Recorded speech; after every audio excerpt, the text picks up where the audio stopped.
Good afternoon, ladies and gentlemen, and welcome to three of the 350 euro buy-in. It's the Wolf Millionaire No Limit Hold'em main event live from the King's Resort in Roswell.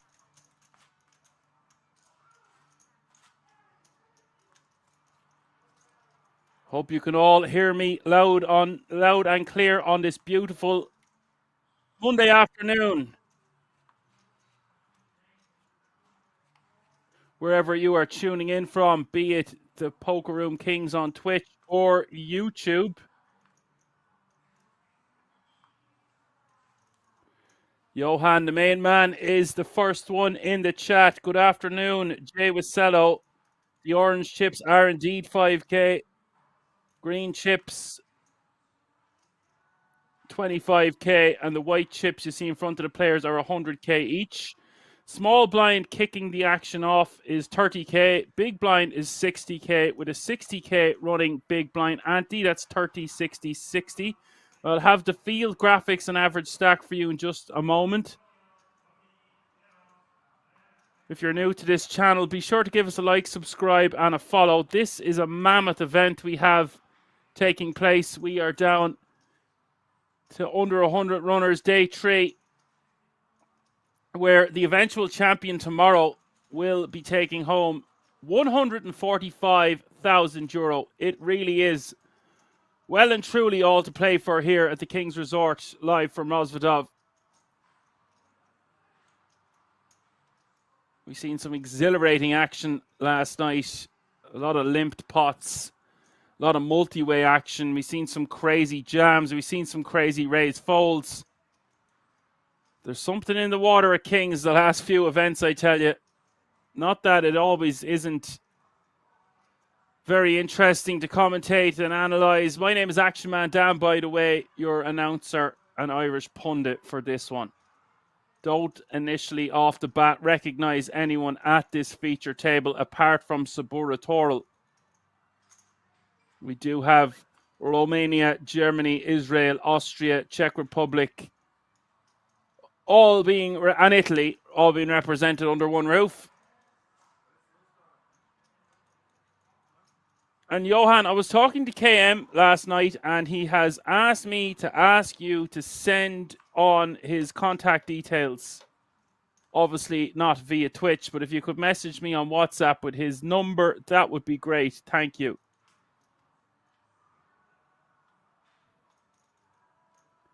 I do believe the current payout is 1,400. Actually, no, it was reached 1,875 euro last night. Players were playing till about 4 a.m., maybe a little bit less. I mean, I went to bed around 3, so it must have been around 4 at the King's Resort.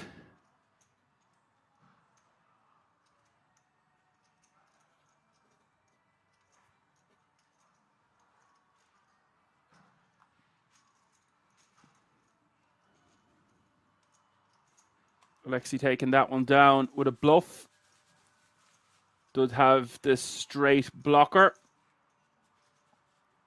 I do believe we are once again playing 70-minute levels today. There's going to be a lot of levels. Lots of action and a bonus day of coverage tomorrow at 1:30 Central European Time.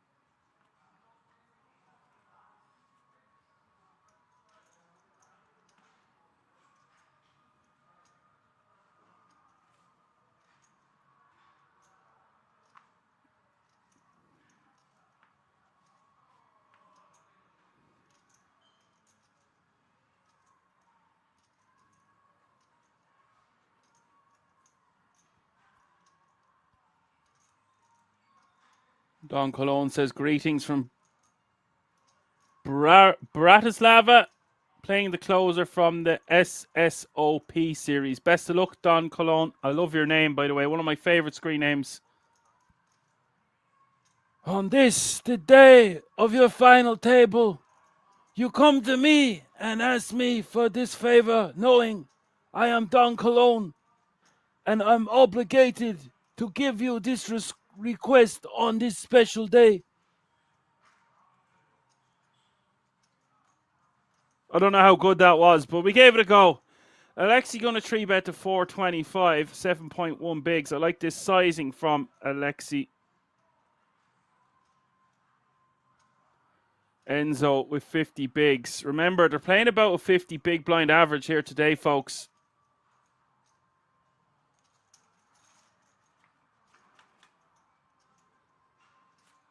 Jay Wasello, you'll be happy to know I've put David Attenborough back in the cupboard for this event because we are no longer talking about the shark bait, and all the sea creatures that go with it.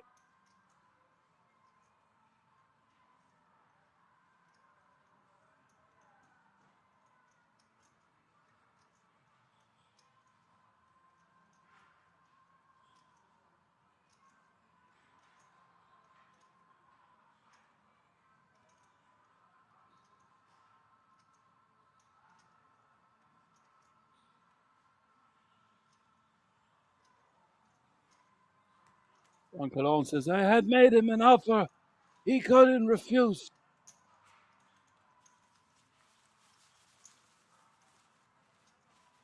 Don't ever disrespect my family like this again.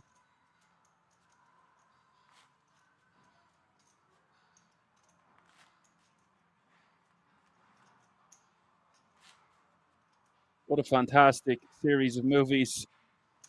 It always struck me to be slightly or very amusing how he was so soft spoken. All the characters, Al Pacino, so soft spoken for the most part in The Godfathers. I know he had his moments, but then you hear how obscene and loud and crazy he was in Scarface. I bury the cockroach.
Uncle Owen says, one of the best films ever made. Maybe Once Upon in the West is close to The Godfather.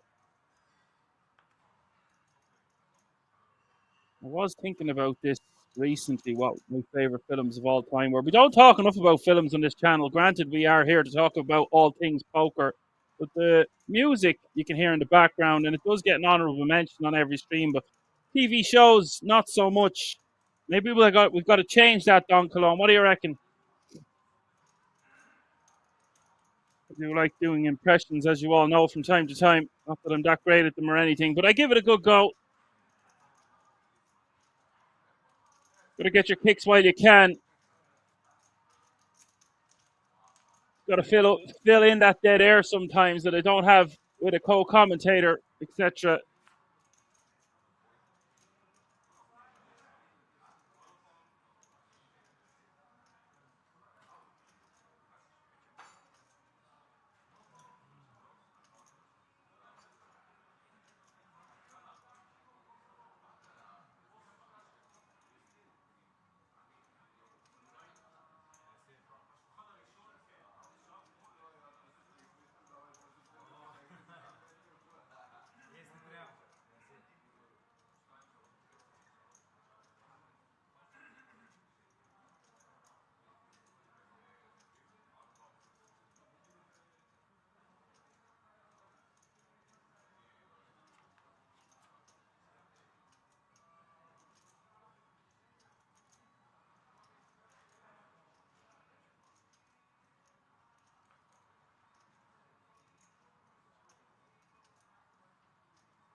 Patrick checks back the turn. 6 deuce 9 10 9 is the board. Pairing the board with that 9 of clubs on the river. Enzo coming up short. Doesn't have any diamond blocker. Wants to bet on the larger side, somewhere around 350, 400, just 355. Will put a lot of pressure on a 6. Some ace highs, of course, will now go into the muck for the most part. Flush comes in on the turn. Straights out there. Like Patrick isn't going quietly into the night. He might pay this one off the way this is played out. Small blind range will contain some 10x, some 9x, some flushes. Can only really beat a bluff when you break it down. We will have hands like Queen Jack, King Queen, Queen 8 maybe, if it was suited, although that's less likely.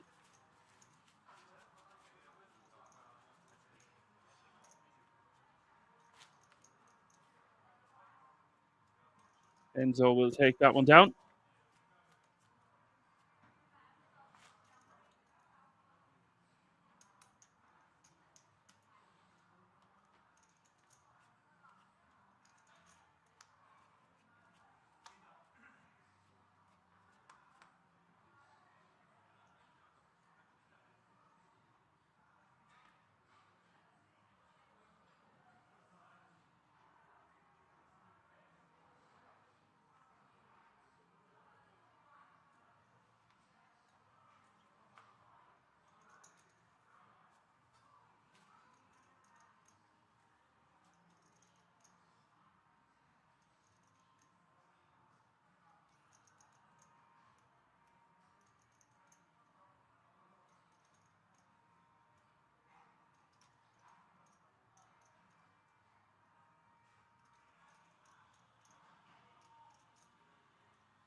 Lad says hi. Hi, guys. Hi.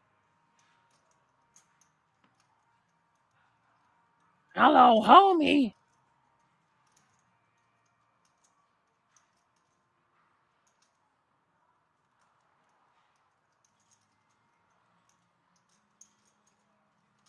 Bortoro is going to defend with the 6-2 suited. In general, I don't like to get too carried away with my defending range with these unsuited or these suited. It's not exactly a one gapper. These 6-3, 6 deuce. When we're off suit, we definitely want to put them in the muck. Against the cutoff, this can kind of get in there. I actually wouldn't mind just seeing Sabura Toral fold pre, but he is a very competent player and knows what to do post flop.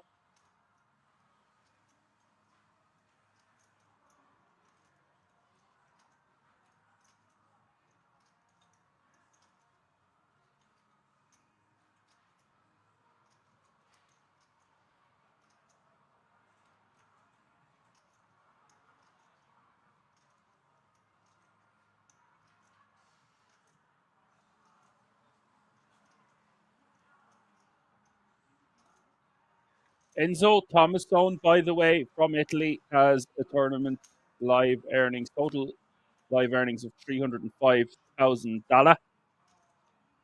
I am unsure about Sabura Toral, but he has had some scores recently at Kings and is one to watch in this tournament. We still don't have the average stack and field size graphic in the top right hand corner of your screen. We are going to get that fixed.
Vlad agrees with me, saying defending 6 deuce on the short stack is crazy. Sub 20 bigs to start the hand.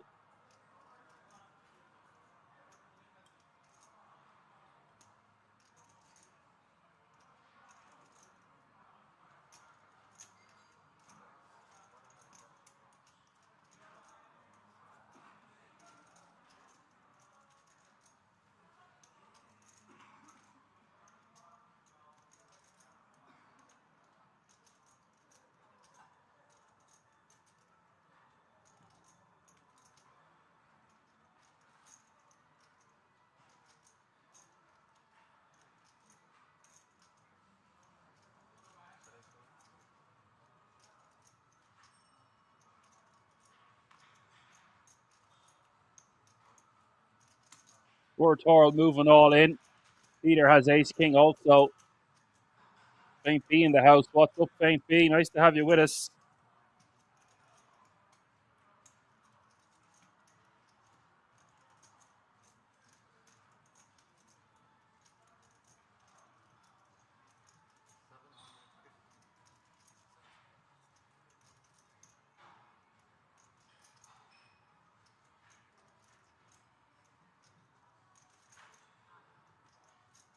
Peter Volk means wolf. He was born to win this.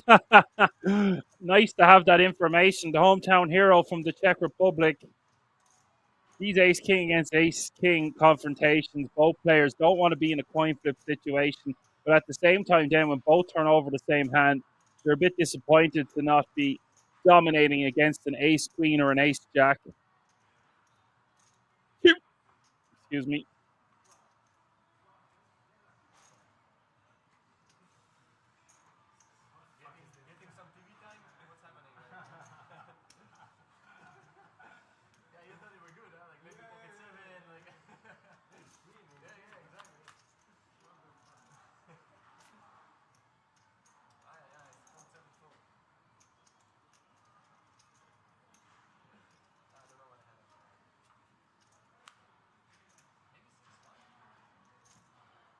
It is 8-5, 6 Jack. This one's just going to run out of chop.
Faith B has asked me a question.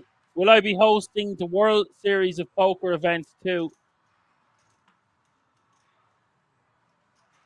I don't want to break your hearts, guys, but I did get some news the other day that GG is sending an army over to Kings to do the entire World Series of Poker Europe broadcast. You're going to be dealing with the pros, the real commentators. I'm just an amateur, you know. Just took over for a geezer one night and the rest was history. You're very kind with your words, but these guys are the real pros. They've been doing it for many, many years. And in a way, I'm kind of glad. I'm not glad. It was an amazing opportunity the last 2 years, but I did miss out on playing all the World Championships online. And this year, I'm going to give it a good crack. Once this event is over, I'm going to get stuck into the grind for the entire month. And who knows, sooner or later, my name is going to pop up on that feature table, and whoever is commentating on me, that'll be up to them. Maybe I'll commentate from the table. Wouldn't you love that? Wouldn't you love to see me on the feature table deep in an event for the Action Man Dan fans around the world?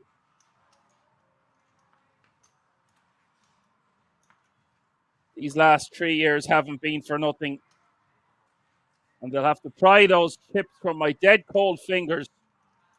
I've been putting a lot of work into my game, getting my routine in, and it's all going to pay off sooner or later. I'd rather just not talk about it and let it happen, but I am the commentator after all, a man of few words. WSOP says, Dan, we love you. I love you too, buddy.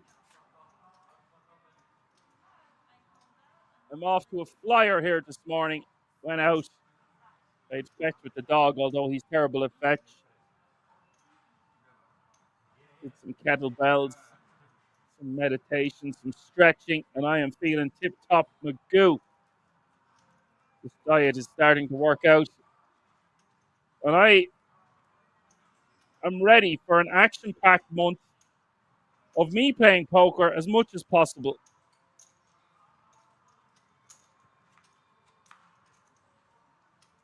And then maybe then if I'm on the feature table, they'll give me some King's merch that says Action Man Dan on the back. Spoiler alert, that's going to be the name I use when I'm at the table.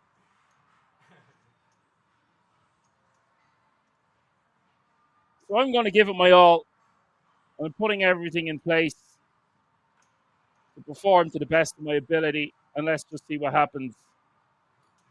For now, we've got 2 long, long days on comms, and I'd be lying if I said I'm not a bit scatterbrained in anticipation to be playing so many events for the first time in a few years online now, not live. Also, I need to give a massive shout out to Fintan Gavin, who is running the Irish Poker Tour, and there's a huge event happening in Killarney. So I might just have to make it to that one.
Richie's in the house.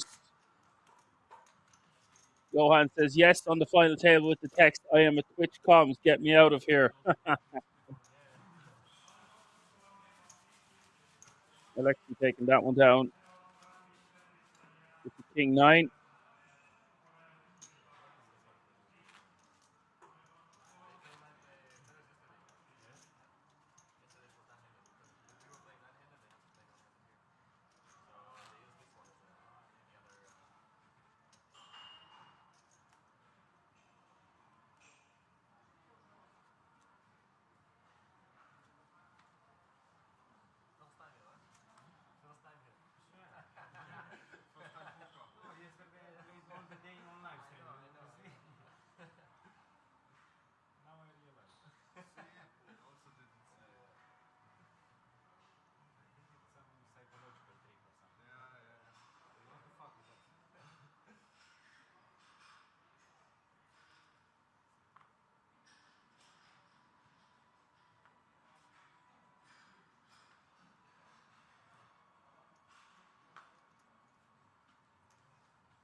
Richie says, Patrick, We got fourth for €37,950. I knew I recognized this guy. That's €250, the mini main event, the ring event from the World Series of Poker circuit. And I will say to you, just because I'm not commentating this year on the World Series of Poker Europe with Alan, one of my favorite things I've ever done, an amazing opportunity the last 2 years. I will be watching, taking notes from the sidelines.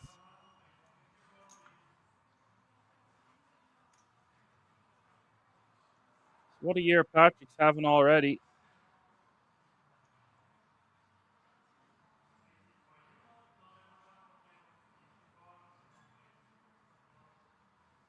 That's a really nice score. €37,950.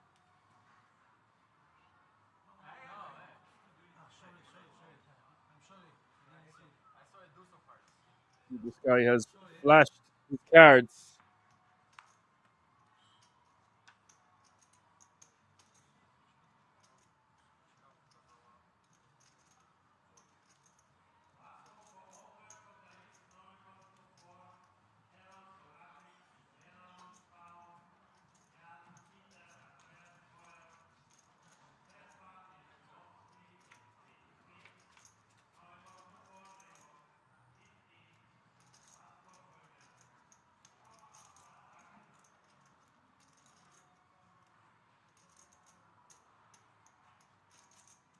Queen 10 is the flop here. Patrick flopping 2 pair. Alexi, second pair, 8 kicker.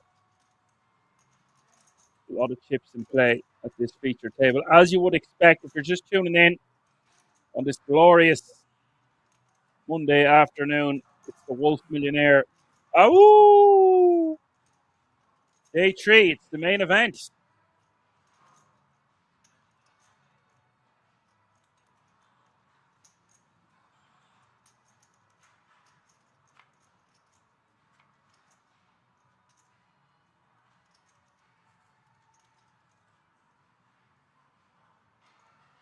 Alexi is a regular in Bratislava. Wolf of Wall Street, Mystery Bounty, Wolf. That's a lot of W's by Euro rounders. Okay.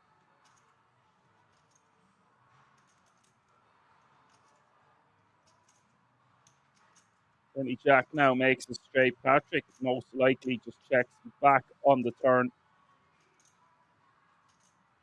Sometimes we might bet so we can just check back on the river. Sometimes you will get value from a flush draw or a one pair hand, even though it is unlikely. Now there's a straight on the board. Any ace would have the nuts, of course. Sometimes this won't go check, check. But I think we will see it go check, check this time. An ace might lead before Alexi. Patrick can have all the ace X, of course, from the hijack. Maybe, yeah, here you go. He's going to try to get him off a chop. 275. That's just going to get snapped off, I would think, for that size. And when we've this much chips,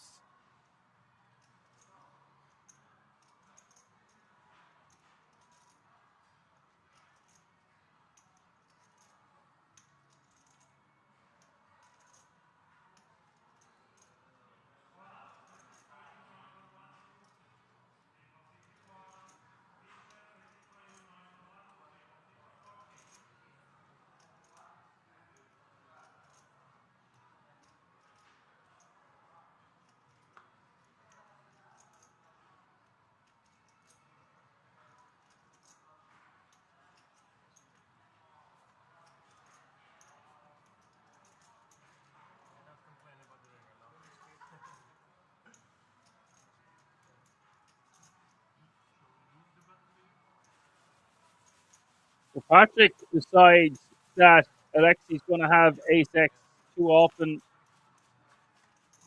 and puts his hand into the muck,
Enzo with the kings. The big boys in raising. Peter calls in the cutoff. King Jack. The flop is 8-6-3.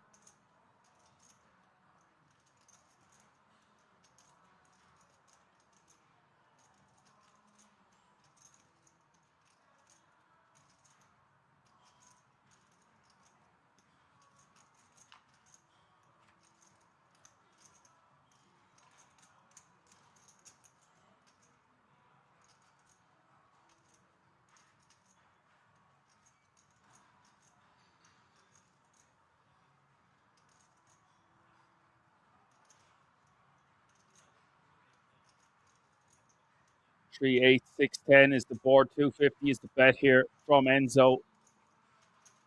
Peter Volk. 12 bigs behind. Not really his board.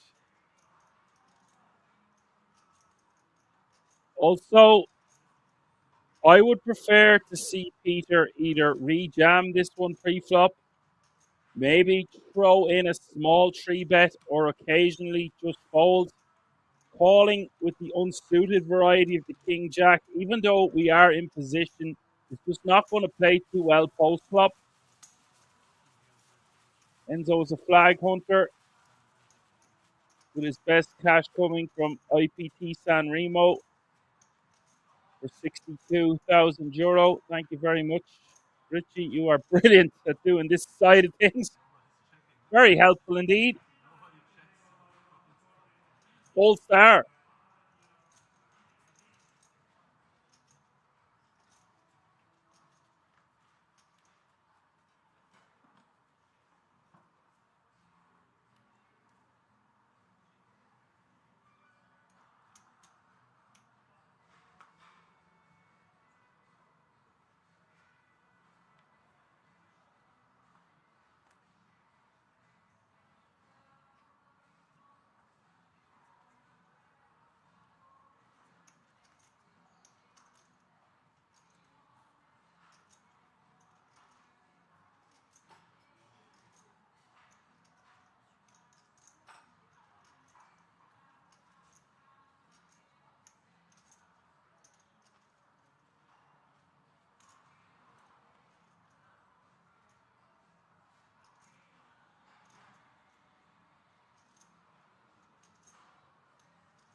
Three pats raising on the button with King Queen off suit. Supportor with 13 bigs and ace 6 suited. Very rejammable.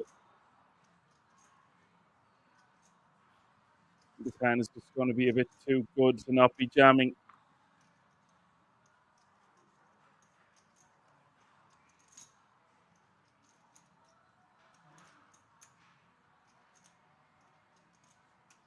And for G-Pats, would make an argument for folding a hand as strong as King Jack offsuit here. King 10 offsuit can go into the muck.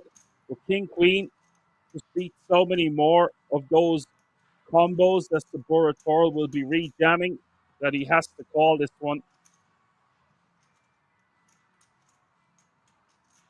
Especially against a man of Saburator's caliber. He will have weaker King X that rejams, weaker Queen X that rejams. Even if Saburator has a hand as strong as Jack's, we are still flipping. We're only really worried about Ace King and Ace Queen. And if our opponent has Ace King and Ace Queen, then it's just a cooler. Yes, he will have all those hands, like the one he has, all those Ace X suited combos that rejam, but we still have nearly 40% equity. He Pat decides to save about 2/3 of his stack for a different spot.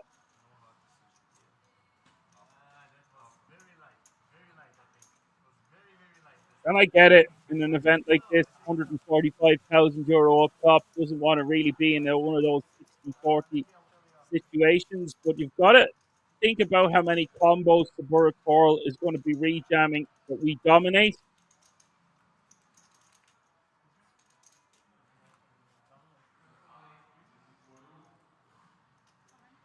Peter, our Czech friend, found his way back into Rozvadov after cashing last in 2018. Last month in Spain, he got a big cash, so maybe that is why he's back in Kings. Nice, nice.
Old World taking that one down with the pocket nines. I best believe he would have been dancing for it all. We still haven't got the graphic back. I haven't heard any information about when it's going to be back. The graphic that gives us the field and the average stack.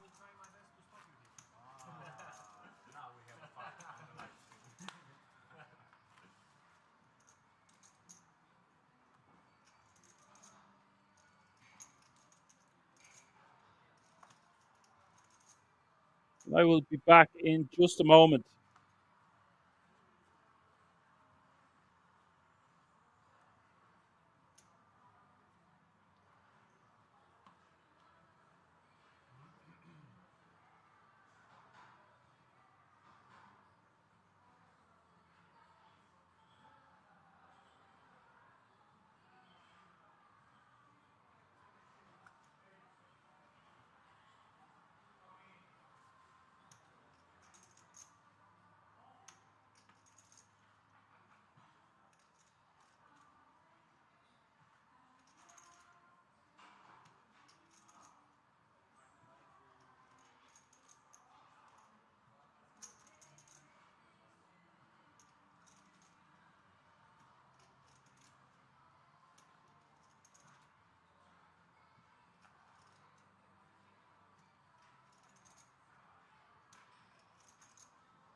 Alexi finding the ace-king on the button. As Richie has declared, there are 55 left in the tournament.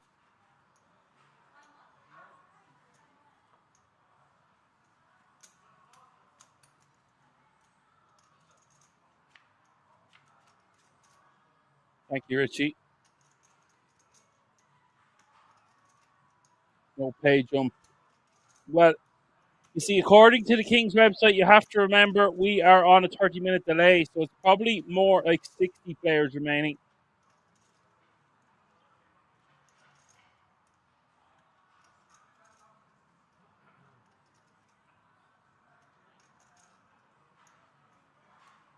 Patrick flopping very well on this 8-8-7 two club flop, but actually betting 90k. Patrick putting in a healthy raise, I would think. Could make it somewhere around 300k here. But because they're so deep, just decides to call.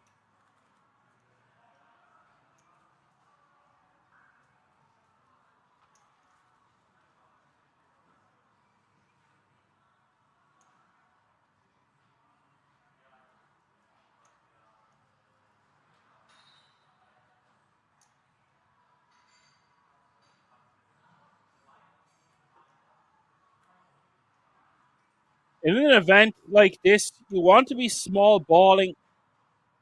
There's going to be a lot of recreationals left in the field. It's a mammoth field size of 3,356.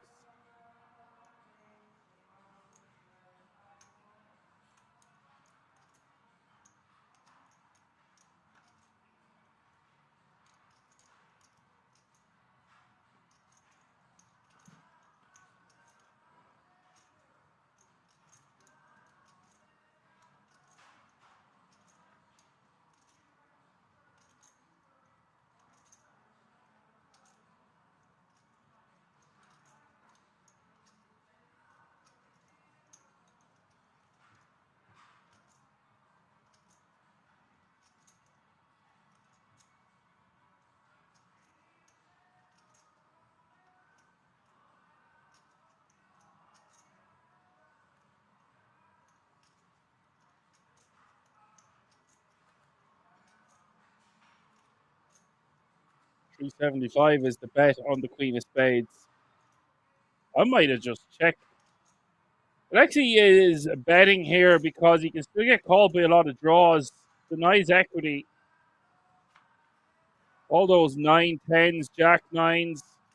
That's a dangerous enough card. Flush comes in. It actually does have the ace of clubs blocking the nut flush. But now Alexi having top pair, top kicker. This might be a situation where I would consider leading from the small blind. Some hands that contain a queen are going to check back on the river now. Some hands that contain a king will be forced to pay off. But if we check, they might sometimes just check back. It is a paired board, and there is queens and kings in Alexi's range.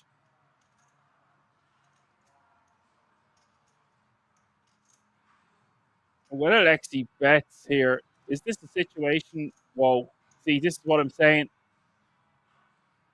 Besides, there's not much value to be had in betting.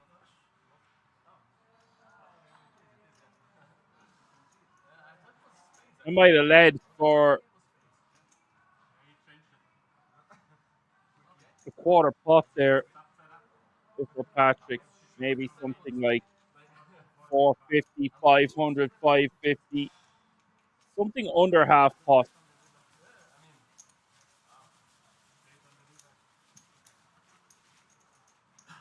I'm not sure what the best way to approach that situation on the river, but I do know if we check, our opponent can check back with a lot of hands. And if we bet, our opponent is going to be force the call with those hands. But betting probably better than checking on that exact river. Interesting to see what you think about that one in the chat. Now, Sen Bluton FZ says, "Hi Dan, how are you?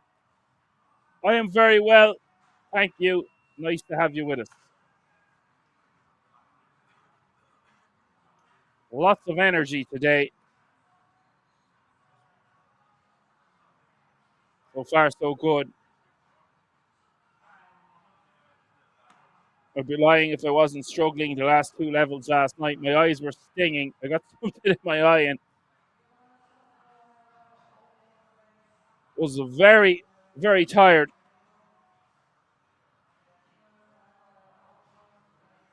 I've been getting up a lot earlier and avoiding these graveyard shifts online, etc.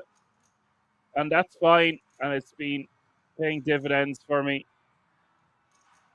But when I'm getting up before 9 a.m., not that I am old, I'm 35. But when it gets to 1, 2, 3 a.m. and I'm up 14, 15, 16 hours, starts to get mentally draining. Not going to lie. No blood. It was a cruel card, but no blood. Very well said, Johan. Either with kings, tens for Monday Madness. I like this name. Pick the right day to use Monday Madness. Monday Madness gonna need some help here.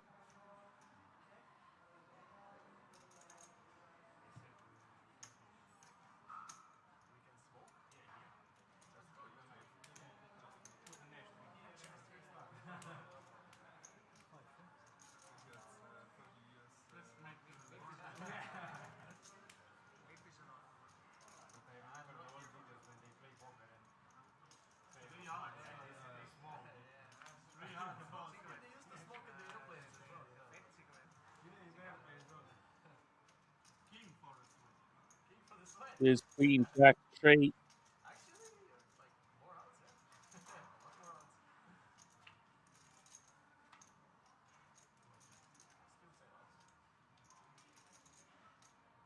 Turn is the 3 of Hearts. 10 and the 10 only as we hit the river, but it is the 7 of Clubs.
Three-way action on this flop on the 9 deuce deuce. Patrick with Jack 9 of clubs.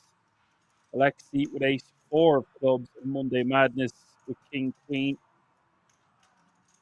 Going check over to Patrick. Top pair wants to be betting somewhere in the region of 1/3 pot. 160, 170, 180, something like that. Just for 125.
Nasen Bluten FZ asks, do you have some good tools to help you get better at poker? Well, every day is a learning day and classes in session in terms of listening to commentators, watching streams. There are multiple channels you could watch on Twitch and YouTube. If I had to pick one guy and one guy only, I would recommend going and watching some Ben CB videos. And then you can join his website. It's called Paired. There are multiple tools for less than $100 a month. It's not for solvers or GTO. He is very different in his approach. And I couldn't recommend his stuff enough. In fact, my membership ran out and I need to get it again for another month. I hope that answers your question. Free tools, Twitch and YouTube. The NCB videos are brilliant. One of my favorite guys to watch on Twitch at the moment would have to be Sven Calls, an Irish guy. I always like to support my own Connor as well. Connor O'Driscoll is a great channel. Vinted Hand, of course, on Poker Stars. Sven Calls has been playing really well at the moment. Is on every day. Has a lot of talent. Is a good few years younger than me. And he's brilliant at explaining things. I love how his mind works. He plays great tunes on his channel. And an all-around very nice guy. If you want me to repeat any of that, just let me know. But it looks like you are a German, so I would definitely recommend researching Ben CB.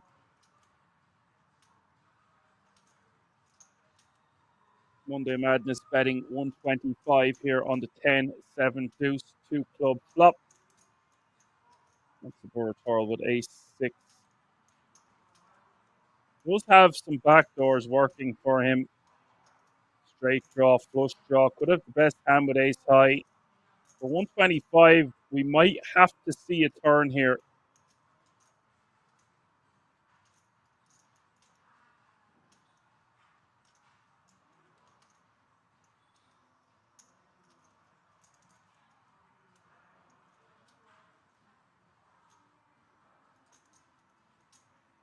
We could also make a small raise with the intention of stacking off on a lot of turns. I think we want to make this like 275. Goes for 290.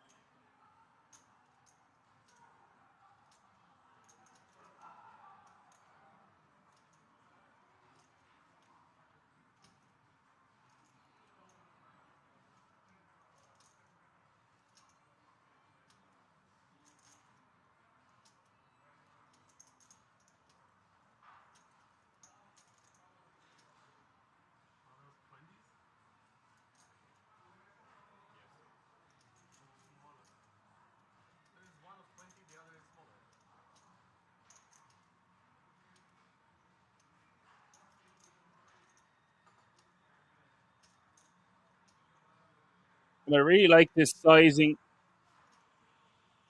from Saburatoril.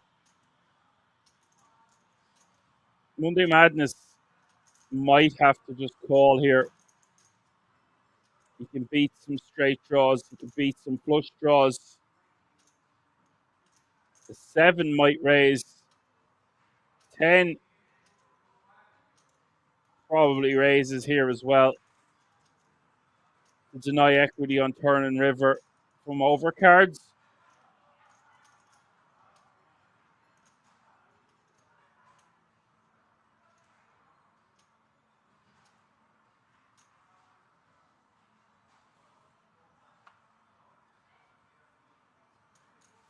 Thought we might see the 18 continue. There's a lot of cards that favour us on the turn. I'm after putting in a link there, Boss Hog 42, Nasen Bruton. That is the best bang for buck on the market. And I assure you, I am not sponsored or paid to say this. You just can't go wrong for that price.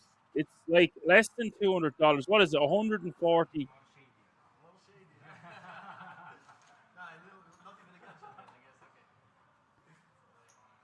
So the champion tier is $1,300 per year, but you can buy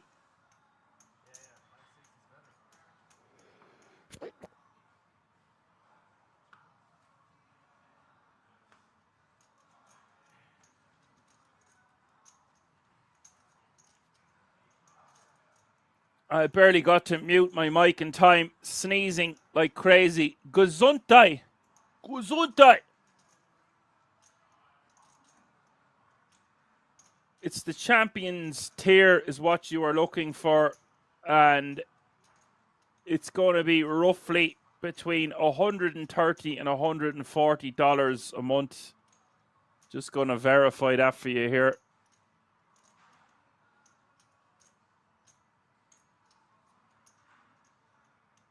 And there are some things that are free, but if you want to enjoy the product, you're going to have to pay. It's not like you have to pay $1,000.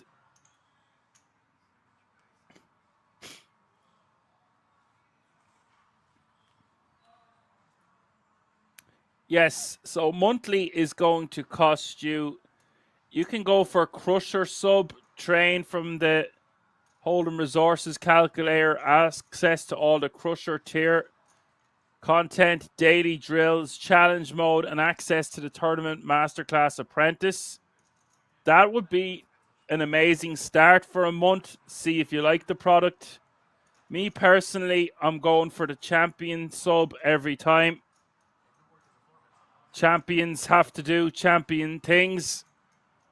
That's going to cost you $157 per month.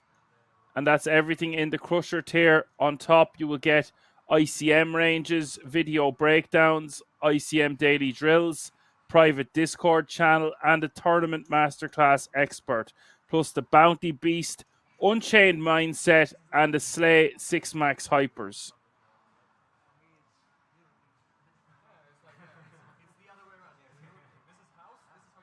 If you don't open your mouth, you'll never find out. So, what a great question you had. And now you got the best possible answer.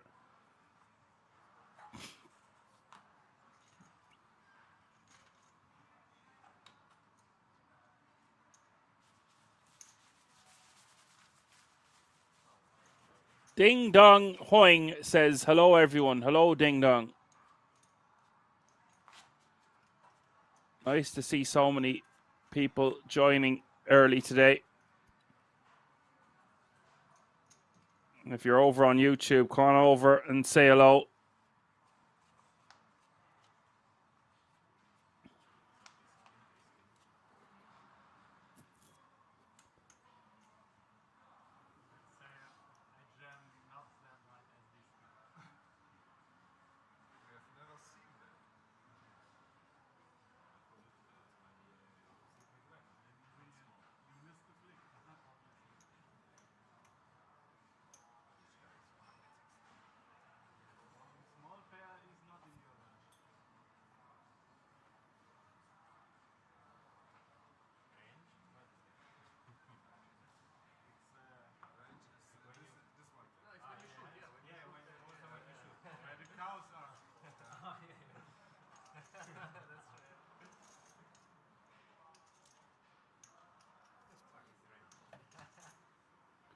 Sen says, really appreciate your long answer here.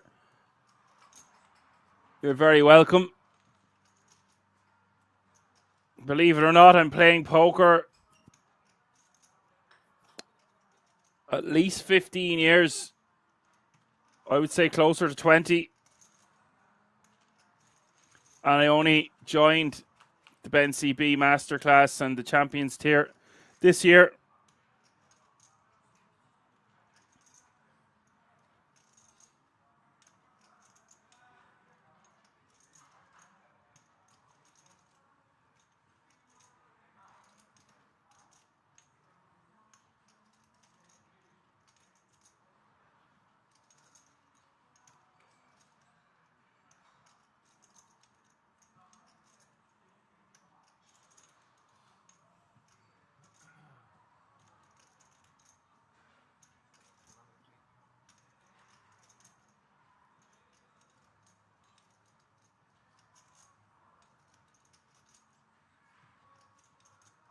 Nassan says, can I tell you the website again? It's above in the chat here. It's paired.com/tournaments.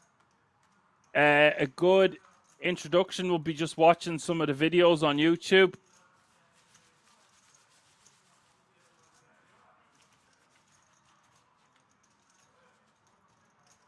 There it is. It's in the chat for you a second time.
Tiki gonna min raise as the blinds have gone up. 40k is now the small blind. 80k is now the big blind with an 80k running big blind ante. That's 40, 80, 80.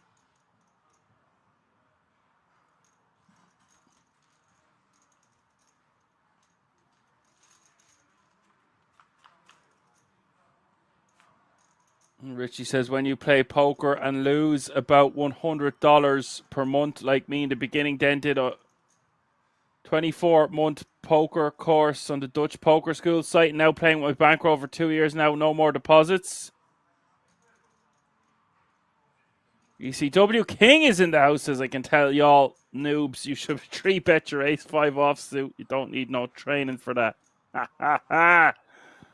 Welcome, ECW. Tiki going to bet 170 on the Jack 10, 5, 2 hearts. Patrick with second pair. 9 kicker, no heart in hand. I think he's just going to be check calling. And Zhubiju says, good evening from Malaysia. Very fancy. Greetings. Patrick should just be calling this one.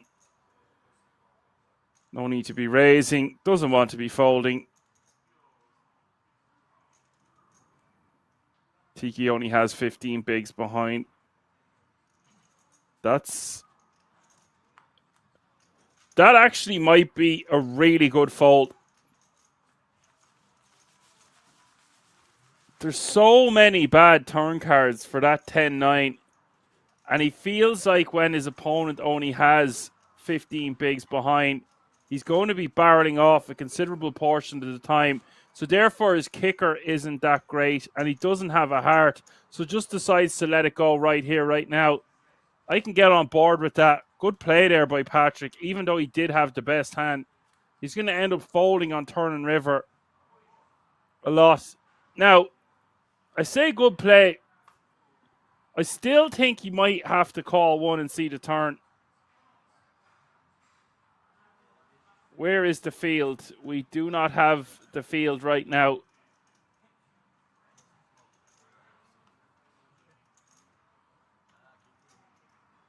I'm sure we will get that sorted.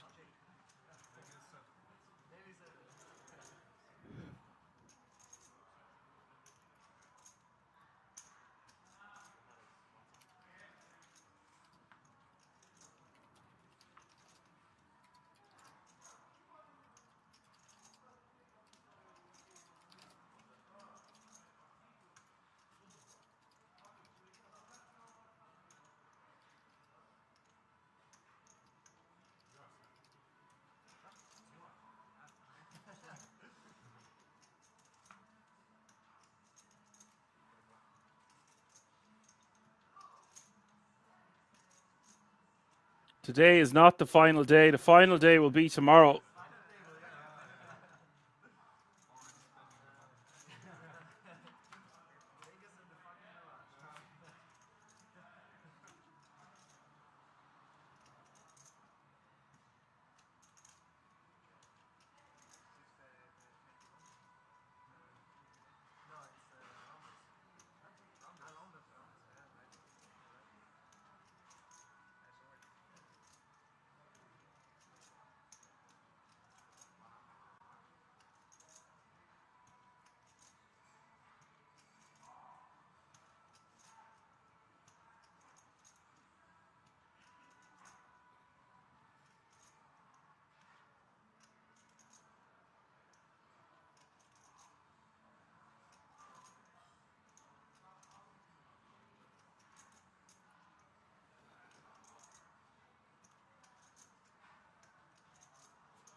Three bet coming in hot from Alexi with the ace-9 suited. Tiki, the original opener with ace-queen.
All right, guys, I'm getting new information that after the break we will have the field graphic back and the average stack.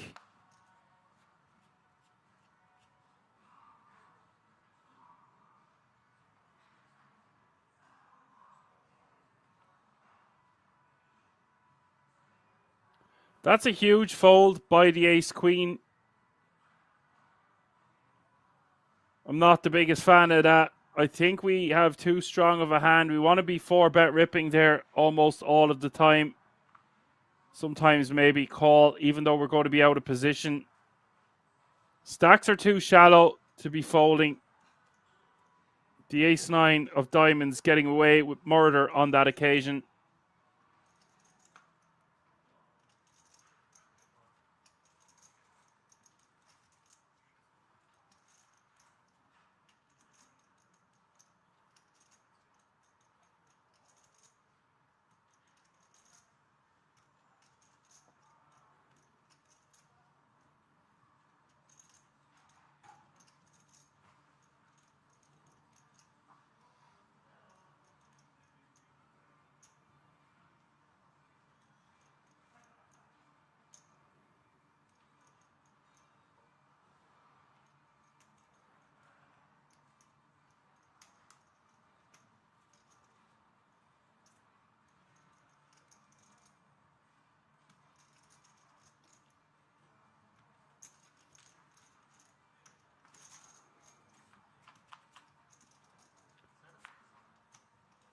Alexi min raises with 9s.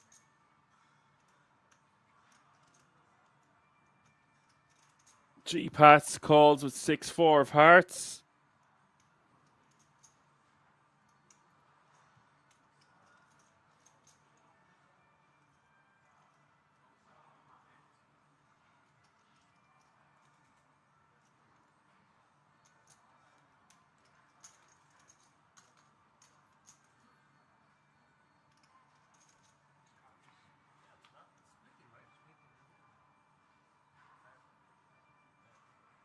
$740 in the pot. G-Pats checking on the king 5-6 deuce. Checking over to Alexi on the turn.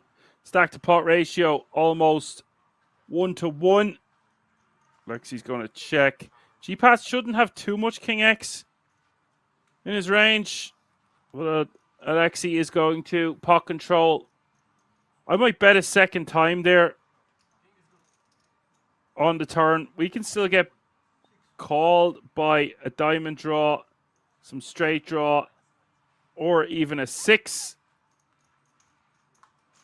I think there was more value to be had there on the turn if we get check jammed. It is sticky enough situation, but our opponent's going to have a king X most of the time when he check jams. Unless he has like a combo draw. We block some of the combo draws with our 9s. And therefore I think it's a safe enough bet on the turn to check back the river.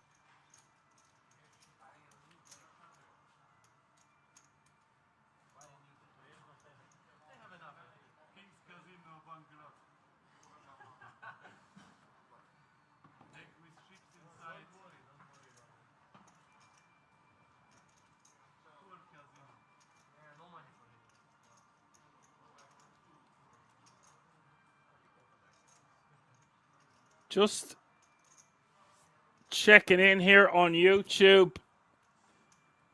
Nice to see over 300 of you tuning in for the Wolf Millionaire main event day 3. Time to heal up is saying hello. Some people looking for the payouts.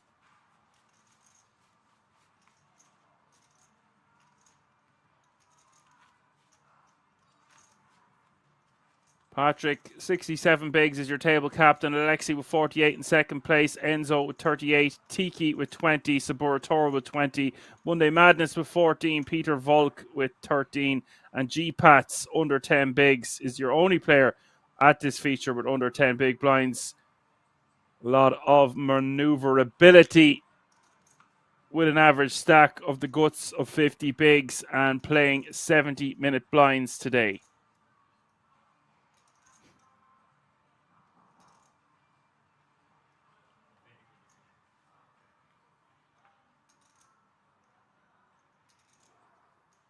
Chili says, last week I got comments on 4 betting my ace-queen suited because I ran into aces.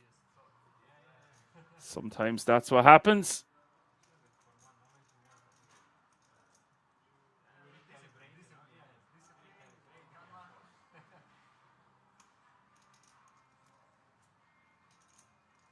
We will have the field graphics and average stack after the break.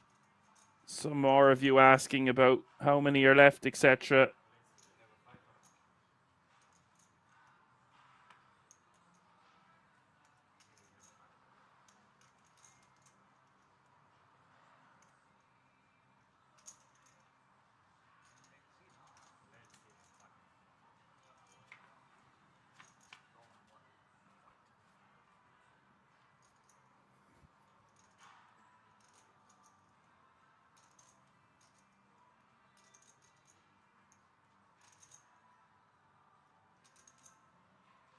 Support Horrell defending with ace 10. Patrick with jack 10 of spades.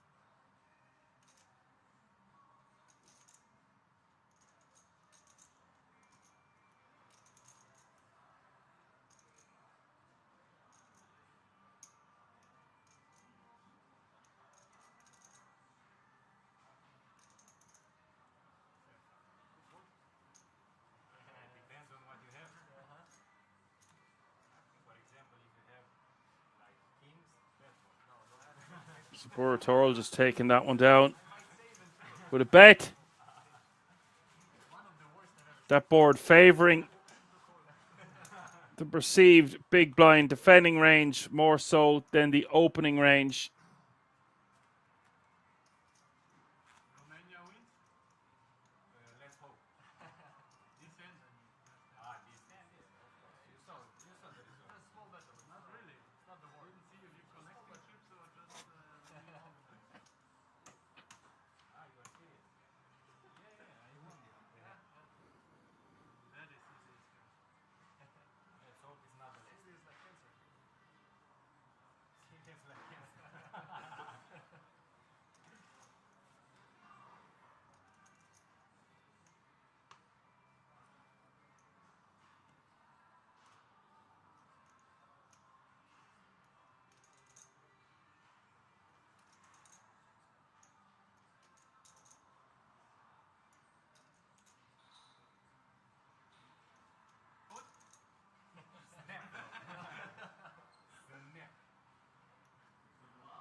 Peter Wolf under the gun +1, 15 bigs. Ow!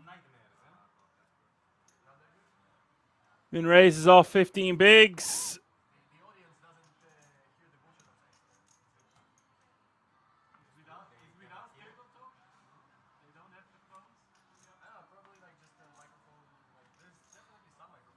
We do have a break in 42 minutes, as far as I know. Richie.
Bortoril with the raise from the hijack.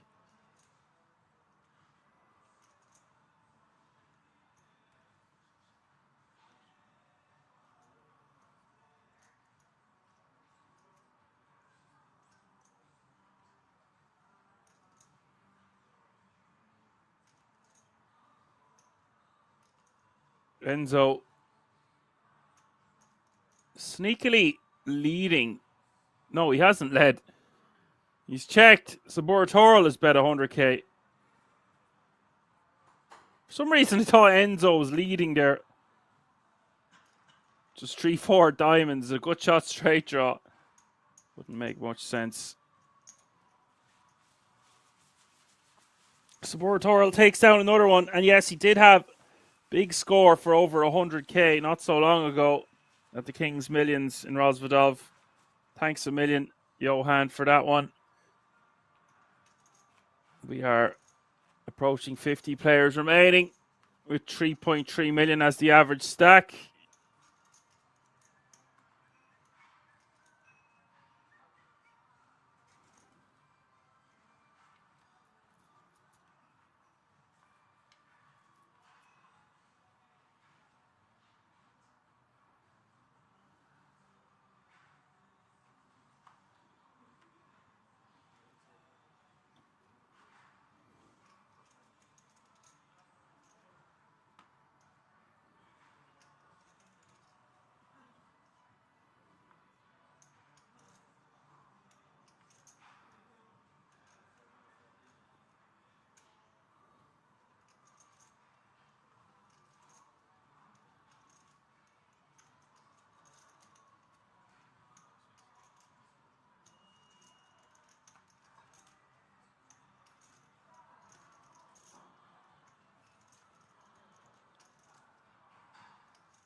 6 away from a pay jump.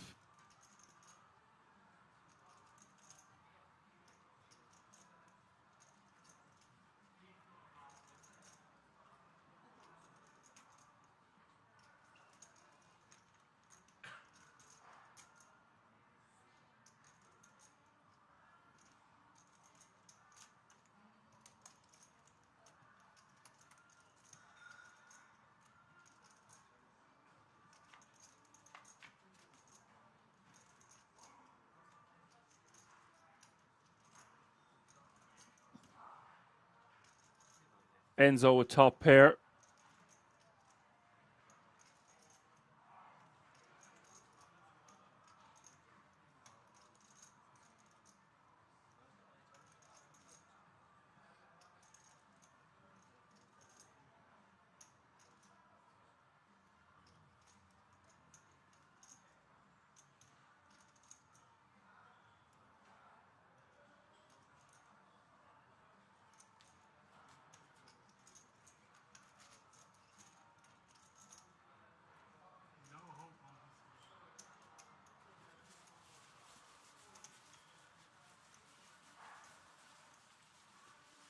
Enzo taking that down with the top pair. See, Nasen just saying he's checked our flop mentor from Tiki's hoodie. €20 per month if he used chats in the past to solve some spots. Don't really talk much about solvers around here. Far from solvers and GTO solutions, Kings was rared. I gave my opinion of what I would use if I was trying to learn the game, and I am, and that's what I buy. But there are many, many options out there for various price targets.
Peter Volk with King Jack from the cutoff, 18 bigs, min raising.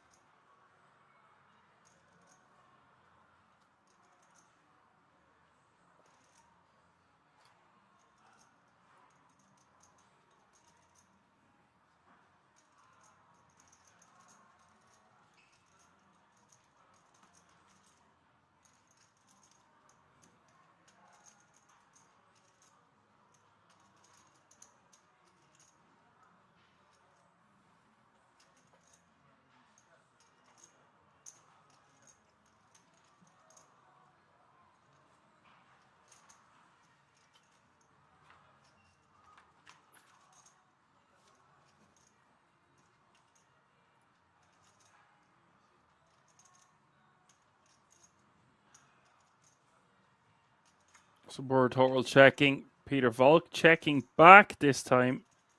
Thought we might see him bet there with a gut shot straight draw. And initiative.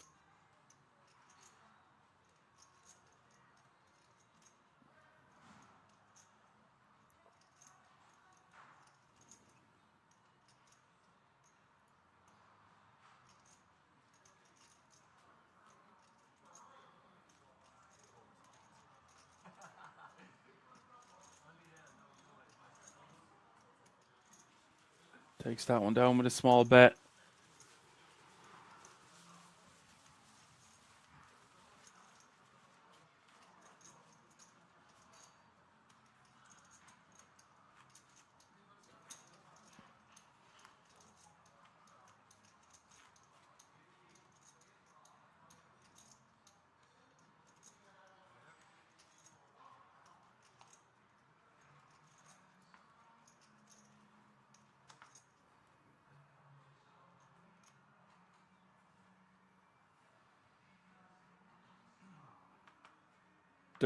You are going to find some free trials for certain things. There's DTO as well.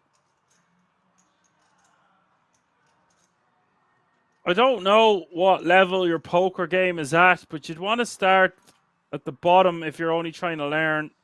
And the best interactive space to do that, in my opinion, is the Ben CB route. It's friendly, it's interactive, it's basic enough, and it can also be quite complicated at the top level of that same thing. There's something for everyone in the audience.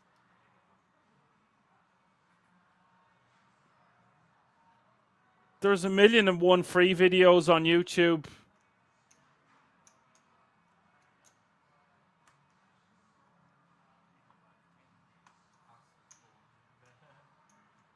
Monday Madness. Going for a shove here from the cutoff, and Saburator is going to be too high up in his range with pocket sevens to let this one go. Just wants a count.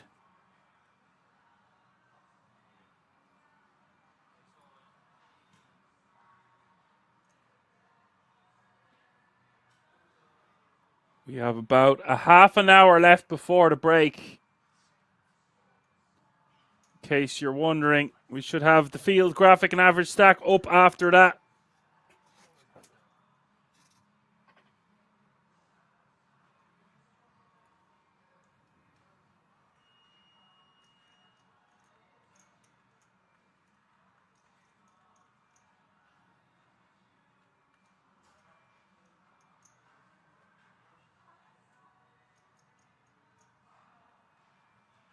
Sportorial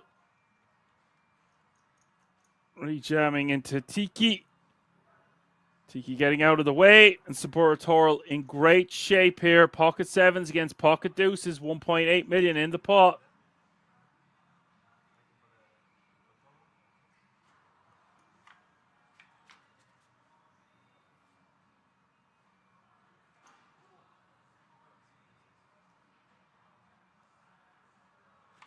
King 6-5 is the flop. Turn is the deuce of spades. Very, very bad card for Monday, or for Saburatorial. Amazing card for Monday Madness. Saburatorial getting very unlucky here. Little Ducky arriving for Monday Madness, and now he's playing 23 bigs, and that puts Saburatorial down to 12 big blinds. Safe looking flop. Can't say the same about that turn.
Getting a blank screen here momentarily. I'm sure it'll be back in a second.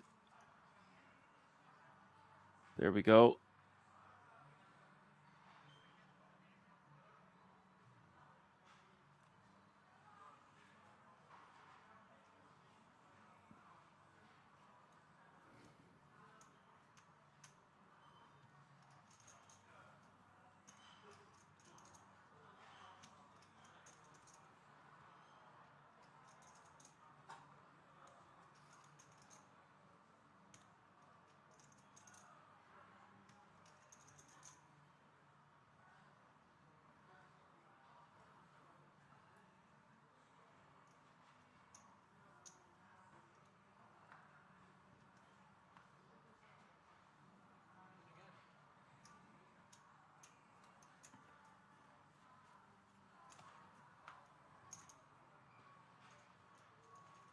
Patrick taking that one down from under the gun with the ace queen.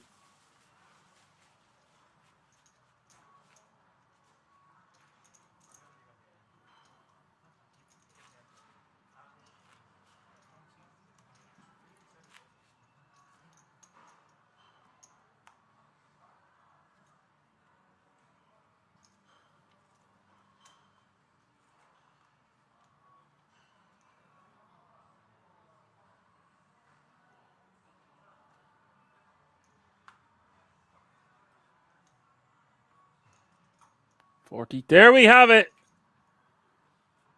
You have asked, we have delivered. The field graphic is in the top right-hand corner of your screen.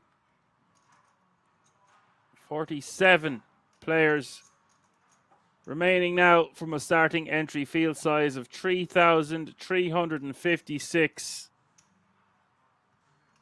This was, or is, a €350 buy-in. Average stack is now 3.5 million. And Johan, the main man, was correct and right.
$155K is the bet from Tiki.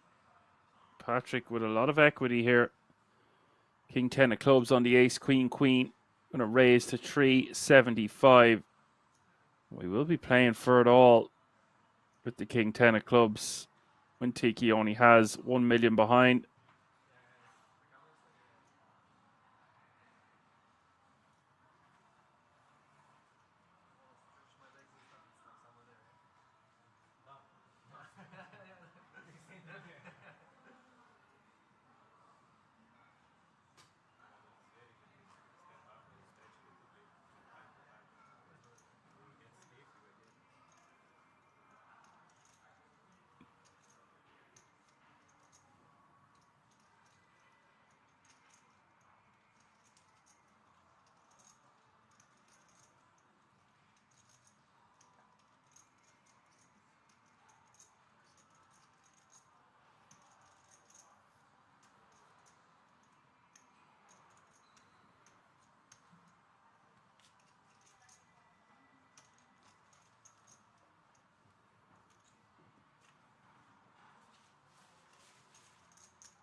Patrick taking that down. The ace-4 getting out of the way.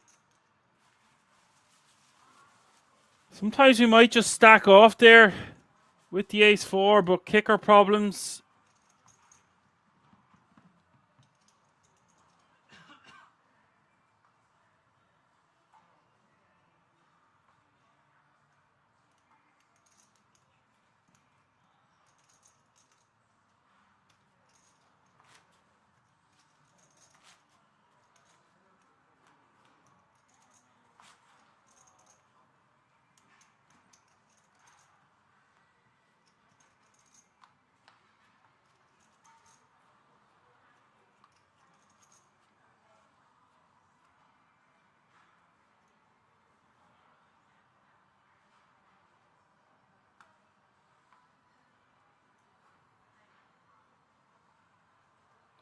That was a great fold when you think about it.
Tiki with King Queen. Peter with the ladies. Under the gun raising to 170. Tiki is all in for 11 bigs. Is going to get the bad news. Clad asking, are we playing to the final table today? I actually don't know. Sometimes it could be the final 16. I don't think. It's been a pretty fast-paced day. We're down to 47. I would say we're playing down to the minimum of the final 16. Could easily be playing all the way to the final table. Could be a very long final table with 70-minute blinds. So that makes a lot of sense. Peter Falk is going to call the additional 745 with the ladies. And Tiki going to need a lot of help. Does have 35% equity. 2 million and change in the pot.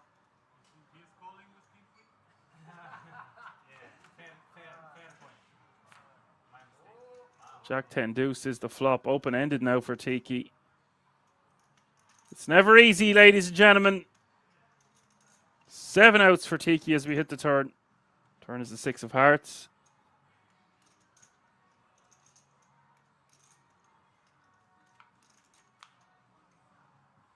River is the 6 of diamonds. We do lose Tiki, and that means 45 players remaining now.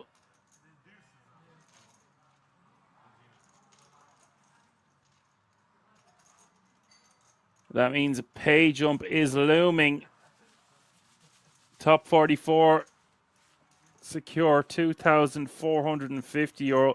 Current payout is €1,875.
Juby says, was a tie fold from Sabura Toro? Well, I think with that significant action, he just kind of had to get out of the way.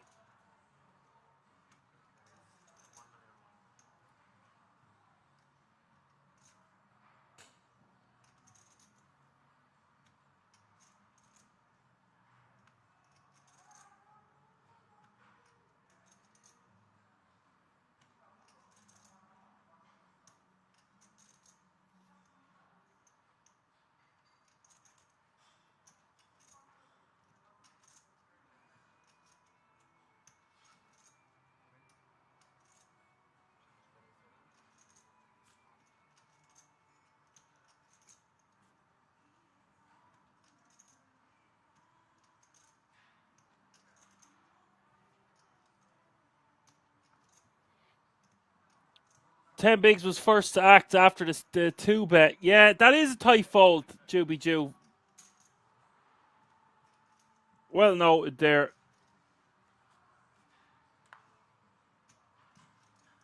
G-Pats with 6.4 bigs running into the Kings.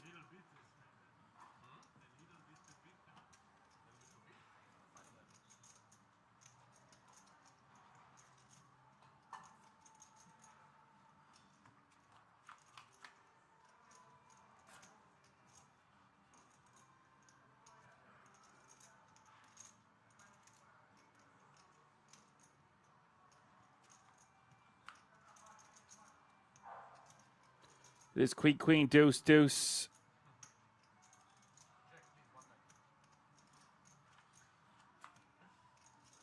There is the 6. No good for G-Pats. No ace in sight. 44 players remaining now. And we are about 5 hands away from the break. I'm going to be up against it this break, I tell you, because I'm going to make steak and eggs. I'm only going to have about 15 minutes.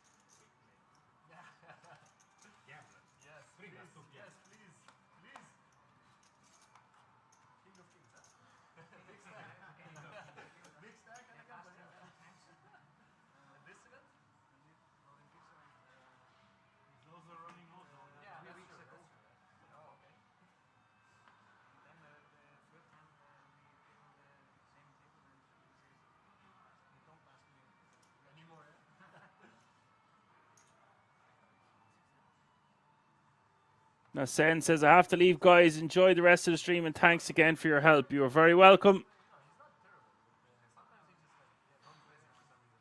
Enjoy your day. Alexi raising the 160 from the hijack.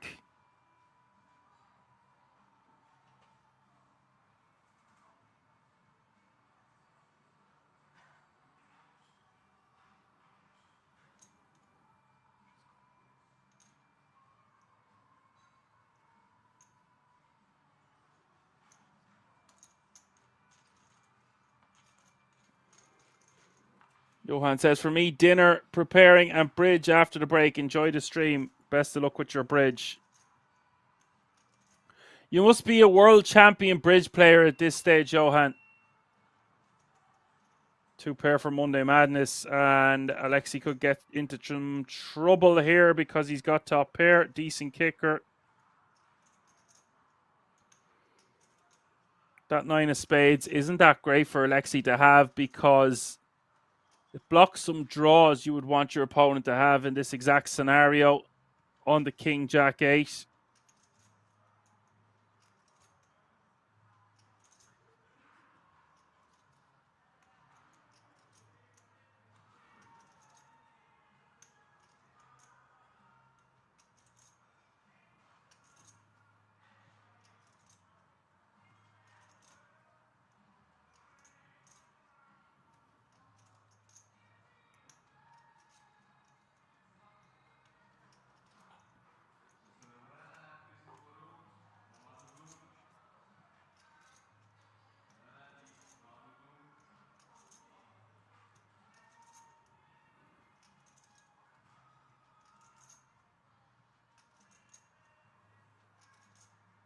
Alexi bets 250. Let's not forget that Peter Volk is in this hand. Couldn't see him on the screen with the graphics. He's got ace queen. Needs a 10 for a straight. Calls the 250. And he has both of the other players covered. Alexi betting 250. Called by Peter. Monday wants to put in a raise. Or does he just go for the lot? His hand is too vulnerable to see a turn by just calling. Wants to get more money in the pot. But with 20 bigs, do we make it like 560 here or do we just jam? Yeah, like 600 and stack off. I was going to say we just jam a million on the turn. There are a lot of bad turn cards for our vulnerable two pair. This should be the end.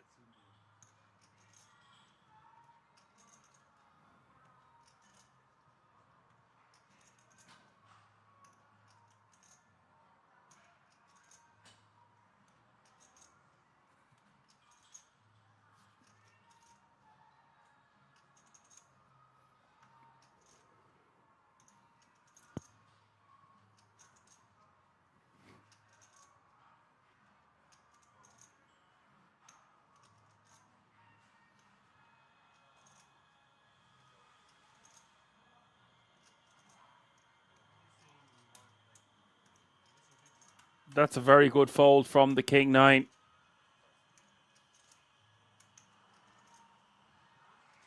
It's interesting. The King 9 gets out of the way, but Peter wants to see a turn. And that turn is the 6 of spades. This is really nice. We have a half pot bet left for Monday Madness.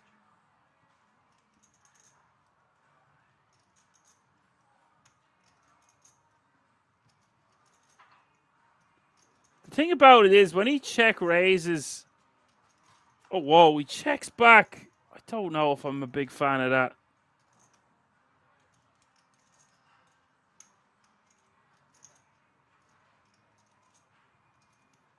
And Peter betting 300k. I don't know what this is designed to fold out. Maybe an 8.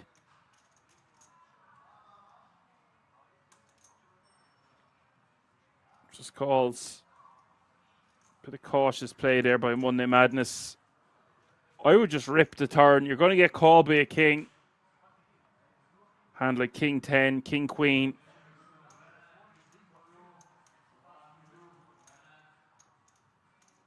Puts a hand like Ace Jack in a really tough spot if that's what he continued with on the flop. I don't know how much bluffs are in Peter's range at that point.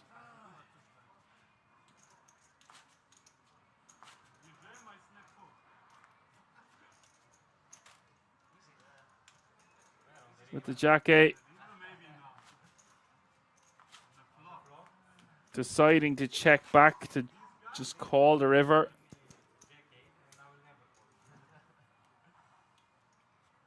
In general, just going to miss out on some value there.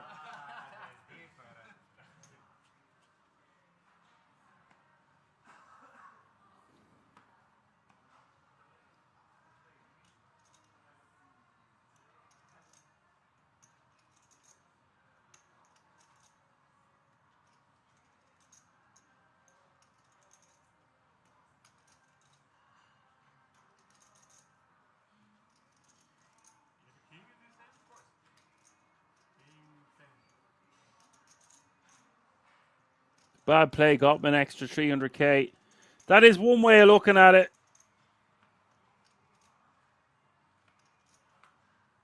Twelve bigs shoving, King 10 suited. This is going to be fine. This is a standard enough jam. I think you could make an argument for just using this as a min raise with the suited variety from under the gun. Look at this gangster. I love that jacket. Love it.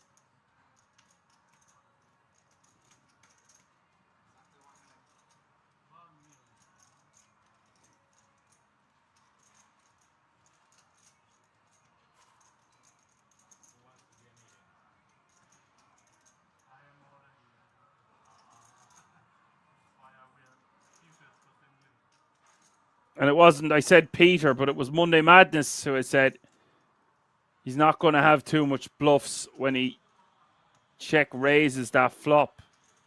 Maybe hands like Queen 9 and Queen 10.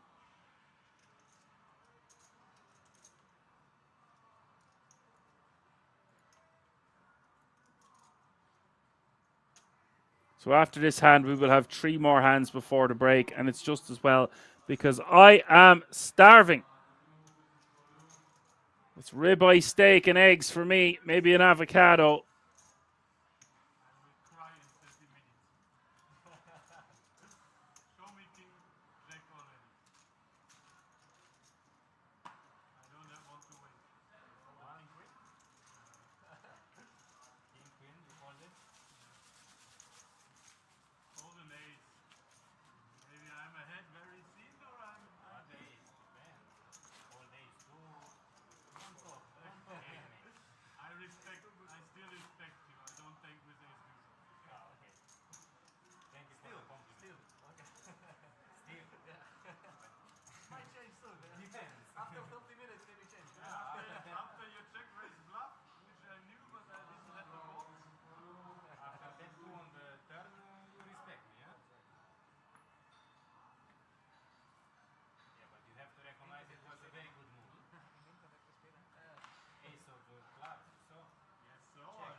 Richie says he's having salad. I already had my salad. Some beetroot in there for good measure. It's time to eat the good stuff. I need a lot of brain food.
Richie says, still 1 month to go on your diet. Lost 18 pounds last month. Amazing. Are you doing the keto?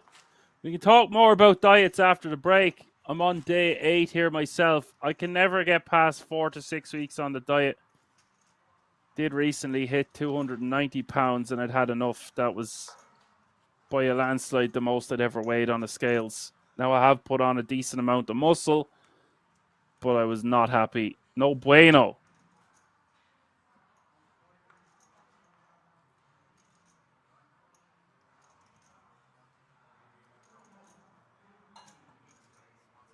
So I'm trying to cut out most sugars and carbs from my diet. Chocolate was a big one. Haven't eaten a piece of chocolate now in about 2 weeks.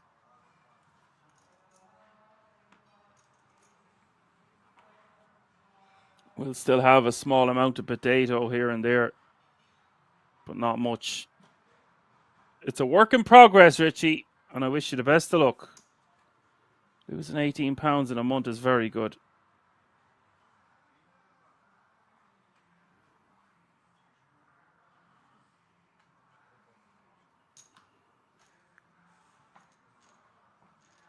All right, gang. It's feeding time at the zoo. Enjoy your break. Don't go anywhere. Lots more action to come. We're going to keep it right here. See you all in a few moments.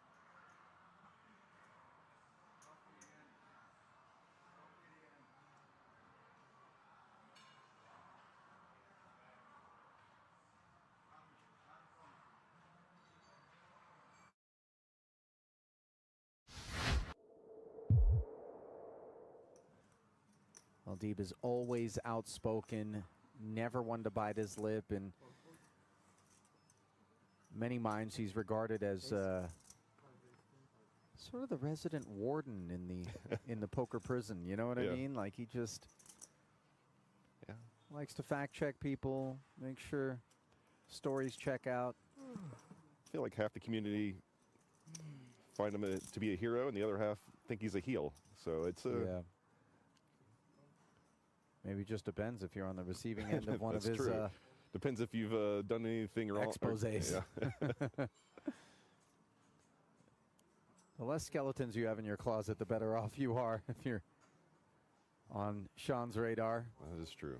Meanwhile, Ace-8 suited once more has presented itself, this time to the other Hungarian, Kolozar. His 25K open is flatted by the chip leaders, pocket sevens, and that's mindful of the position from which the raise came. Madani in the cutoff, flatting King Deuce of Hearts, however, Justin, and now Karlik mulls over from the small with King Jack of Spades. Yeah, suited hand on the button, plenty of chips. Not gonna get yourself. Oh yeah, not gonna get yourself in too much trouble, but at the same time, it's gonna be tough to win a nice sized pot with King Deuce here. Ooh, all right. Nice to be able to close the action and not be concerned about anything happening behind us if we're Dietrich fast with these 2 9s in the big blind. Karlik did call as well. Family pot, and Queen Jack 9 is damp. We've got bottom set. We've got a couple of gut shot straight draws, one of which has a pair of jacks to go with it. All we needed was a second diamond out there to really make things spicy. It might come. I don't think anyone's going to be betting this flop, so... Well, Madani does have himself a king-high flush draw to go with his gutter, but that is really wet texture. Yeah, if you bet this, you're okay playing for stacks if you lead this flop, I think. Well, 30K there we go. Into 137 isn't exactly screaming.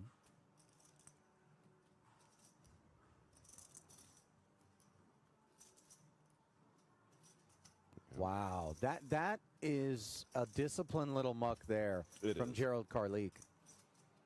It's not so much the 30K bet, it's the people behind, and then concerning yourself what's going to be happening on every turn. Unless it's a 10 or a jack. Well, we know fold is never on this man's mind. Yeah, that's right. I like just the call in here, too. That's wonderful. Ace-8 and the 7s bow out. Big turn card for fast. By the way, that bet by Madani got a lot of mileage. It pushed 3 players into the muck. Now a bit of a pesky road to improvement from Madani. He's got top pair, but the 4-liner on board. Do you have to Plenty of 10x, I would imagine, in the big blind defense range. Yeah.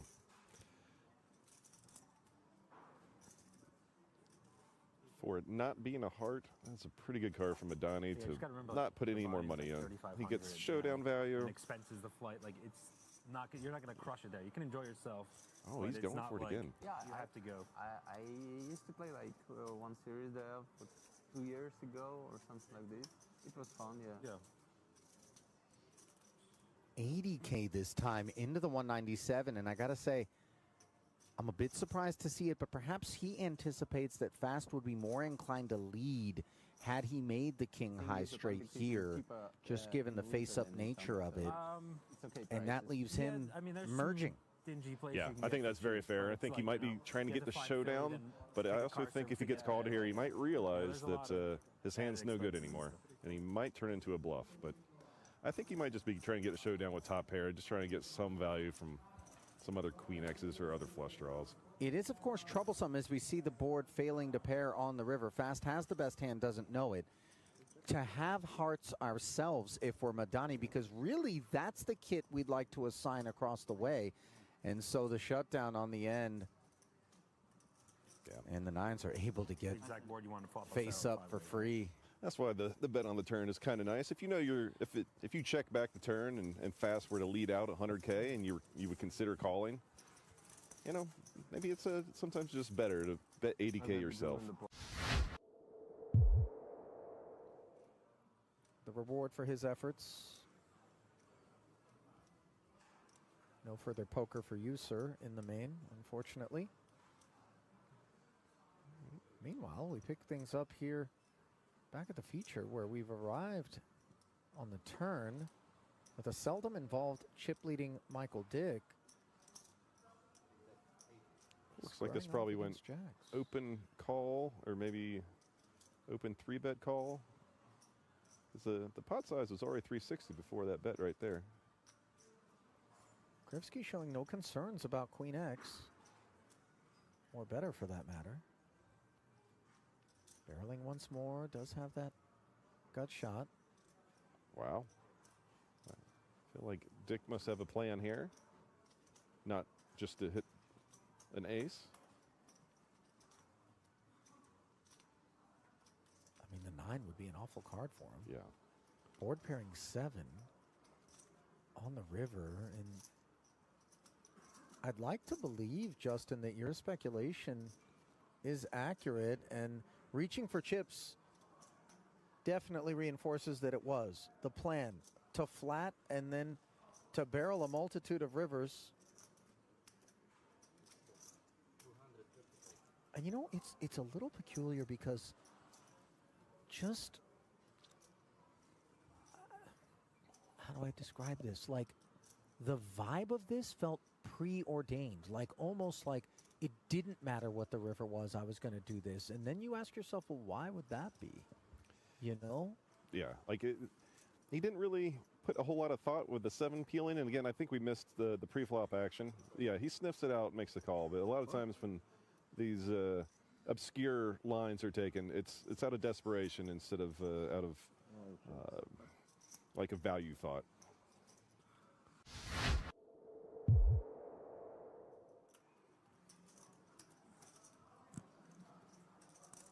Well, what do you think, Justin? Are we going to burst that bubble in a hurry, or is it going to really start to grind down here? Obviously, we know if Sean has anything to do with it, we'll potentially get there in a hurry, courtesy of some sort of gnarly beat. Sean might be, oh, he finally has it. Yeah, ace, king of spades, and this is where things become dangerous with something like 90% VPIP over the last couple of orbits. I always expect these bubbles to take a while. All of a sudden, the money, I'm sure it's 15,000 euros, becomes very real to people. You know, you put in all these hours over 3 days, want to walk away with some money, tell people you made the money. Oh, boy. All right, well. Another ace-king surfacing in the small blind here after Madani decided to speculate on the button with 4-5 of diamonds. And that makes the proposition even more attractive than it already would have been for Vrancic to get his chips forward. He jams. Now, this is not an insignificant 229,000 for Sean. He is, of course, the covering stack, and ace, king of spades isn't really looking for the muck. He will ask for a count. No, for sure. But I think Sean's picked up on the fact that people are exploiting his opens, and he's getting 3-bet a lot. This is a welcome side, even though he is going to just have some 8s and 9s here, so, and have to flip for half of his stack. But you know, he'll have the 1 flush draw against the 2 flush draws, And most likely they get to chop up Madani's money.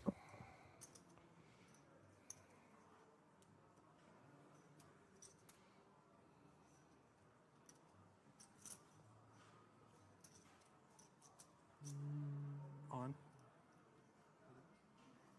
Followed right. Yeah. And Deeb over the top just to usher Madani further toward the muck in the event that he Double suited ace king. had something that might have left ace king with an issue. On TV, So- never do bad jokes. Okay, A sorry 10% about it. I will edge. never do this again. To Deeb, given the presence of the spades as we play a $500,000 chip pot. Franzik. Now I will 3-bet you every time. Oh, you no. No. Wow. See you, buddy. GG. That is a devastating development Wow. there. Dare I call it unjust? Granted, we noted the 10% equity advantage. We just don't usually expect it to come to fruition in spots such as that. When you have a hand, you take it amongst. Because of your cap. Just like You know- that. Now you're Deeb jealous is of just it. as healthy as he was when we started the day.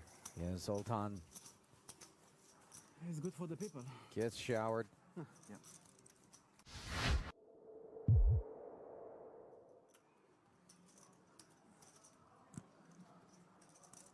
Well, what do you think, Justin? We going to burst that bubble in a hurry, or is it going to really start to grind down here? Obviously, we know if Sean has anything to do with it, we'll potentially get there in a hurry, courtesy of some sort of gnarly beat. Sean might be. Oh, he finally has it. Yeah, ace, king of spades, and this is where things become dangerous with something like 90% VPIP over the last couple of orbits. I always expect these bubbles to take a while. All of a sudden, the money, I'm sure it's 15,000 euros, becomes very real to people. You know, you put in all these hours over 3 days, want to walk away with some money, tell people you made the money. Oh, boy. All right. Well, Another ace king surfacing in the small blind here after Madani decided to speculate on the button with 4-5 of diamonds. And that makes the proposition even more attractive than it already would have been for Franzik to get his chips forward. He jams. Now, this is not an insignificant 229,000 for Sean. He is, of course, the covering stack, and ace king of spades isn't really looking for the muck. He will ask for a count. no, for sure. But I think Sean's picked up on the fact that people are exploiting his opens, and he's getting 3-bet a lot. This is a welcome sight, even though he is going to just have some 8s and 9s here, so and have to flip for half of his stack. But you know, he'll have the 1 flush draw against the 2 flush draws, and most likely they get to chop up Madani's money.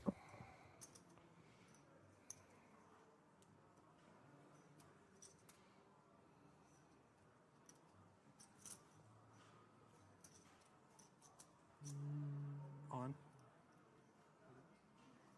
Followed right. Yeah. And Deeb over the top just to usher Madani further toward the muck in the event that he Double suited ace king. had something that might have left ace king with an issue. On TV, So- never do bad jokes. Okay, A sorry 10% about it. I will edge. never do this again. To Deeb, given the presence of the spades as we play a $500,000 chip pot. Franzik. Now I will 3-bet you every time. Oh, you no. No. Wow. See you, buddy. GG. That is a devastating development Wow. there. Dare I call it unjust? Granted, we noted the 10% equity advantage. We just don't usually expect it to come to fruition in spots such as that. When you have a hand, you take it amongst. Because of your cap. Just like know- that. Now you're Deeb jealous is of just it. as healthy as he was when we started the day. Yeah, Zoltan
Alrighty, gang. Hope you enjoyed your break. Small blind is 50k, big blind 100k with 100k running. Big blind ante now 43 players remaining. If you're just tuning in, it's day 3 of the €350 buy-in.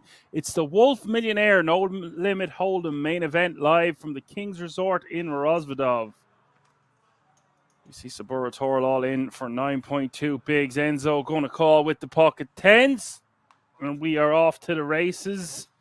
Not sure who looks like a happy jockey, but we're about to find out. 2 million in change in this one. Sabura Toral, very accomplished player. And if Enzo holds with his pocket tens, slight favourite, we will lose a very accomplished player in this field with 43 remaining. Here we go. Good start for Sabura Toral on the ace 6-4. Running hearts working for Enzo as well, but needs a 10 out of the gate. Turn is the 8 of diamonds. It has to be a 10 now and a 10 only.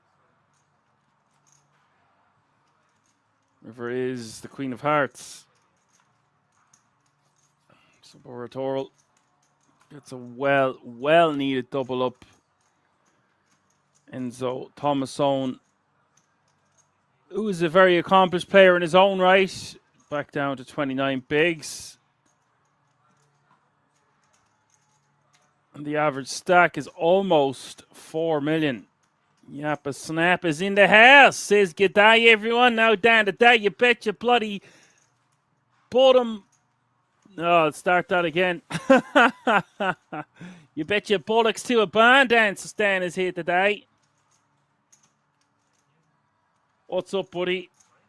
Yoda Code says, my friend Sabura Toral is becoming a regular at King's TV tables. Sabura Toral is very good. I really like watching this guy play.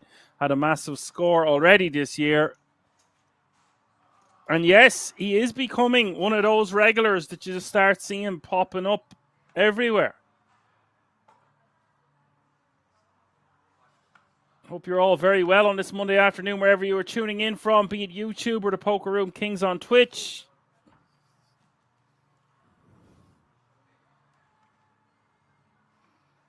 Be sure to give us a like, subscribe, and a follow. Yappa Snap never gets sick of his welcome in chat. Well, I butchered that one, but I just ate me dinner. It's very hard to eat dinner, cook dinner, eat dinner, go to the bathroom on top, whatever you got to do, you know. And get back to the hot seat.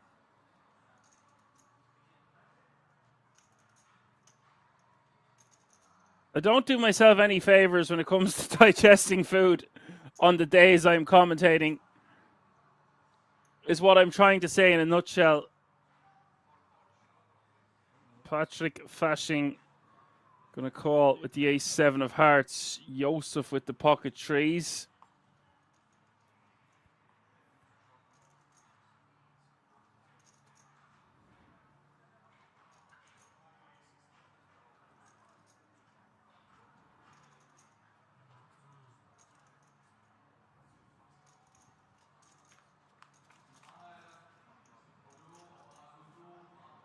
Three in the window, set for Joseph. And Joseph going to have almost 2 million in chips. Nice double up for him.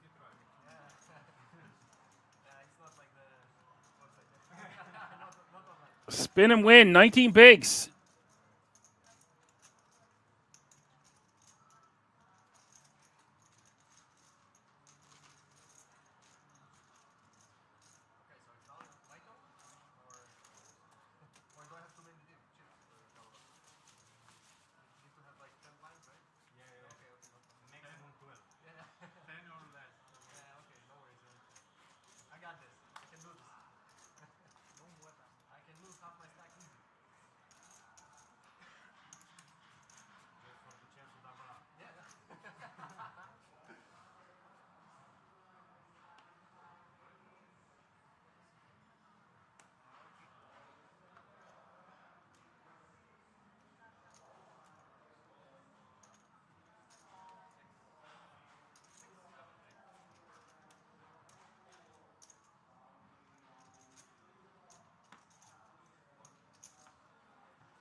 Patrick in the small. Alexi on the button. King 3-7-6.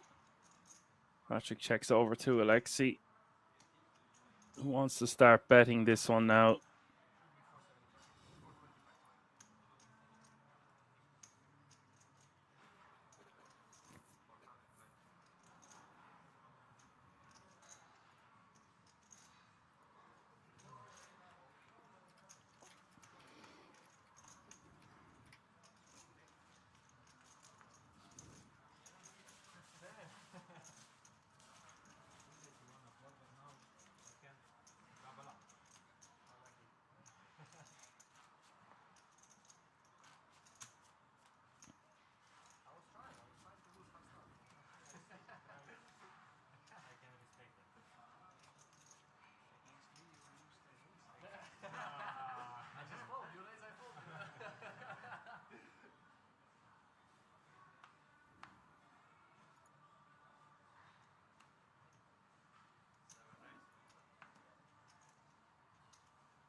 He's just going to take that one down with a bet.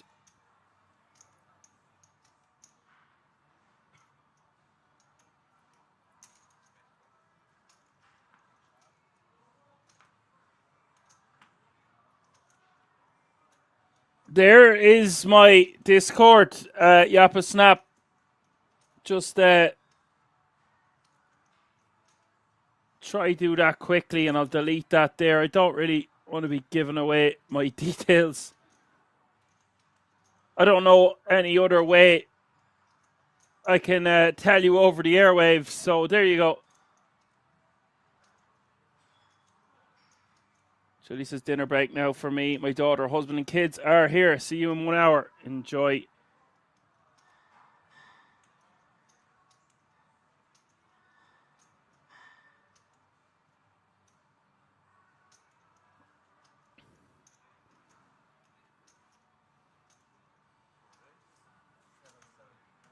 I think that's great that you made a video that inspired you or was inspired by me. Fantastic.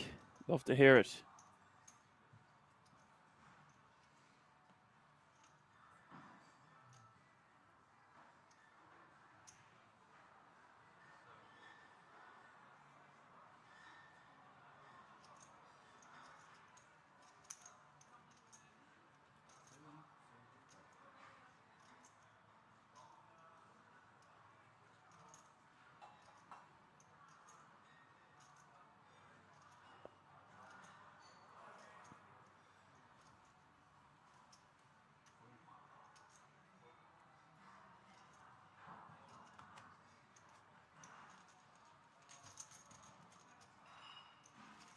Ace King. Gonna get Joseph to fold there with the 3-bet. That's strong play. Big enough fold from the pocket eights, but given the pressure,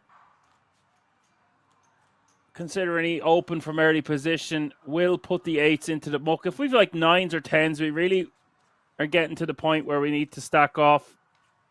Make an argument for definitely folding those 6s, 7s, and 8s.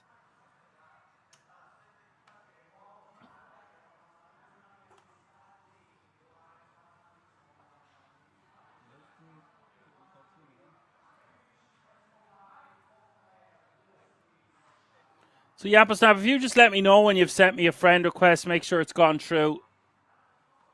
That's fine.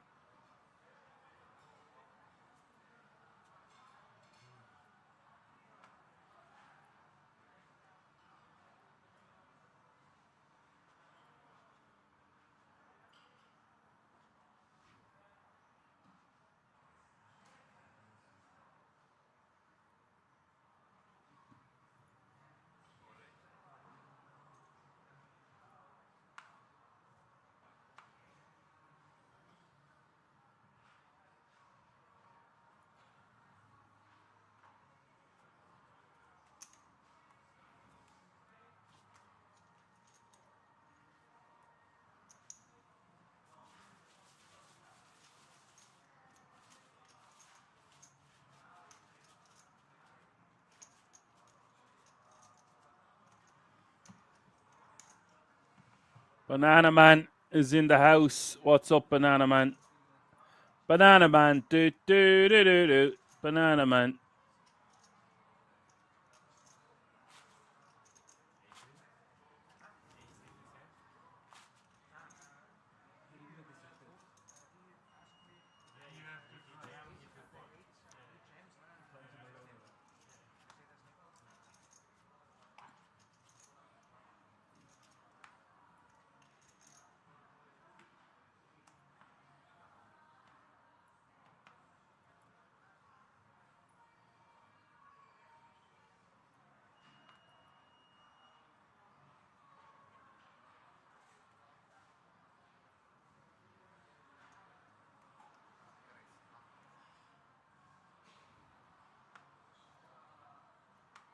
I got you, buddy. Now, you must remember, I'm not just for Christmas. We're friends for life now.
Monday Madness with a nice 3 bet.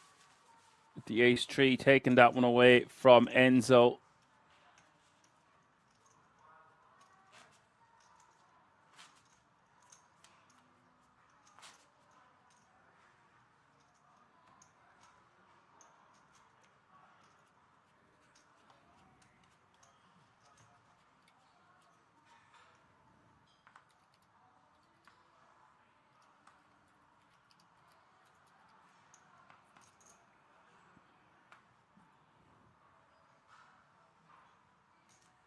Banana Man says, how are you, Dan? I am pretty good. Pretty good.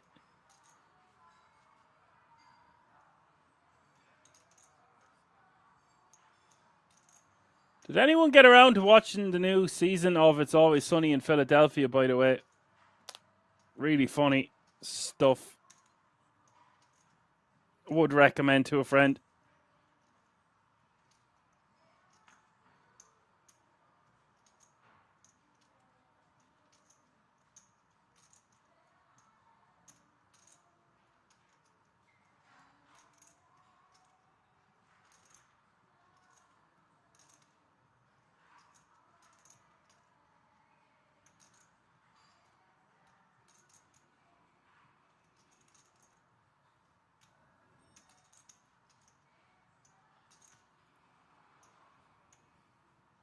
Ace King for Monday Madness.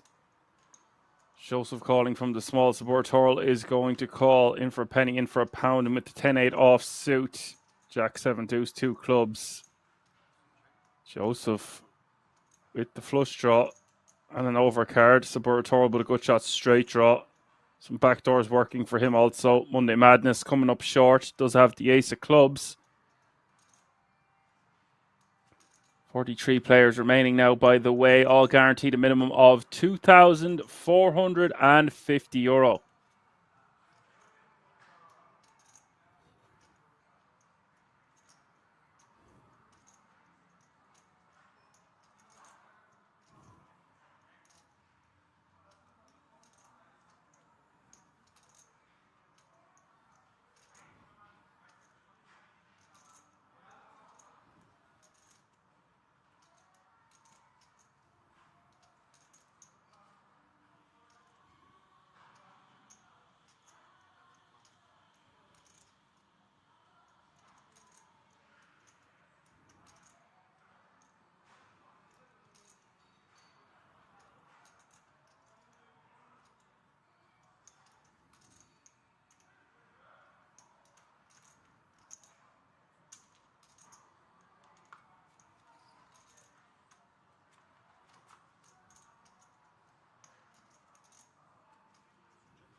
1.3 million.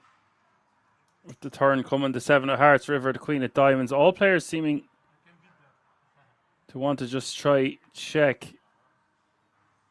10-8 not wanting to bluff there. Joseph not wanting to bluff. I'm not really sure if someone is supposed to try take that pot away, the small blind or the big blind.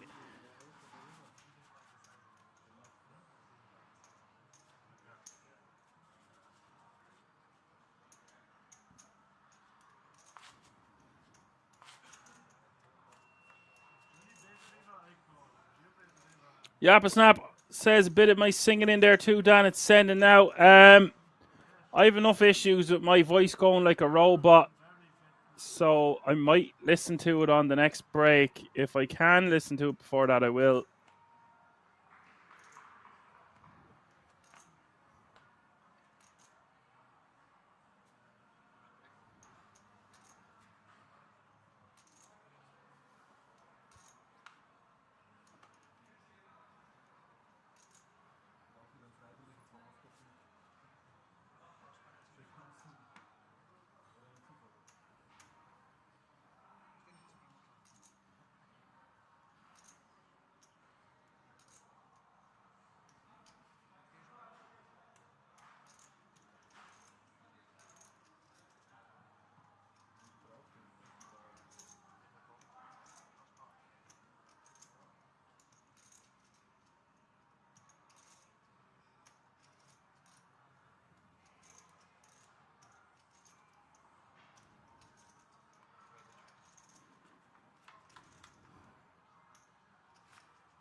Jack Deuce 5-2 pair for Sabora small blind against the big blind.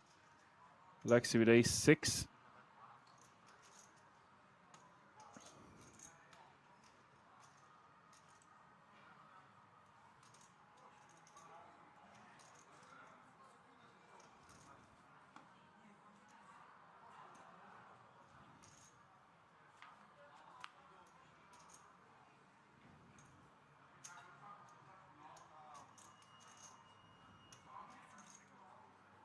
That's a dangerous card that comes off. Alexi now with top pair. This is a blind v blind battle as well. Alexi won't get too much credit for having an ace. So he'll think he can go for 2 chunky streets. And Sabura Toral going to pick him off. Sabura Toral only has 13 bigs, so maybe Sabura Toral bets an amount on the turn here to set up a perceived river jam. Wants to bet like 300k. Maybe even 360. Goes for 380. He goes for that chunkier sizing to set up a river jam.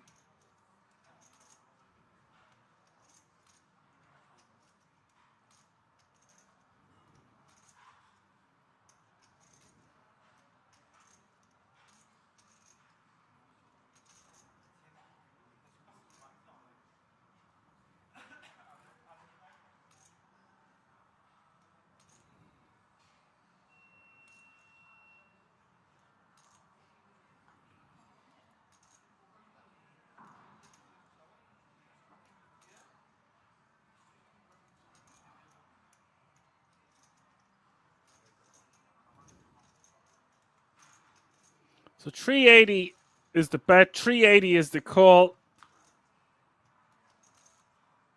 That river is a 7 of diamonds. Looks pretty safe to me. So Boratoral's just going to be jamming his 2 pair on this river, and Alexi's not going to be able to fold. There's some busted straight draws out there. There's some busted flush draws out there.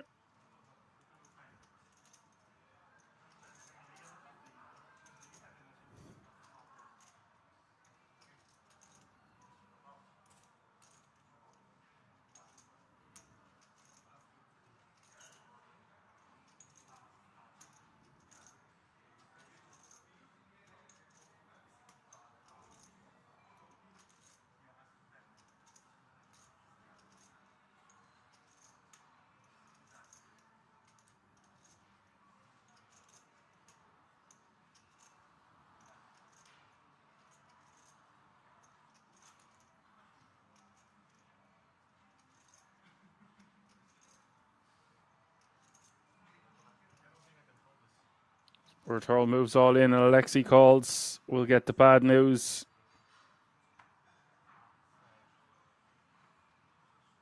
And for Saboratorl, this is a huge moment. He's now playing 32 bigs, and that's going to put Alexi Mishuk down to 5.3 big blinds. That one is going to shake him.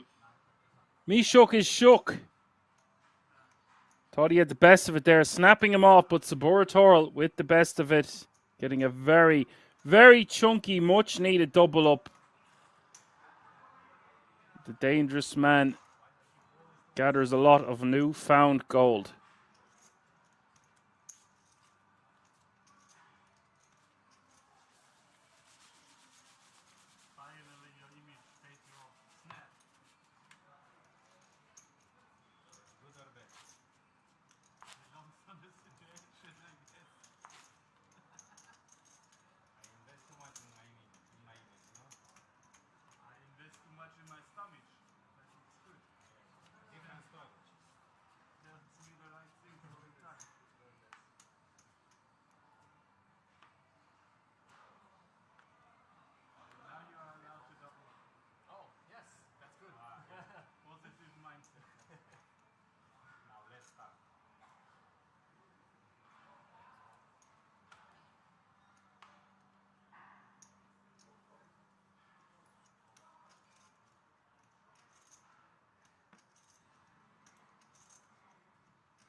Saboratorl raises to 200k from the cutoff. Patrick in the small blind with pocket sevens. Gonna call.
$375 is the bet on the King 8-3. Backdoor clubs working for him. 2 overcards to the pocket sevens, and the sevens will go into the muck. Something's got a hold of me lately. No, I don't know myself anymore. Yap Snap, that was phenomenal. You surpassed yourself. It was way funnier than I thought it would be. And who is the lady? She has a very, very lovely set of personalities.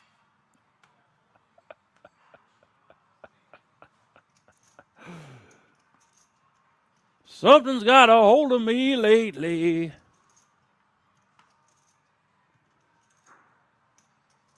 Gold star, Yappa Snap. Welcome to the executive committee. That was very impressive.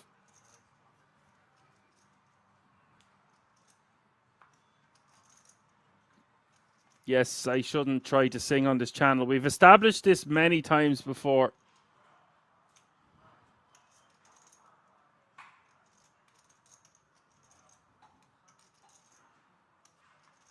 Sometimes I lose control. Can't help myself.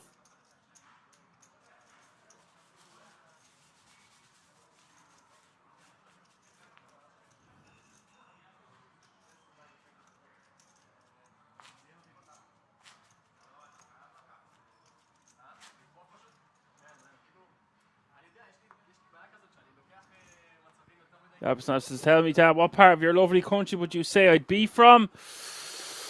I don't know, because it sounded quite generic, but was really good. It was really, really well done. You're quite good at singing. You impressed that lovely lady. You're through to the next round. Glad I had some form of inspiration towards your... Her name is Ezra. She streams on Kick. Great chick. Very funny.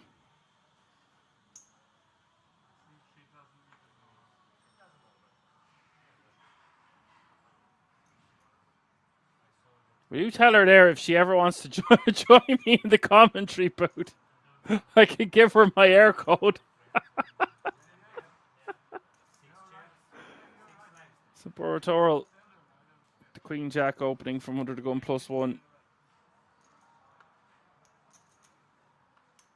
And now that Supportorial has gained a lot of traction, got the double up, playing over 40 bigs to start the hand. You're going to see him be a lot more active. This guy's impressed me a lot. Granted, the double up he got, it played itself. Something's got a hold of me lately.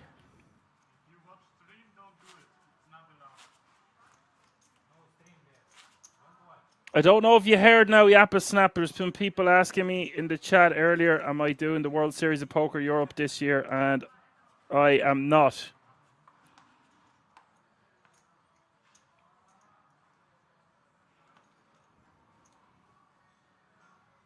There'll be fumbling and stumbling going on, all right, Yappa Snap.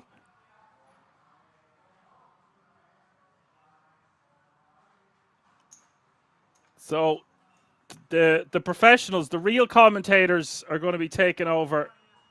The GG team are sending an army to Kings for the entire World Series of Poker Europe. So just bear that in mind.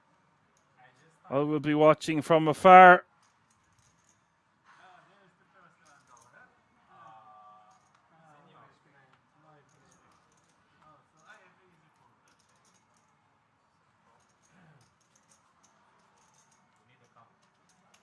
Hands against about the commentary table, yes. Hands off. Hands on.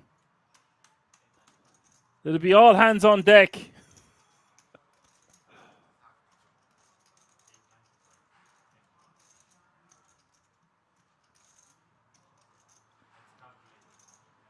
I don't think Saburatorial can or should fold for 9 big blinds total, 695k.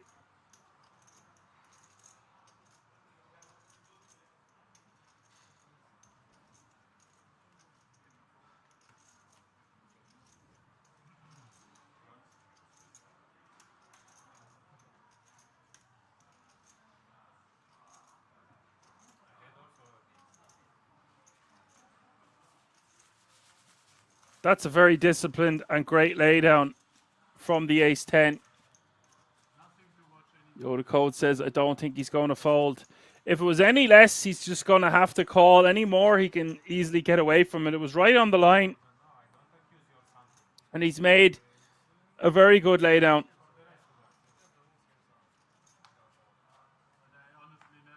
Snap says, then we can mute it. We should have a watch party. Do you know when I would be up for doing a watch party? I would be up for doing a watch party for a UFC event. I don't know if you're on about putting it online or are you on about streaming it through Kick or something.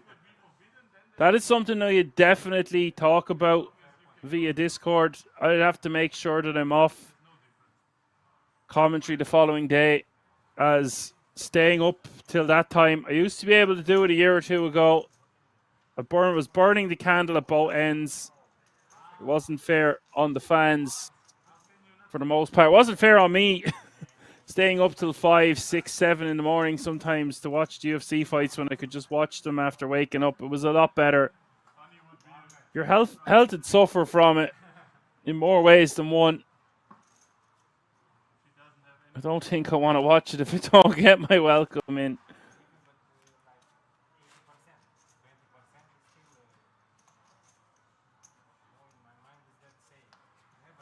You can stream UFC if it's a paid event, as in the main event fight. So what we would have to do is actually buy the card, because you can't be doing any illegal streaming.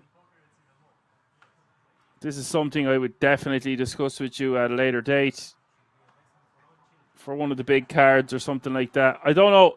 It depends what the time difference would be for you. If it would be crazy for you, it probably wouldn't work out. Or maybe it actually would work out for you. All we have to do is set an alarm and get up.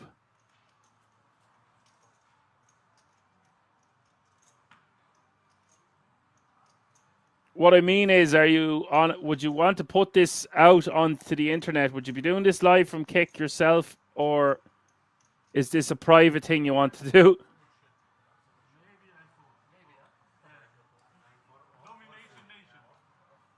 We probably do a private the first time and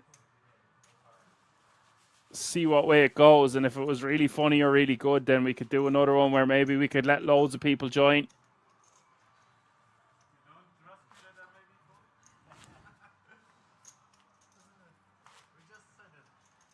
Always good time for an Aussie. Aussie, Aussie, Aussie. Oi, oi, oi.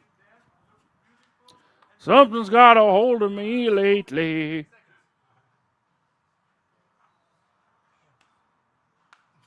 .41 players remaining now.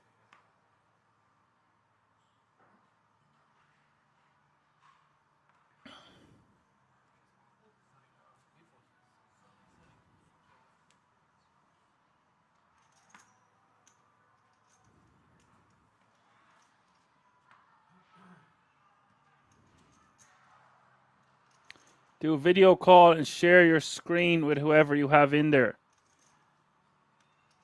Yeah, I don't know if I've got the boys who will stay up to that hour. A lot of my mates now, I'm 35, they are all happily married. I say happily in quotation marks, and they all are starting to have kids and stuff. So it's like a no-go area for them to be staying up till 3, 4, and 5 in the morning.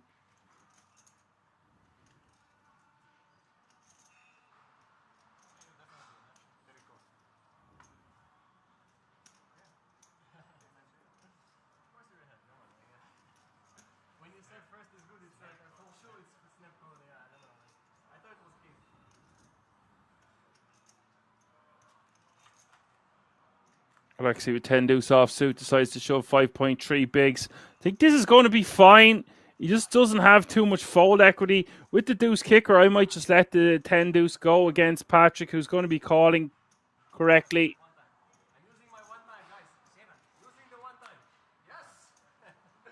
Does hit the deuce on the river on the 4-6 queen 3 deuce, and now back to 12 bigs. Big moment for him, all things considered. Yeah, Yapastampa, you told me you were a very similar age to me before. We could get blind, all right, but we'll save the nitty-gritty details for Discord.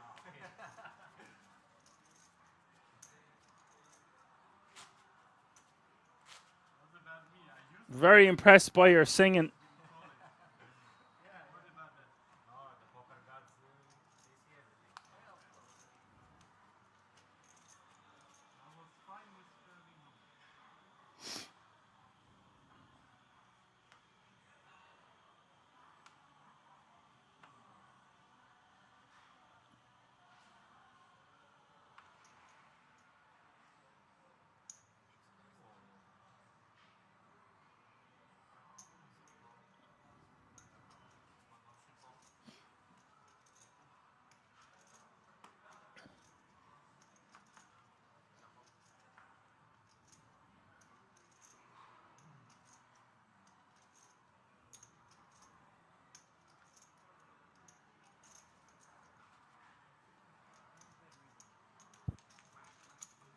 You could also do a watch party for a big poker event. Although they're very long-winded, as you all know. Nah, it's got to be fight night. I take it back. Maybe some sort of other sporting event.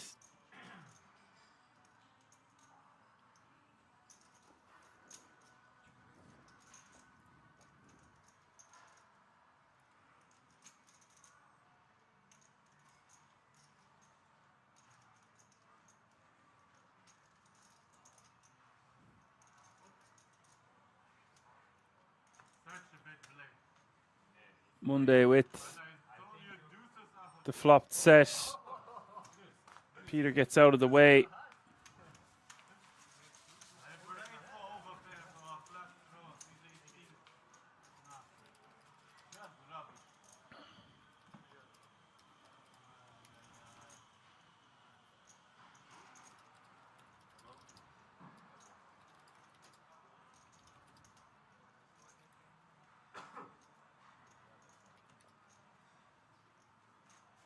Patrick Fashing with 61 bigs, Monday Madness with 50, Sabura Torl with 39, Enzo with 20, Alexi with 12, Peter Volk with 10, and Josef with 9.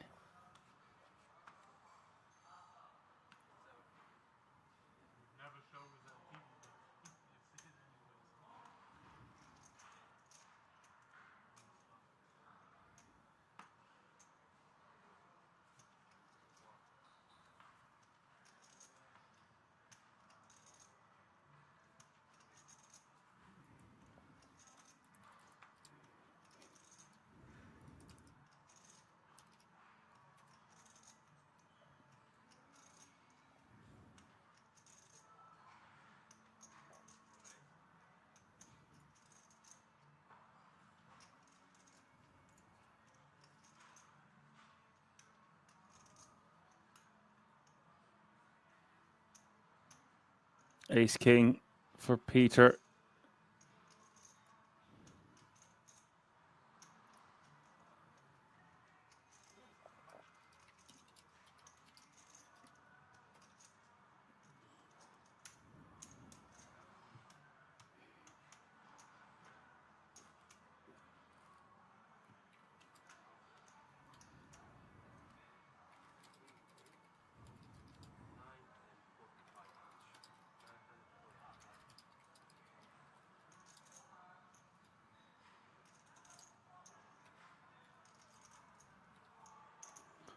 And a 6 for Patrick, and he feels compelled, button against big blind, to call the additional 7.5 big blinds.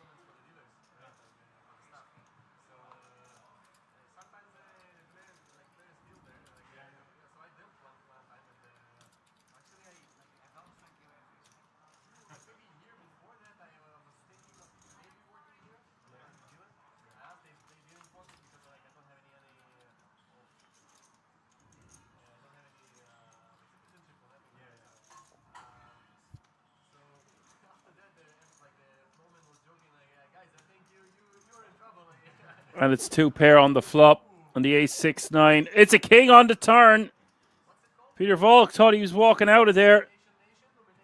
Looks like he's going to be sitting back down with over 2 million in chips, and he does do just that. Really nice turn card. Bit of rough justice there for Peter after Patrick flopping 2 pair.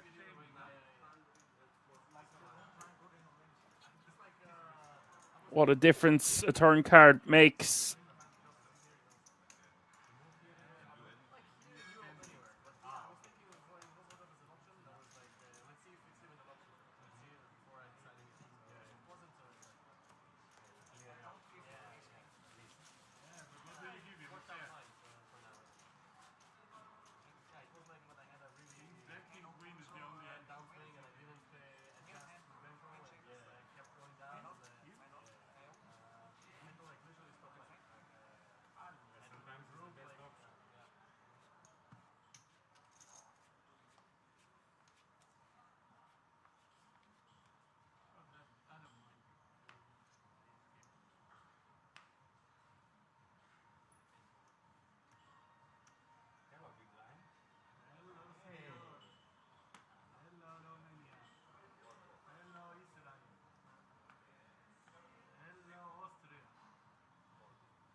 Enzo going to bet 150 here on the Queen 8-5. Monday Madness going to hang around to see a turn card with the Ace Jack. Jack of spades. Turn is another spade. Brings in the flush. And some straights.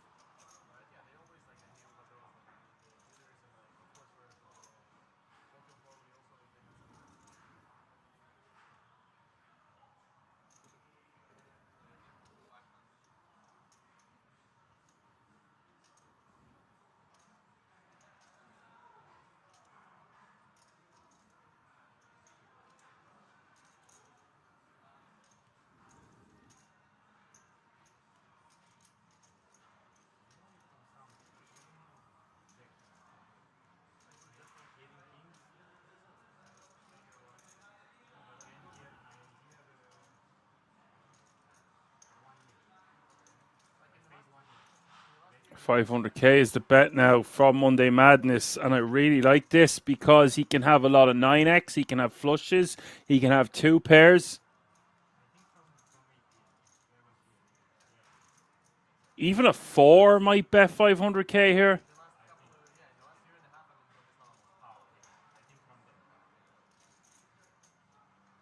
Really, really difficult call for Enzo to make. He just loses to too many hands.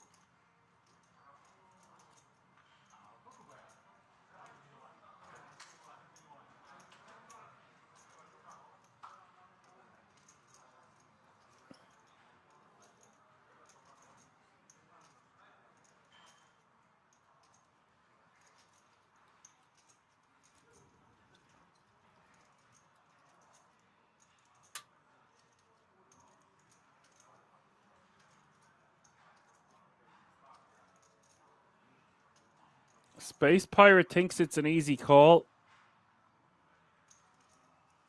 Perhaps. I don't think it's an easy call. It's a very tough call. on that board the way it's played out.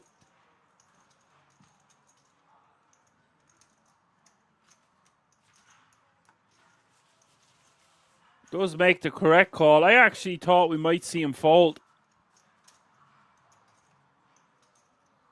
Fantastic call there on the river.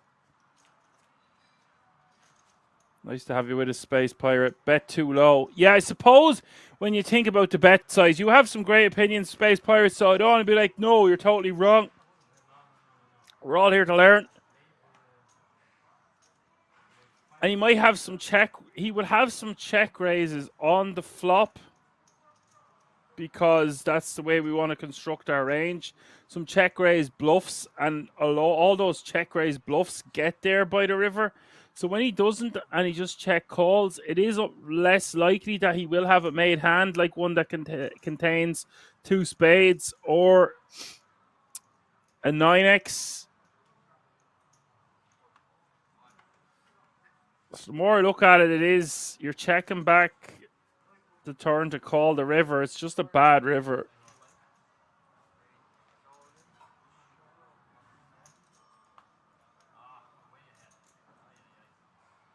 If he makes it like a million there or pot size bet a bit more, it's going to be way more difficult to call.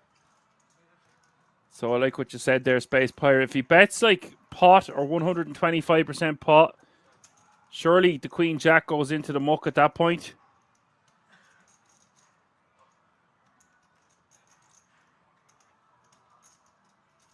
Alexi is going all in for 11-ish bigs. Joseph calls. And a king there for Joseph with the king queen.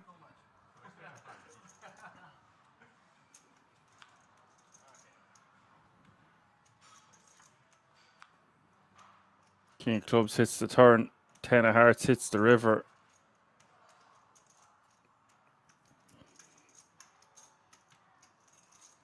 Joseph with a big double up, and Alexi now with 4 bigs remaining.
Sportorl decides he is too much invested to not call another 300k. And Alexei gets an opportunity to double up to almost 1 million with 40 players remaining.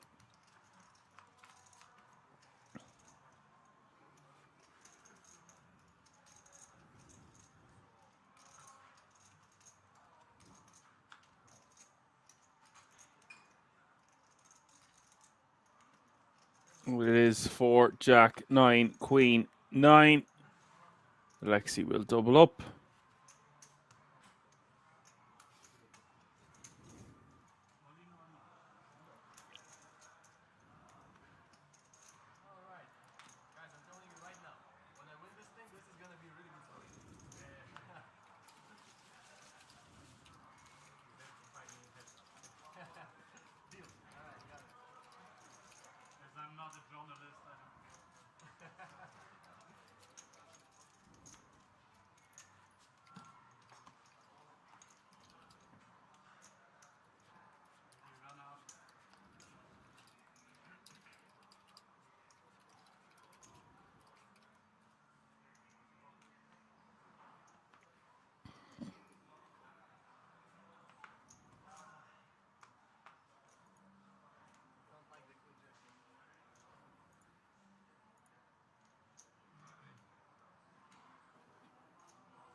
Snap says, Dan, how did the convo go when they told you about me not commentating the Euros? Well, that's very private information, but they were super nice about it. I'm not part of the GG commentating team, so let's not forget that these guys have 5, 10, 15, 20 years of experience.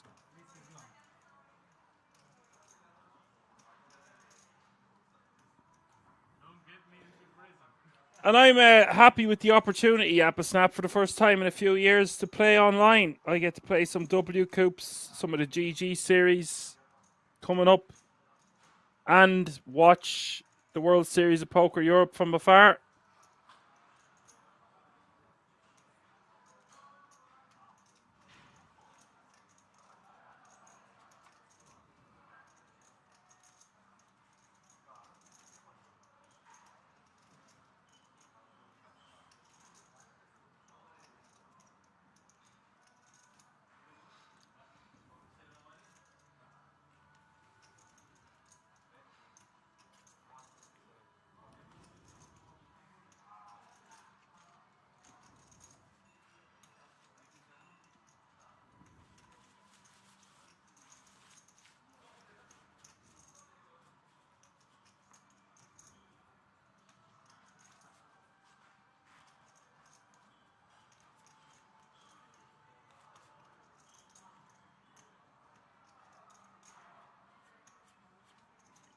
Sam says, okay, fair, but can you at least tell them to scrub up on the Aussie accents? You have permission to go tell them you're that yourself.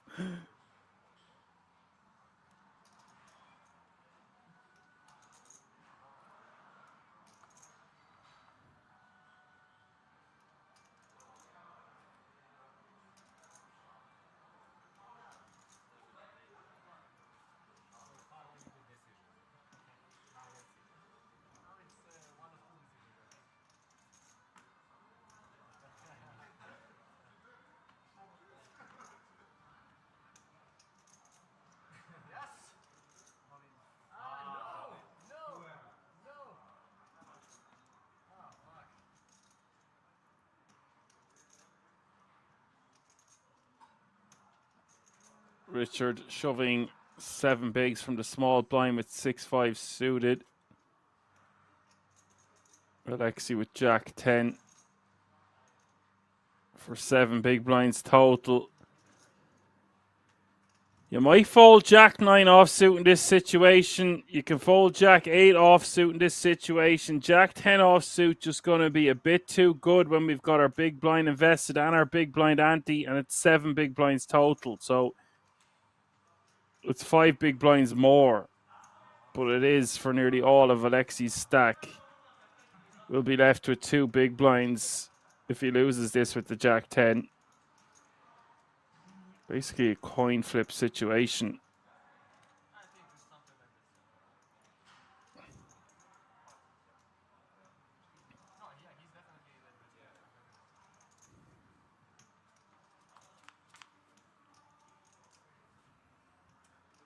Queen 5 deuce is the flop. Richard gets out in front.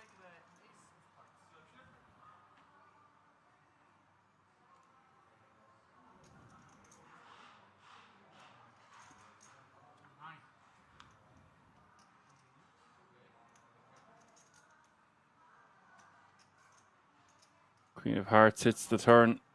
Flush draw now for Alexi. But it is a king. Richard all smiles, playing 15 bigs now. Alexi running on fumes. Nothing he can do there, of course.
Peter raised to 250 with the aces. Alexi basically all in by default.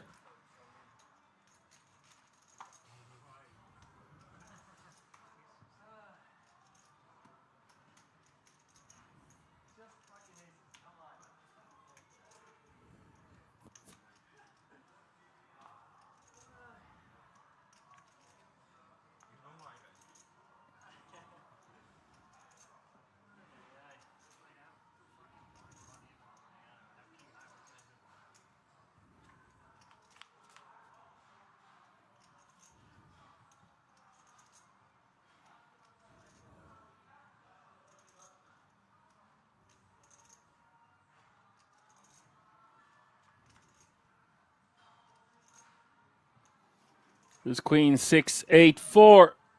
And Alexei is gone.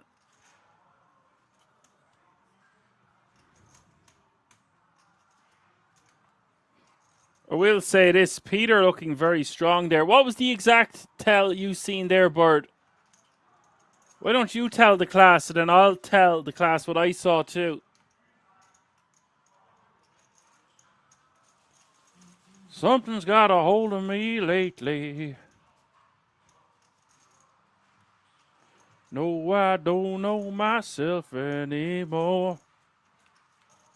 Ooh.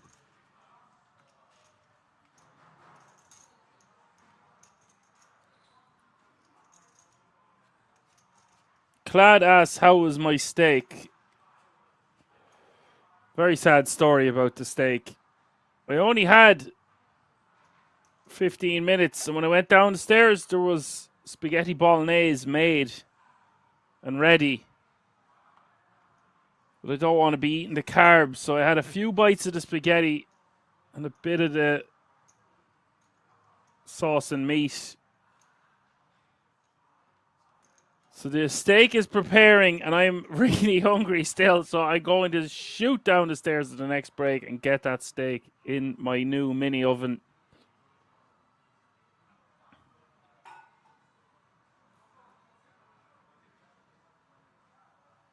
So I had a small baby bowl of bolognese, basically, to answer your question, and some green tea and some berries and a dollop of Greek yogurt.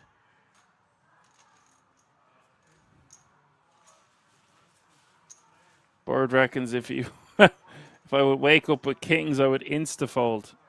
It's easier said than done to instafold the king's pre.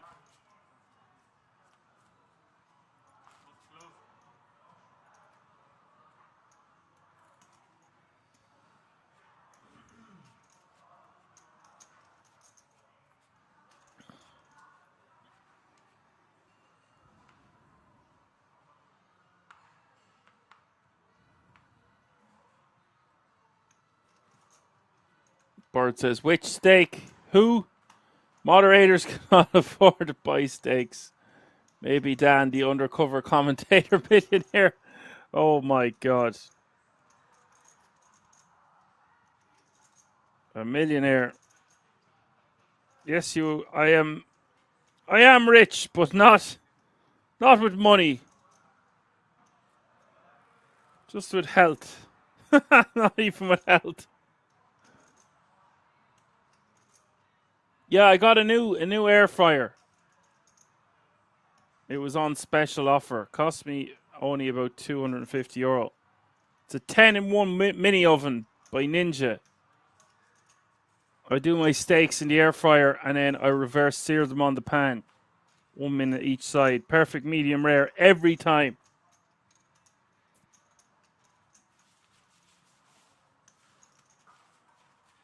Banana says health and love. Yes. It will not be defeated. What a wicked combination, health and love. I'll go just to go check my health this week, actually. Or else for love. I might go exploring for that soon enough as well.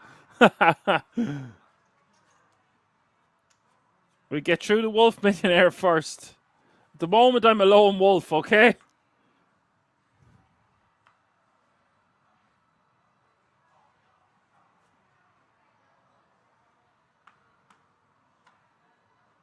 Far from an undercover millionaire, I can tell you. You take that back.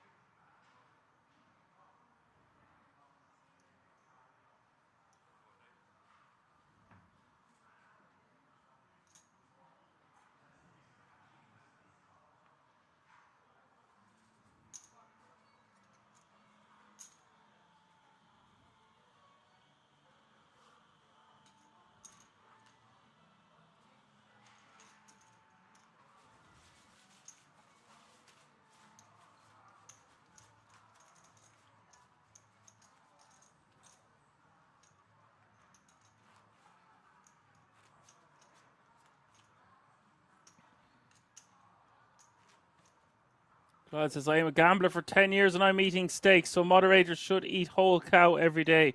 I have some delicious ribeyes, is what you want to know. I was eating sirloin for a long time, but the ribeyes are turning out even better.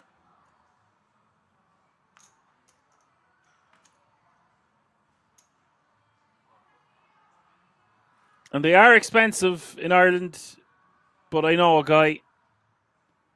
I've got a guy for everything.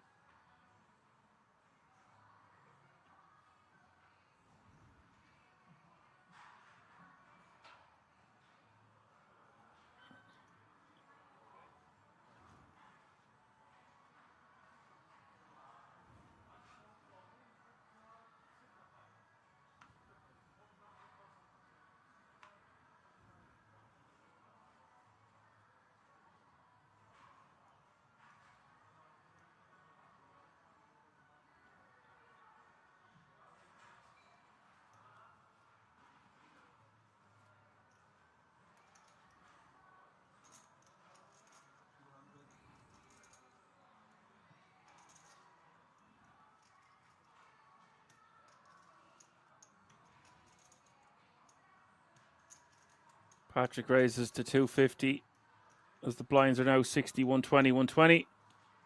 Clad says he loves sirloin. Yeah, sirloin's grand, but in these air fryers, the ribeyes turn out even better.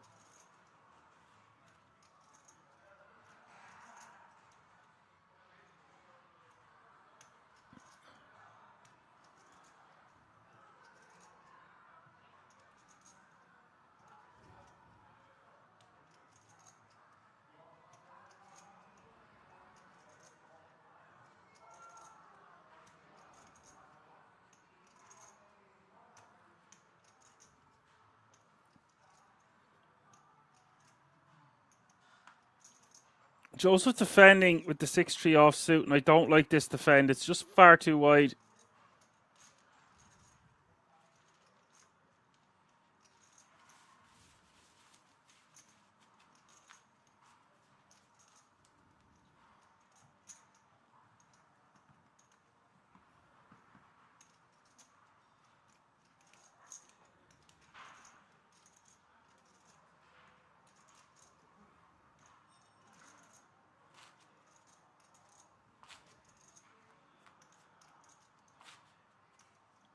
$45 bigs for Patrick. Monday with 31, Enzo with 30, Saboratoro with 28, Peter Volk with 18, Joseph with 13, and Richard with 12.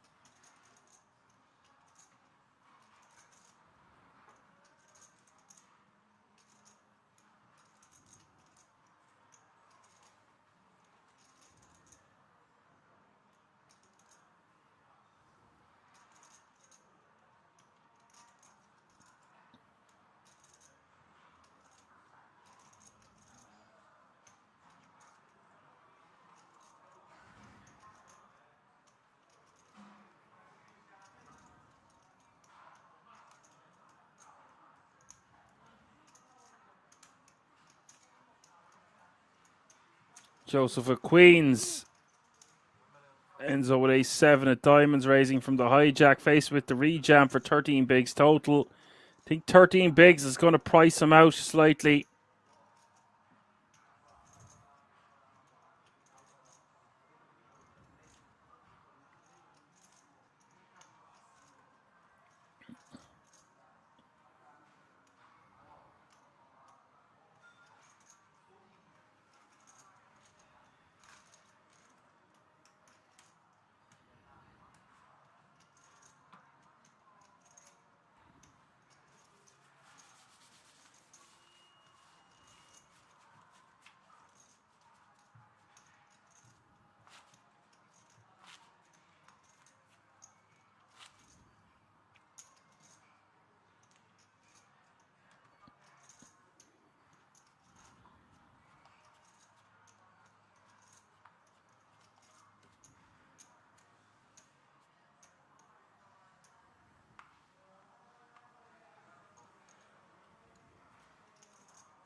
Peter raising to 250. That was a nice pickup by the Queens, by the way.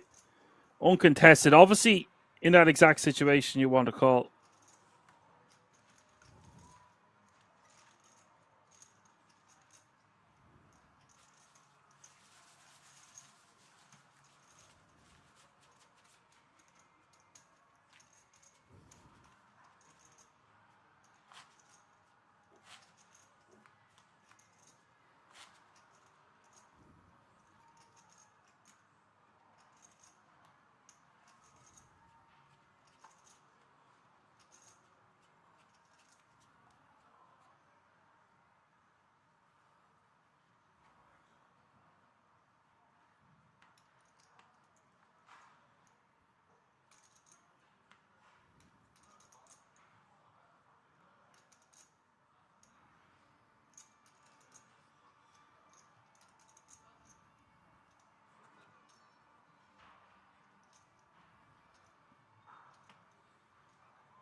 And Kings for Richard.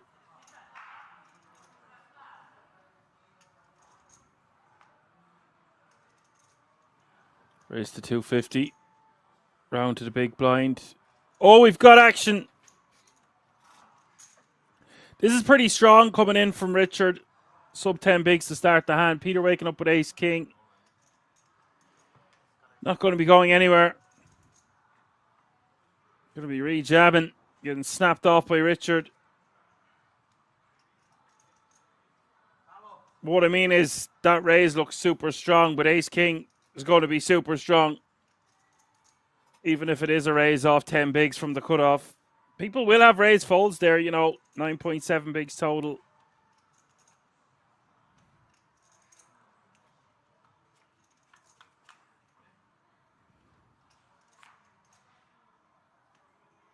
Nine, 8, 7. Ace needed. There's a 6 of hearts. No help to Peter Volk. Oh, there could be some opportunities here. That's not one of them. 7 of diamonds.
35 players remaining now. Joseph under the gun at 9-7 of hearts.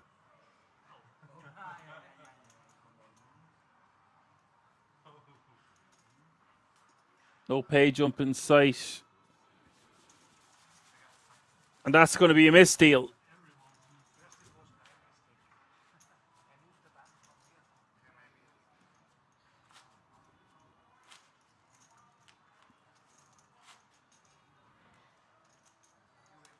Something you rarely see at Kings. A misdeal.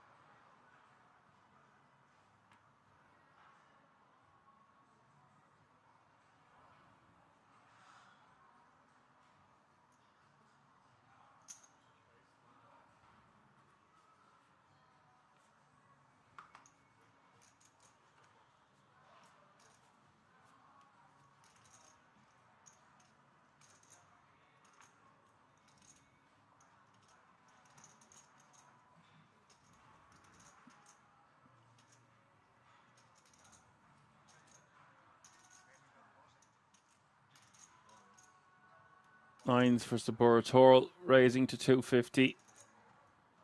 Peter Volk with some mystery cards.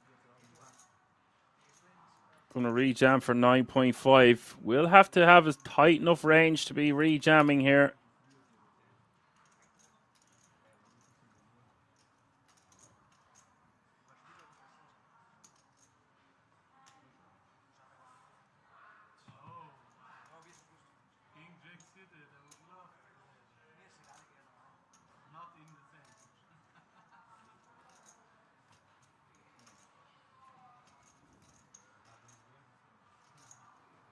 Like I said, it's going to have to be tight enough, and it was tight enough. Peter with 10s. Saborator with 9s. Queen, Queen, Deuce. Saborator going to be down to 16 bigs unless he spikes a 9 or something to that effect. Turns an 8. River is a king.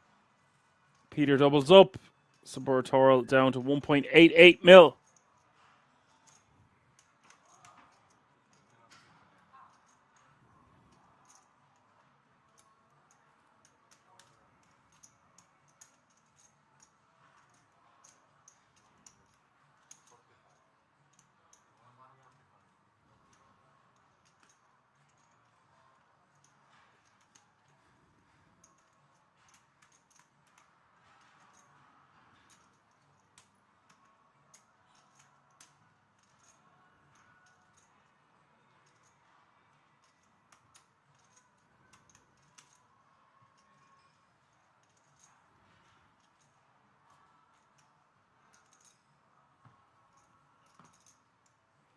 As Richie says, he loved his salad.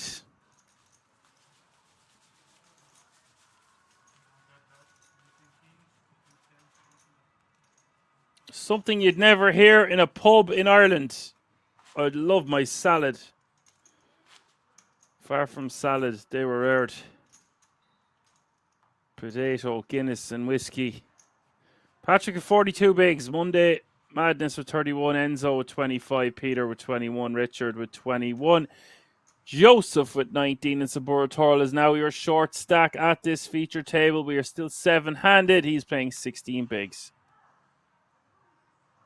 32 players remaining now.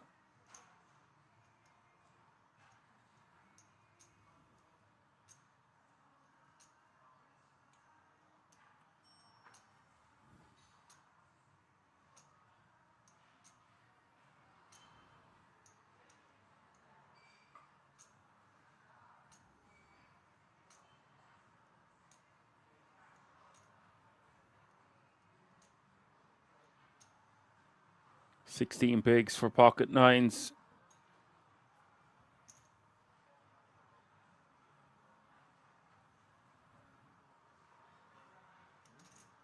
There's something you don't see every day. A limp.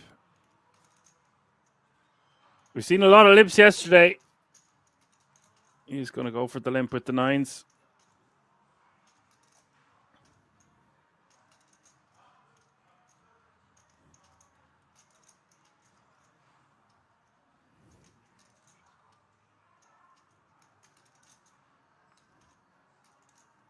Peter's just going to limp behind with King Jack offsuit. Would prefer to see him bump this one up, but he probably knows that Saburatorial is going to be moving all in over the top a considerable portion of the time. So therefore, he just decides to call in position and see a flop and brings the blinds along for the ride. He does flop top pair on the Jack 7-4.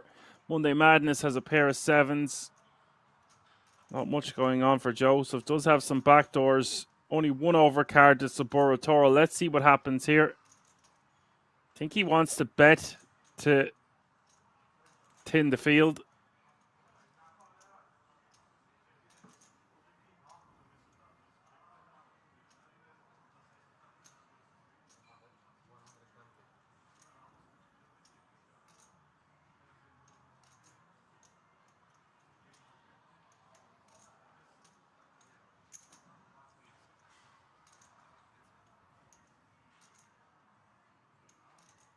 Peter raises 375.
Marius Zhikovanu.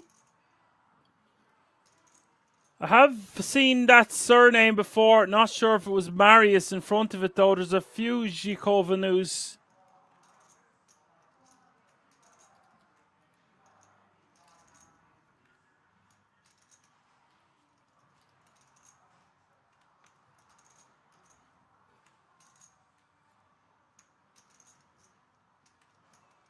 And there's a reason for that. A hero has emerged. Marius Zhikovanu has a total live earnings of 2.144 million.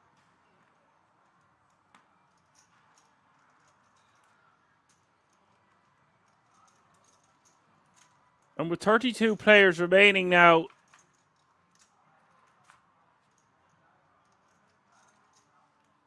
that is a player to watch for. He has a best live cash of 437,000. By far going to be one of the most accomplished players remaining in the field.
The 8's going into the muck there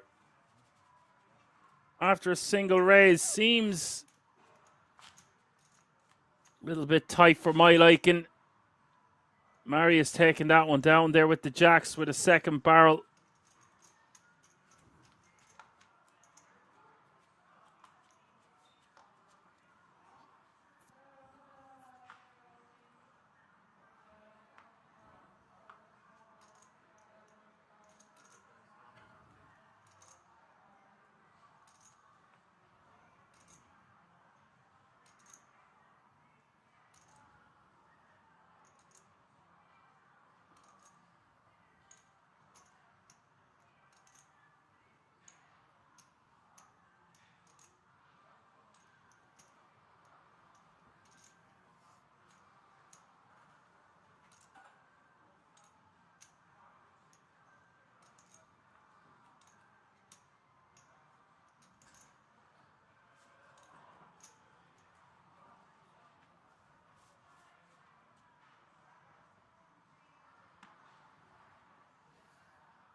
King 4.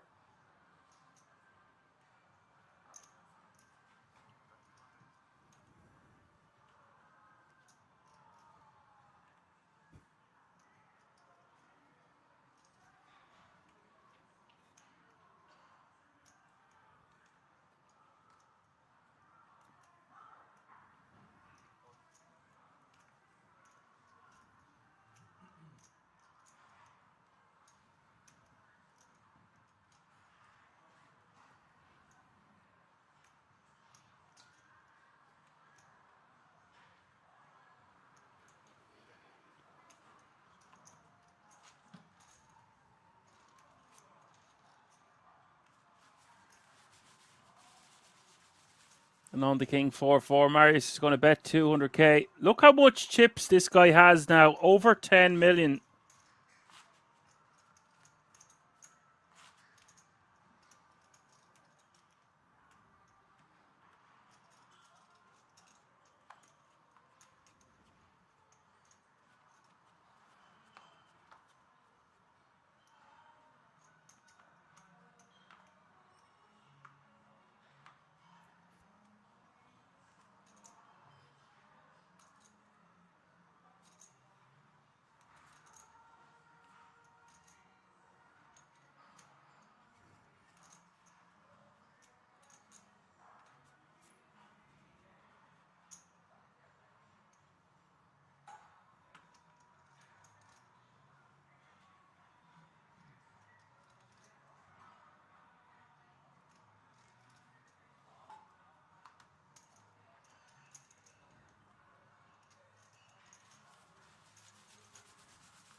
Kings for Monday Madness raising to 250k.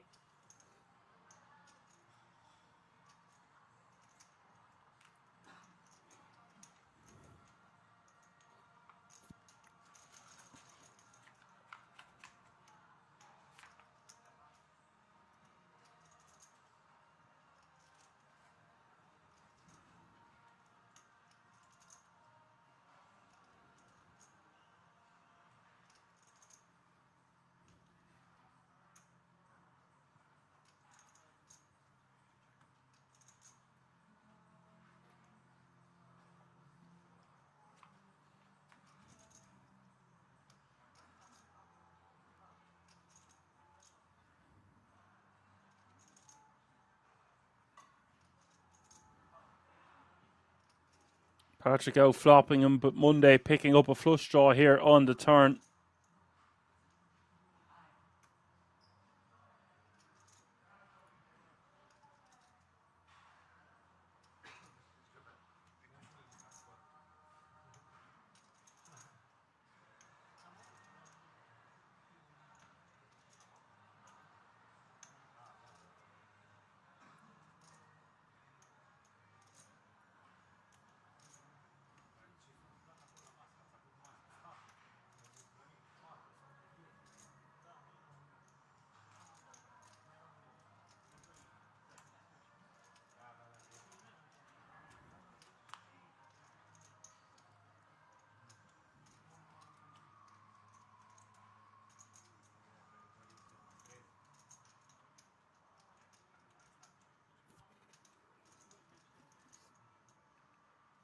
Thirty-two players remaining now. The deuce of diamonds rolling off on the river.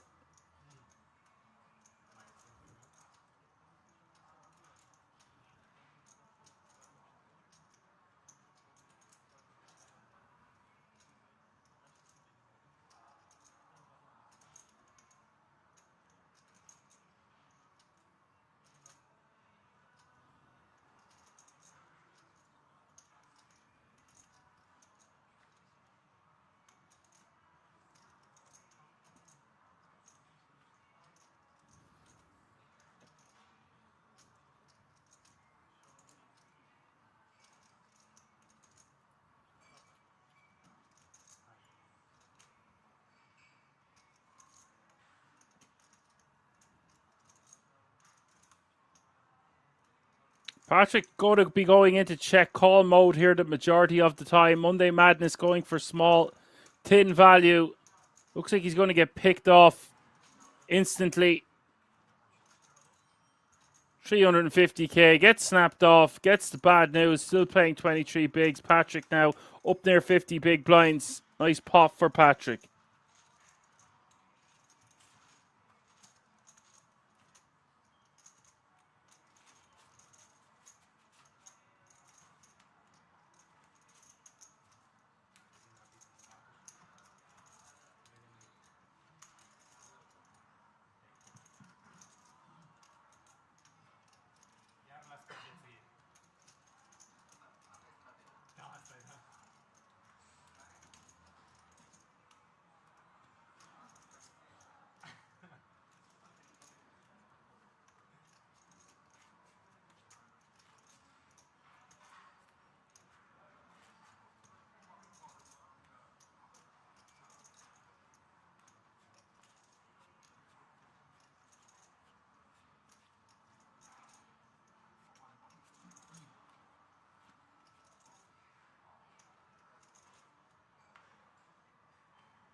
8-8-4 is the flop. Patrick with pocket threes. Enzo with king 5 at diamonds. And Peter, the initial opener with ace queen off suit. Average stack is now 5.2 million. And I'm getting information that we are going to be going on break for the guts of 40 minutes. 40-minute break after hand 103.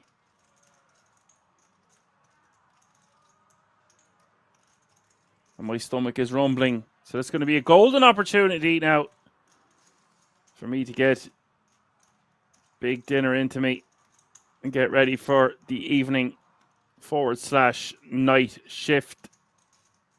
Still a long way to go, even though we are down to the final 32. And so I was going to try buy this one. Good shot, straight draw. He picked up on the turn with the 7 of clubs.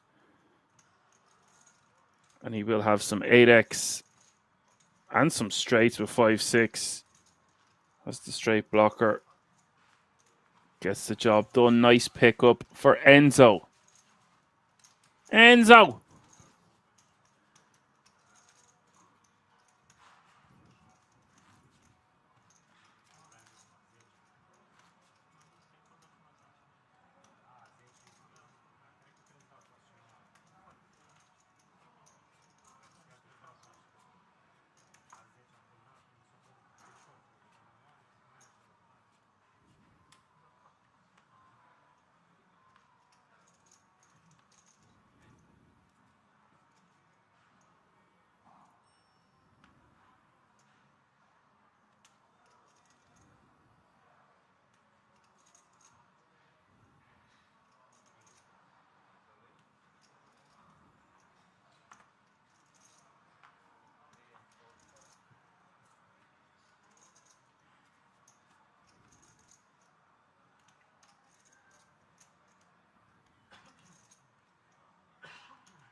So Boris Horrell getting that one through with pocket 7s, taking down the blinds and antes.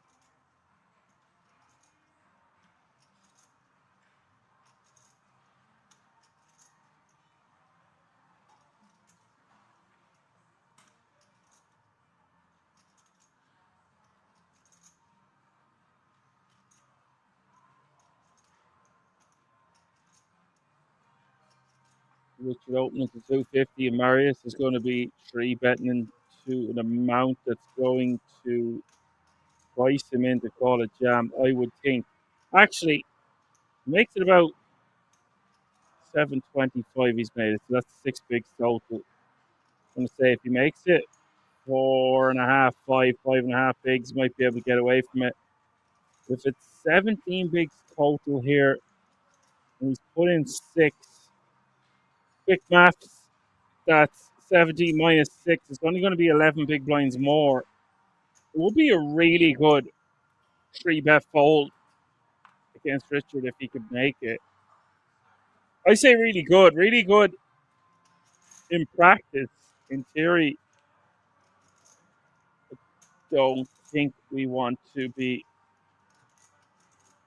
3-bet folding to this stack depth, although it's in position against the hijack. Let's see what Marius Zhikovanu does. This guy is up over 2 million. He knows exactly what he's doing, and he's got a lot of chips.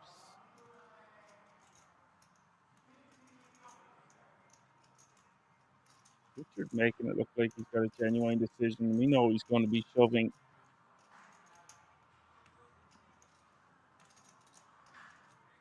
Yeah, he's made up his mind that he's not going to be 3-bet folding. But I've seen really good players 3-bet fold there.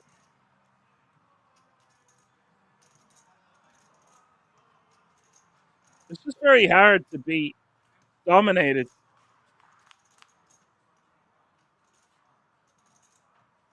If your opponent has ace king, then so be it. We block it considerably. Is ace 6-4. Needs a lady. There's your lady. Hello. The little princess arriving on the turn for Marius Zhikovanu. Richard Kovac is out of here in 32nd place. Nothing Richard Kovac can do there.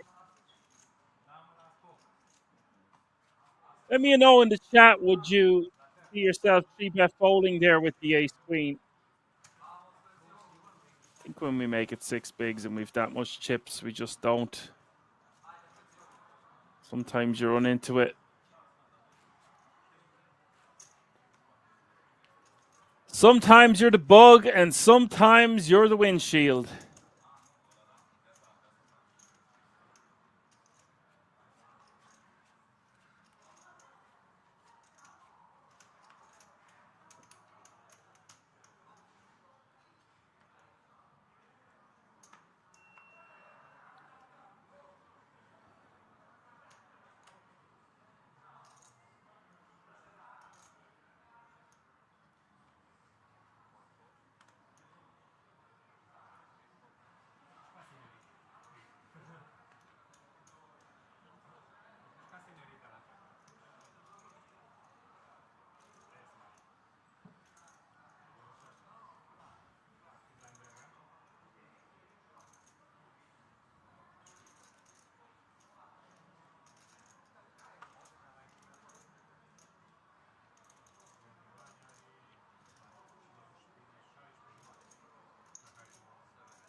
Blind v blind battle, 6-7 for Monday. Joseph with King 3.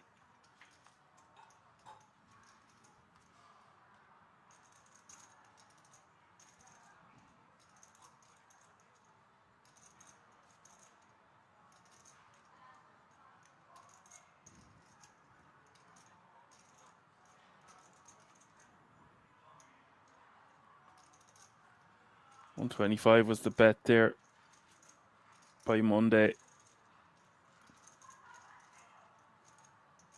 Joseph picking him off, rivering top pair. For a second there, I thought small blind had a straight. Alas, he did not. We've about 5 hands to go, folks, before the break. Let me all know what you're going to have for dinner or whatever you're doing. We're going on break for the guts of 40 minutes. A rare occasion we have a break longer than 20.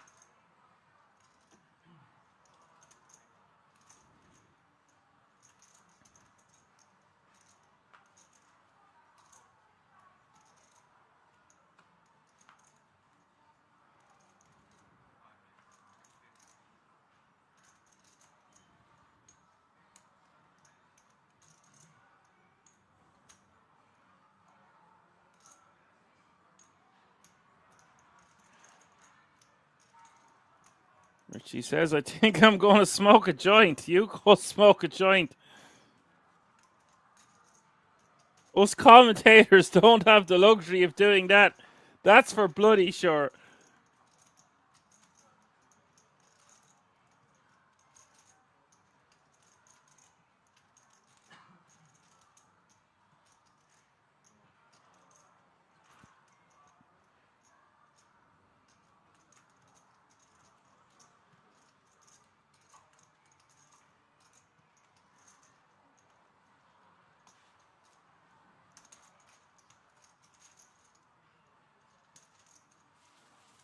Enzo with ace jack of spades.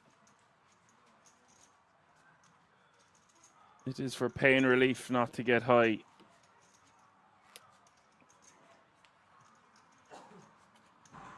That's understandable. I hear you.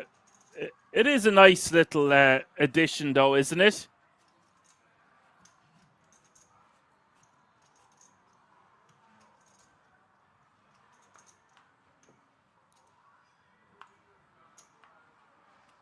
It does grow in the ground.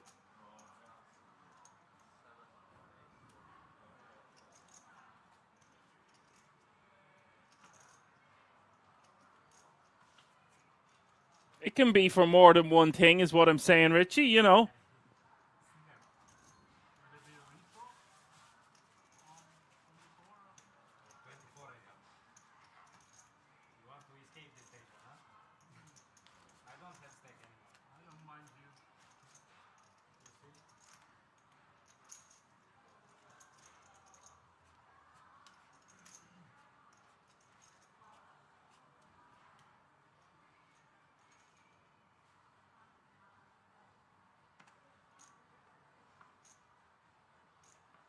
Hand 100 of the day, 31 players remaining now.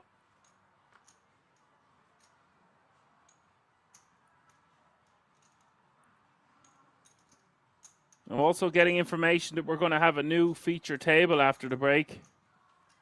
How exciting is that?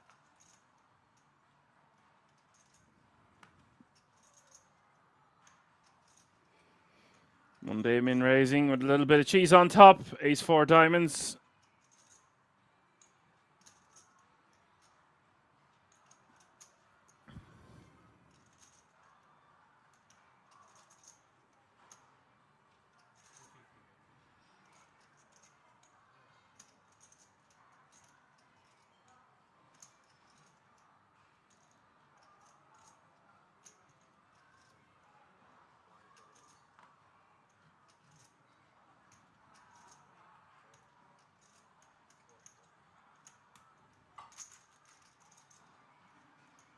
Support is all in from the button. That makes sense, Richie.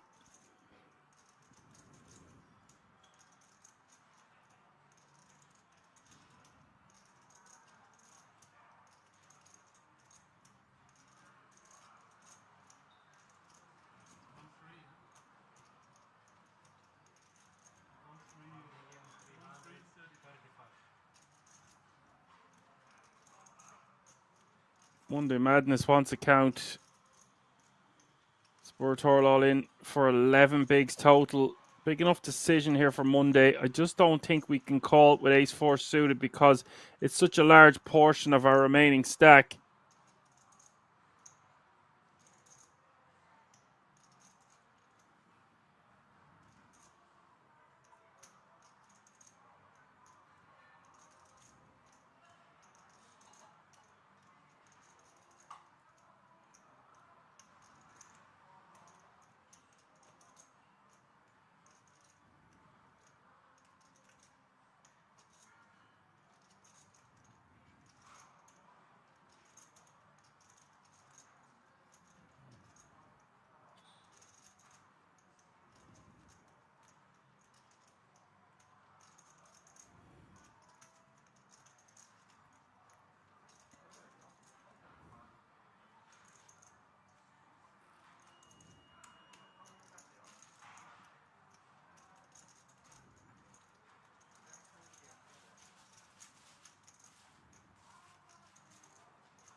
We see jacks for Marius. 3 hands remaining before the break. Joseph, the initial opener. Marius with 12.5 million now, by the way.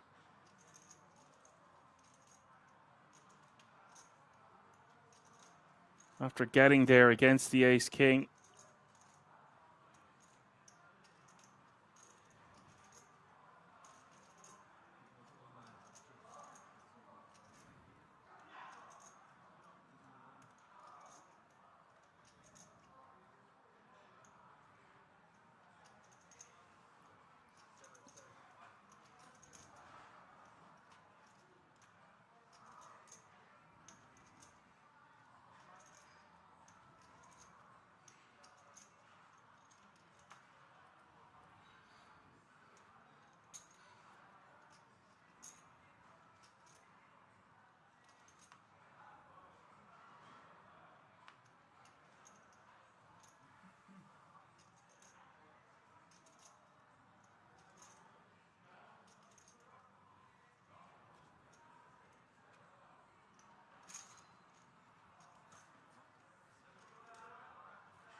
I think Joseph has too strong of a hand against Marius. The issue is Marius isn't going to be 3-betting willy-nilly here because he's priced himself in against Joseph, I would think.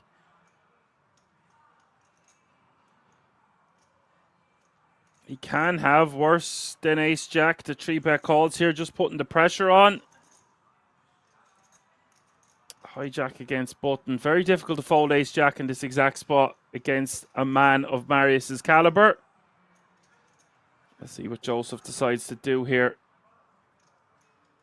I think that's a good move from Joseph. Very unlucky to run into it. Does run into it.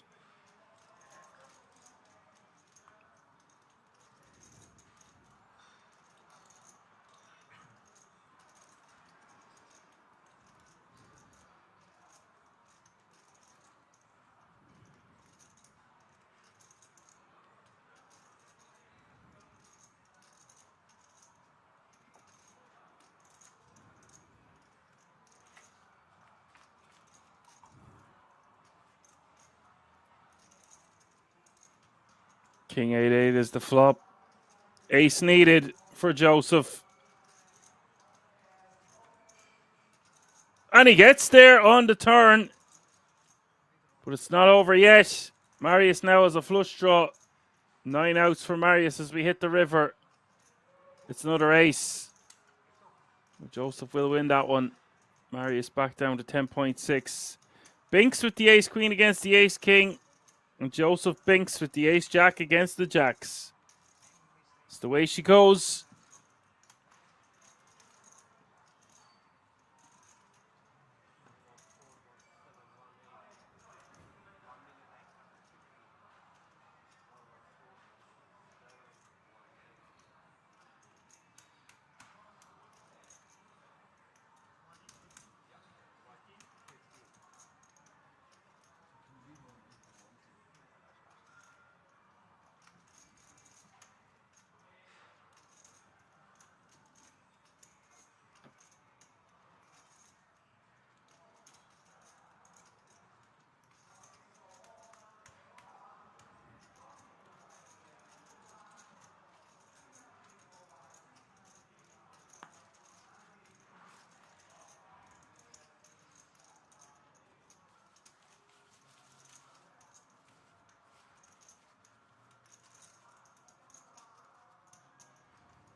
Last hand before the break.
Joseph raising to 350 with the ace king of spades from under the gun.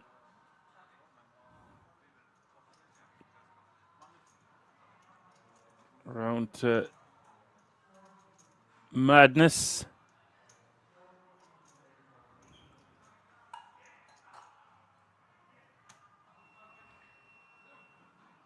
Whoa, just decides to select queen 8 suited. Go. We're going on a break for 40 minutes. What a day it's been already. Live for over 5 hours, and we could have potentially another 5 levels to go tonight. Hope you're enjoying the show out there. Don't go anywhere. We're going to keep it right here. See you all in about 40 minutes. Gives you plenty of time to go do what you need to do, and I will see you back here. Commit to my stack, especially in PKO. See you back here around 8:10 Central European time. Either of a nuts or air type of a holding, and I want to see how much I see this transfer to the live realm.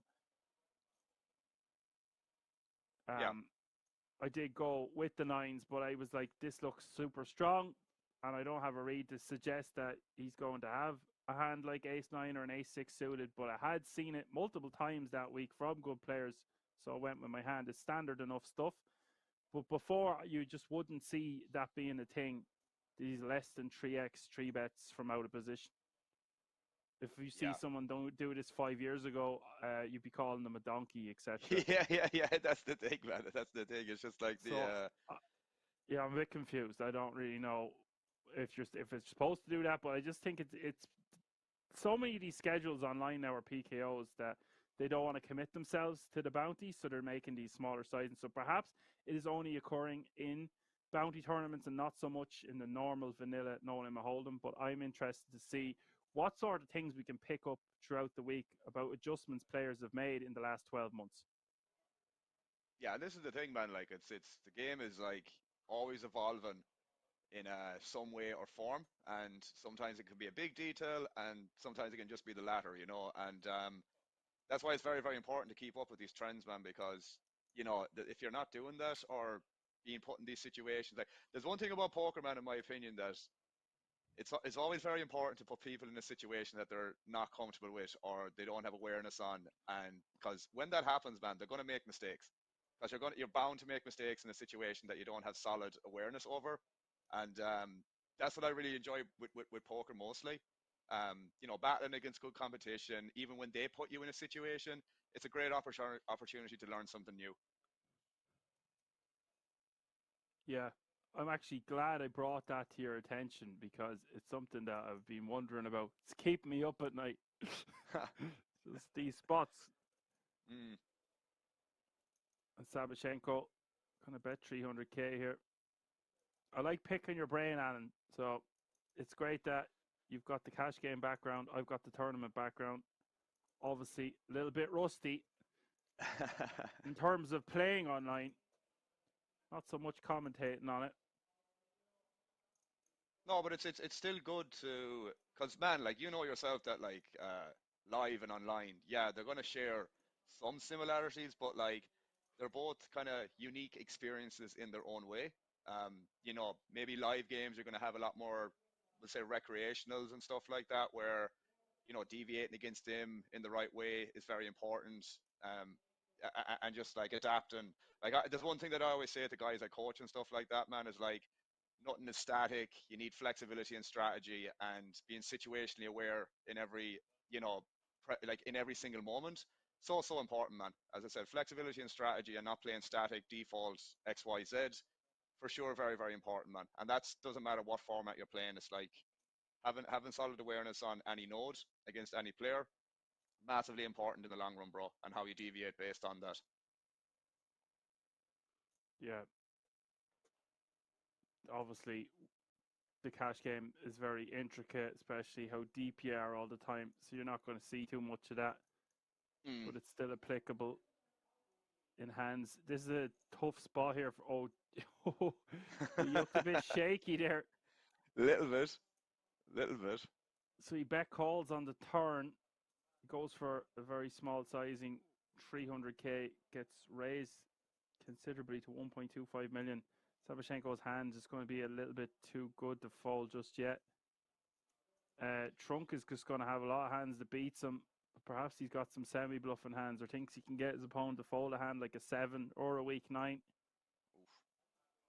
Obviously just wants to get more value on the turn. There's a lot of bad rivers. Case in point, the 8 of diamonds. Shabashenko needs to donk this river. He has to.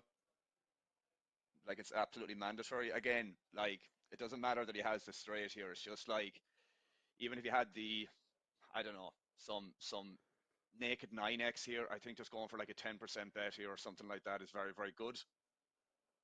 But he has this here, so it doesn't matter too much. But like, it's not like Trunk won't have some 10x here.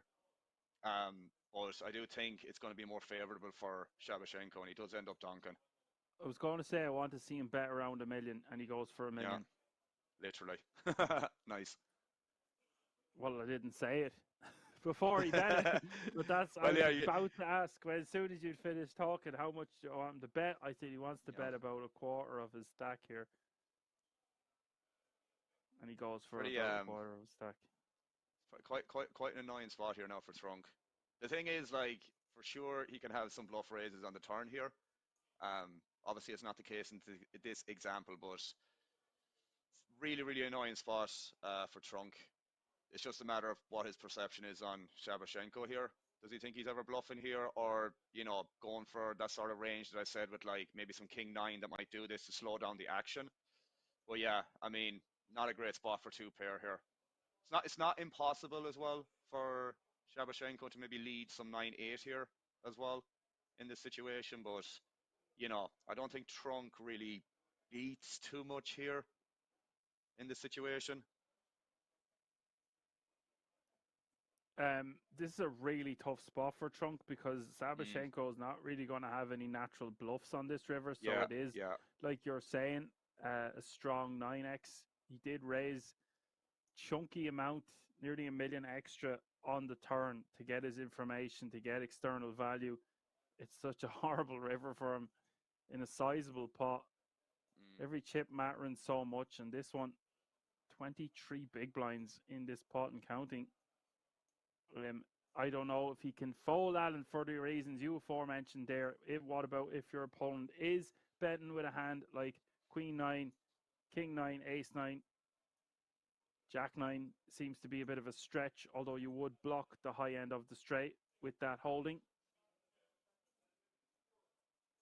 I think with the potential, 1-pair hands here like 9x, I don't know, would Shabashenko even lead potentially? And if he does, man, I think he should go for a smaller one. Yeah, I mean, it's just like you said, bro. It's kind of hard to find the natural bluffs here that didn't kind of, bet turn, call a raise, and then kind of find the bluffs here on the river. It's just like I always think about these spots, man, where people have to study this and have good awareness on what they should bluff, and it's a really infrequent spot where flop checks through, probe small on the turn, get raised, and yeah, trying to find the natural bluffs here on the river. It's very, very, very, very unintuitive.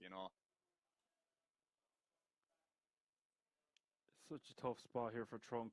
It's very hard to find any natural bluffs, like you just said. He's not going to have much 5x, played. so he Well will played. have a decent amount of 10x.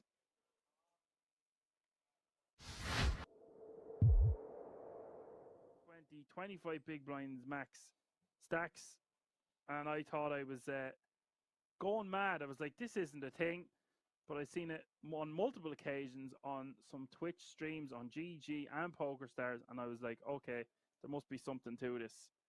So, of course, we're used to these very small 3-bets when you're in position, and I was saying I'm guilty of making it too big when I'm in position when you don't need to.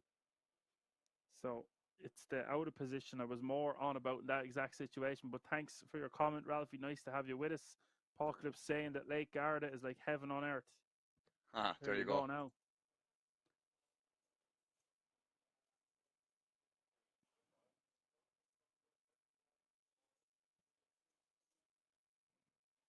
The Percio with the ladies. 4:20 to go.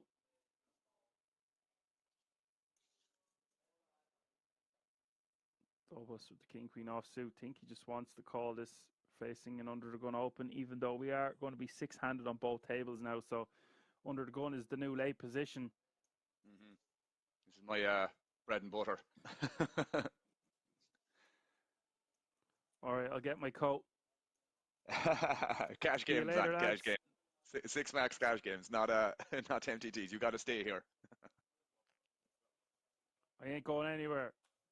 To pry this brand new headset from my dead cold fingers, or my head even.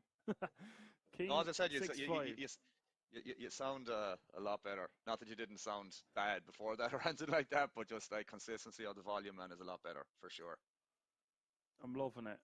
Just like McDonald's, I'm loving it. King 6-5-3 is the board. Flop going check. Dobos wants to start getting some value. I'll be making it like 600k here. 650, something around that area. 650 is the bet. Sucks to be Di Percio, but not going anywhere just yet. Yeah, have to defend for one here. See what happens on the river. Obviously, can reevaluate then. He's got nearly 13 big blinds behind. Stack to pot ratio very close to 1-1, Alan, as we hit the river. It's a Dewey.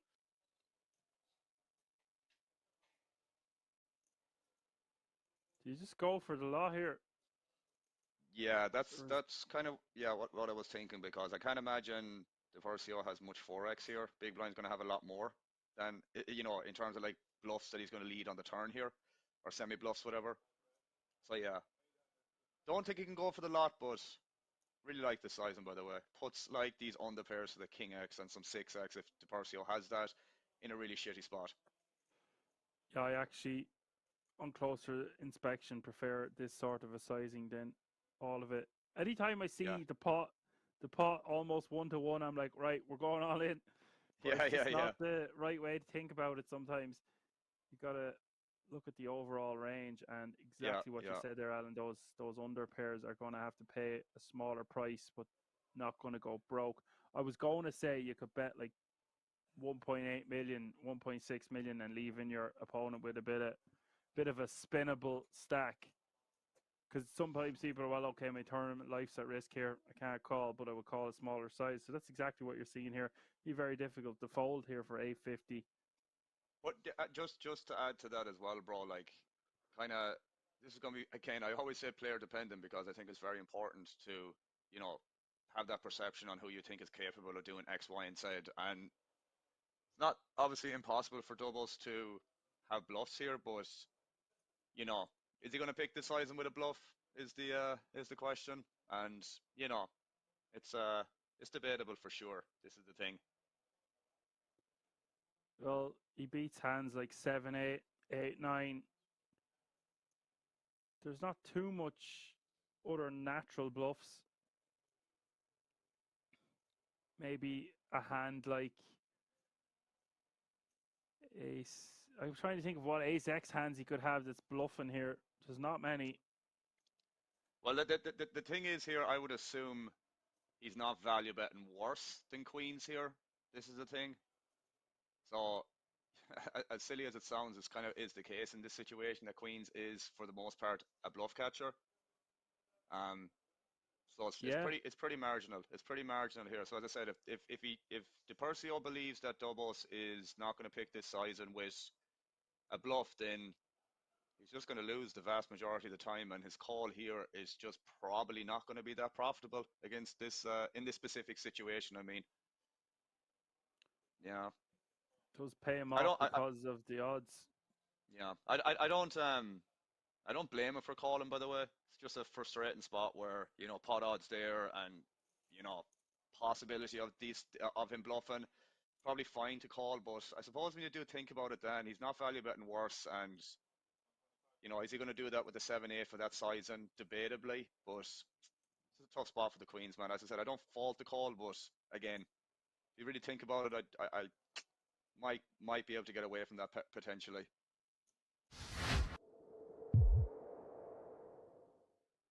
I would assume suited would be somewhat easier. I would say.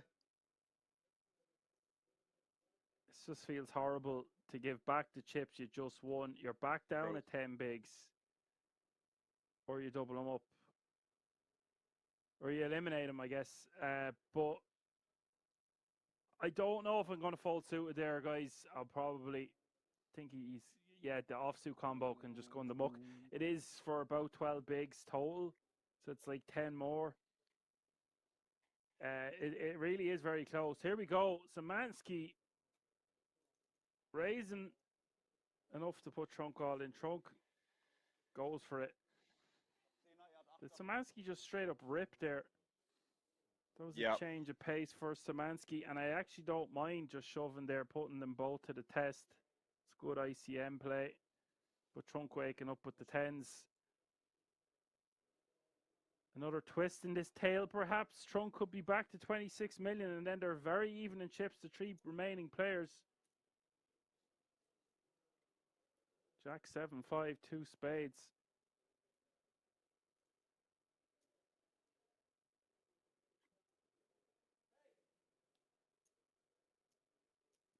Turn is a 5 of hearts.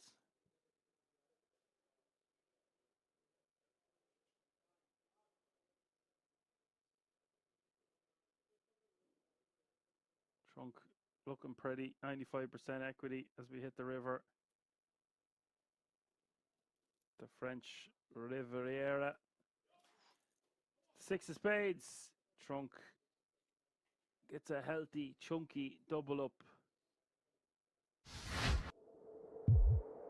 Know exactly what's happening next. So it's always we talk about compound mistakes, but the opposite of compound mistakes, propelling you to learn more at a rapid rate and just can't get enough of it. There's nothing like getting the poker bug. There's enough times where you don't feel like playing, like we talked about earlier.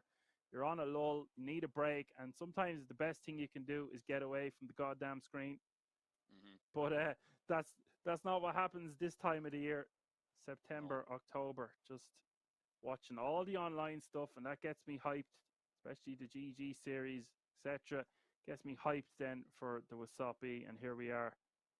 So I'll be sure to be listening in to all the proper pros now for the main event, etc. Sending in the big dogs. Shout out to Ali Najad and Henry Kilbane, Randy Liu, and Dempsey. They do a stellar job. But it's our time now, Alan. Indeed.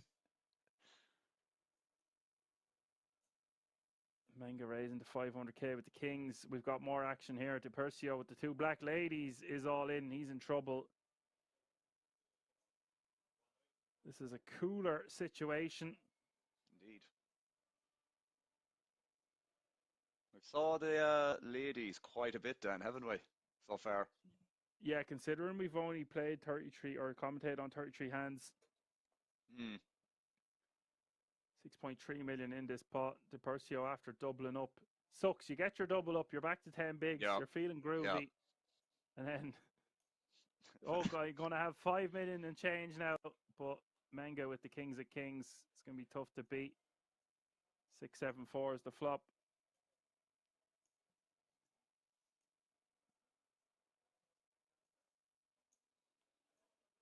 Turn is the 9 of diamonds.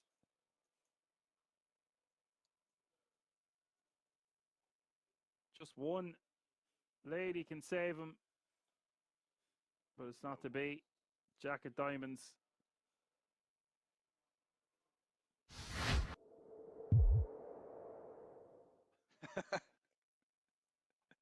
They didn't do too bad in the end. No, sir. Built quite a franchise. Indeed. So we've had another beauty school dropout on the outer table. 11 players remaining now. All guaranteed a minimum of €7,075.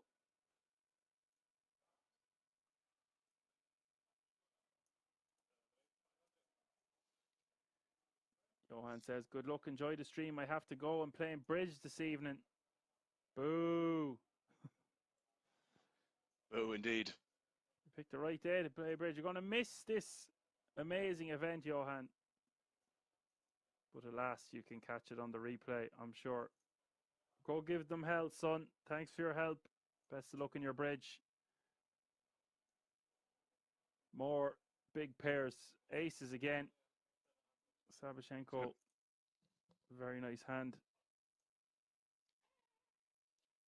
So many premiums, Dan. Very much so, Alan. Queens, kings, and aces. Like they're going out of fashion here. We haven't even played that many orbits.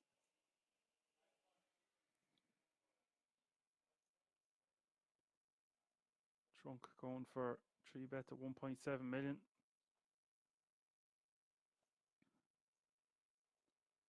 Sabashenko with such a nice hand here. The Jack 10 suited.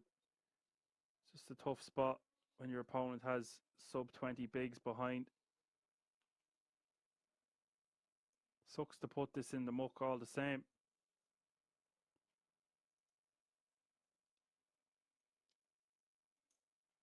I was going to say he's going to be tempted to peel. I think I'd be tempted to peel myself, man, to be honest with you, in this situation. Small blind, big blind, or small blind button dynamic.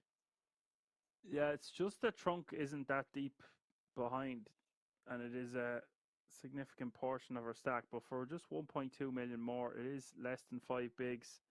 Could go either way. You would prefer if your opponent in the small blind had more chips. That would make it more advantageous to call, in my opinion. Yeah, agreed. And if you made it any bigger, you could just let it go. Like if it was 2 million or 2.2. Again, trunk has 4.4. So it's just an ideal spot. He goes for a sneaky check. And that should induce about a bet of $1 million from Sabashenko because he's got backdoors working for him. He could get his opponent to fold some sort of holdings that contain an ace that he might just be check folding with on this 8-5 deuce board. You'd be inclined to bet here yourself, Alan. Yeah, exactly for the reasons you mentioned. The thing is, I would like a check call, and he does check call, man. I was hoping he wasn't going to check raise. It's like, there isn't many bad turn cards. I mean, that one's still pretty irrelevant for the most part. But like his check call range, man, just looks like king queen, ace jack, ace queen, etc. So Sabashenko might go for another bet here again on the turn potentially. But I really like the flat and the flop for sure with the aces.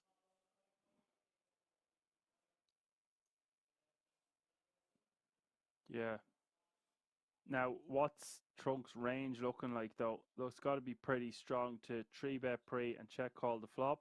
You will have hands like ace king, ace queen, ace jack, maybe. We block ace jack. Might have. I don't think he has something like king jack or a king queen that's hoping to get the showdown. So he is kind of capped in this exact spot. There might be some king queen of diamonds here, for example. Although maybe that might be better to just bet yourself and just deny equity and get some folds on the flop. So yeah, I think the bulk of what we kind of mentioned in terms of the check call range is like that strong ace high region.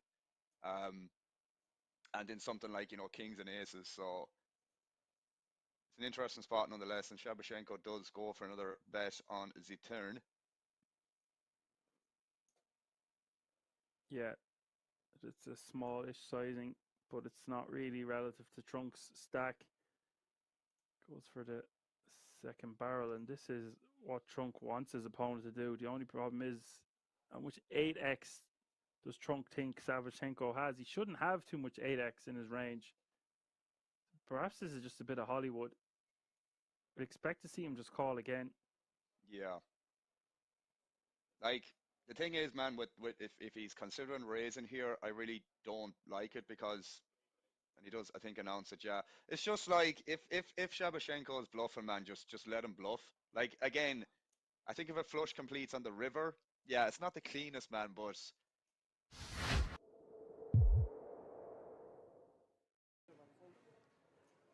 It also seems a bit excessive. It's just really hard to play when you're that handcuffed. You don't want to come through a field of over 2,700 and miss out on that ticket.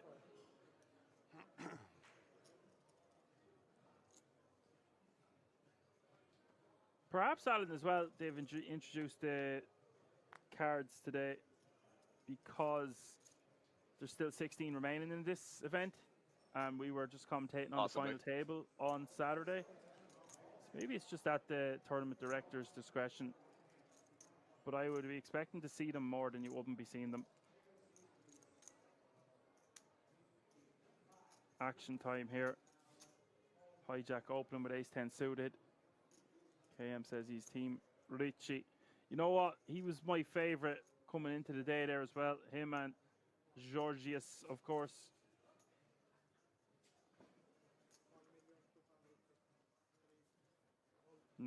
Knows what's at stake here, the 10k ticket, but Jack's just going to be too good of a hand facing a hijack open.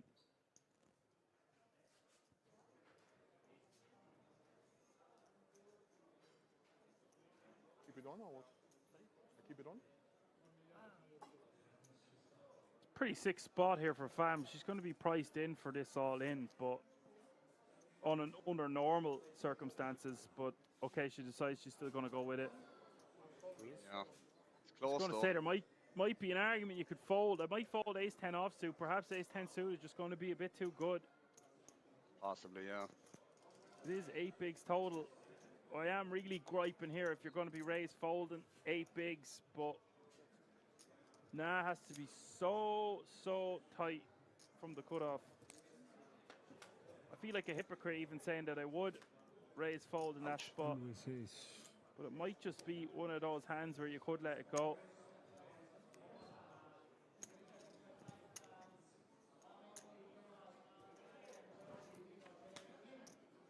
Not a good flop with the ace-7-7. Fam set to send home. Yeah, what's up? And that means the bubble will be burst unless there is that one remaining jack on this river. It is the three of spades. GG. Sick for there with the 2 jacks.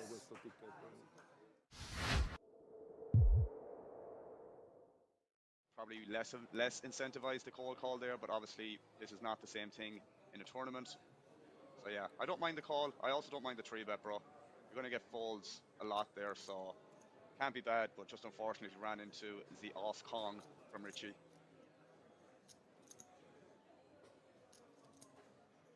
Yeah, it looks extremely strong to be 3-betting off that stack depth out of position there, sub 20 bigs to start the hand. So he is going to get a lot of credit. So you're getting your info without having to just jam all in. If we're getting under any less there, I think he's just got to jam though instead of 3-betting. Yeah.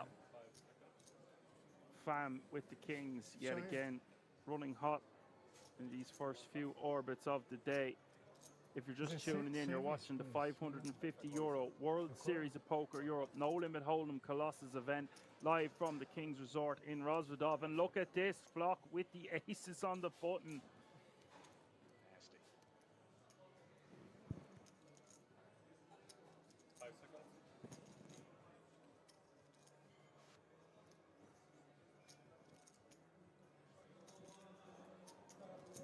we're seeing a lot of this, Dan, in fairness. Premiums being dealt and another person picking up something more than reasonable behind. Money is for sure going to be going in the middle. Actually, just a call. Oh, setting the trap. This is sick for both players. Both players probably think they're trapping the other here. Obviously, we haven't seen the flop yet. Richie could close the action. Would normally maybe just flick it in there with the 6-5 offsuit, but not when there's 14 remaining. We'll let it go. Oh my God. King 7-5. That is so disgusting. If you're flock, not so much if you're fam. Flopping top set. Wow, will we walk? And this looks like music to Flock's ears as well. He's got the ace of diamonds, which blocks some combos, or would want her opponent to have, or his opponent to have the ace of diamonds, because it would have more flush draws. But that king high is going to hit fam's range a considerable portion of the time. So this is such an ideal flop for the flock. And his ace is right here, right now.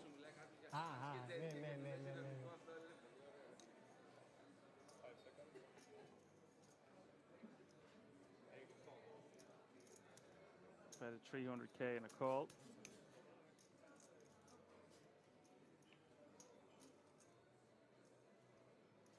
Slow it down a little bit. And the diamonds.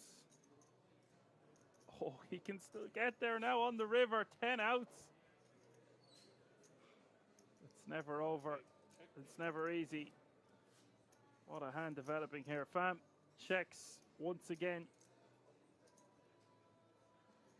And now we just bet like 400k, 500k. Quarter pot. We have the deck crippled. In a sense. 600 fine.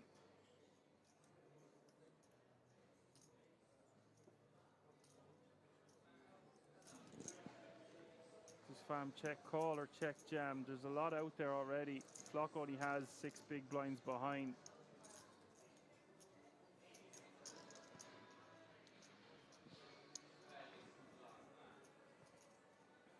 I think just check call here is standard. Oh, I take that back. Jesus. I suppose he's only 1.2 behind, in fairness. Yeah. It's just a spot where he's going to be. Aces for sure, no trapping. Aces for sure. Sempre top 1. Sempre top 1. So sick. Sempre top 1 sono, fidati. It's just a spot where he's going to be stacking off there most of the time anyway, Alan. He's only got 6 bigs behind. Lui che flatta da lì. Might as well get it in. Cosa deve avere? Tutto il trap.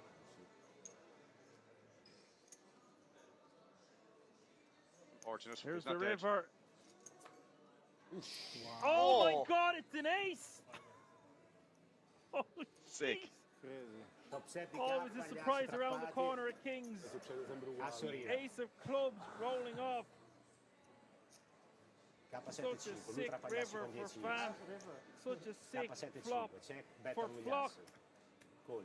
Gets there on the river. Oh, holy God.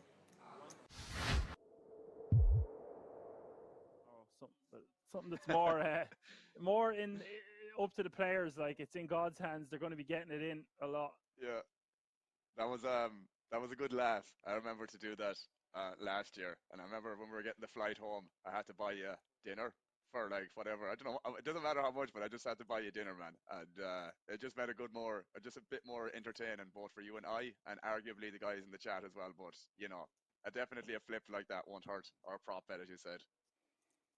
No, I got the drinks, you got the dinner. It was all G. We made great use of that buffet. Didn't to buy dinner for the week. Yeah, we'll do something. We'll keep the fans happy in the chat as well. We'll ask them questions. I don't know. Play some games. There's enough action going on that we have to commentate on. Kind of hard to do it all. We're settling in nicely. So no eliminations. The ace-king getting there. And now Menga all in by default. Finds a very nice hand to be all in for, considering he's only got a big blind or so.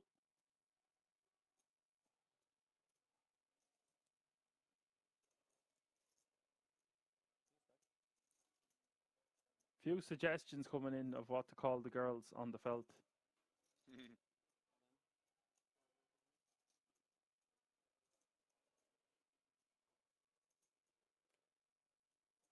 Stratos says he wants to hire a dancer just to dance behind me to distract all the others when I am in a hand. A private dancer. Spot here, no? Oh, he does run There's it. There's a lot going on here.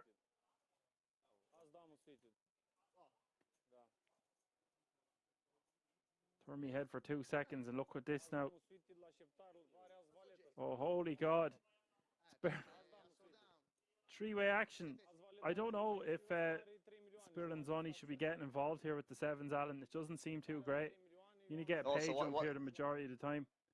He ended up shoving from the small blind. The Swiss player limped after Menga went all in, and then Sperazzoni was in the cutoff to just jams over the limp previously, and then, yeah, Garvella just decided to call with the ace-queen suited. Yeah, sevens maybe I'm griping a little bit. It's just the majority of the time he's going to get a page jump, but there's a lot of dead money out there, and for the sake of the page jump, if you want to try win this tournament or put yourself in a position to finish top 3, seven's going to be fairly strong, and you're attacking again, the limping range. Yeah. That's what I was just going to say. Just like, again, you're not always going to wake up, or someone behind's not always going to wake up with a hand, but kind of, if that does happen, man, you're obviously not going to be in great shape. I mean, they're flipping, obviously, at the end of the day. So second flip in a row here for Gavrila, and he's not looking good again because there's an ace already gone. So Gavrila, 3 outs as it says on the screen. 6-9-5, 2 clubs is the flop.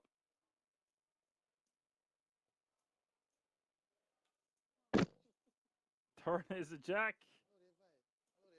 Someone's hit a mic at the table. My bad. That was you.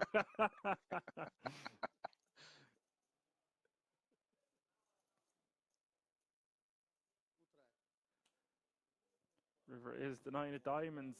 Gavrila losing another chunk of change. It's the worst case scenario for the Romanian.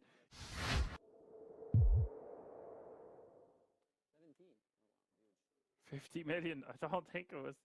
Oh, he said 15. Yeah. My apologies. Actually, I'm apologizing to absolutely nobody.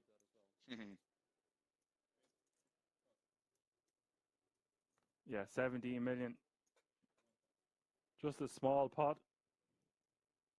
In the grand spectrum of things, it's actually gigantic. It's actually great that he still has so much money behind. Maybe I cursed him saying if he loses this, he'll still have 20 bigs. Still, you'd rather have 40. Or whatever it was.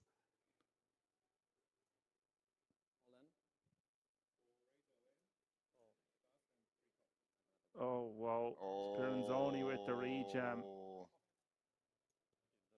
Fadiv snapping him off with the Jabracadas. I get the impression that Fadiv might not be the guy you want to do this against, but I could be wrong. I think you might be right. Maybe we could just call there from the small pre. You would prefer to be suited. Yeah. He's not the right guy to be doing it against at this table. It's not horrific by any stretch of the imagination.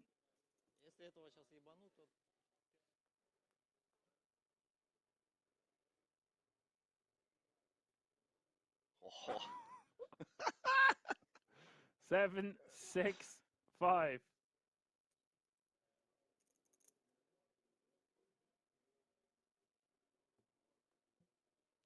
Ten outs now.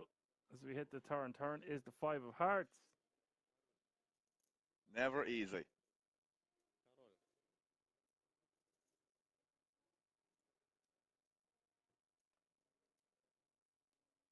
Oh my God. No, it's the 9 of spades. This is so disgusting for Fadiv. 2 all ins in a row. Loses with the kings, loses with the jacks. What a story to tell at the bar. Choose the hand to go all in with. Black 8s. It's a skill in itself to use this psychology to your advantage. Relax. I'm all in. Wow. All in. Wow. Everything. I'm relaxed. Now I'm relaxed. All in. Everything. All in. He said Can't fold relax, this, I bro. say all This in. is crazy. If you can All say, in. if It's we not saw that Ace bad. Queen folded previously, Hold I me severely tight. doubt it's going to be folded in this exact situation again. Well, they're in the money now, and we're 5-handed, and there's been several more whiskies dropped over to the Yeah. table since. Lots of apple juice. You have another one time left. So, Nothing left. what did they say about ICM and it being a load of BS for the rich? ICM for the poor only? Yeah. How bad do you want it? This, for my money, is just going to be too good of a hand against Leon in this exact scenario to fold. I'm not the same like 15 years ago. No. I got old. I got wise. I don't need to gamble with you anymore. You want me to say your nickname loud or not? No. Okay. Now we all want to know. You won't even. I think it's a Czech. What he means is an old Czech nickname. I won't even understand. It was German. I won't understand. It was German. Something about proud, yeah? Yeah, proud Jana. You started it. Jana means lady. My name is Jan, and you said Jana. Jan and Jana. It's a woman's name. You know, his name is Jana. And they say, "Stolze Getting a Jana." history lesson today, lads. Proud Jana. Leon with the aces in the hijack going for a full 3x raise with a little bit of cheese on top. 95k to go. You're welcome. I'm still proud. You're always welcome. You always. Now I call you. Son of whatever you can call me. Tell you shouldn't have said it. Now you. Son of Ina and Victor. My father was Victor and mother Ina. So son of two of them. 2 guns. Son of 2 guns. How much is that? 95, right? Son of 2 guns. He does have 2 pocket rockets here.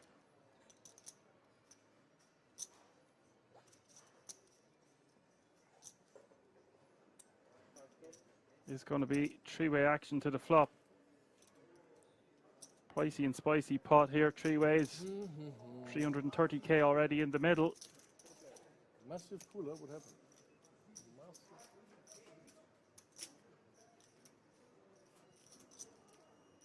Jack 10-7 is the flop. Leon with the overpair. Yaxman with top pair. Decent kicker. Let's see what happens here. To draw heavy board.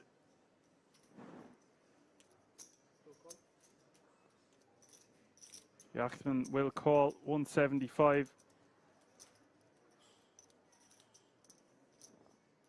Some equity here for Orpin, but he's got no hearts in his hand.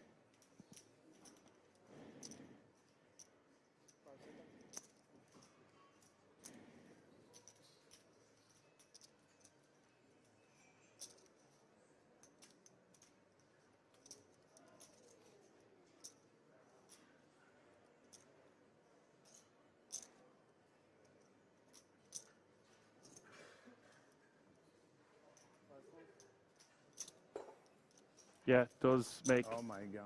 disciplined laydown. What do you have behind it? Not much, eh? Standard enough, I suppose, against 2 players. 3 doesn't make any change to you, right? 3 of diamonds on the turn. You call it, you got it.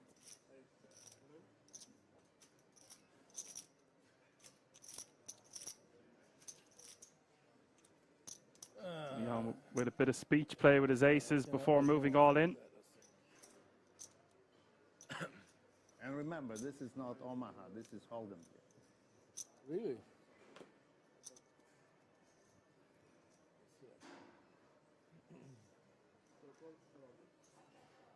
We do see the Queen Jack How of Spades boring. stacking off. Well, just aces. What I got? Can't fold. This is a Jack, huge you pot can't for fold Leon Jack. if he can Jack, hold. Jack King, Jack Ace. And he's got 89% Who's my best hand, by the way, equity for to do Queen? so. You have the best hand.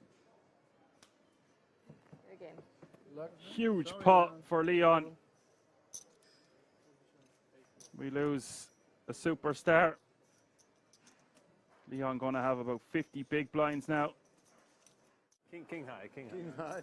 A bit some hands.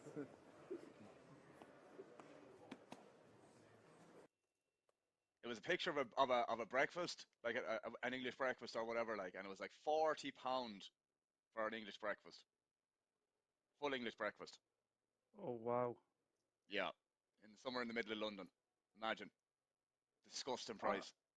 I believe our friend Connor put up one of them actually on Instagram. Big shout out to him becoming a world champion. True. Had him on stream before. Riding solo now. You're the only Irish contingent I've had in the commentary booth with me. Oh, what do we have here? At Kings, that is. Szymanski raised to 1.4 million. Spiranzoni going to be saying goodbye to about two-thirds of his stack here. Unless he gets lucky. Kings again? Kings Jesus again. Christ, is right. Times we had kings in this tournament.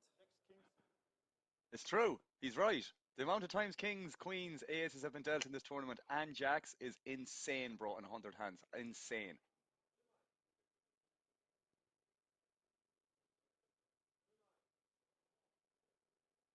Yeah, it's all in and call pre-flop. Don't mind those graphics. Don't let them fool you. These guys ain't messing around with kings and jacks when they're four-handed. Yeah, Alan, it's been shocking. I mean, it's been great for how much action it's provided and presented for the viewers at home. And indeed ourselves. Ace in the window changes nothing.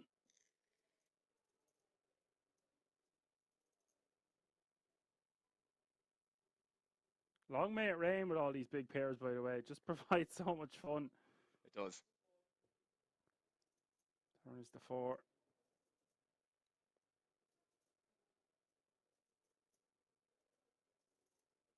Okay, graphics have caught up now.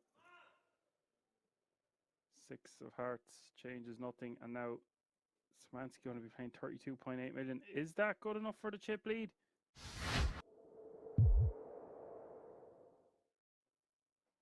Yeah, you can definitely pick his spots. Definitely pick his spots.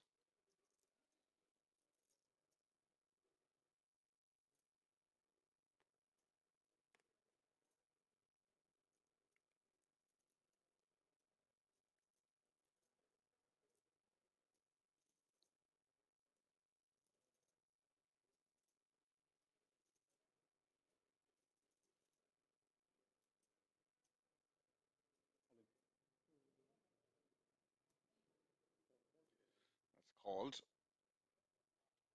Spiranzoni rejamming.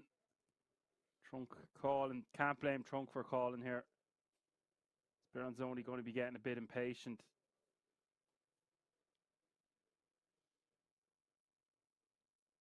Why do I feel He's like not a loving five's life coming? calling. Yeah, it's sub 10 bigs. He's already invested over $1 million. Just priced in.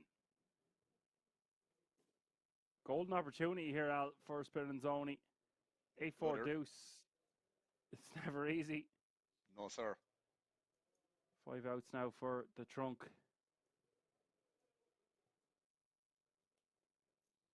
Good diamond.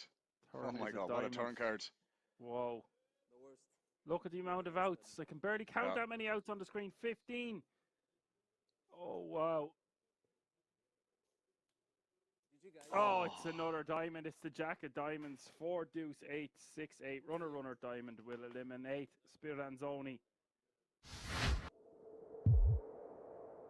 be totally honest, you know, if you're talking about in the long run, you have to put some of that away, bro. You know, but give money to some people that deserve it, or not deserve it. I don't want to say it that way, but you know what I mean. Give it to some people that are close people of mine.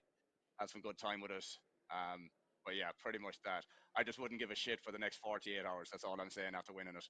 I would just go very, very out of line, do things that I might regret after the 48 hours. But what happens in 48 hours happens in 48 hours, and that would be that. Pretty much. You say, yeah, well, 48 hours can easily become 42 days or 48 days, whatever. Yeah, well, that you have to draw the line somewhere, and that's where I would say. I'm not saying I'd adhere to it, but you know, definitely would have a lot of fun over the next couple of days, because why the hell wouldn't you? I did go to the wellness center then on the 5th floor and get a nice massage for myself. Yeah. And get ready for the main event. But what I would really do with 105,000, that's enough money, Alan, to play the main event 10 times. That's it, like, just rebuy 10 times, bro. Pocket says we all know Dan will put it all on red. I actually don't. I am well capable of gambling with poker or cash games or something, but I would not be interested in the baccarat, roulette or blackjack. I just tried to steer away from them for most of my life. I mean, I might throw a few hundred on it or something, or have the crack with a few drinks, but no, it's not something I would like to be getting too invested in. You'll find me on the slot machines 10 days later, Alan, there with monster cans and loads of vapes, and then trying to get the rest of my money out of the machine. that doesn't do refunds. The thing, you could have 100k at the start of this series and have nothing at the end. That's the way it is. That's the way she goes. Sometimes she goes and sometimes she doesn't. Speaking of going, Szymanski's going here, betting 2.3 million, trunk with 6-4. He's got bottom pair. And if he is raising here, unless he's trying to rep a set, I am not the biggest fan of this one. The thing is, I will add to this, man, this is, again, a common thing you see blocking a lot of 2 pairs and set possibilities in this situation. So it's for sure a thing. It's for sure a thing. You know, if you actually hit a 4 as well, it's going to be very, very clean. And you can get a lot of folds on the flop as well. It's just a little bit unfortunate that Szymanski has ace-king here, or a hand that's an easy continue. But you see this a lot in cash games as well, man. For the same reason that I mentioned, blocking 2 pairs, blocking sets, unblocking the folding range, the bet fold range as well. Yeah, so we're just repping Tindo up just hit a 4 on the turn. That's exactly what I mean. It's the cleanest, cleanest turn card when this happens. Yeah, but he doesn't need to rep a set anymore. Yeah. He's got trips. But no, it's very good in that regard. You know, you unblock so much the bet fold range and stuff like that. It's very, very important to have this in your game. It doesn't feel nice doing it when you get called, but you know, you still unblock a lot of king, queen, king, jack, queen, jack. That's going to call fold the turn. You can put pressure on 10x as well. So yeah, makes sense to do it. So you actually do like a raise here on the flop? I don't mind it, but I think like suited combos with the backdoor equity are better to do it with. But for sure, heads up, man, this is going to be a thing regardless. And is it better to raise with the 6-4 on the flop than just call? I would say a lot of the time with these hands. Oh, there you go. Now the other thing is, I don't like this jam from the ace-king, because if he's bluffing, let him bluff. But 62 million out there. Sick, man. Sick I turn said cards. we're going to be putting a ribbon on this thing when we get back. Well, this is certainly accelerating that ribbon. Facts.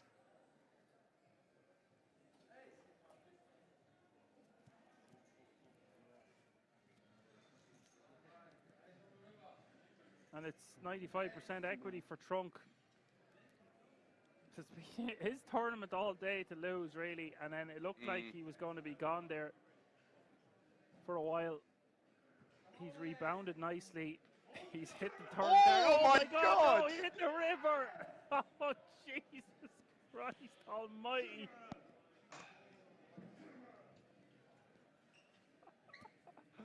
Oh, dear. Oh. Zemansky gets there. That is some rough justice. How do you like them apples? You don't. Jesus. Absolutely nothing the 6-4 can do. You can't blame the ace-king. Did you know that 98% of people on Earth don't know what the word flop means? If you do, you're officially in the top 2%. Come catch some flops at King's Resort, where real poker stories begin.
Alrighty, folks, welcome back after the break. Hope you are all fed and watered. We still have 5 more potential levels to go in day 3 of the Wolf Millionaire main event, live from the King's Resort in Rosvedov. If you are just tuning in on this Monday evening, welcome, be it YouTube or the Poker Room Kings on Twitch.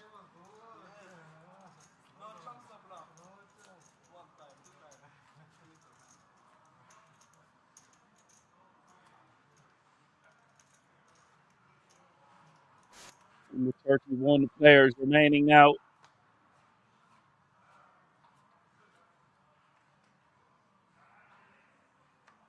All guaranteed a minimum of €2,450.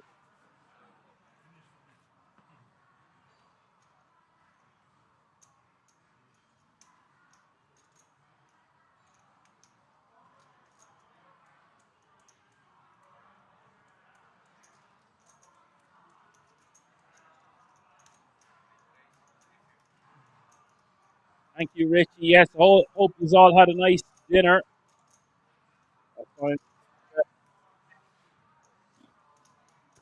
Steak and eggs. Feeling much better now.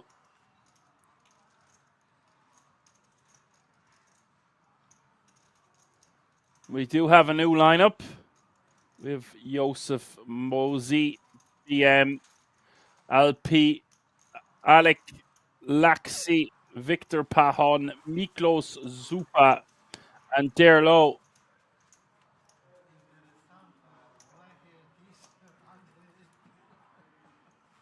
Two players under 20 bigs, couple of stacks between 20 and 30. Alpi with 43, BM with 54, and Joseph Mossy with 65 bigs over 10 million is your current table captain.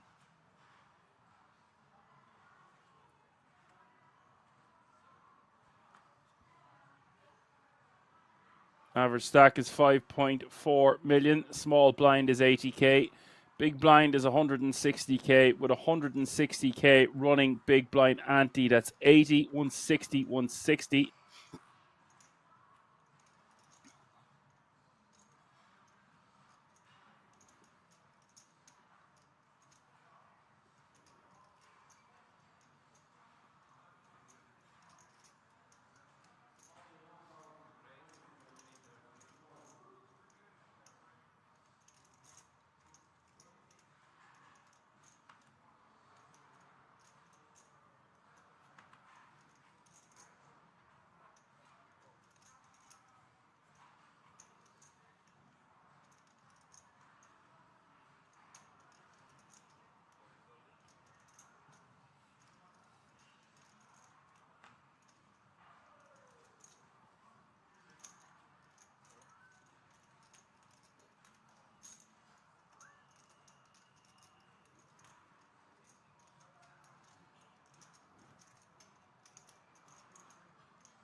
BM opening with the ace deuce offsuit from the cutoff. Miklos Zufa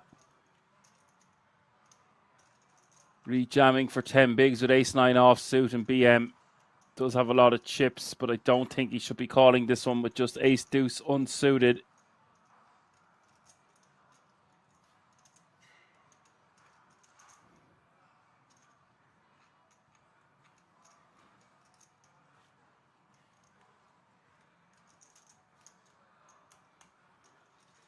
That's a nice pickup for Sufa.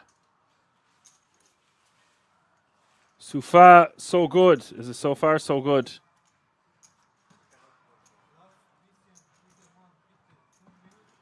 BC says Hajra Mikika.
Zufa with 14 bigs and ace king.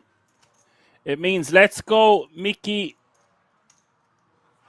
alias Zufa Miklos. This is a guy who we've seen at Kings multiple times. Just going to get some info here on him. Bear with me one moment, please.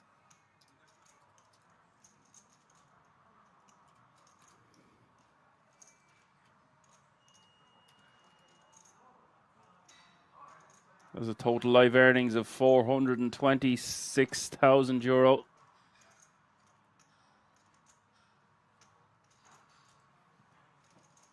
Flag Hunter, says Richie.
Bravo, Mickey.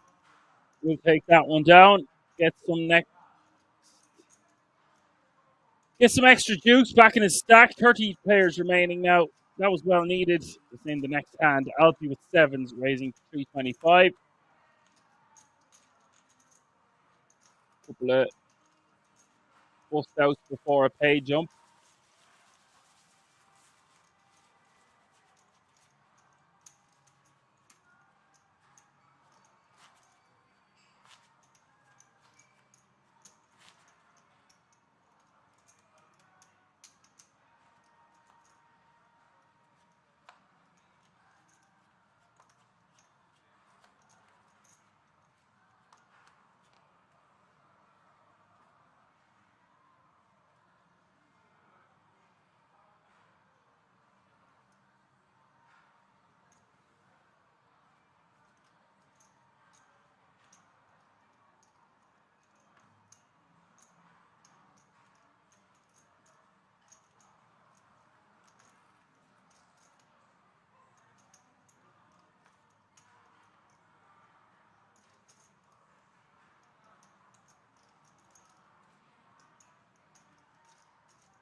Don't want to blow your load too early there, Richie.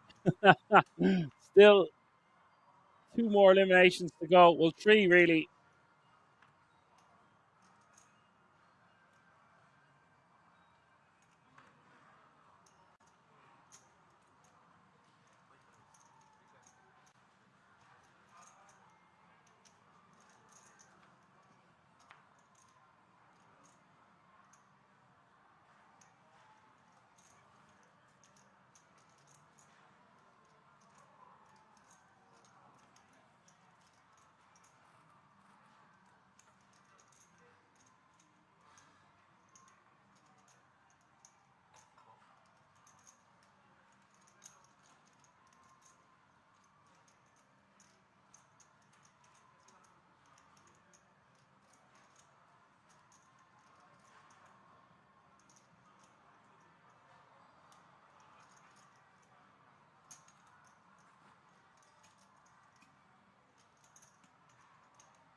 Here we see BM raising to 330k, over 50 bigs to start the hand. Joseph is going to come along for the ride in the small blind with King Jack off suit, and that brings Dare Low in. I would not be competing in Dare Low's shoes with the 4 deuce off suit.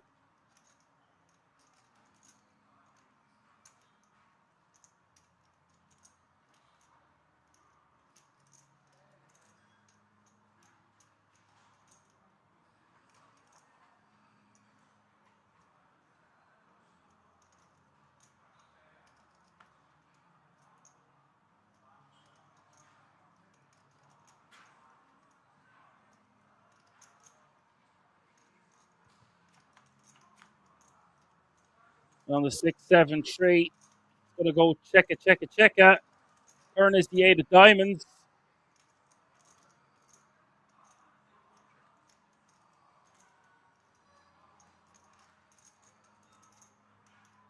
Open-ended now for BM.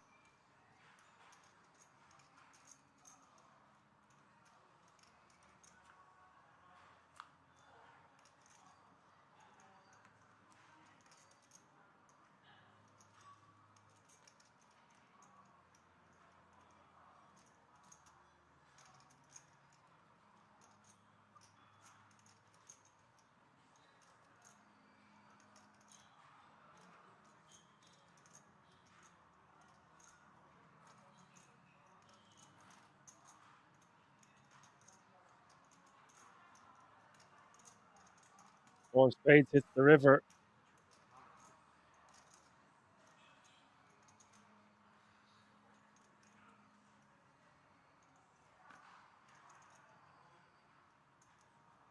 It would have been a 5 for some action there. There low. Gets that one through.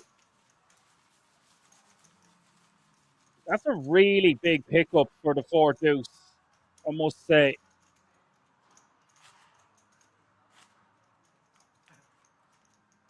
Defending there when we already have our big blind invested, our big blind ante, and we're short. He has added about 40% of his stack, taking that pot down multi-way by the river. I just wouldn't recommend defending the 4 deuce offsuit, even when we're that shallow. Even when we're deep, it just doesn't play well. Go figure, hey?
Tens against jacks.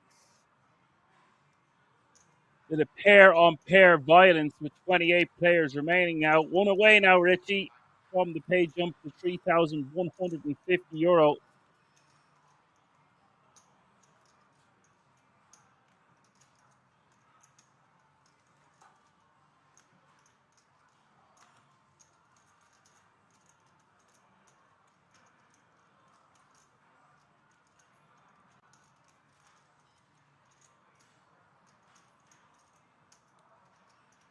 Keep the 3-bet to $9.50 from the pocket tens.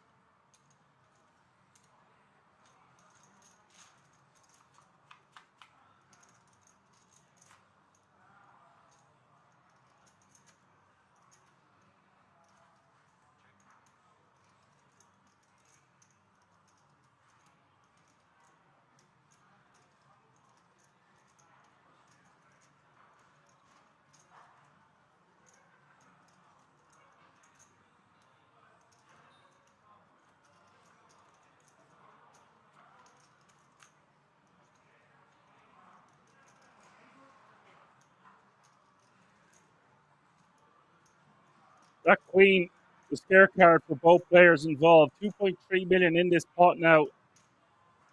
And Laxi, with 3.4 behind, is a very small bet from Alpi.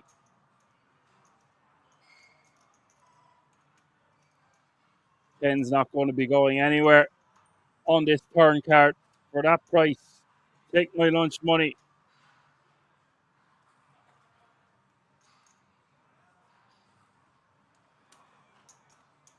Jeez, he just got.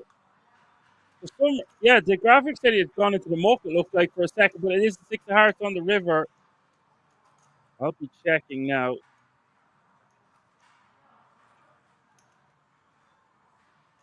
Actually, just checks back. 4, 3, queen, 3, 6. Straight and flush draws coming on the river.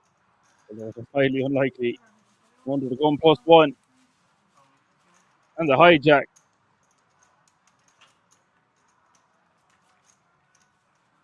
The straight draws, that is. The flush draw. Would under the gun +1 ever check a flush? No.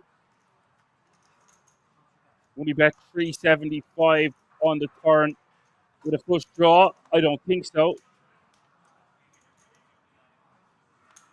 The topsy turvy hand, that one.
Thank you, Richie. Derlo in German is the lion.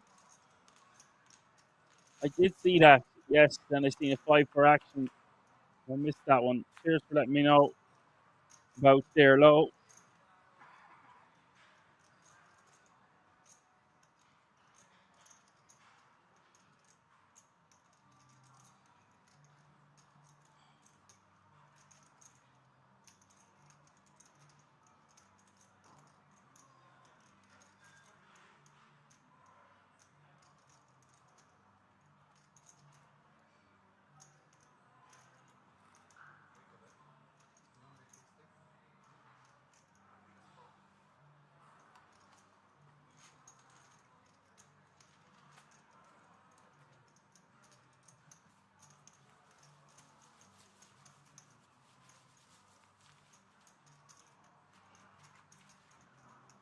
Yeah, we'll win that one with the ace-5.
Hello, ladies.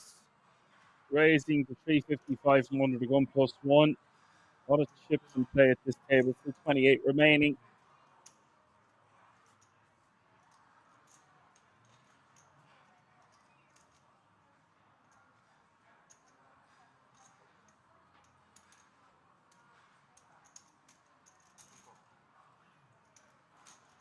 Joseph going to call in the big blind with 10-8 of diamonds.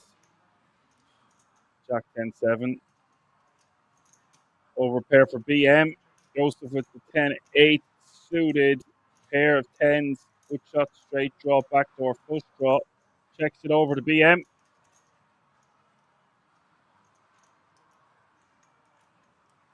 Both players very deep.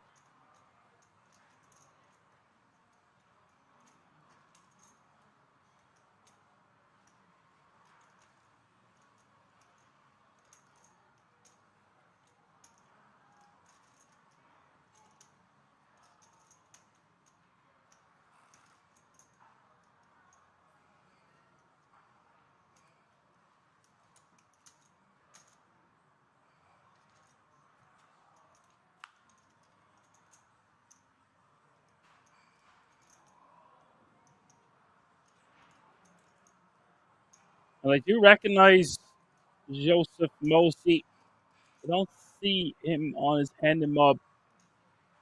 We know he's a King's Resort reg.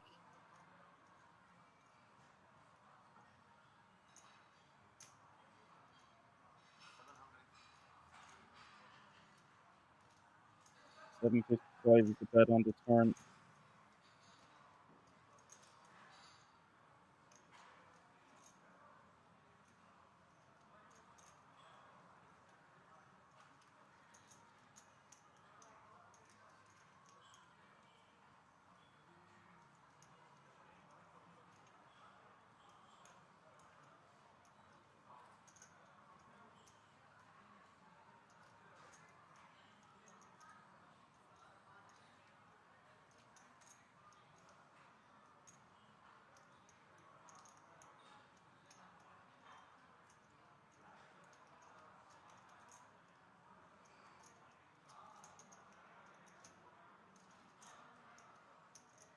He's a regular in Bratislava. Thank you very much.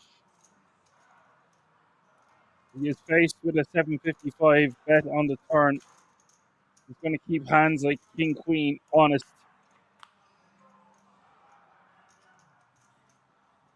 And that is a brick of sorts.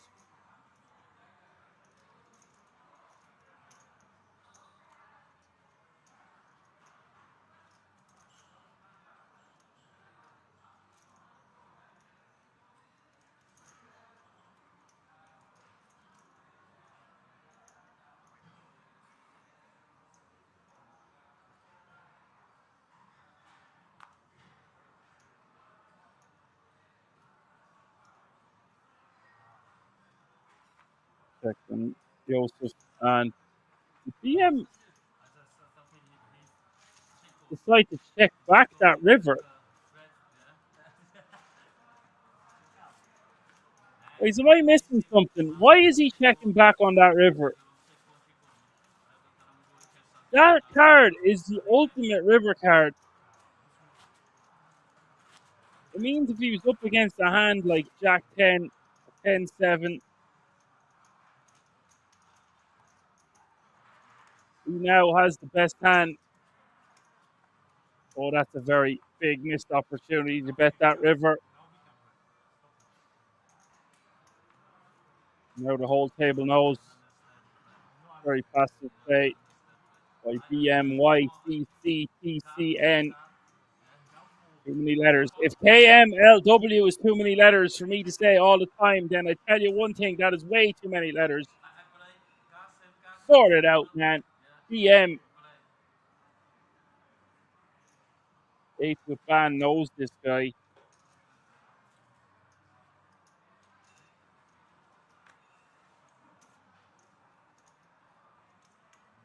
It is a weird check back after the board pairing. River.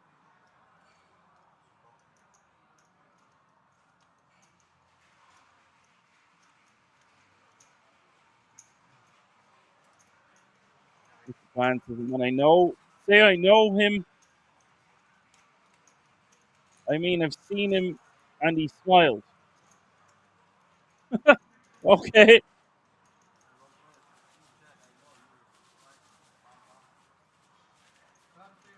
Would you care to elaborate?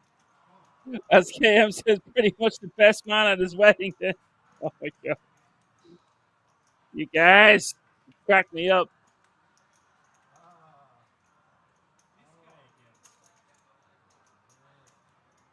Oh, you lack a discipline. Leaderboard BM with 59. That's too much discipline for my liking, checking back on that river.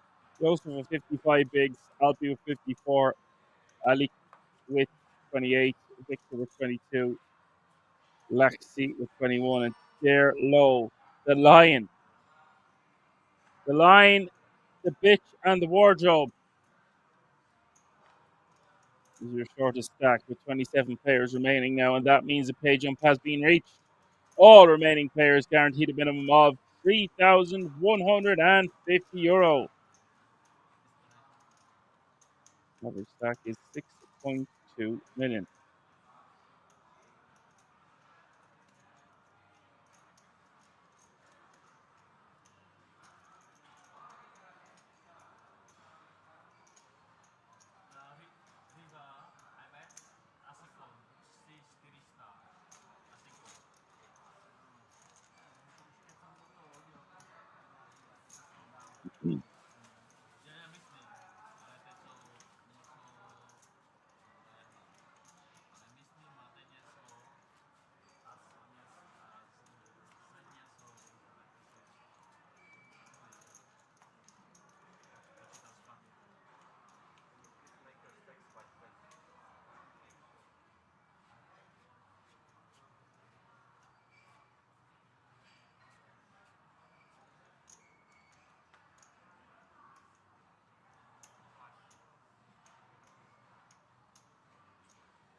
Victor opening from under the gun plus one with King Queen off suit and BM with aces. Queens a few moments ago. Now aces.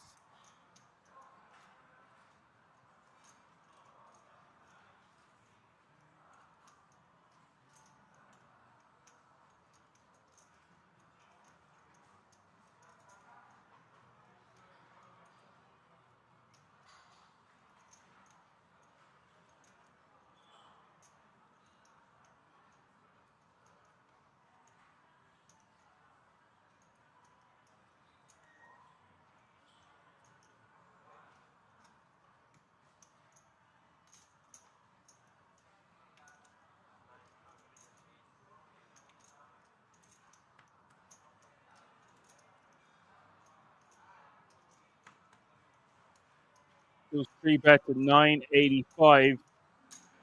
Action back on Victor. I think Victor's just going to have to fold his hand now. If we were suited, we might even consider continuing for 6.2 bigs total. But when we're unsuited, just going to be forced to put it into the muck.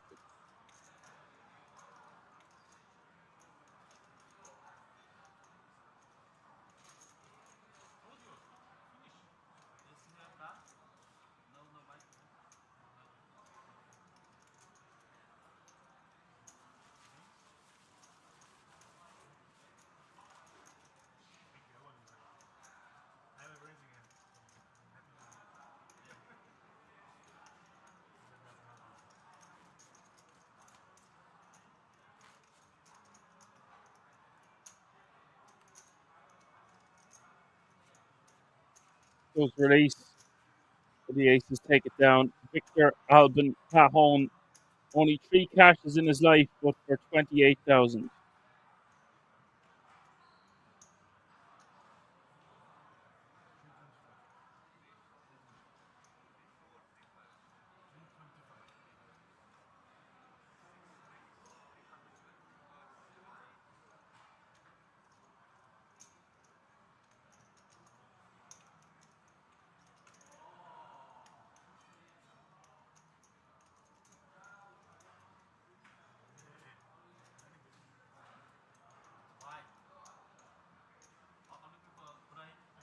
Bird had 1 cash in tournament life for €105.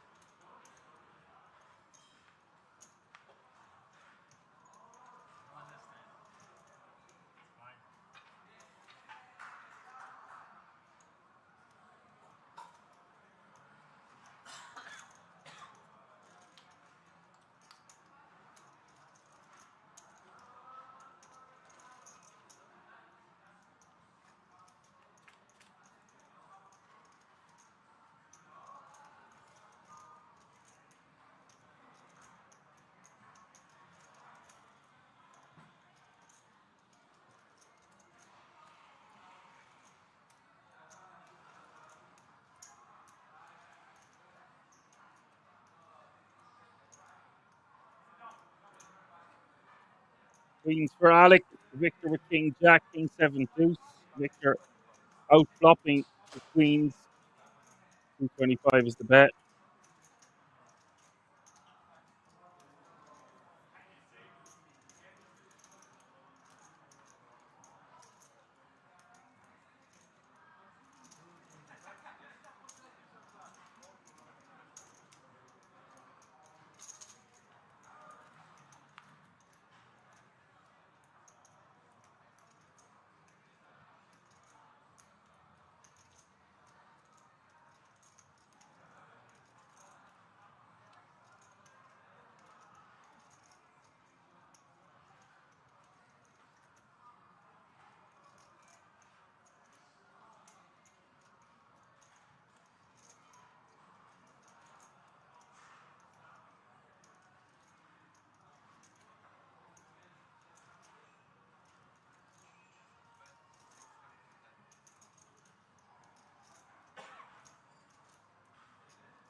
Victor bets 610k now, putting a lot of pressure back on the ladies.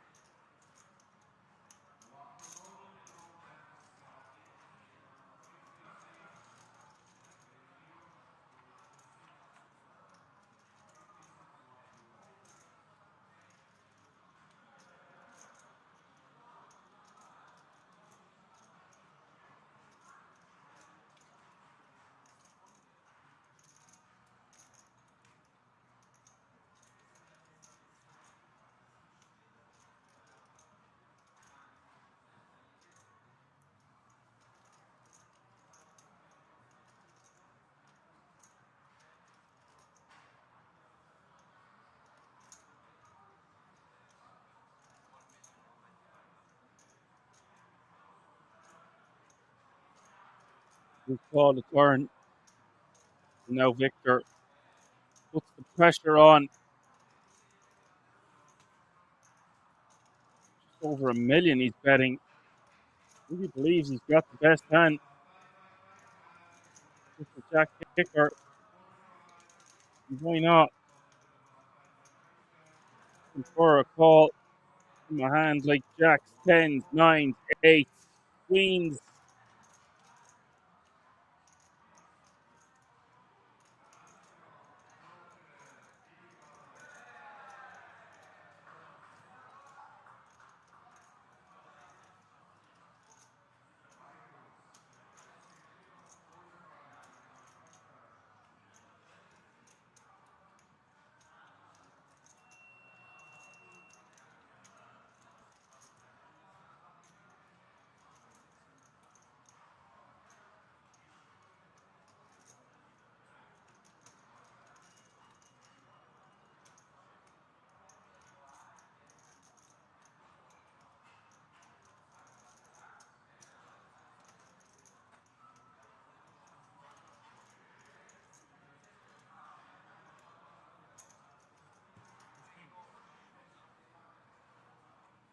Alec decides to call him off as a non-believer.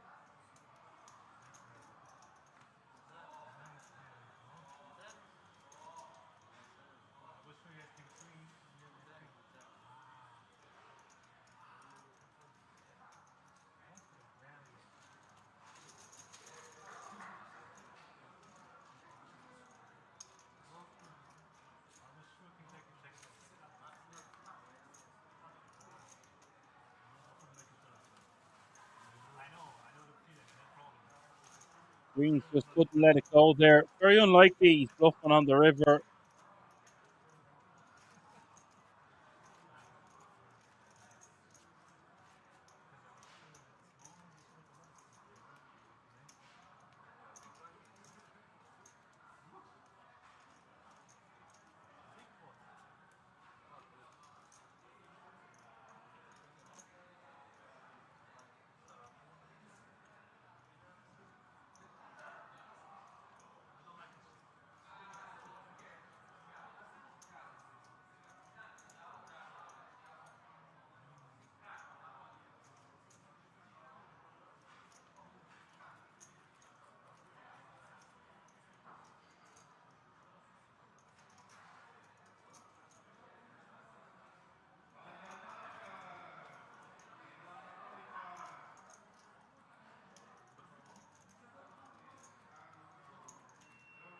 James says, say what you want. That's still very impressive for a bird playing poker. This is a played 3 MPTs for $310. Live earnings. One I did cash was a bubble. Or did not cash was a bubble, of course. Playing cash game, and I can't tell how much money I won in my entire life, but it is a lot. Bird, don't tell everyone. They'll all be wanting to win a cash.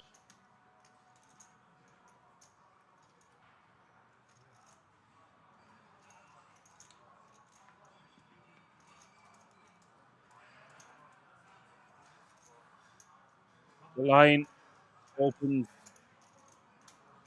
He did call those queens, April fan. Alec is all in now for 12 bigs. The line gets out of the way, and Alex takes that one down.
I see some people asking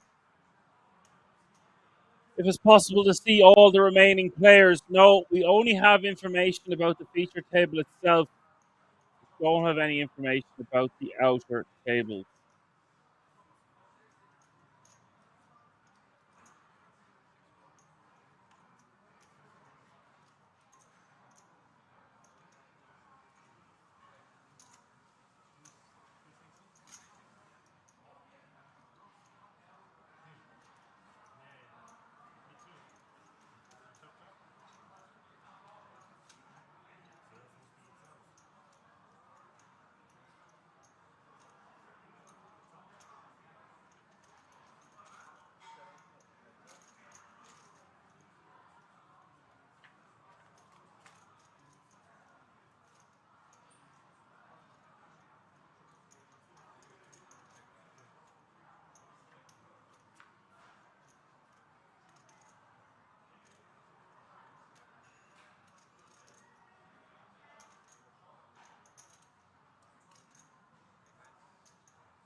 He'll actually with the full house here.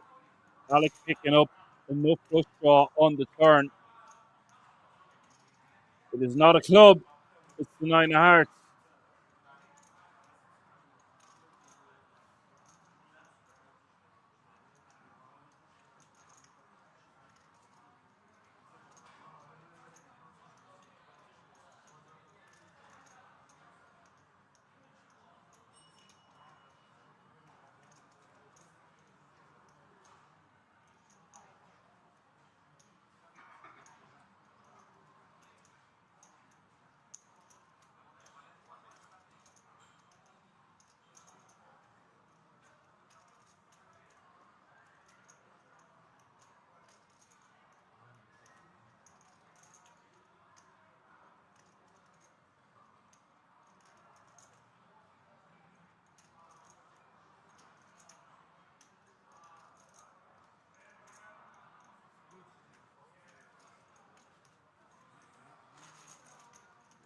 When Alec can get away from it now.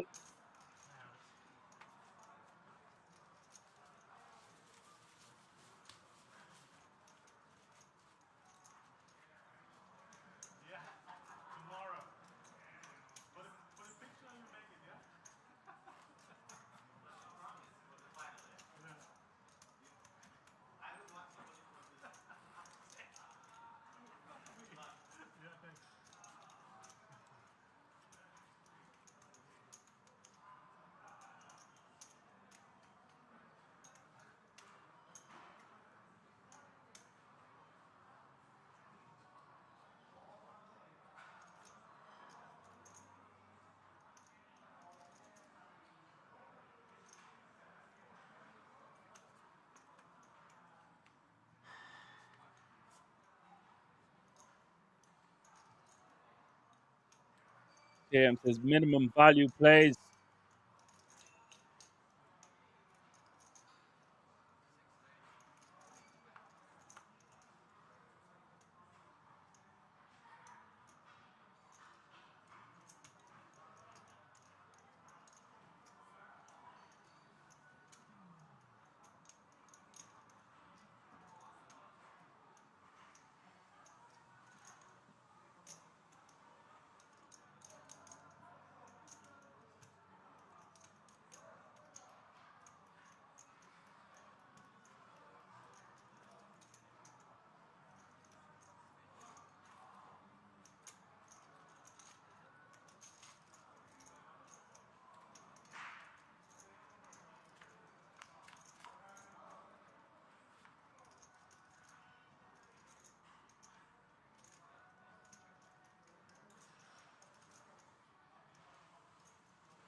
Gets through at 8-7 of hearts.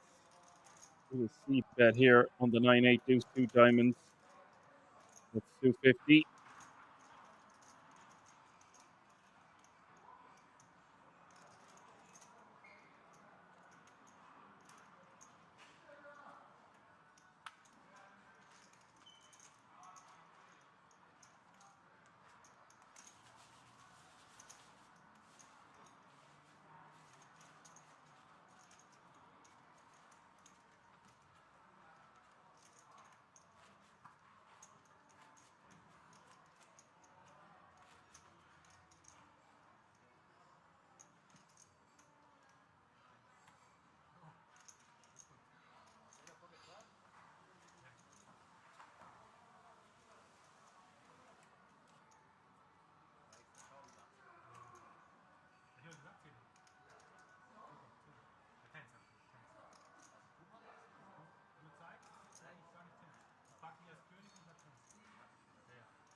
A lot of big pairs out here today so far, folks. 25 remaining. Laxi in the cutoff. Raised to 325. Joseph 3-bet with the queens on the button.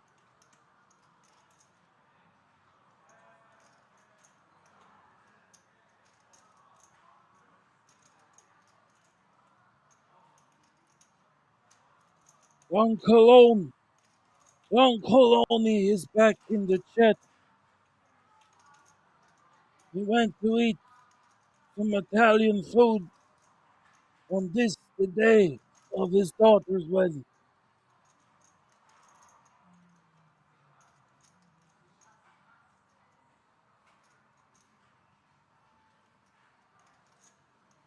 On this day, I offer you one favor. The line with the aces.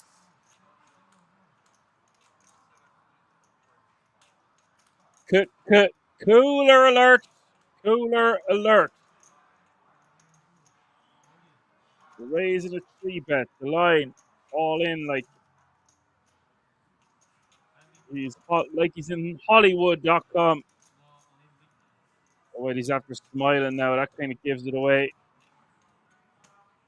This guy looking very engaged with the hand, looking very strong. And I'm not talking about his frame. Back to Joseph with the ladies. We'll call. We'll get the bad news, and this is a golden opportunity for the line to double up to 4.5 million.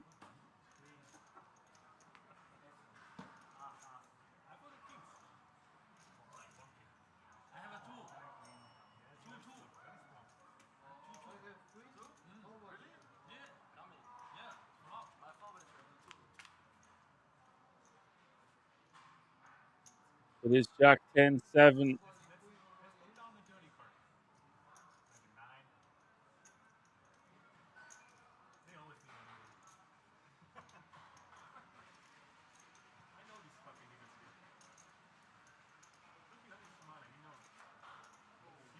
Turn is the king club.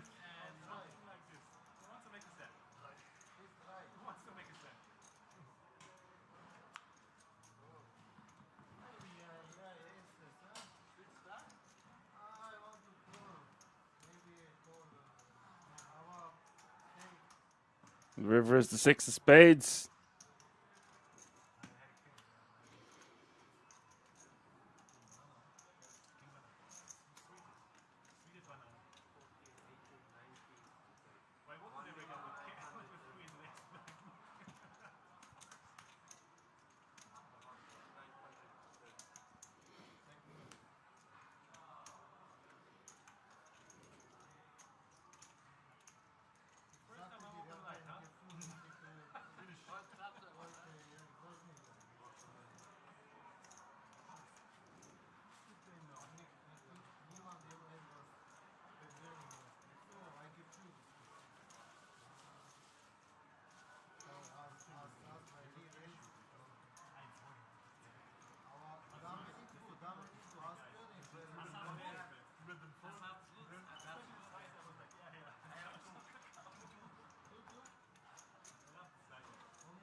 Dog Cologne says today everybody rejected my offers. No luck today.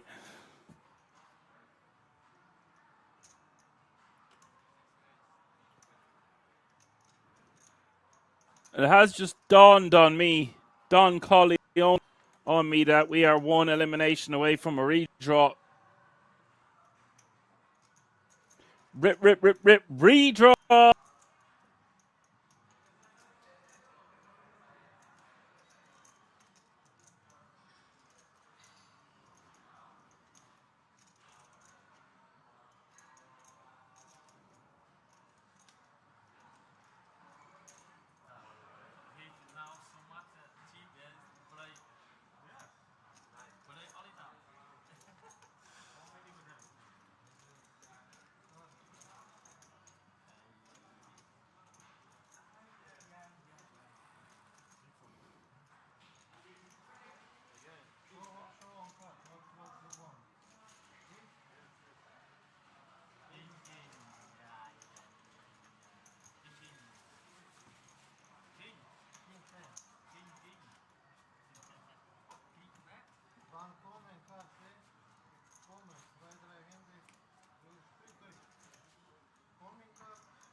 Don Corleone asks they play until 16 today.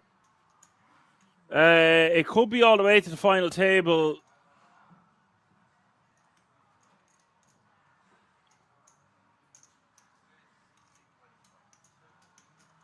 There's a few more levels to go.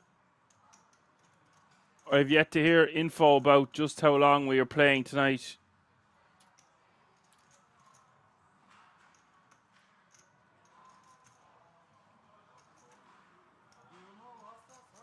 On the King's Resort website, it would suggest that we have a minimum of 3 more levels after this one. Actually, 4 more levels after this one.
Five 3 for Victor, and I'll be with Queen 9 of Hearts. Swap is 8-8-4.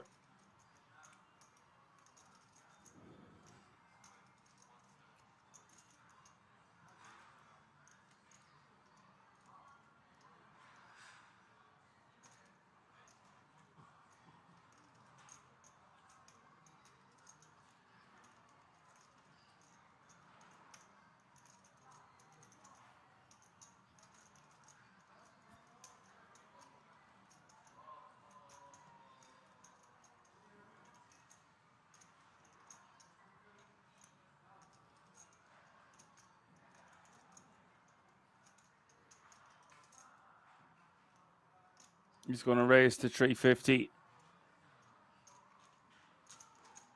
That'll do it.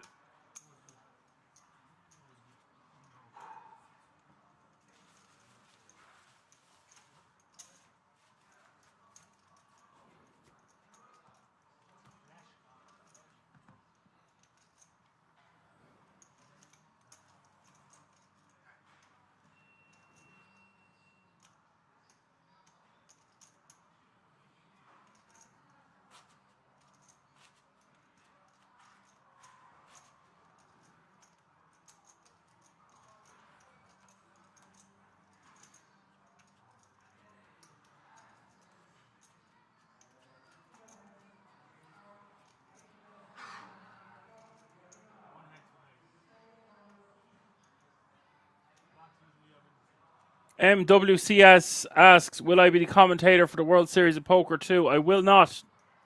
Not this year. They are sending in the professionals, the real commentators. From the GG team will be going over to Kings.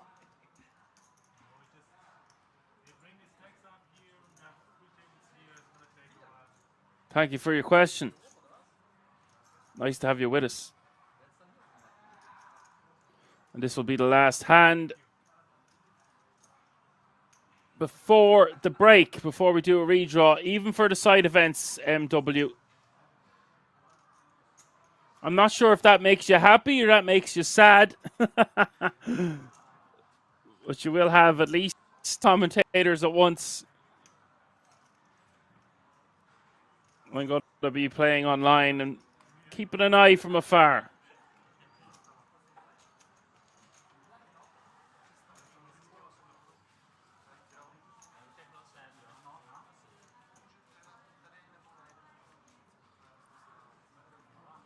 And that'll do it.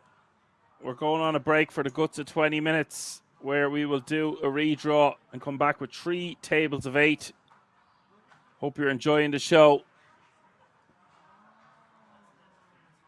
Lots more action to come. We will be having a break for a minimum of 25 minutes is what I'm being told. Don't go anywhere. We're going to keep it right here. See you all in a few moments. Sounds juicy indeed. Sorry, MW, you're asking what events will be live streamed. You can find out all the information about the World Series of Poker Europe on the King's Resort website. As for what events are going to be televised and what events won't be televised, I actually don't have the information about that just yet. I got stacked 2 times, 3 times, and still has to pay for his new stack for the first set. I will be back to answer any more questions within a half an hour.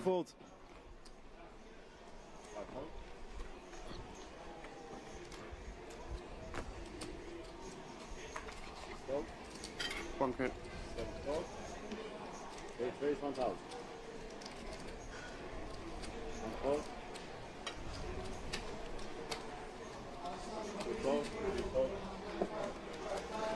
Haven't seen much from Philip then, as of late. He's been relatively quiet from my perspective.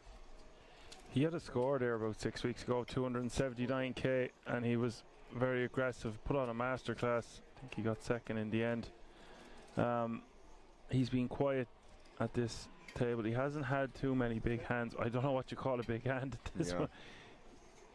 Things haven't gone too well for him, but he hasn't lost any massive pots, I don't think. He's just sort of maintained around that 20k zone. In the end, hard to keep track of all the action. I don't remember seeing him re-enter. Maybe at the start. I'm sure we'll find out on the screen. And they show and update the chip counts. True. But you like this card? No, that's a completely different. See, that is a completely different game. Worst. It's the worst. Who likes to play that shit? I really, because it's the worst, man. It really is the worst. So many people say that as well. So it's yeah. It's not even fun for flips. It's just no, for flips it is fun. What do you mean? Yeah. Just because you're dead less often, so you can sweat to the river more often. But if you keep it close, yeah. But it's just terrible. Oof. Yeah. Just another. Impossible to look at your cards. That's another one. But it just plays terrible. I don't know why. It plays terrible. I guess because the way you feel about this card, a lot of people feel about 5 cards wrong. Oh come on! I don't think so. You think? You think people call 5 cards a stupid game? Not anymore. You have when I'm losing. Yeah, like any game, no? Long time. It took me a long time to get. Very with a big raise here. Because when I started playing Holland PLO, I was playing low. Okay. I started playing 5 cards. I was playing minimum 25-50, you know. Yeah. So it's. I'm not gonna pay 1-2 just to get ahead. Try to know the game, you know. So.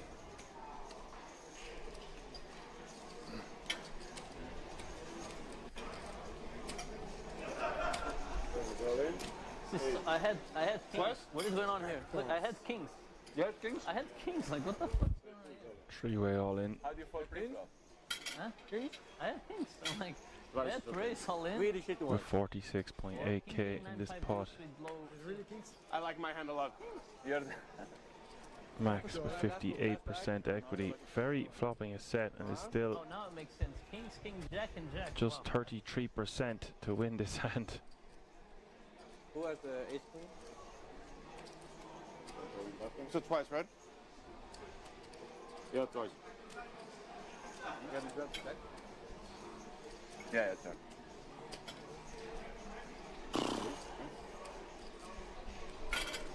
You really like I really like my hand twice. Yeah. They're only burning one out, just 110. Duarte, you want me to pour it? Sure, it's this one, yeah. Yeah. Turn is the 10 of diamonds and Yeah, there it is. See the tech map for. it's good for Max Maxi! on the first one. Hey, now you do it fast, huh? Now the button goes very fast.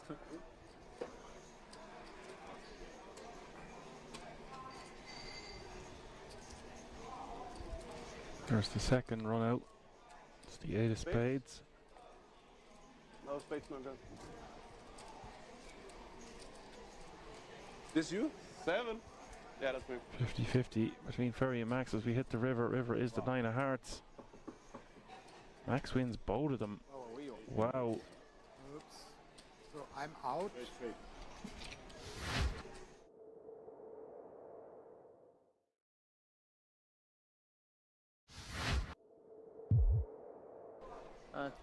50. Please. Thank you.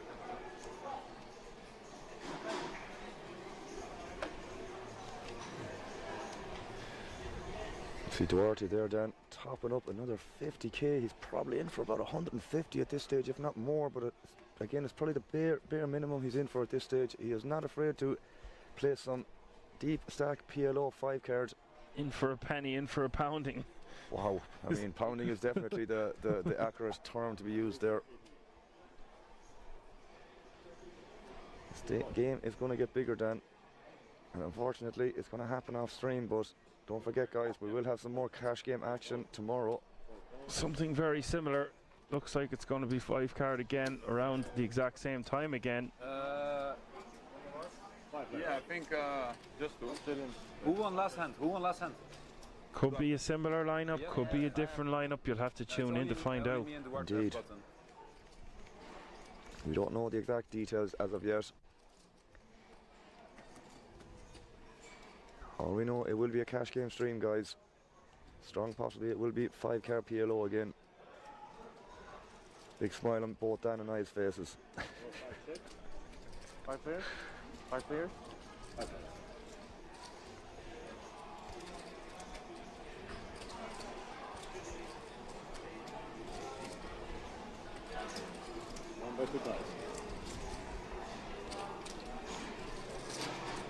Thank you.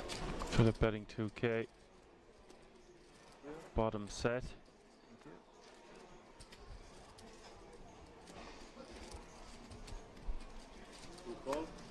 Bottom set just seeming so inferior when there's 4 other people to act behind you with 5 cards each. Yeah, it's just one of those things, Dan, isn't it? You just have to be so so passive in general. It's just you know, backdoors, and obviously all this backdoor equity is obviously very, very relevant too. So as we always say, 4 cards are somewhat difficult as it is, but the fact that there's an extra card, like we said numerous times throughout the 6-hour stream, definitely doesn't make things any easier on the players. But either way, I have no doubt that these guys are more than experienced in these formats to understand when they should and shouldn't go crazy with certain hands. But we see a raise here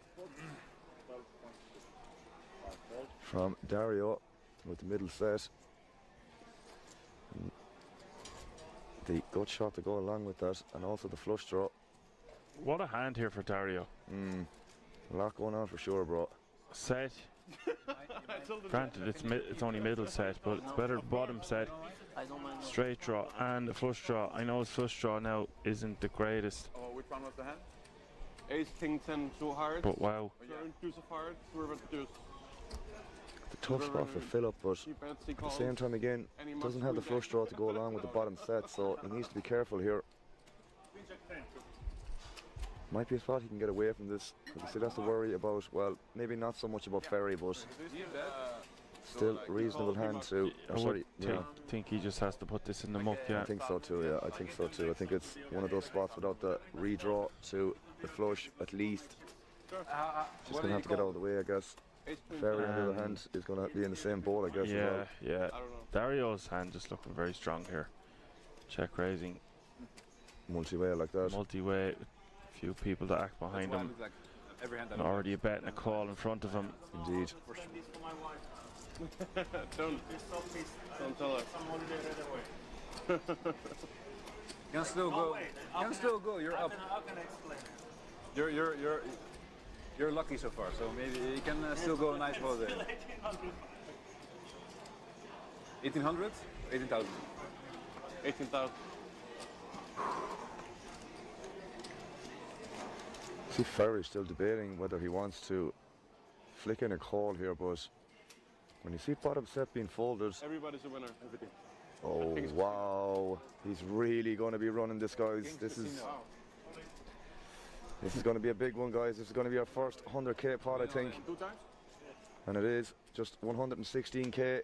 What's his reasoning behind this? I'm not really sure, Dan. I think this is a little bit kind of maybe getting a little bit impatient, maybe a slight bit of tilt. I'm not quite sure, because I don't think other players will be getting this hand in. I think they will just be mucking this on the flop, but we are going to be running this down, and I'm assuming they're going to run it twice.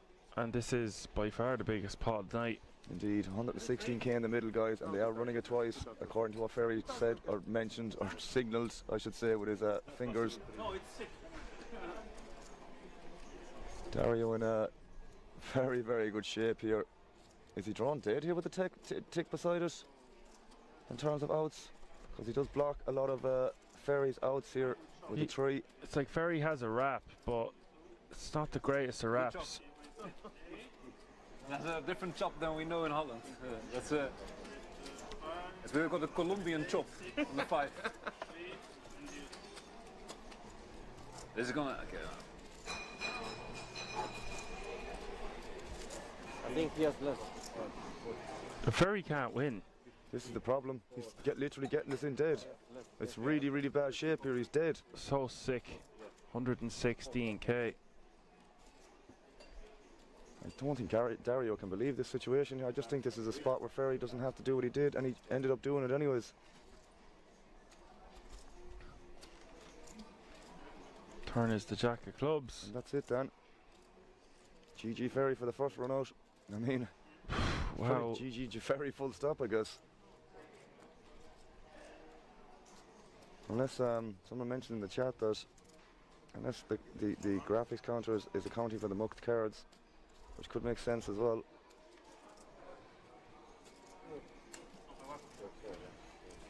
Sickness for Ferry there, although I feel like he could have got away from that one. I do think so too, mate. Dario going to be playing 122k, which is more than he would have had he won the title last night. I mean, he got 50 anyway, but I'm saying this is more than first. This pot is more than first prize for winning a 2k Pot Limit Omaha bracelet event that we commentated on last night. And this is why I play cash games, Dan.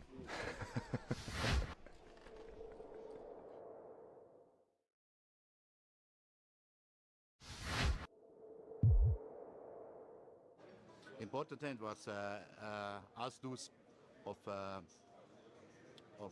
clubs versus sevens, I think. Yes, and then the river comes to us. Yes. Yeah, there's a lot of nerves out there at the moment. Well, naturally enough. Exactly, in this exact situation. I mean, again, there's so much money up top, man, being 110k, and not only that, we're literally on the ticket bubble too. So a lot of stuff to take into account, guys. A lot of money up top, a lot of decisions that are going to be very, very important, whether you preserve your stack or not. Got to be careful, got to be very, very sure every decision you make is going to be the highest EV decision. But I've no doubt that these players are more than capable of doing that. Especially they've outlasted 3,500 players, guys. Just shy, or just over, I should say, 3,500 players. Ridiculous field. A lot of days to play. But we have Swinesetter on the button, opening the sevens. Wow, we got an all in here. The ace-2 versus the sevens. This could be it, Dan. We could be on the bubble of the ticket here. It could be bursting. This could be bing, bang, boom, and just like that, the bubble bursts unless Bees can get lucky. He's got 33% equity. Can't find a much better spot here with 6 bigs. I think he was forced all in here. Actually, the blinds had just gone up, so it was less than 5 bigs total. Also having your big blind invested and your big blind ante. Exactly. There are some arguments you could make for folding here on the exact bubble, but that is not the cloth that Emil Bees is cut from. 10-6-5 is the flop, and nothing in it for Bees, and he's going to need help on the Turner River, or the fan favourite at King's Resort will be eliminated. Turn is the Jack of Spades, now down to 1 card and 3 outs. Not the first time we've seen an ace in the river, Dan, when we've done comms together. Well, wouldn't be the last time. We'll see what happens. Oh my God, he hits it! The king is back, man. Disgusting, and I just said it too, bro. It's like I knew. Trust me, I didn't, by the way. Just to make that very, very clear. Always a surprise around the corner for the king. Man, this is stuff I'm not going to say you'd see online, but it's just in this situation where it's just like on the bubble of the ticket. It's just always these sort of things that like always happen. It just makes great, great content.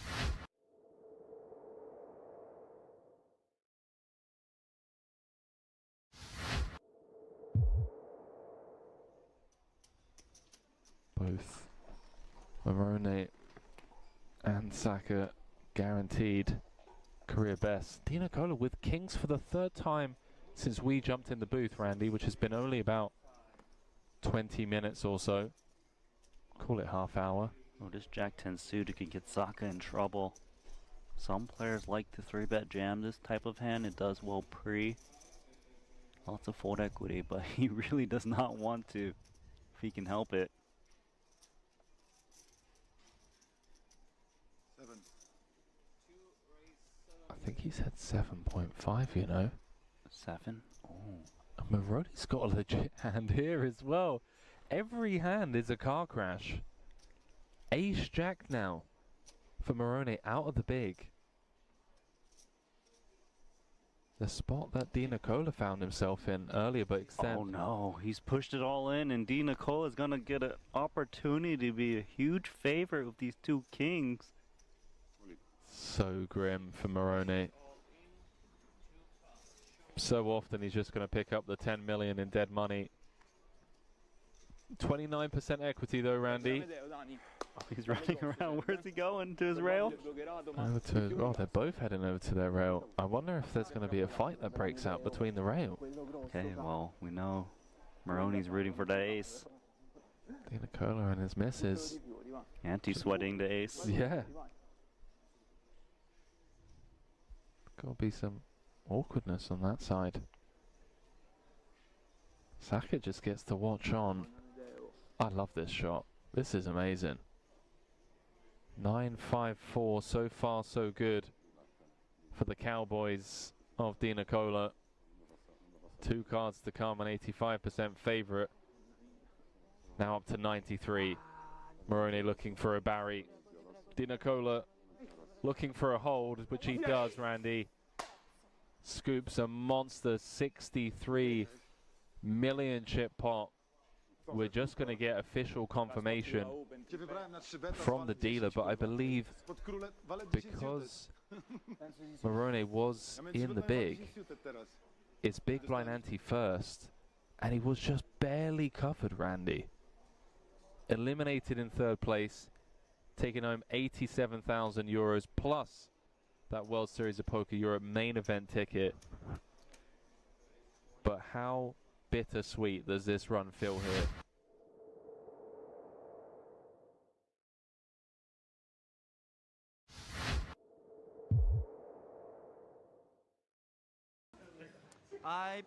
No, actually I play a very massive pot against Omar, the chip leader.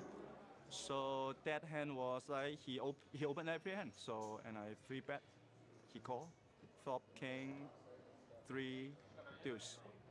2 club he check, I bet half of my stack, he called. Turn a deuce, he check, I bet almost all in, and he called with a blank. He had king deuce, full house. Yeah, I have aces. Yeah. So I got 3 chips left, and then wait for the last hand, and then just all in and bust.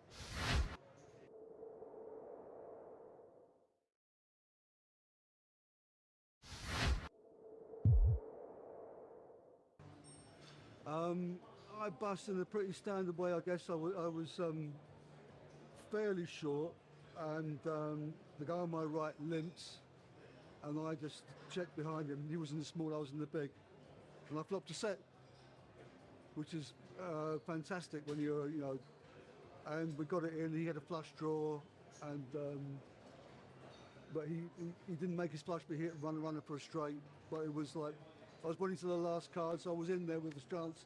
Sweat, man. Always a sweat. 10 of diamonds hits the river. Kim going runner to eliminate Boatman in 5th place, and he looks disgusted. It's been a pleasure. But really, the pot that did for me, I nearly folded earlier when the guy had kings, and he'd re-raised me, the guy who was the short stack at the table, and I nearly didn't. It was so short, I thought he could be doing it with a lot of hands, and it was a shot to knock him out. And so I just, on the chip stacks, I decided, although I was probably behind, as it happened in that hand, I flopped a pair. I wasn't in bad shape. So it was those two hands really.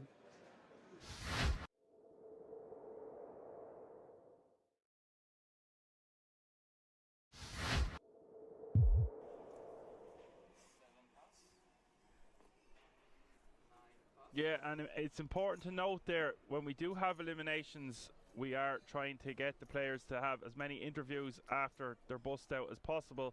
So bear that in mind. If you see one of your favorite players getting eliminated or whatever the case may be, chances are it's going to cut to an interview from time to time. It's nice to be aware of that before it happens. Cito going to raise to 175 with the ace 9, 9, 6 from the cutoff. 9 against ace queen 8. And look, Pliashko is all in by default here, Alan, with the ace queen 8, 6. Again, you might need 2 questions. Yeah, that's fine. We'll keep in mind, as long as you're writing down that stuff, bro, I got you covered.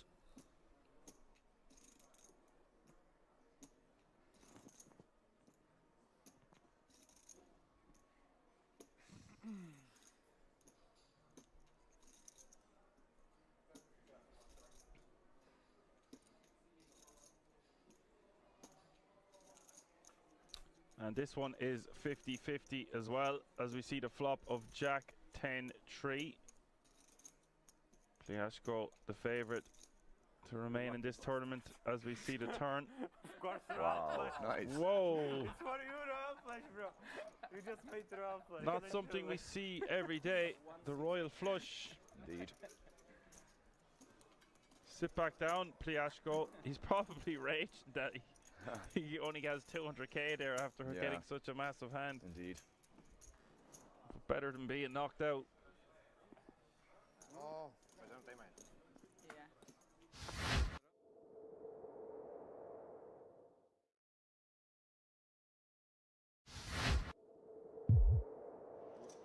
Blind raise or what? No, blind.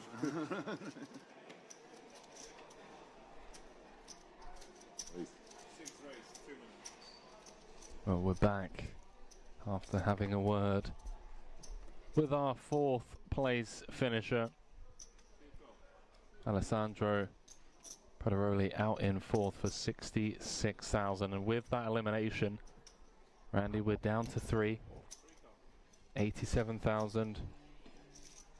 You've got some customers. Plus the ticket. Sorry, you've got some customers here. Currently guaranteed. One more elimination away from... Oh my, Moroni's had the chance to defend the big. Closing the action. 7 million in the middle. And look at the check back from Di Nicola. That doesn't mean he's not going to lose a lot of chips. Perhaps, but the fact that he's avoided the c-bet on the flop could potentially save him 18 million. Would like to see Moroni come in with a bet on the turn. He can represent a lot of missed straight draws or flush draws right now. See what he comes in with. 3.8 million, and the king's gonna have to go nowhere given how under-repped his hand is.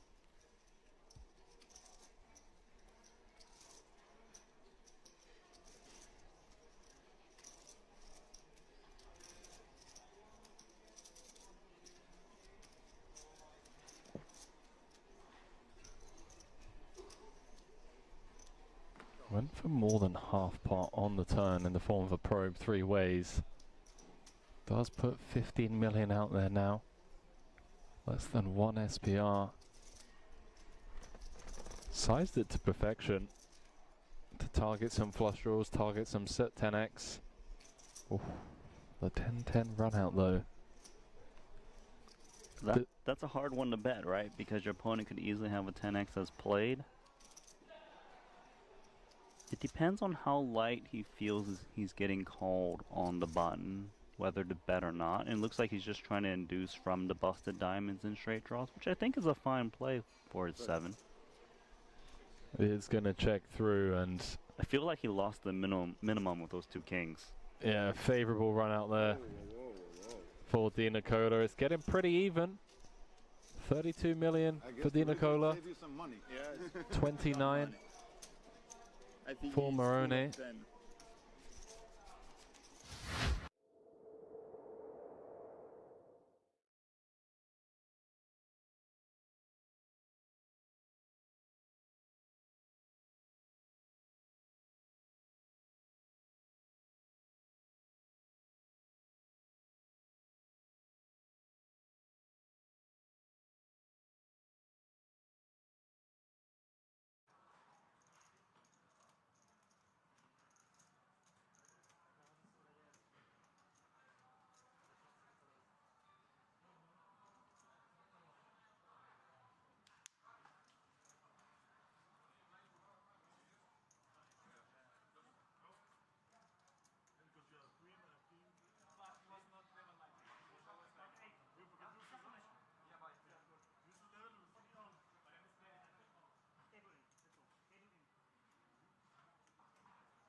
Alrighty, folks, welcome back after the break.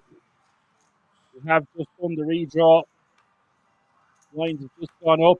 Small blind is now 100k. Big blind is 200k with a 200k running big blind ante.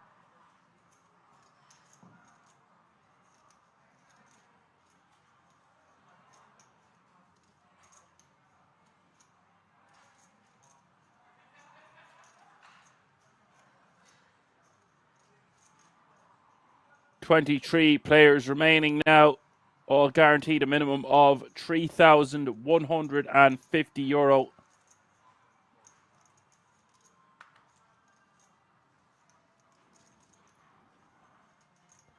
Flack.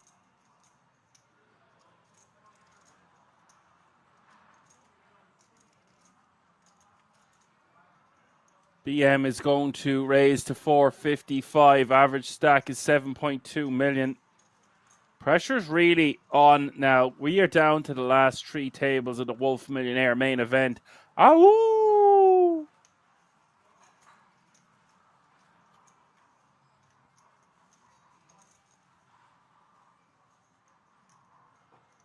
Flack 3 bets to 1.4 million.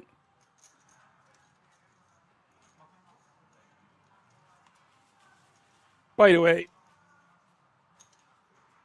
Gregor Flack from Poland was at our feature table last night, coming in hot with 134 big blinds. Wow. Matus Gabsdil with 95 is in second place, and then BM with 50.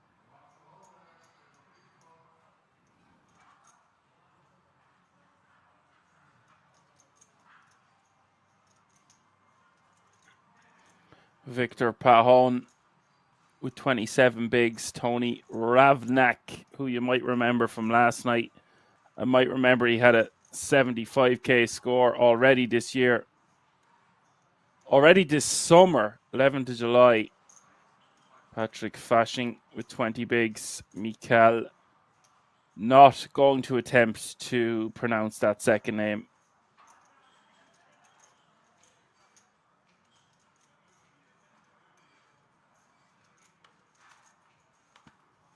If anyone wants to help with that pronunciation, be my guest.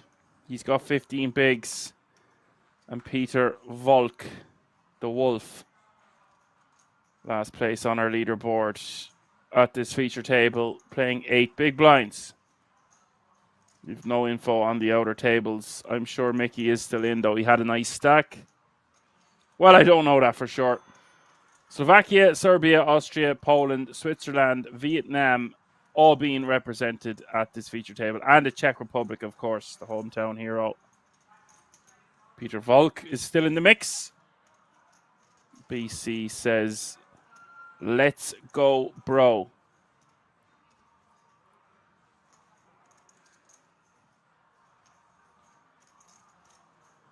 $22 remaining now. We are getting close to a pay jump to €4,050.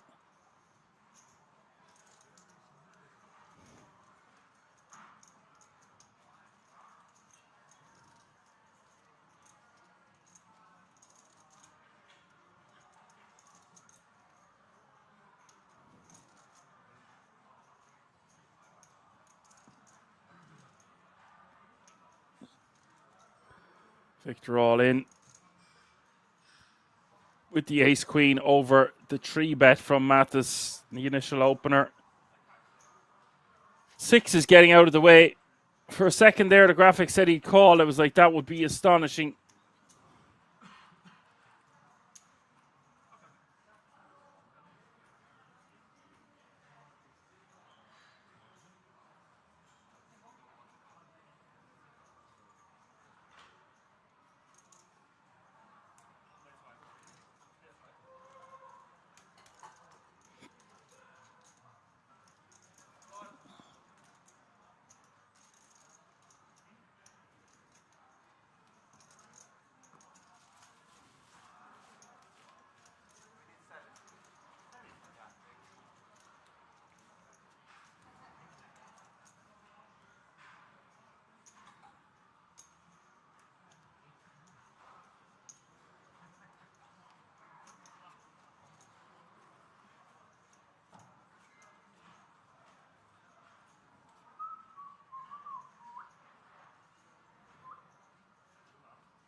Matas is a player we know as well.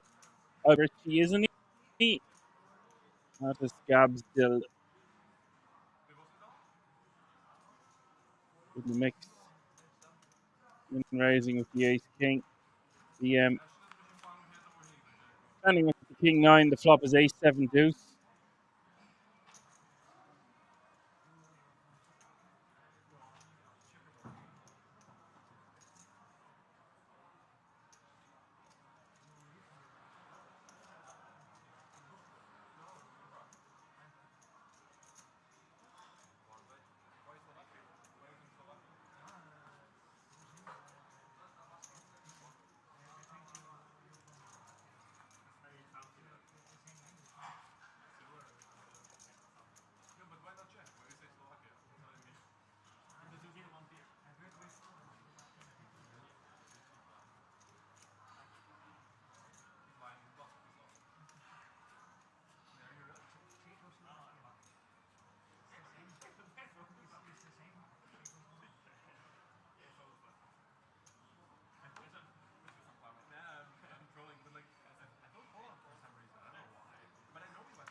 Twenty-one players remaining now, and that means we're going to have 3 tables of 7.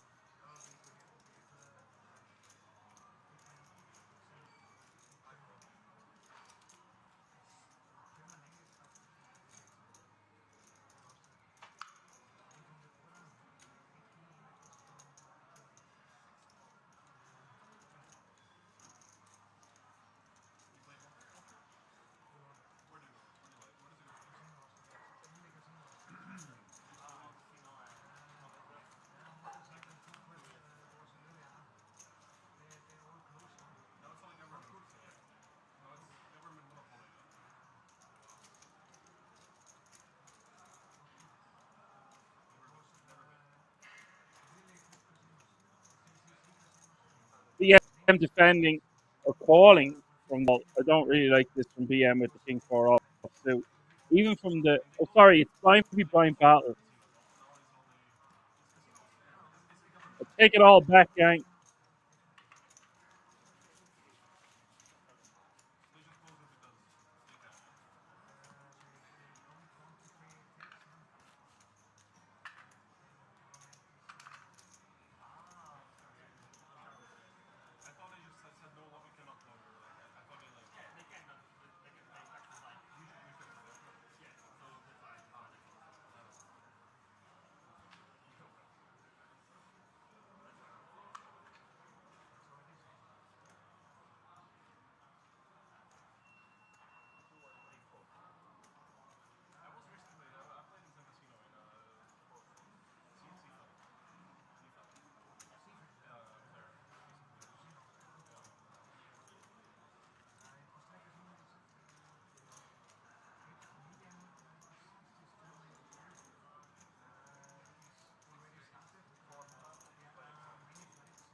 BM betting 225 here on the king jack 3 with the jack.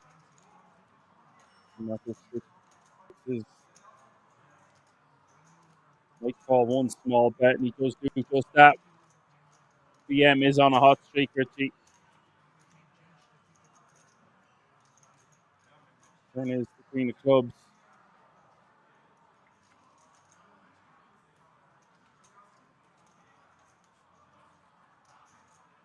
Trips for BM. Well, he had the best hand anyway. Certainly not a good board for pocket sixes.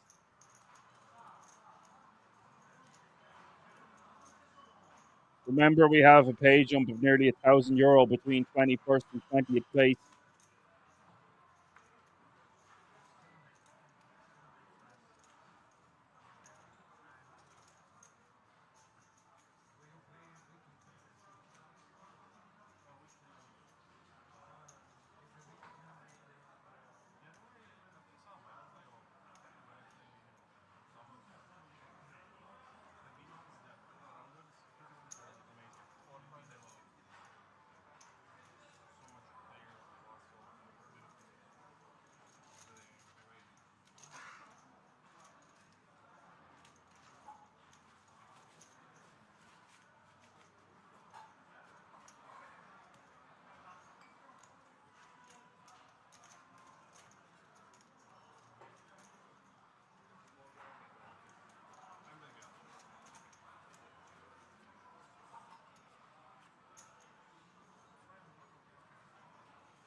You will see players just rip the guts of 20 bigs here into a full table. If Patrick going to min raise.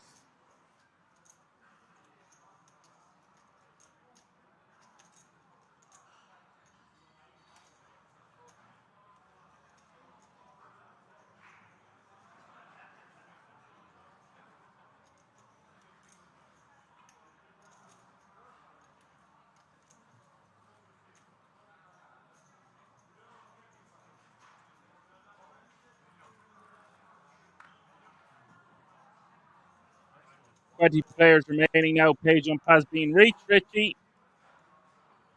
All players now guaranteed €4,050. Owen's just going to call from the big blind with the ace queen.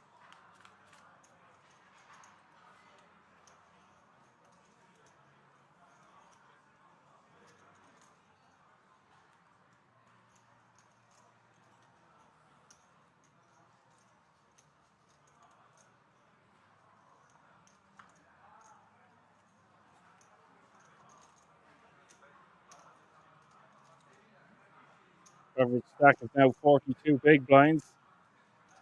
Patrick betting 350.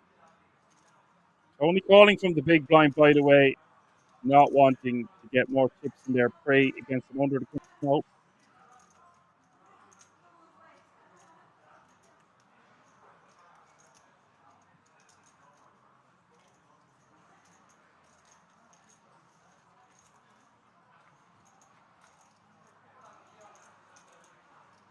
We'll call King of Diamonds rolling off on the turn.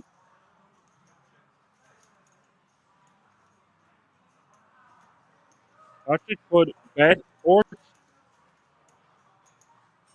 I think betting is far better.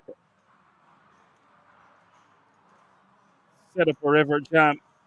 It's very unlikely he's going to be check raised all in. And if he is, he's probably up against a flush or two pair.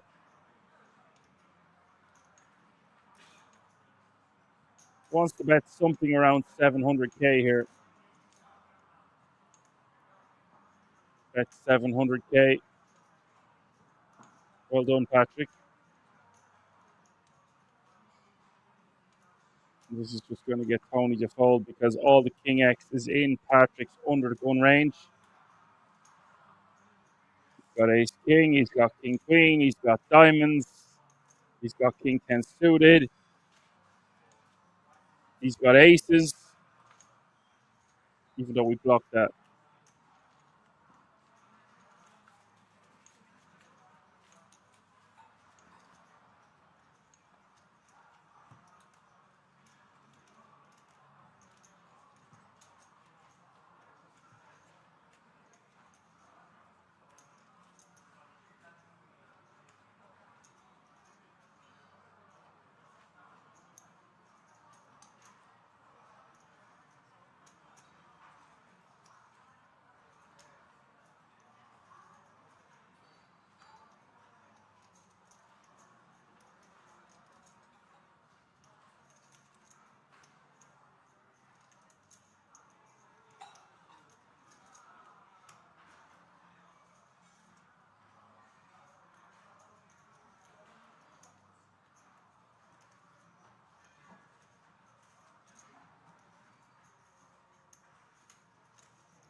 Tony with a monster decides to take a sip out of his Coca-Cola.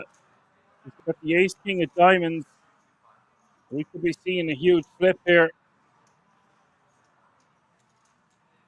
Yeah, I'm going to have too strong of a hand in 2 10s. Tony could try 3-betting juice, but most likely just see him jam off this stack depth.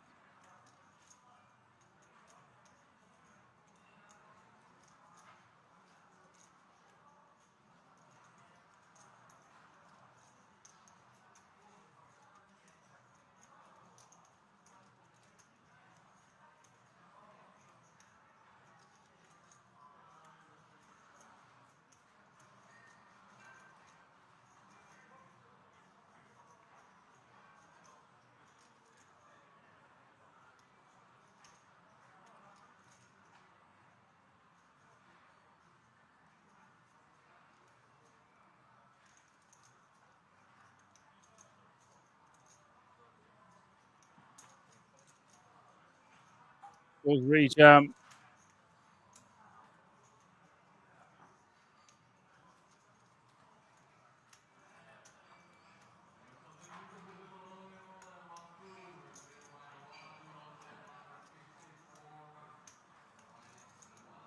And the way he just turned, took a drink, then came back to his hand, looks very strong to me.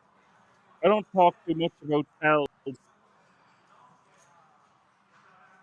don't talk about them that often anyway.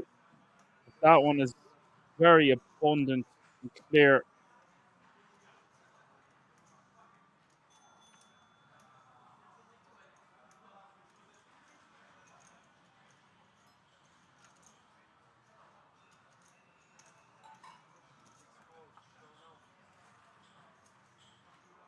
And here we go.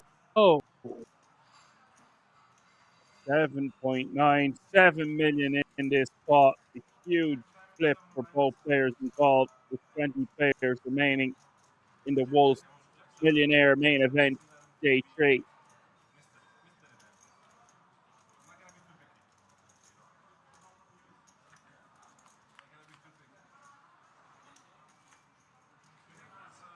King Jack 4 is the flop. That's huge for Tony Ravnak.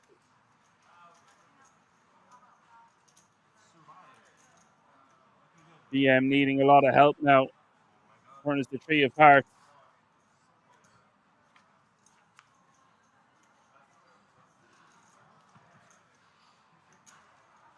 River is the Jack of spades.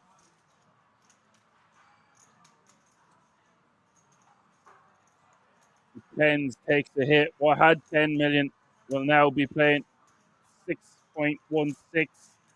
And as for Tony, playing very close to 40 bigs. Dangerous, dangerous man to be giving chips to. Yuri actually says this is looking so fake and strong. Yeah, that's what I thought. Mike Curro's book of tells back in the day, if your opponent turns and has a drink when they're faced with a decision and then makes the decision, pretty much always going to be strong.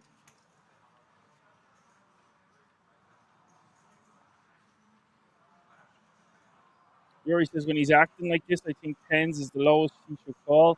That's a very good observation, Yuri. Nice to have you with us.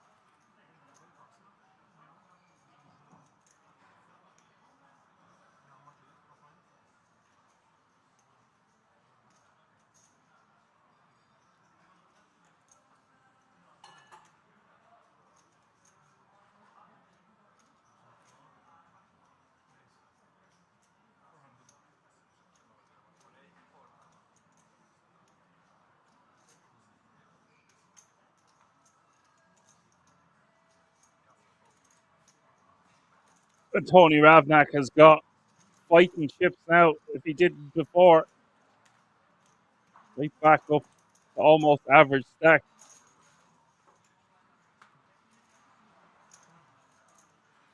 Average stack now. 42 big blinds.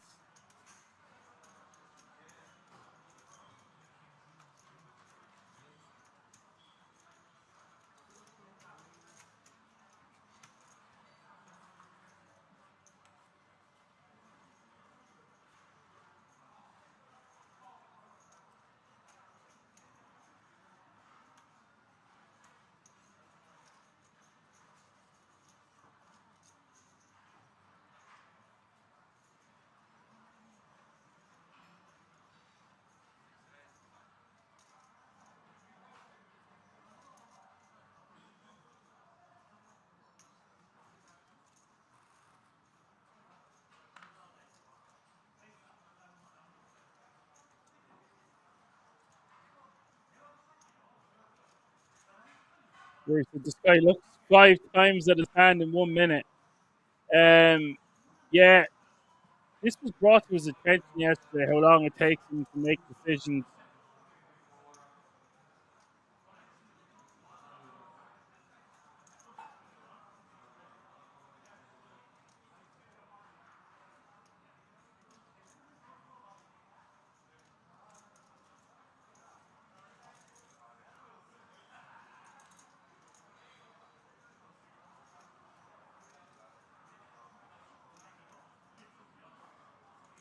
I don't like this raise from BM at all to 505 from under the gun. There's no need for it. Tony's going to call with 6s. He was very fond of drinking Coca-Cola late last night as well. Not that there's a problem with drinking Coca-Cola. It was just very late at night. I'd be a hypocrite if I was to say there was a problem with it. It's just if you're playing in an event like this, trying to get to sleep after, not going to be easy. It's not going to be easy anyway. You're not doing yourself any favors.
He's going to bet 505, and this might just get the job done. 2 overcards on the King A5 to the pocket 6s.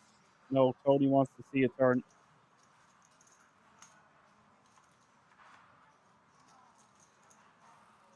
Interesting turn card.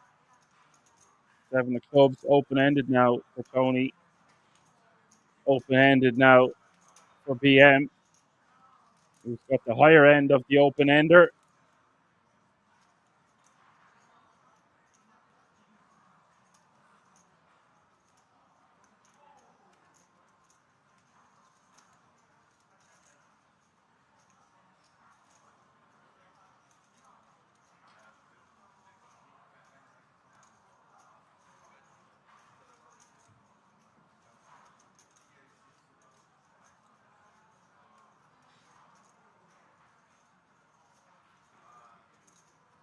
He's going to bet 750. And I think we're going to have to call again for Tony.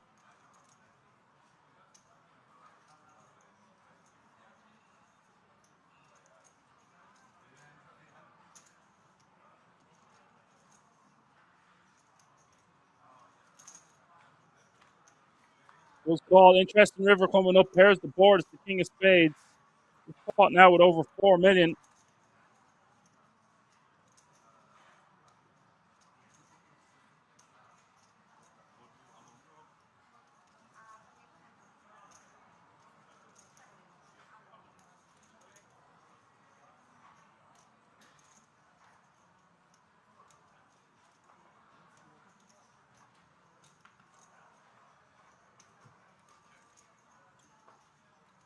Goes check, check, and Tony is going to win a monster.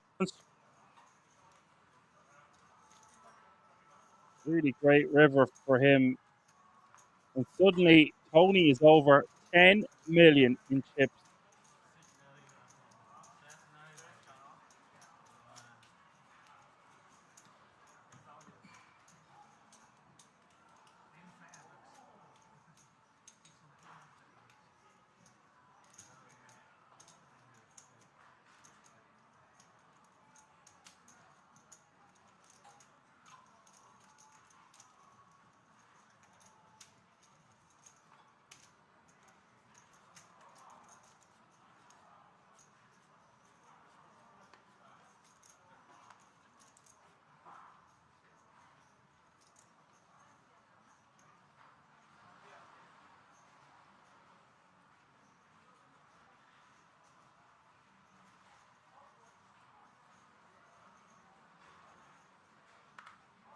Well, I think that last hand is a great example of overplaying an unsuited combo. Yes, he did trick the river in a spot where he had a lot of equity on the turn, but the whole point is he shouldn't have been in the hand in the first place. Yuri says so much trouble for 10-9 off under the gun. Yes, exactly, Yuri.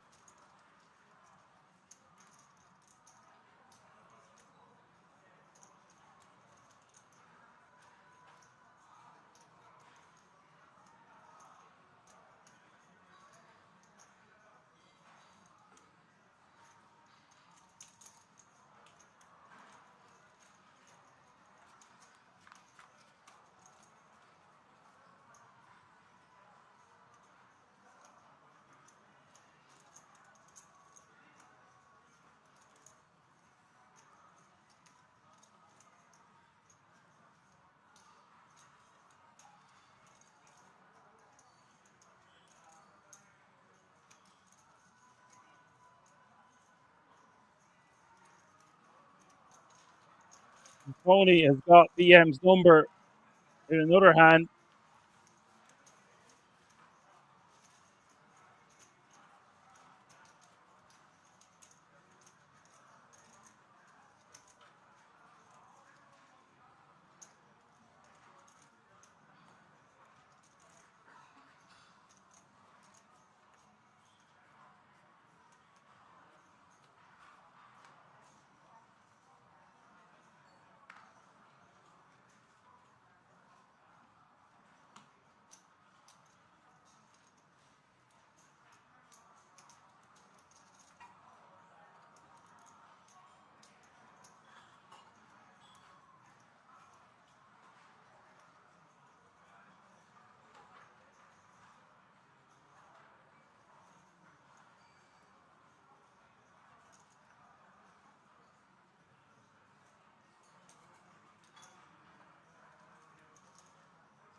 Victor just ripping enough into the blinds with the ace-9 suited.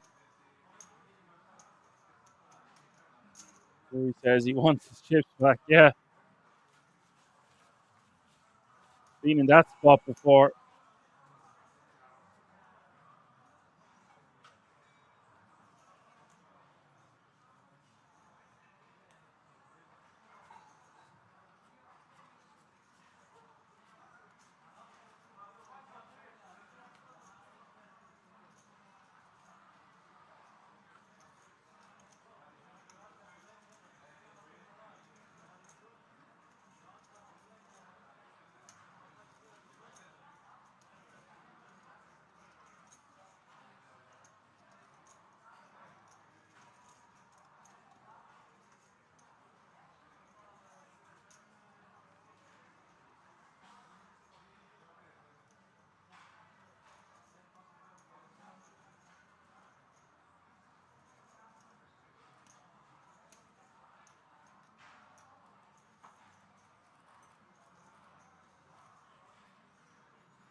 We've got action. Peter Volk, very short with ace queen.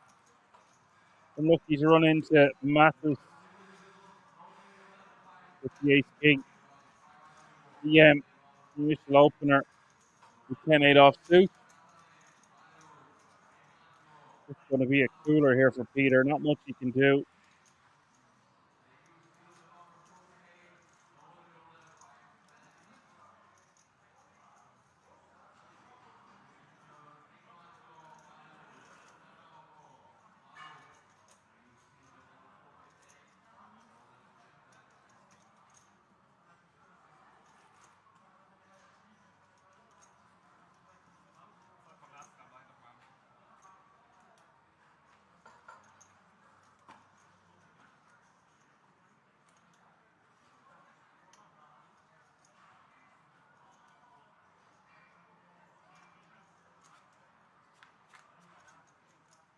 Here we go.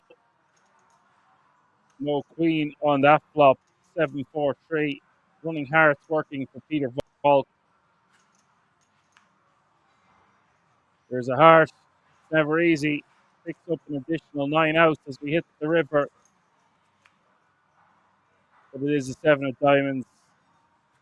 Mattis now playing close to 20 million in chips. We lose Peter Volk in 20th place. That means 19 players remain.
G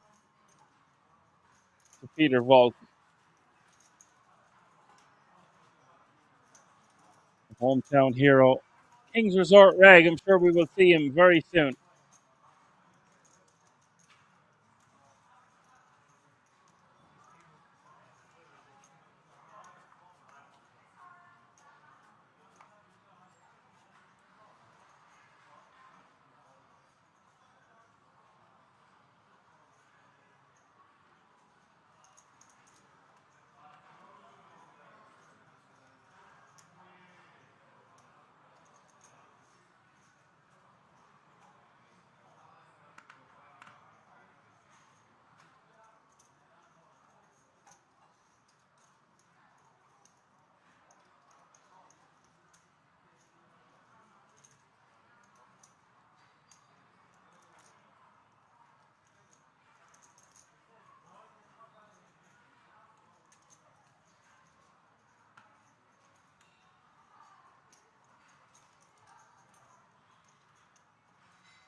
We are 3 eliminations away from another redraw, by the way, folks.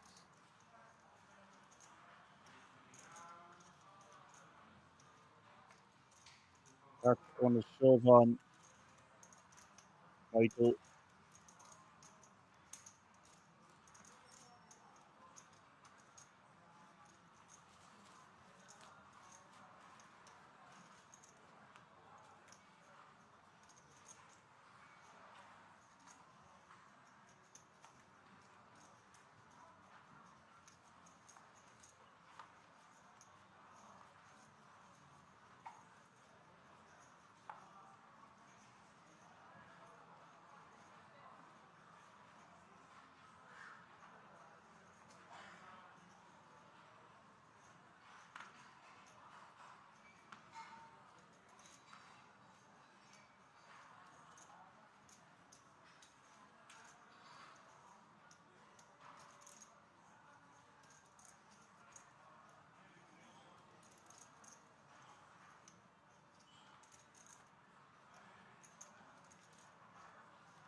Patrick opening here from the cutoff is going to be priced in for 7.1 bigs total.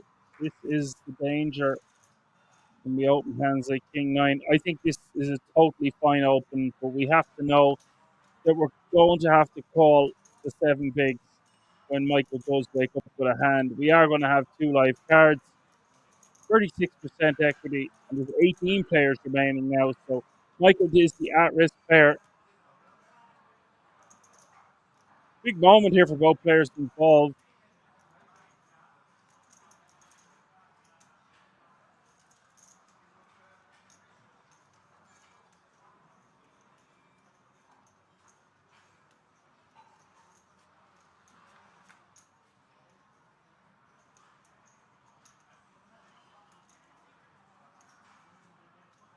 Ten nine six is the flop. Then it's the 7 of spades. Michael picks up a lot of outs now on the turn. Ace gets there on the river. Unlucky for Patrick after hitting the 9. Bit of rough justice for Michael. Did have the best hand going in.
Michael shoves here for 17 bigs from the hijack. Don't know if they want to shove 17 bigs. Seems like a bit too many. Shove 11, 12, 13, maybe even 14, 17. Doesn't really want to be raised folding. BM with a monster. This guy, definitely some form of happy feet there. Not still in his chair. Perhaps that's a dead giveaway.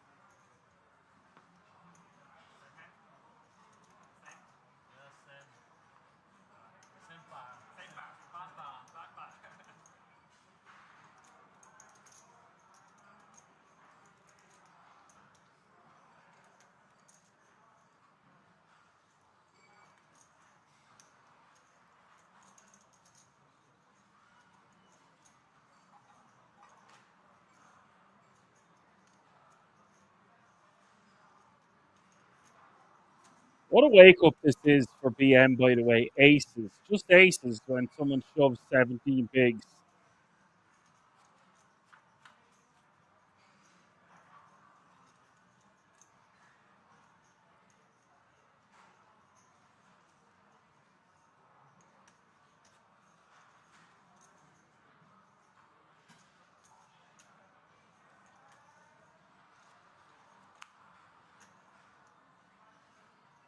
The run out is 10, 10, queen, 4, 9.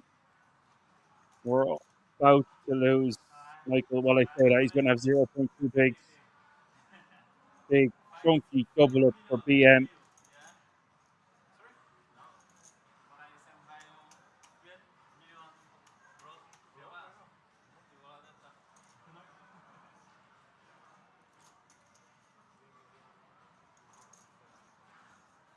DC says, poor guy, he lost 2 flips and he's out. Yeah. But he did, I just think he shoved too many bigs there. Maybe he's going to be getting in the 8th anyway. Never say never. Chip in a chair. Or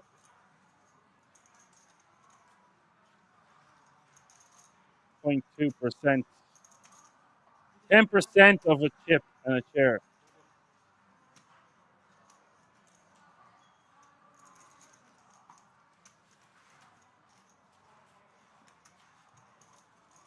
%20 of a chip and a chair.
Ace queen 6 is the flop.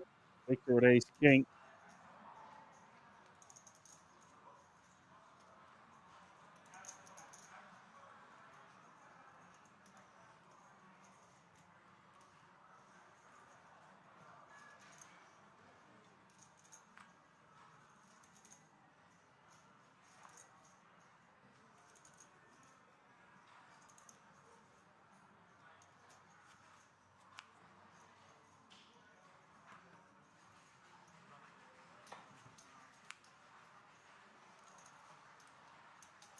Michael has been eliminated.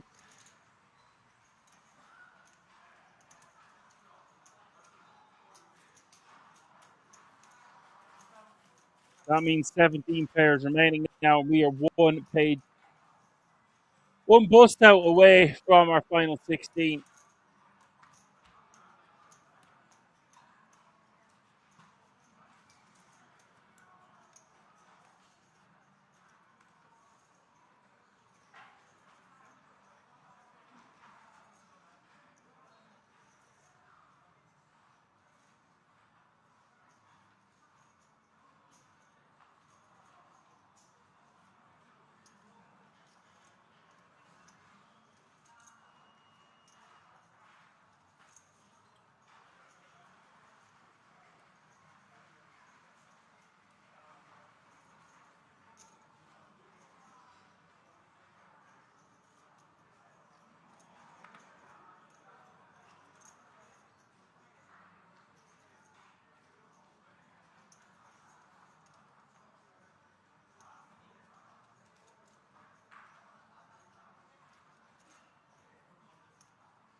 Mathis min raising with ace-5 of diamonds, only with kings. The cutoff.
Matt is defending with King Jack of Hearts with the Kings this time. Kings back to back. Only taking it down with the Kings the previous hand.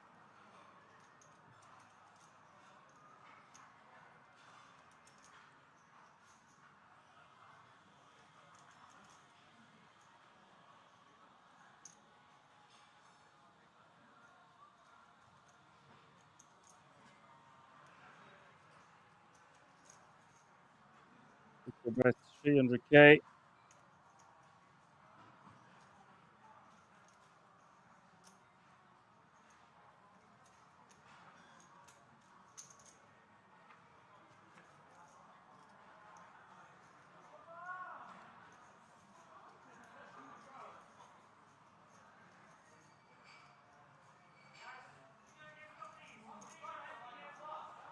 Victor might go for tin value here. I'm hearing some commotion, some shouting going on in the background. We might have a beauty school dropout at one of our only other outer table.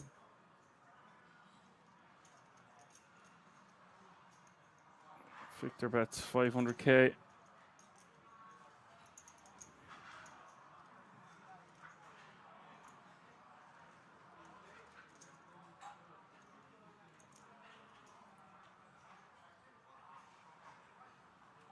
Will get paid, and you can see the top right hand corner of your screen. 16 players remaining has been reached, and that means we are going on a break to do a redraw. We will come back with 2 tables of 8 and play down to a final table from there. Hope you're enjoying the show out there. Lots more action to come. Don't go anywhere. We're going to keep it right here. See you all in a few moments.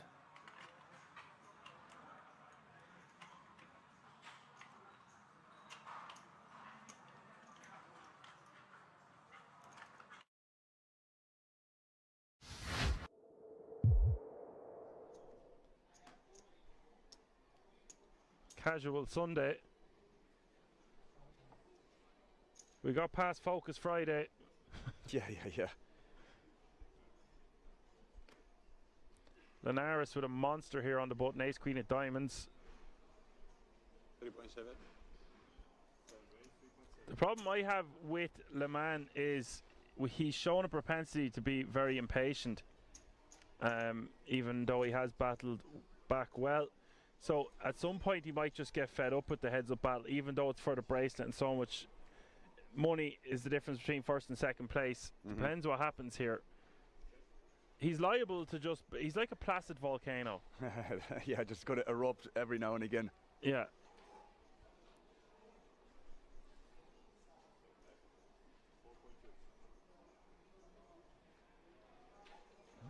Donkey says, Le Mans looks like a DJ Blues Brothers. Actually, I see what you're saying. It's pretty funny. Okay, bet a 4.2 million in a call. Turn is gin for Linares. Now, if Le Mans checks, I'm checking this back, hoping that Le Mans is going to become that volcano on the river. This is just crazy what he's doing here, Dan. Yes. You can call me Action Man Dan because we predict these things. 7 million is the bet from Le Mans. Now, if I was to see Linares raise here, I would not be happy at all. No, just smooth calling in position here, man. It's going to be the only play. You're never ever going to be folding here, so just give the guy some rope. No, it's just when we seen him do that with the aces earlier, want to give him the rope.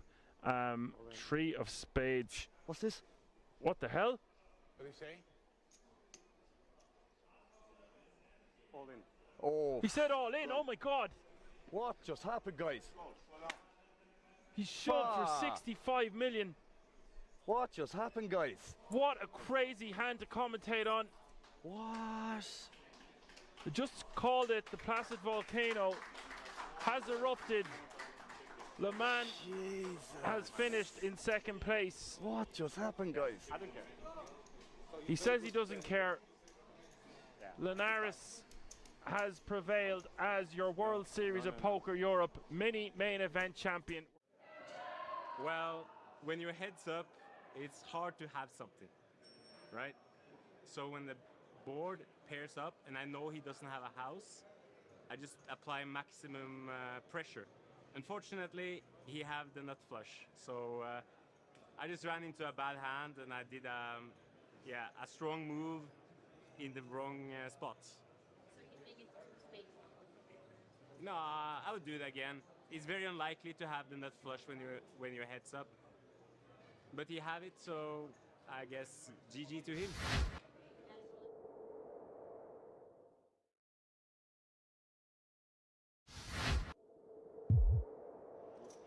Blind raise or what? No, blind.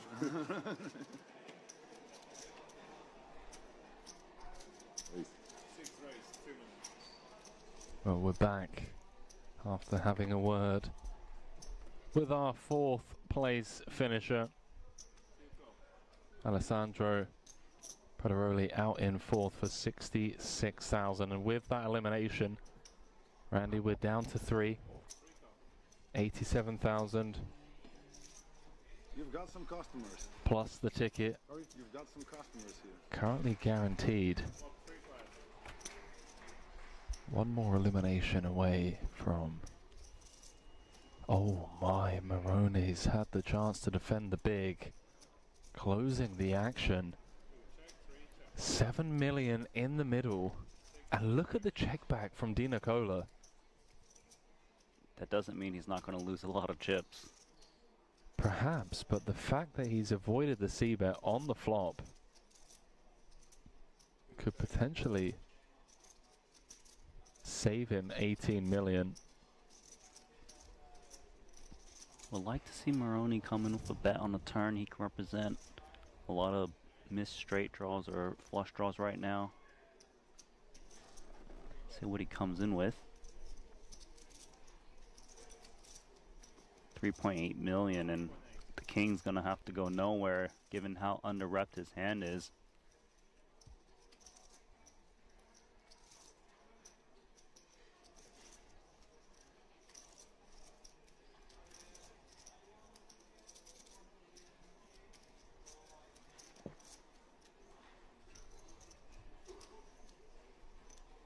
Went for more than half pot on the turn in the form of a probe 3 ways. Does put 15 million out there now. Less than 1 SPR. Sized it to perfection to target some flush draws, target some set 10x. Oof. The 10-10 run out though. That's a hard one to bet, right? Because your opponent could easily have a 10x as played. It depends on how light he feels he's getting called on the button, whether to bet or not. And it looks like he's just trying to induce from the busted diamonds and straight draws, which I think is a fine play for his 7. It's going to check through, and I feel like he lost the minimum with those 2 kings. Yeah, favorable run out there for Di Nicola. It's getting pretty even. 32 million for Di Nicola. 29 for Moroni.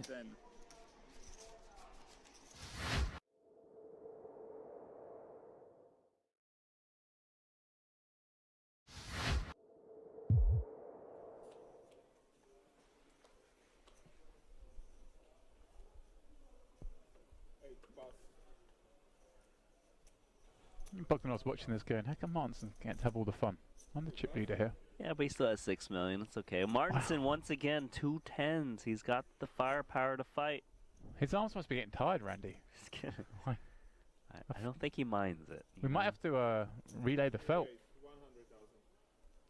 100. Excuse me, can I touch my top phone? Yes? Looks like he'll be raising, taking this one. Yeah, Chateau with King 3 offsuit.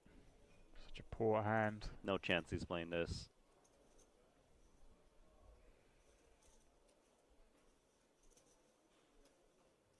Is he? Okay, I'm sorry. There we go, Randy. It's surprising because he hasn't been wanting to play hands, but he's seen enough. He's seen Martinson play every hand, though. I guess Randy's decided, look, I'm gonna make a stand here for 1 blind. I've got a short stack back. He's had enough. Yeah. Didn't want to wait anymore. No flop. Martinson top set because he needed a hit hand. Can Martinson find the check back, Randy? against such a short stack. Don't think he will, just because this board hits the big blind a little bit, right? 7, 6, gut shots. Is it a tiny bet and trying to induce a check jam? I think he comes in small because he has the best pieces of this board with top set. But rarely would he want to check back this flop.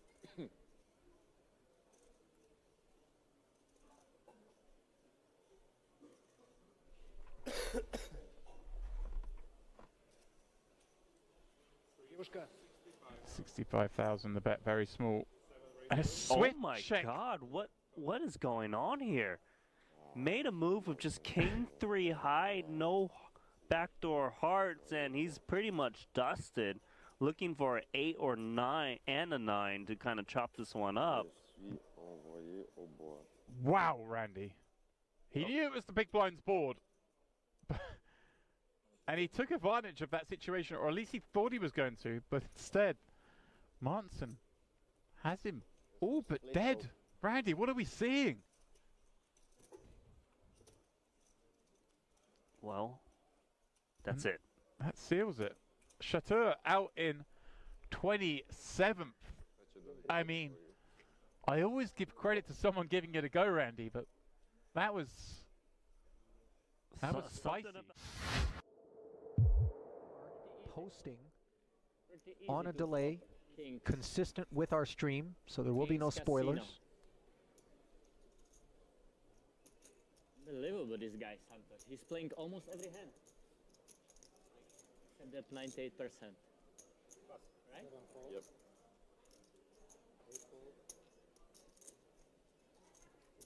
Orpen, can you tell me how many white chips you have? I can't see that. Orpen, can you tell me how many white chips you have? I'll count it for you. 1, 2, 3, 4, 5, 6, 7. Thank you.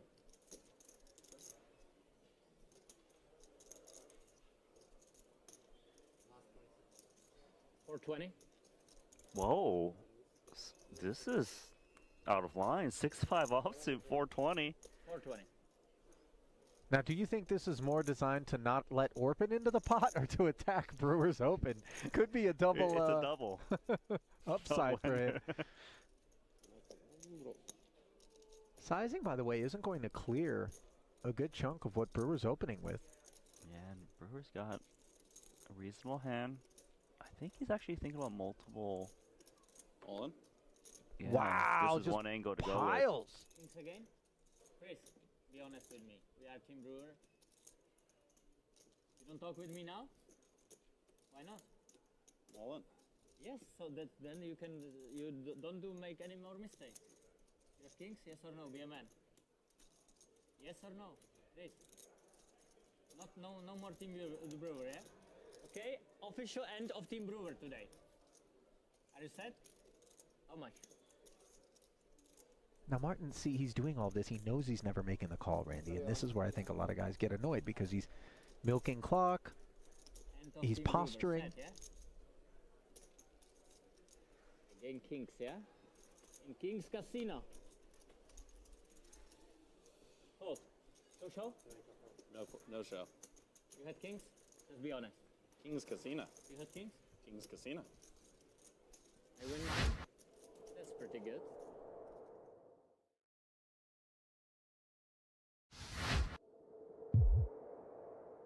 Both these players, along with 12 others from this event, will be playing the WSOP Europe main later during this series. The Italian came in with a 3-1 lead over Saka. He's been doing a good job holding his own.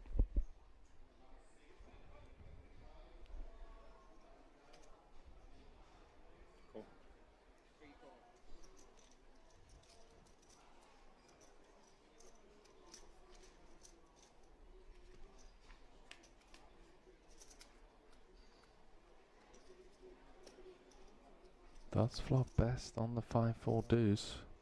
Couple of hearts out there. Nicola with the 2 overs. Happy to just check back.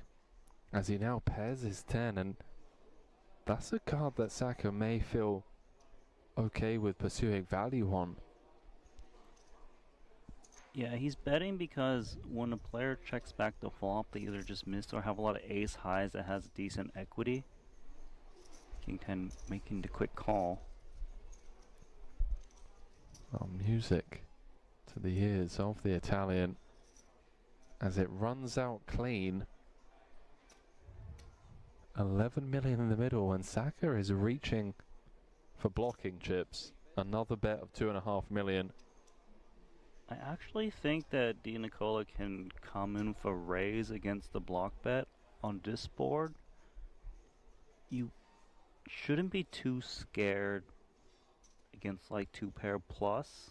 They might size up a bit, and then clearly you've got a really strong kicker of your 10, and even ace 10 probably just gets aggressive pre.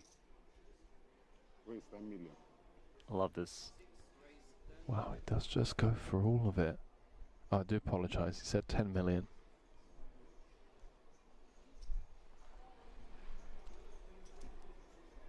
Action back on Saka. Has an interesting decision. Flop went check check.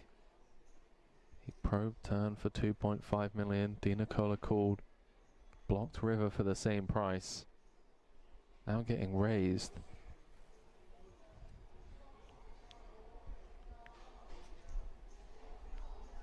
$7.5 million on request.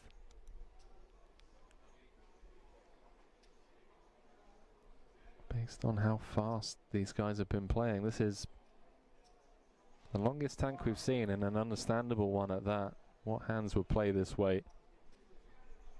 He knows that when he raised small, it induces raises a decent bit, and when he just leads that tiny 2.5 into that big pot, he does block the nuts a bit, 6-7, although I wouldn't think that his opponent would need just the nuts to raise the river.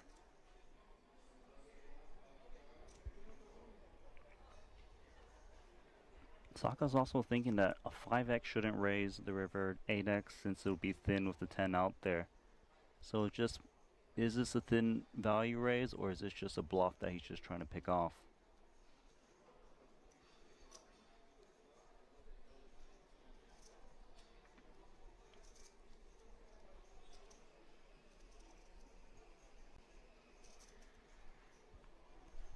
Given the moment.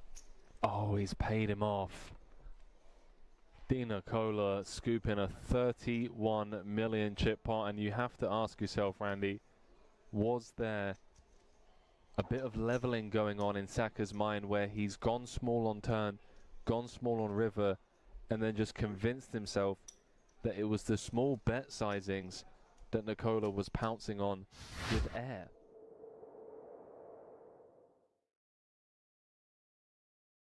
Welcome back to King's Resort, home of the World Series of Poker Europe. Behind me is the final table of the 25k GG Millions bracelet event, and I'm here with none other than GG Poker's game ambassador, Elki. Elki, firstly, welcome to town once again, my man.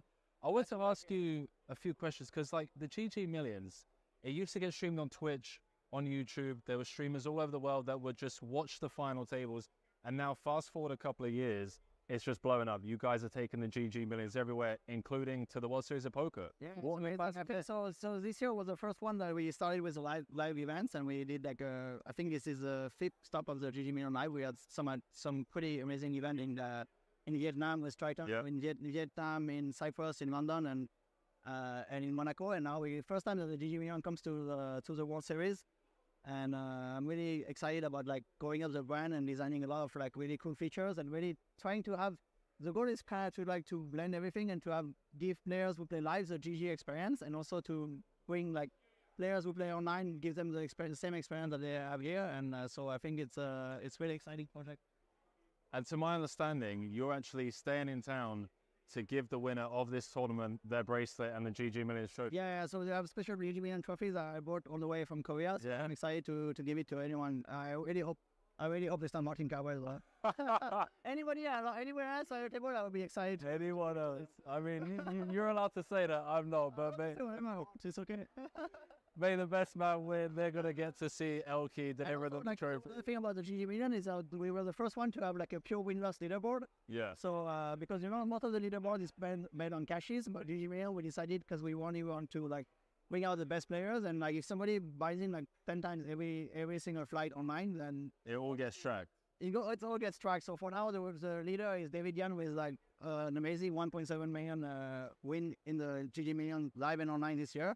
And we're gonna have like special benefits and special things. And in 2024, we're gonna have like even bigger things in stock. So we know David Yan is for now the biggest winner. For now, it's gonna be at the end of the year, right? So there's still some time to catch it. Yeah, some time to catch him. Well, back to the action in the 25k GG Millions bracelet event, throwing it back to Ali and James.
I definitely did unmute Richie. Can you hear me now?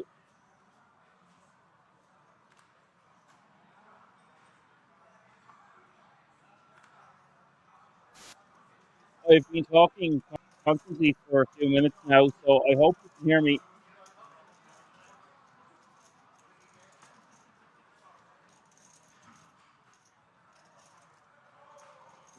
Refresh the page, it'll be fine.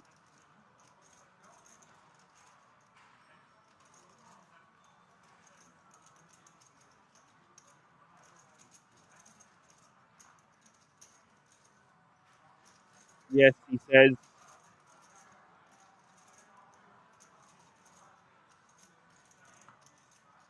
Indeed.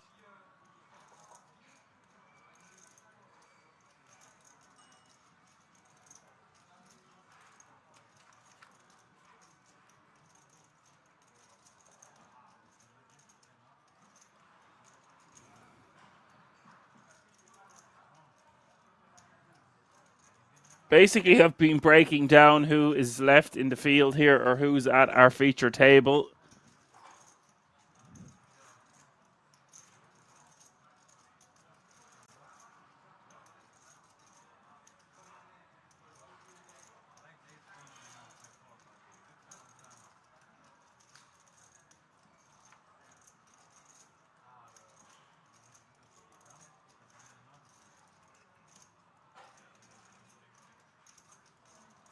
So we've got Flack and Eric with the big stacks, Sarte, Monday Madness in the middle, as well as Tony and Victor, Uncle Nick with 34 bigs, and Marius, who is a bit of a phenom, still in the field, has took quite the hit, had a lot of chips, finds himself still in contention with 16 big blinds. Lanny says King of Kings is still playing. Is he still playing? I am not sure. I haven't seen him at all today, Lanny. Nice to have you back with us.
No, we only have information about the feature table. We don't have any information about the outer table itself.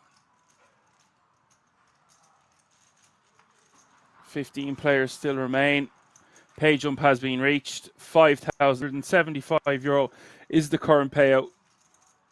And I am unsure if the final table is going to be the final 9 or if it's going to be final 8. Usually 9 at Kings.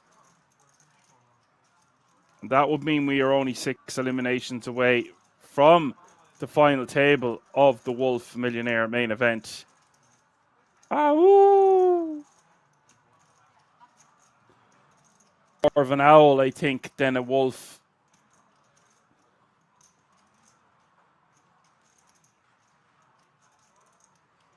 Don Colon says from what he saw, King of Kings is for sure one of the best players.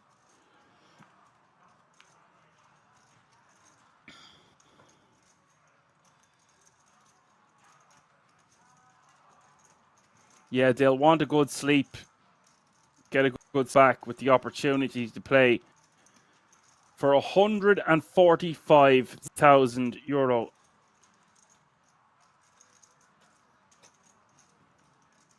Open-ended now on the turn.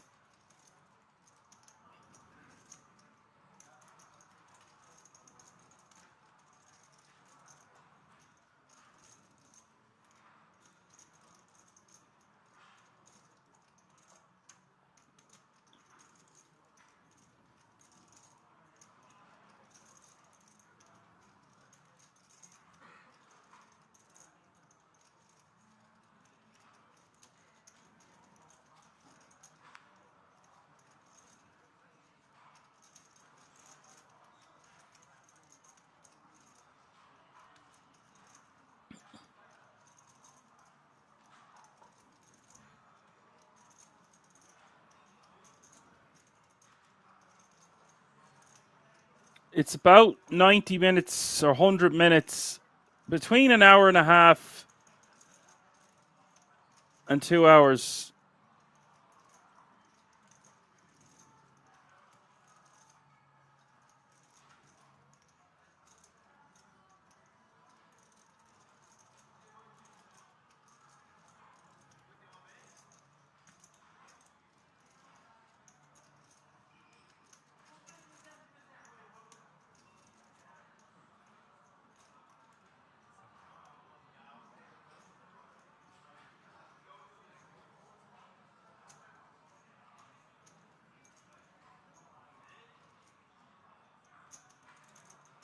Flack is going to bet 7 million. This pot exploding, by the way, on the 6, queen, 5, 4, 4.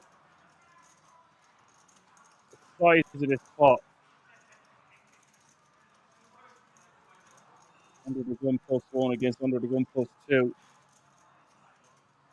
Blinds at 125, 250, 250. Picked up the open ender on the turn. Bet again from Flack. Eric's called.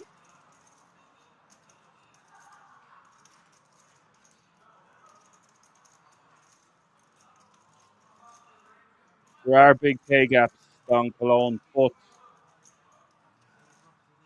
we have the luxury of the guys being able to make deals these days, which is good for everyone in the audience, including the commentator. Some of the events are just becoming too long-winded for the players. And although I never complained, it is see them do deals sometimes, and then the blinds have, because, you know, you're playing 90-minute blinds in some of these events.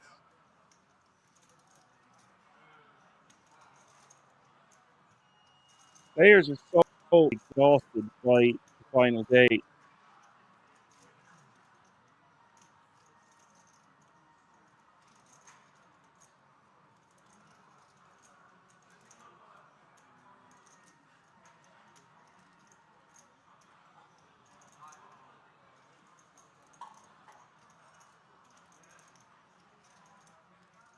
It really feels like Eric wants to try and make a hero call here.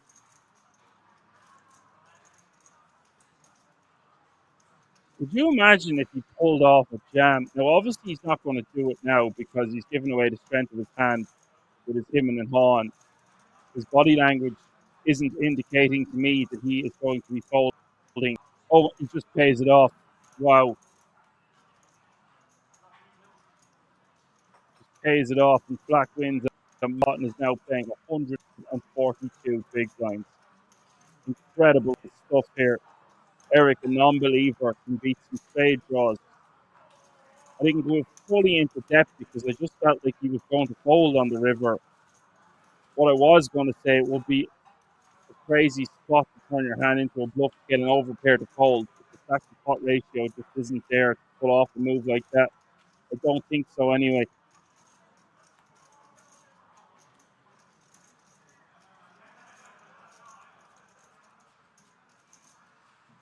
I don't think he should be calling on that river. I know he has the straight blocker to beat some spade draws. With the ranges there under the gun plus the gun +2. I think he's going to regret that one later. A good example of what I was just saying about how mentally exhausted the players can be. You know, he could have made the hero call and being correct. Don't get me wrong. Not sure what you think about that one, Indy.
Close this for a gentle slap Yoda code. Thank you for your comments. Thanks for letting me know. I'll refresh the page.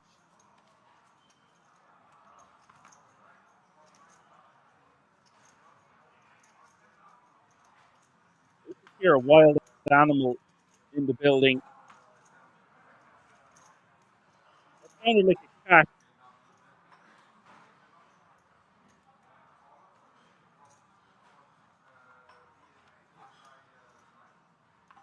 Here we see Eric raising to 600k. Sorry, 2.5.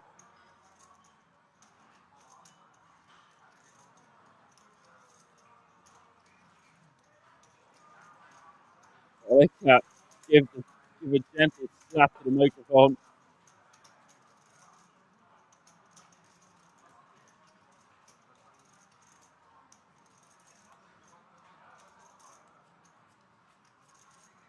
Yoda code said, "What happened to Jico?"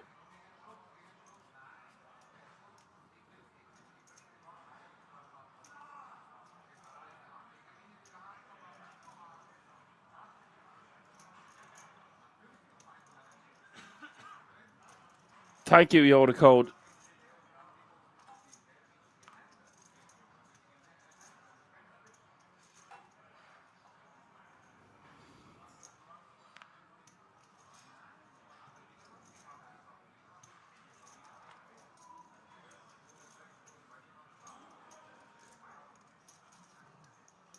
Jico had loads of chips yet.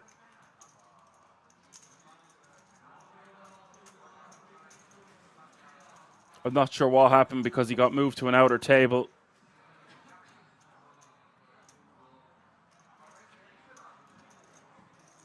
It seems like a good time to mention as well. After this, I'm going to be taking a hiatus for basically a month. Be playing loads online. I'm waiting on one part to arrive, and then I will have a brand new computer.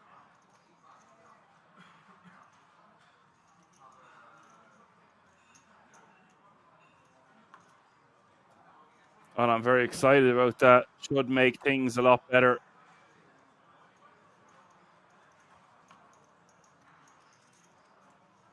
This computer is getting quite old.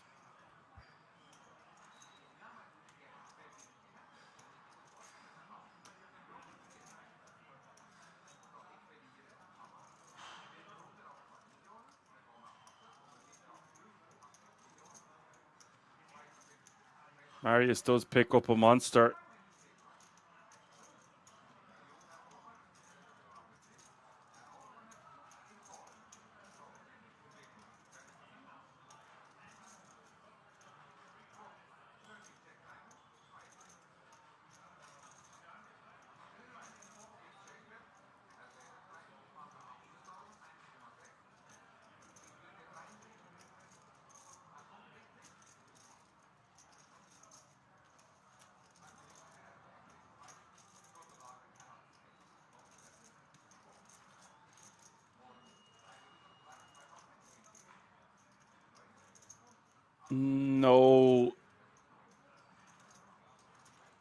No decision here for Tony. I don't know what he's thinking about.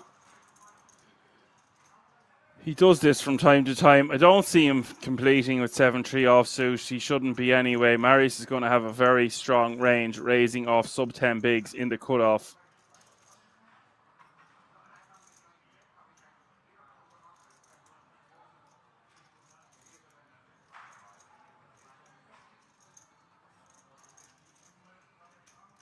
Tony TV Ragnarok. He does do this. I like Tony a lot, by the way. Sometimes he's just quite excessive with his decision-making process. There's nothing to think about here.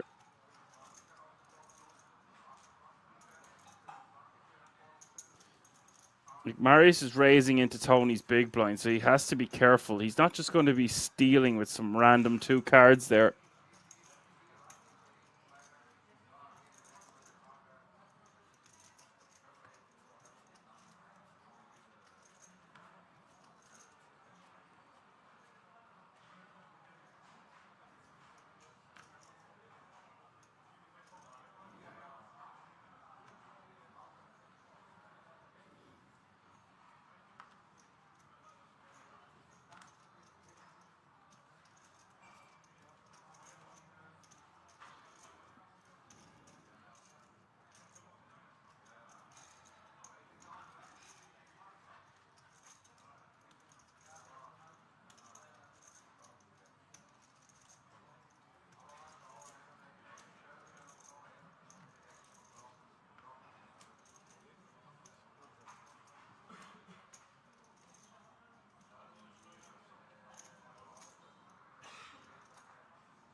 Eric just rips 23 bigs from the button.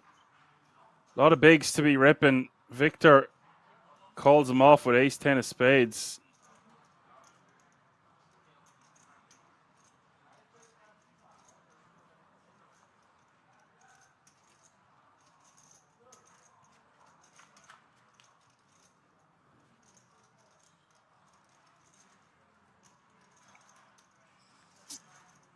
Six five deuce is the flop here. There's 11.875 million in this one.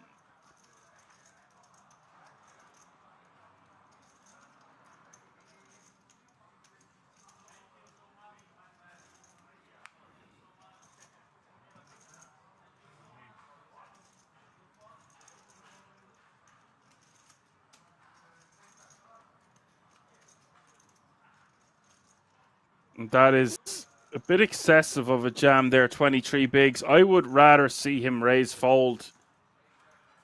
I understand those suited combos play unbelievably well in these all-in situations, but every now and again you just get dominated. Case and point. I would rather see him limp on the button or min-raise fold than just G3 in such an amazing event like this with €145,000 up top. And the field says 15 left, but I believe that's 14 left now. One step closer to the final table. Ow!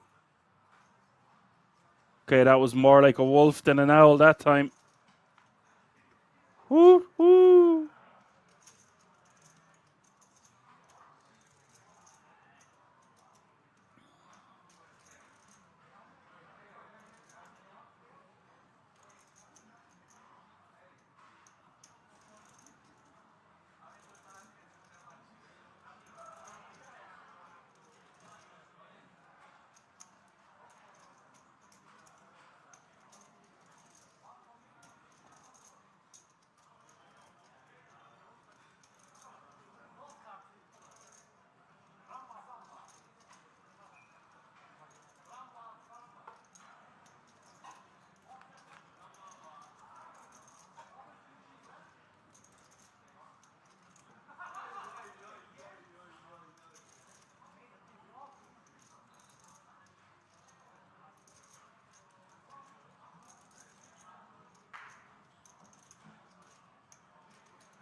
Yeah, he's having just snaps in the big blind with ace-10 suited. Is actually a huge enough call for 23 bigs, but he just can't fold.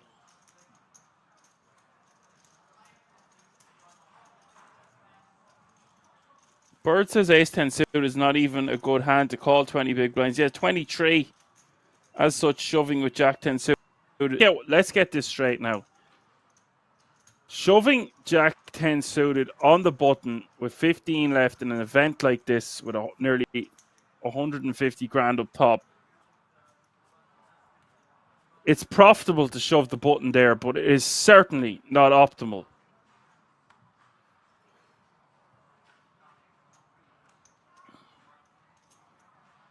And you see the field now, 13 players remaining.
Richie is off to bed now. Have to be at the dentist at 8 o'clock. Good man, Richie. I've got to go to the doctor on Thursday myself. We've got to crown yet another champion at this fantastic resort first.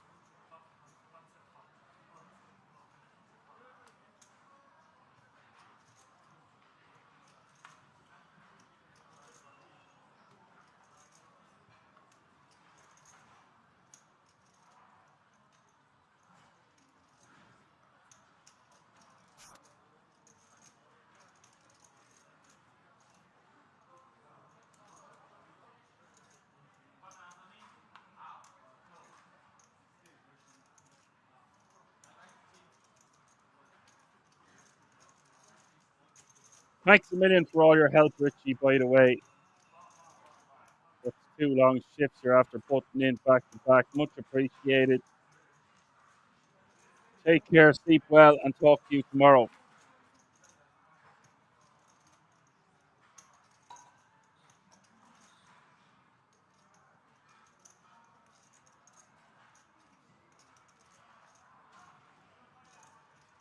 That's a very good point, Binovic. 70-minute blinds as well. It's not like you're going to blind it, play the Jack 10 suited a different way.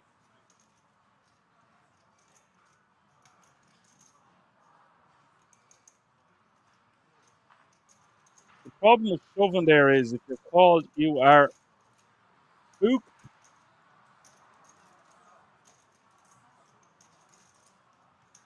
But even if you're called by ace queen or ace king,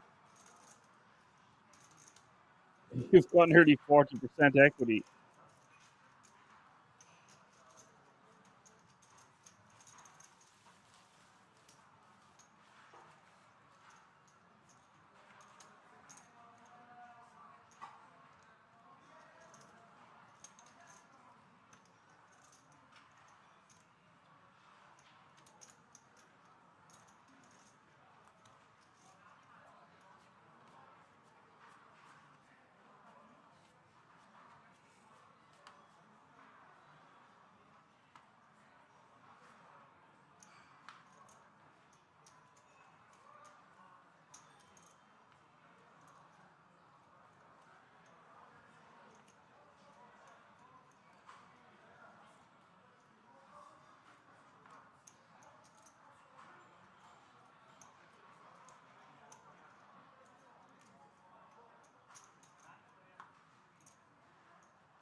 What a code, you pick, you silly goose. I think the guy in the big line has checked twice the same card and decided it's an easy snap call with 2 aces of spades.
13 players remaining now, all guaranteed a minimum of €5,275.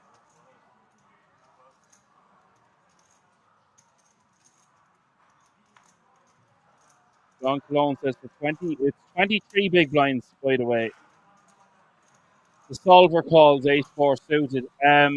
Computer says no, because what about ICM and the fact that we're playing a live tournament in Kings? You can't put that into a solver.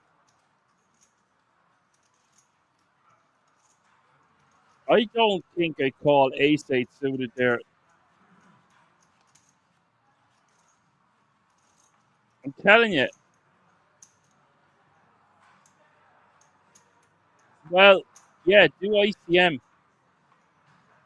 Chip EV, that's fine. This is 2025. The game don't change.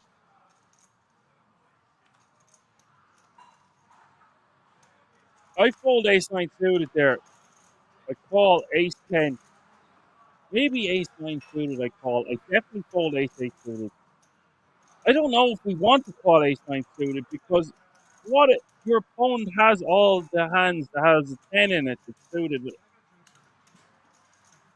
Like, Jack-10 suited against ace-9 suited is not that great for us with ace-9.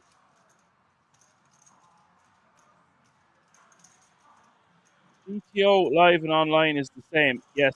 But if you put that into a calculator and put in all the payouts, get an ICM expert in here and let's factor into the fact that we're playing at King's Resort and there's a lot softer spots. There are some massive stacks. You ask the hard-hitting questions, you get the hard-hitting answers around here.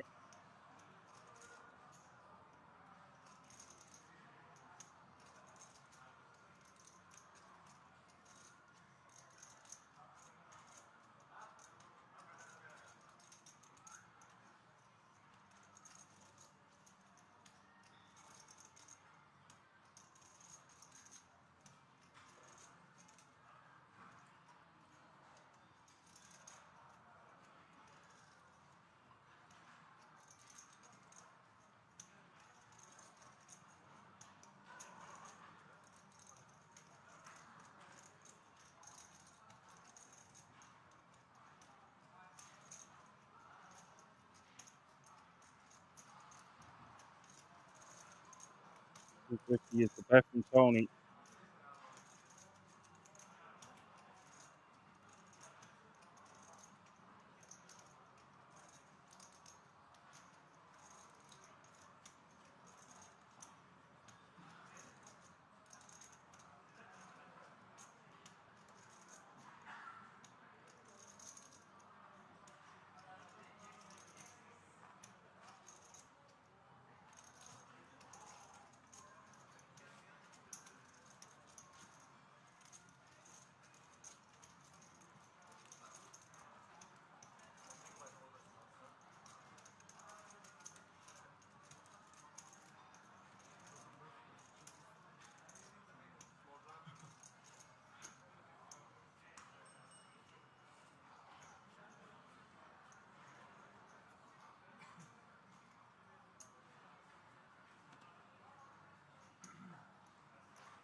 Sarte min raises with the king 9 of clubs and Marius with 12 bigs and jacks.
Sarte decided he was going to call for 12 bigs.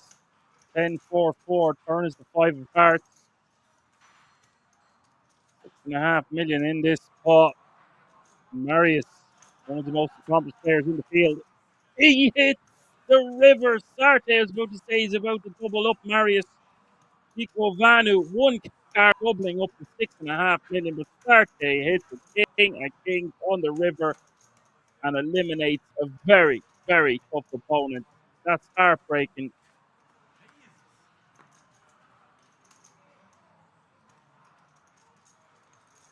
€5,275 the current payout. 12 players remaining now.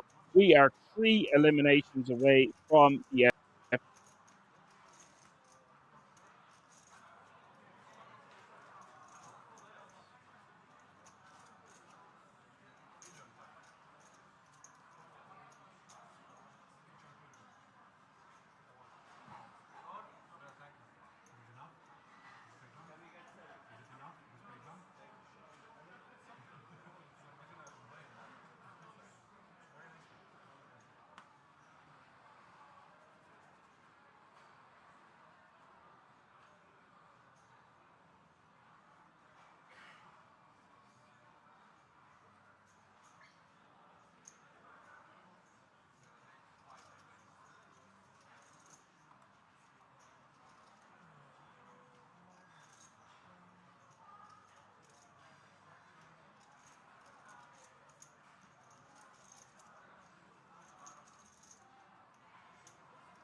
Black 3 bets to 1.5 million, and I see him get more and more aggressive with 12 remaining. We are now 6-handed at 2 tables.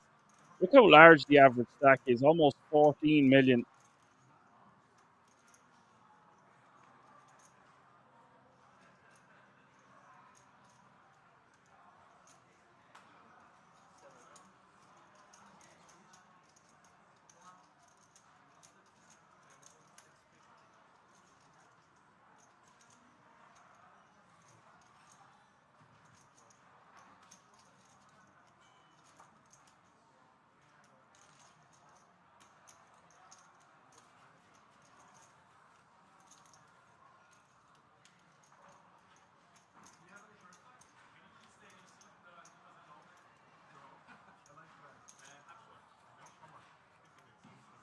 Or it says the first 4 bet this year.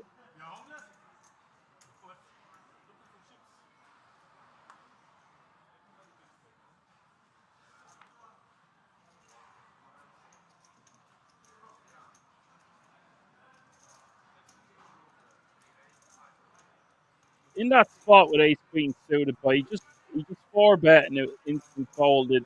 But I wonder if the hijack is better off flatting there with ace queen suited. Unless he is 4 bet calling it off. You don't really want a 4 bet fold ace queen. I don't know. I'm going back and forward in my head. We want to have ace queen offsuit more than the ace queen suited there. Plays nice is just a call, even though we are out of position. Not sure what you think about that one. Let me know in the chat. Because the chip leader can 5 bet rip worse than ace queen. We leave ourselves open to a 5 bet rip, and I don't think he was 4 bet falling. He was 4 bet folding. I think our hand is nearly too strong to 4 bet fold there. Even if it was ace queen offsuit, I could get behind it.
Monday's got a bet 600k here on 10-4-3.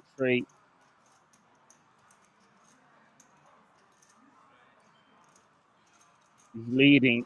There's a lot of turn cards he can continue on. Look at this guy. He's Victor not around, raising to 2 million, not believing this lead.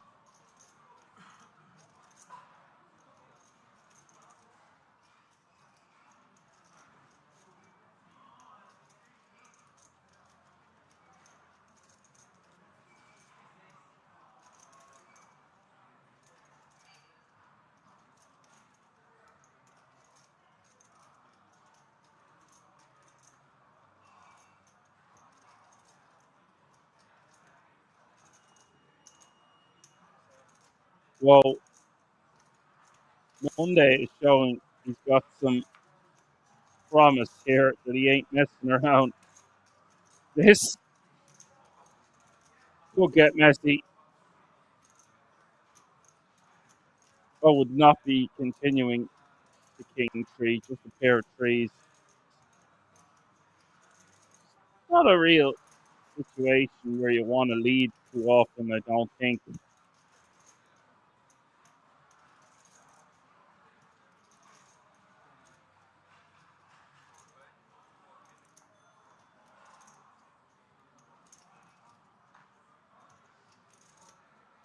Victor ain't messing around. He's going to get Monday to fold diamonds here. A hand like 5s, 7s, 8s, 9s. You wouldn't expect him to continue with a 4 or 3 in his hand. He'd have backdoor spades working for him. The issue with leading here and then calling a raise is you put in 2 million. There's just way too many turn cards that you can't continue on. Therefore, you're better off holding on the flop.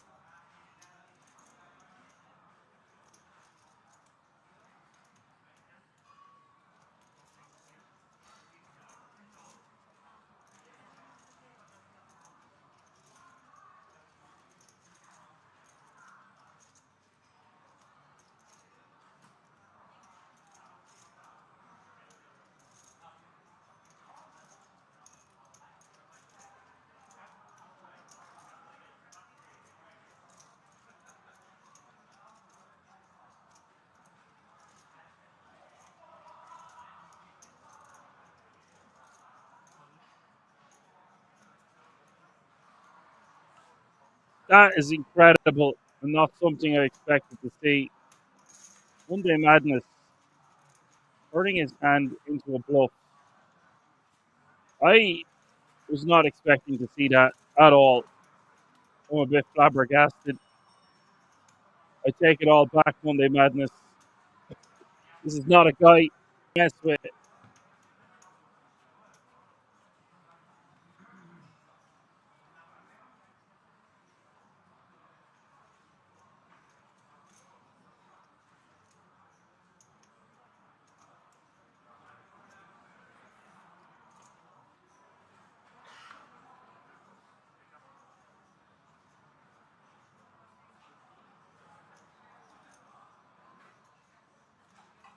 That was hand of the day, really, when you break it down. What a move.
We see a rip there for 20 bigs from the ace queen.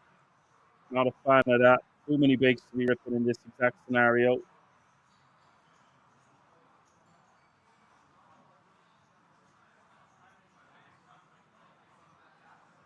I don't know about his check raise all in on the turn there, by the way. It doesn't make much sense that he's got a value hand. Does he just play? I'm not sure about that last time, guys. I'll have to review that one at a later date. Not sure what to think about that one in the chat. Vinovic says he likes to dunk on the flop. Into some action here. Sarte raising to 500k. Monday Madness calling with the ace-5 of diamonds. Sarte with the aces. Down to flat with jack 8 of clubs. So he's to get out to the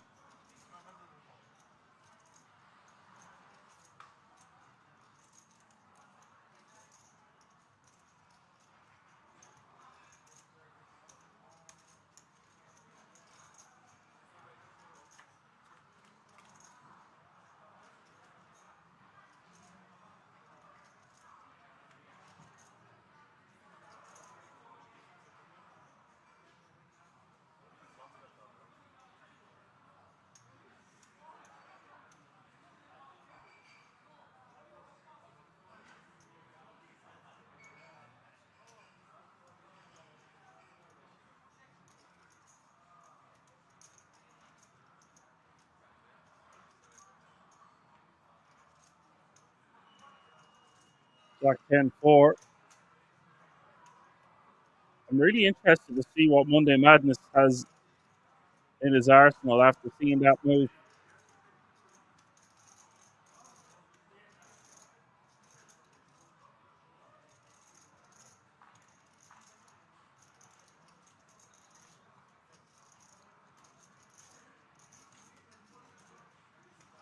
Sarte taking that one down. Not much action. It would have been sweep bird, wouldn't it? Jack 8 of clubs. He just decided to get out of the way.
Bird says he's out for today. See you all. See you around, Bird. Thanks a million for your help. I'm sure we will enjoy the rest of this stream. Pressure's on, boys.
Back 3 bets to 1.5 million with the king queen off suit.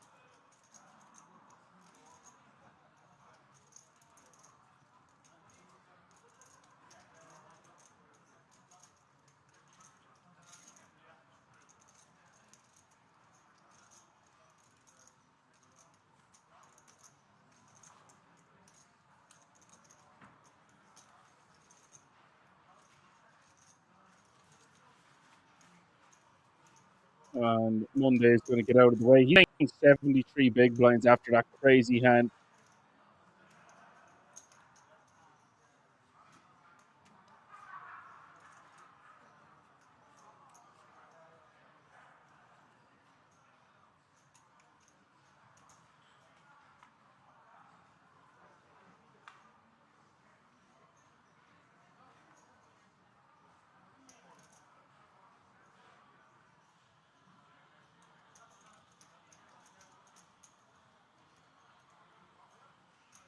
Multi-way, I don't know if we're supposed to be dunking in that spot at all. But when we play that way down Cologne, he says to find the hand. You play with any two, check call after the river, you see what the aggressor had. Yes. I don't know if we want to be dunking. We dunk. We get to rep some very strong hands the way that played out. Calls the raise. Check jams the turn.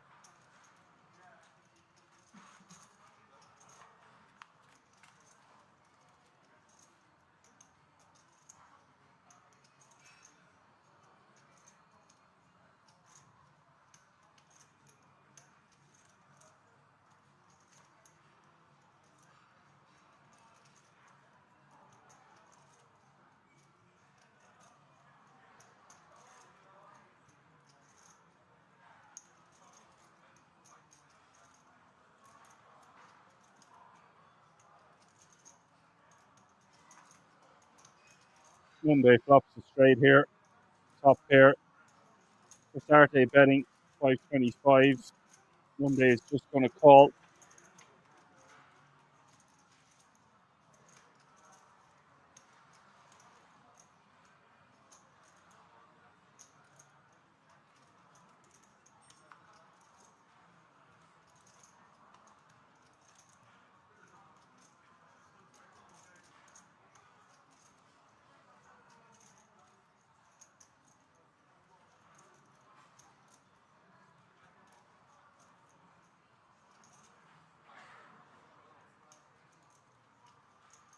Monday bets. Saturday calls. Saturday gets the bad news.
Don Cologne's donkey boards with high percentage are boards that massively favors the big blind defender, something like 4, 5, 6 rainbow.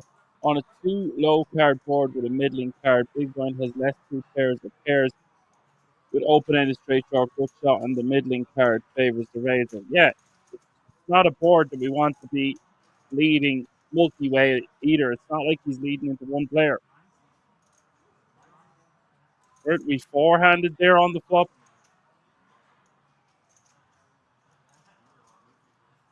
Definitely three-handed anyway.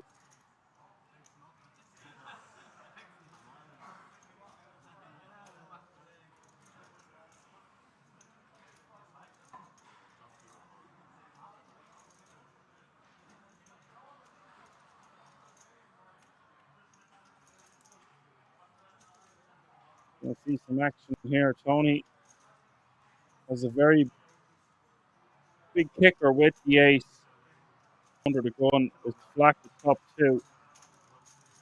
Flack has loads of chips.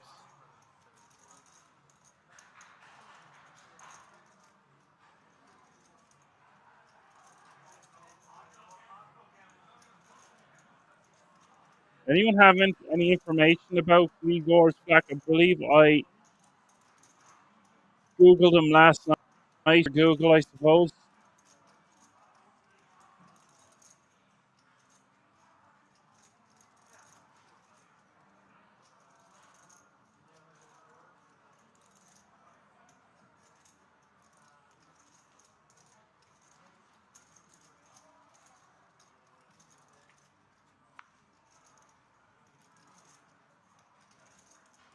$78,219 in tournament live earnings.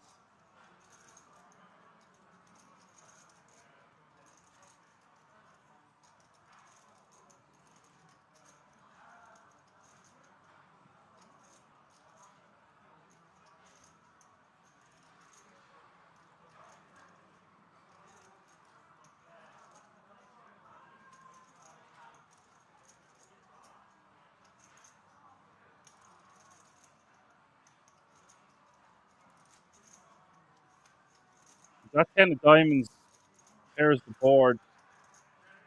There's some missed straight draws. There's some missed flush draws. There's 4.125 million in the pot. How much does Flack want to come with?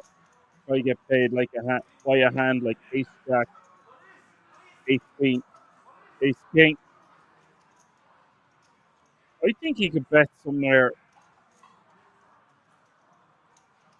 around 3.5 million.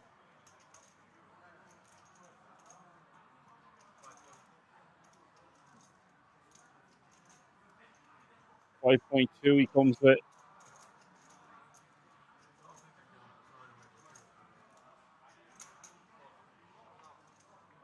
Tony will call him off and get very bad news.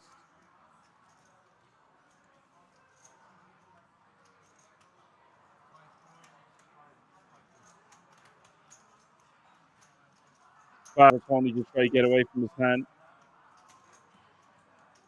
Black can have something that has, like I said, busted straight draw, busted flush draw. If Black has a 10, then so be it. We have to pay him off. Little did he know Black had an ace and a 10. That is an incredible amount of value extracted. Gregor Flack playing very well. 42% of all the chips in play at this feature. 12 players remaining now. But the players still remaining now. Look how much chips is in play. It's incredible.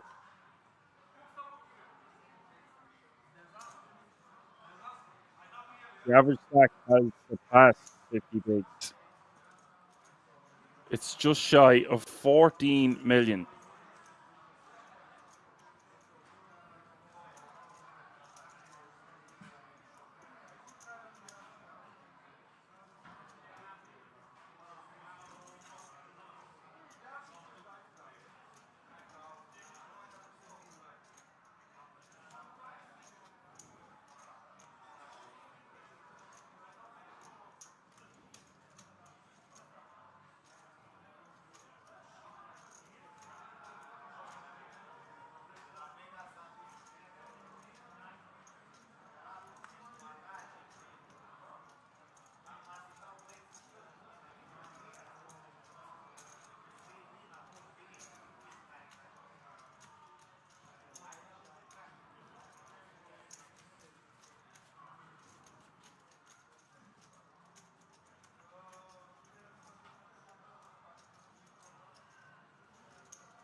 Johan, the main man, has returned as a bridge champ. Hello, sir.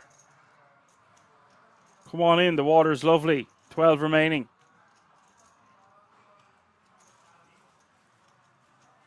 Sartre taking down the blinds and antes with his ace-king.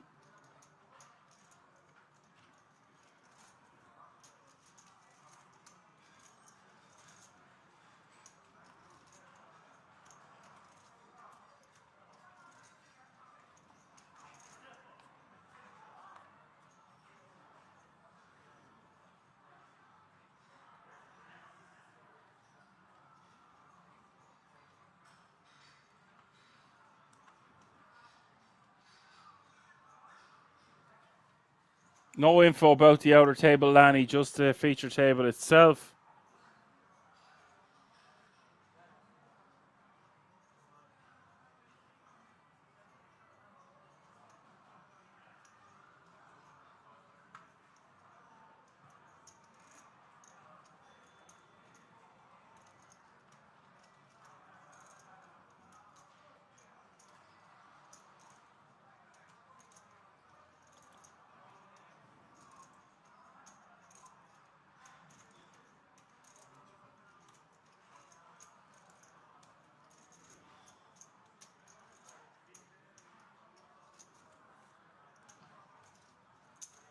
Victor makes it 3x to go from the small blind with pocket nines and takes it down.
Do have the pink chips in play a while now. Yes, they are 500k a pop. This one is Victor against Nick. Gotta love his glasses, the visor. 325 is the bet from Victor.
The average stack is 60 bigs, Johan.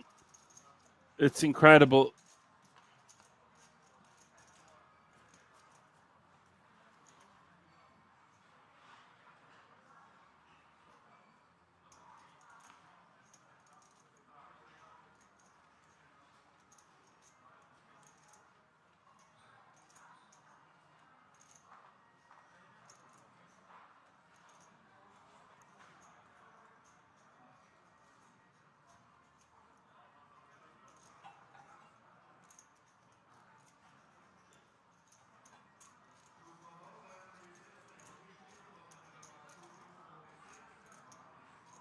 Yeah, it's just about 56 big blinds. Is the current average stack just shy of 14 million. Uncle Nick is all in for 16 bigs with pocket eights.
So Tony is sub 20 bigs now.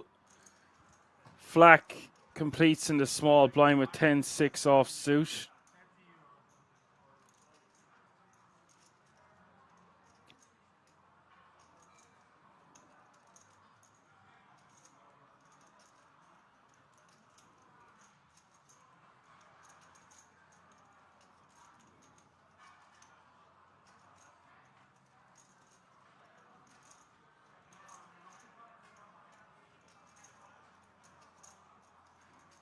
And he's going to raisey daisy to 750.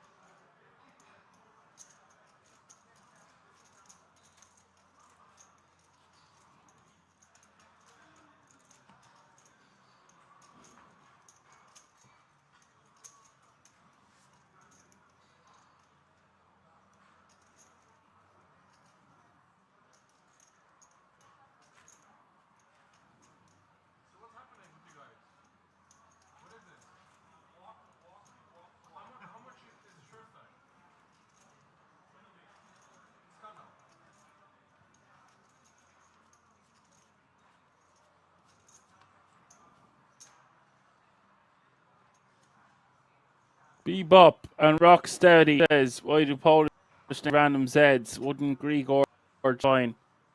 I agree with you, yeah, but there's a lot of silent letters and a lot of silent words and a lot of silent languages. Maybe not silent languages. Nice to have you with us, Bebop. Blinds are up. Every time I see Bebop, I just think of Teenage Mutant Ninja Turtles, and then the song just starts playing in my head. Random thoughts. Small blind is now 150k. Big blind is now 300k. Running big blind ante, that's 150, 300, 300.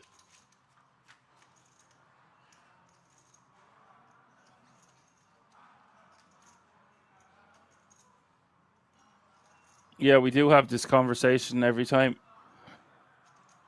I actually was aware of the conversation every time, and I was like, I won't say it this time. But then the song started playing in my head, so I had to say it.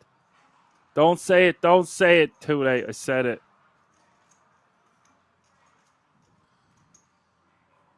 Maybe next time I won't mention it.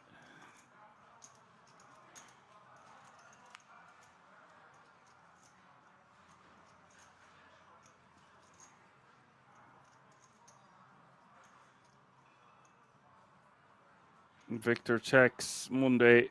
Doesn't want to try. Bluff 5 or a 6 or even a deuce. Yeah, it just wants to check back. He's going to win with ace high sometimes. Sometimes we lose.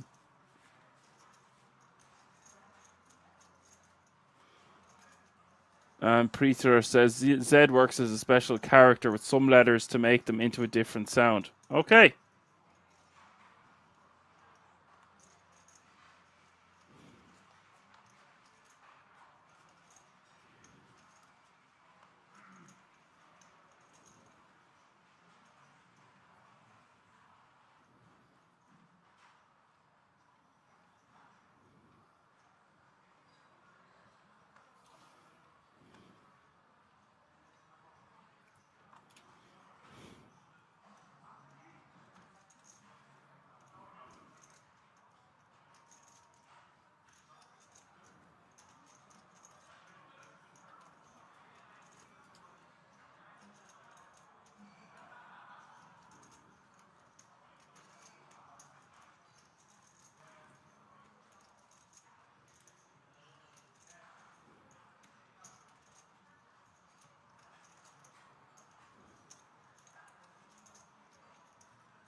Victor with a lot of equity here with the King 9 of Hearts, and it comes in on the river on the 8-8, 4-7-5 blind v blind action.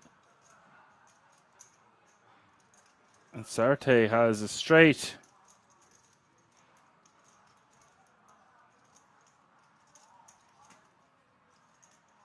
He might raise this bet because it's only one big blind.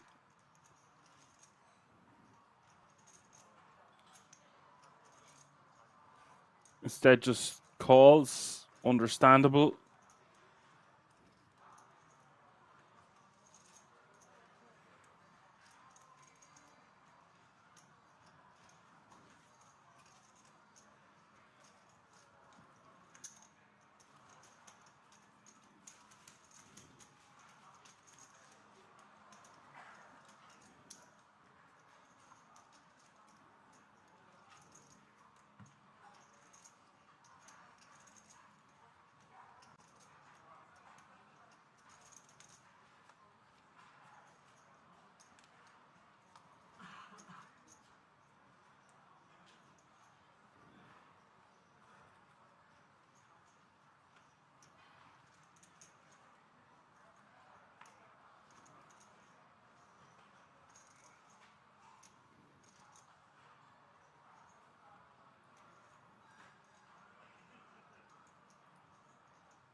RZ sounds a little bit like SH in English, but warmer. So like shh.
Okay, I'm learning things today.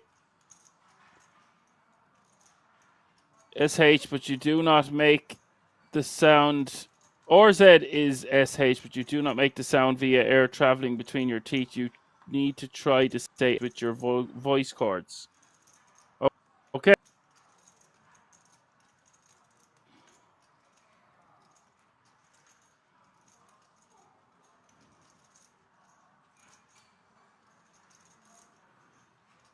And Uncle Nick's going to be rejamming 13 bigs here from the small blind. 14 bigs total. Back to Fleck. And with this amount of bigs, not even going to entertain calling that one.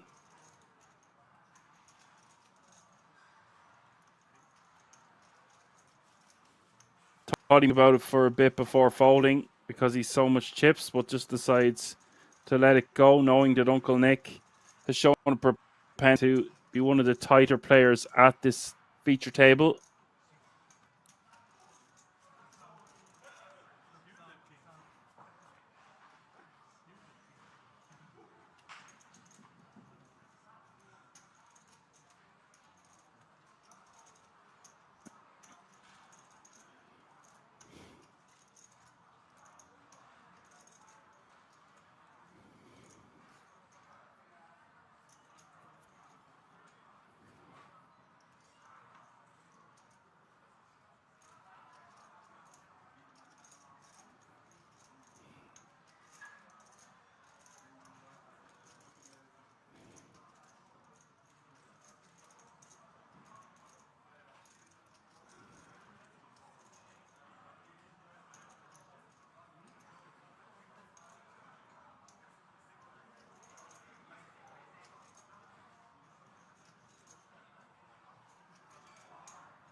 Tony opens. Monday calls. King 8-3, all hearts. Monday checks. Over to Tony. Tony with 17 bigs behind.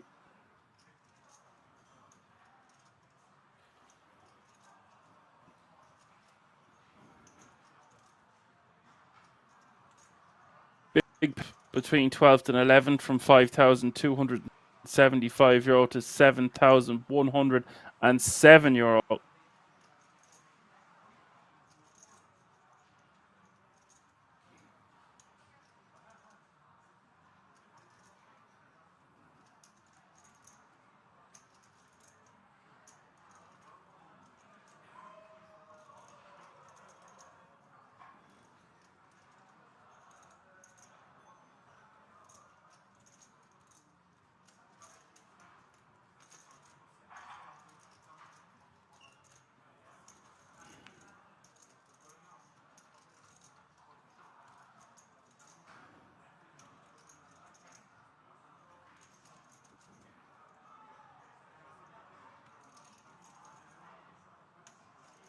Tony now with the nut flush.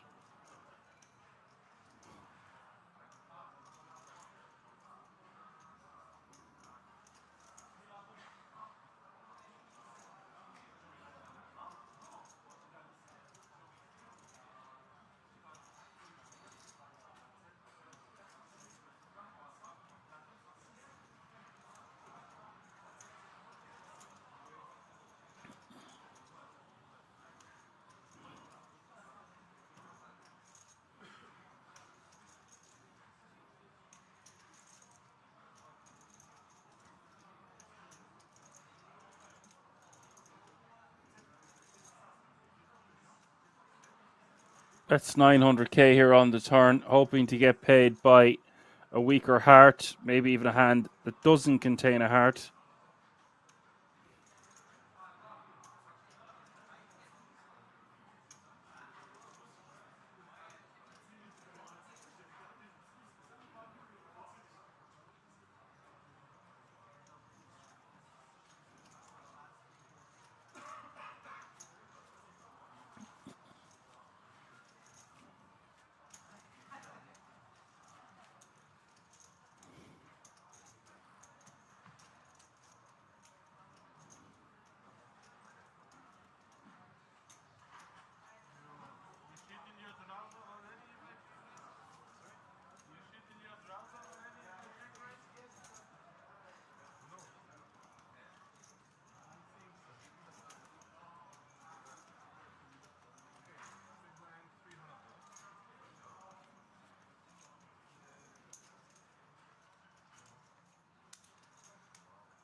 Sarte with aces.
Sarte bets 1.1 million on the 998 flop, 2 hearts.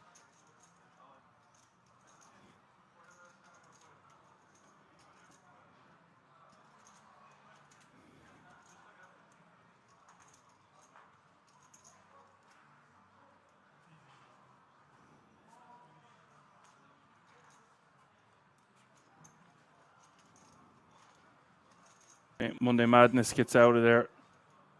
Sarte takes that one down.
See him in raise coming in from the hijack from Nick. Queen Jack of clubs. Flack with pocket tens. Wants to make this about 1.4, 1.5, 1.6 million. With the intention of calling the remaining chips of Uncle Nick.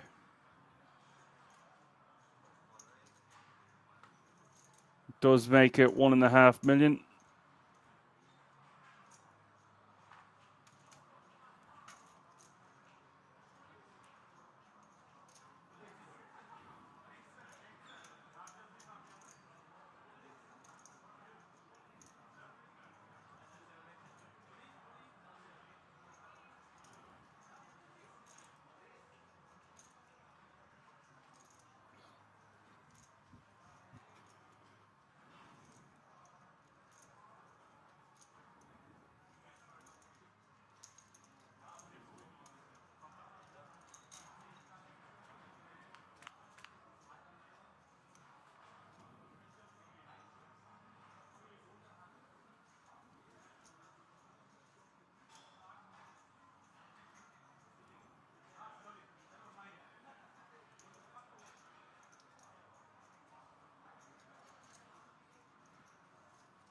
Ace 9 7 is the flop, 2 clubs.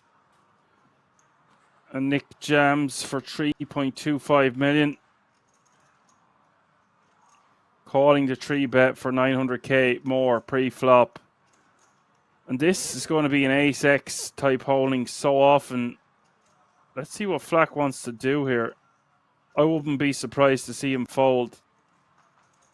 Tens isn't an ideal pair to have as well because we block draws that would contain a 10. And that's why you're going to see him fold. Interesting play from Uncle Nick. Gets the job done.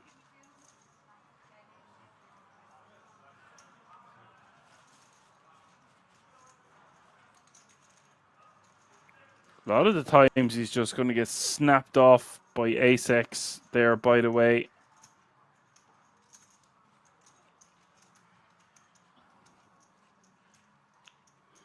The more I think about it, I don't know if we're supposed to fold tens there. He's not supposed to have too much Ace X in his range. A lot of the bigger Ace X would 4-bet.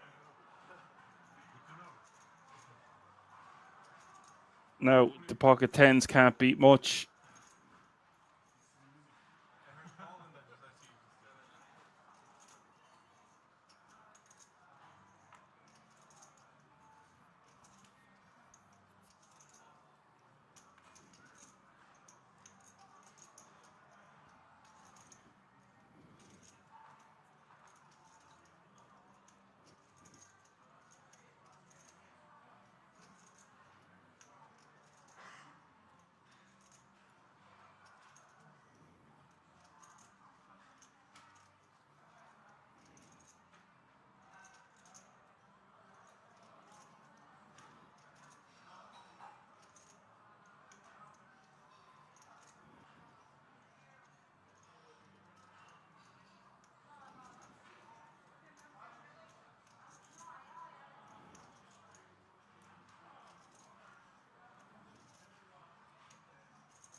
Tony picking up a monster here. Wants to make it about 1.5 million as well.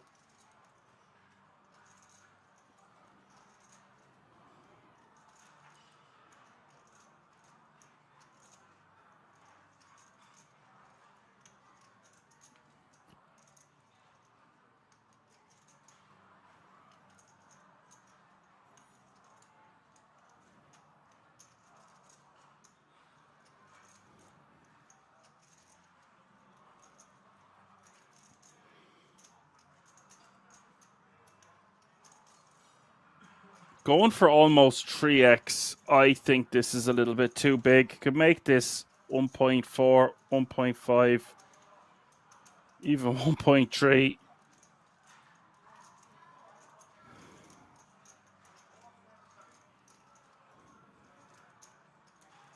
Now I am nitpicking by a few 100k here.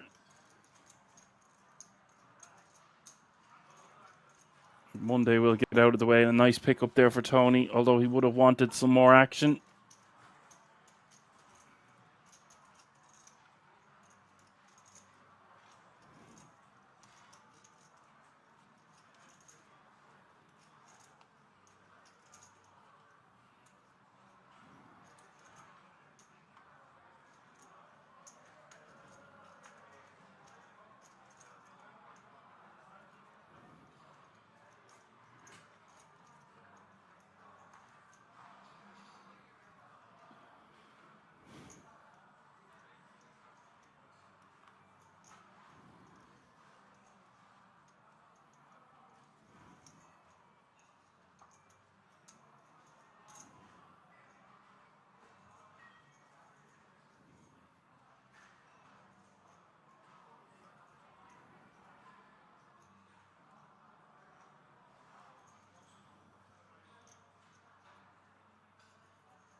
Uncle Nick with a lot of equity against Tony's pocket sixes. Turn is going to go check, check on the 10-8, 4-3.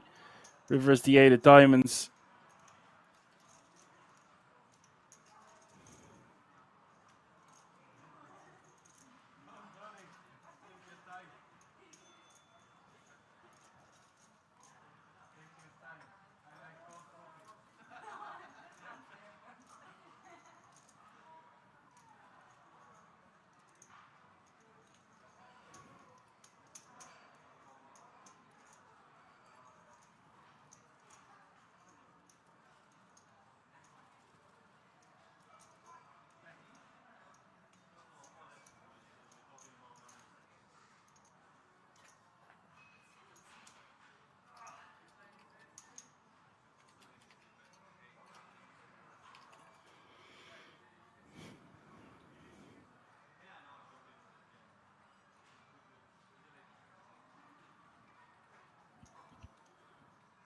Tony betting 825. I would have liked to see a bluff at some point here from Uncle Nick.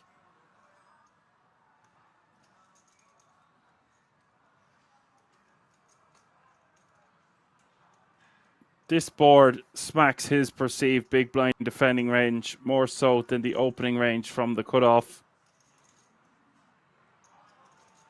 And he's missed everything. Yes, the board has paired on the river, but he can get like ace highs to fold, some king highs. We only have queen high. We've got a great bluff candidate.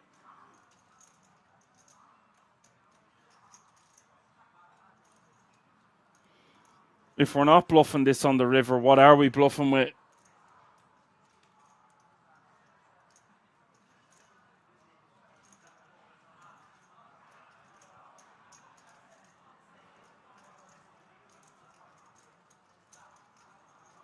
JC503 says bluff with what? Repping what? Well, we can have an 8. We can have a 10. We can get some ace highs to fold. Or is this a hand we just want to give up with?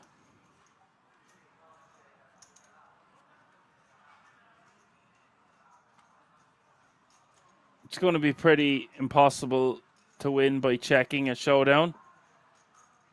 Checking and trying to get to showdown. Am I just overthinking this at this late hour in the day when we are nearly 11 hours live?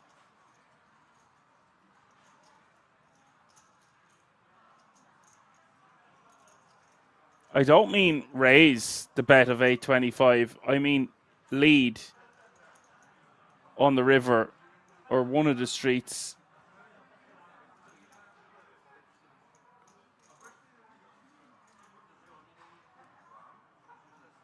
I'm always open for discussion. Sarte making a 650 to go here on the button with pocket kings.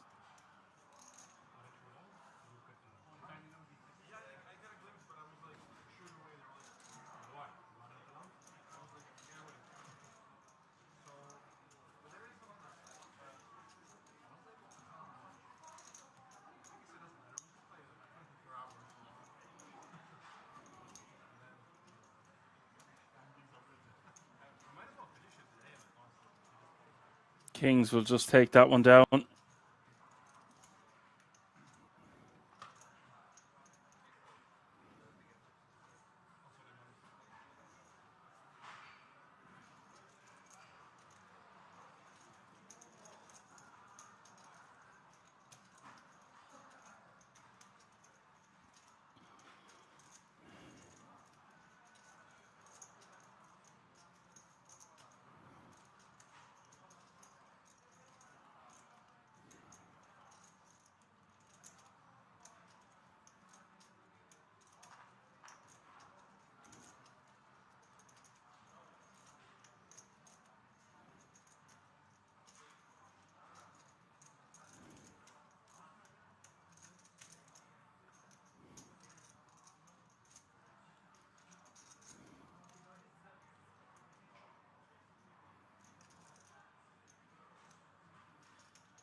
Folded around to the small blind for the chip leader.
just completes his option.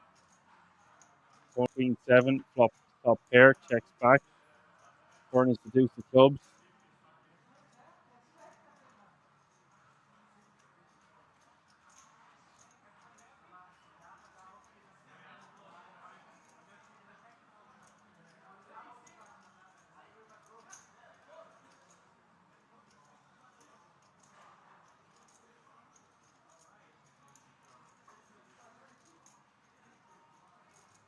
Tony now betting 900k.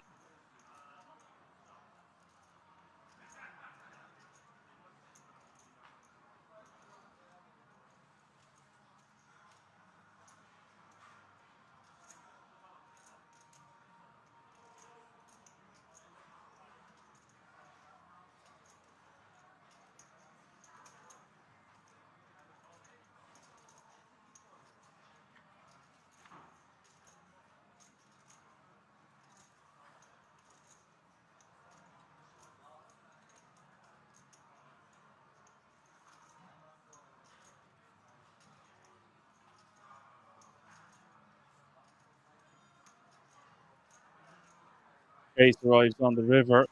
Black just with king. 24 makes it straight now.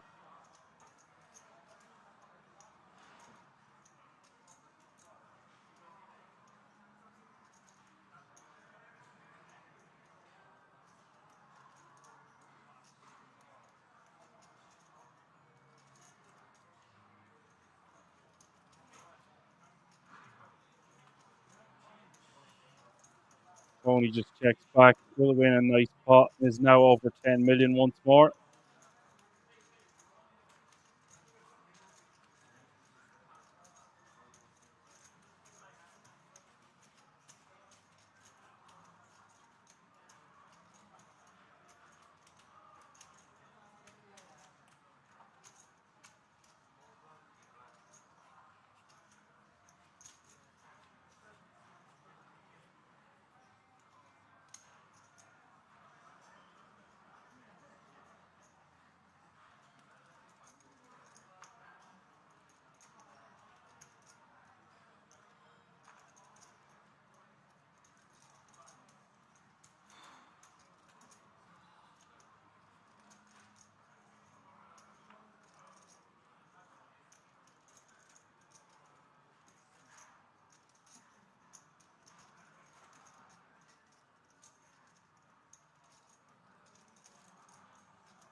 Flack in the cutoff. I would like to see Flack be getting a little bit more aggro 3 eliminations away from the final table.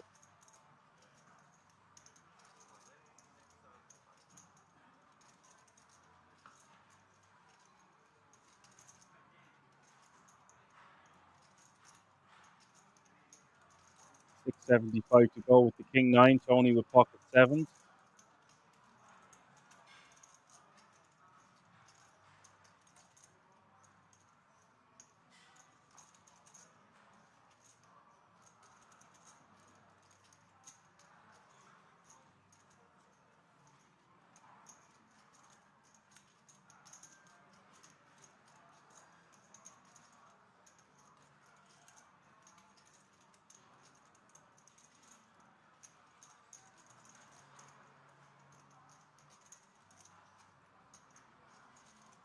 So Tony's going to call and start in the big with ace-8 of spades.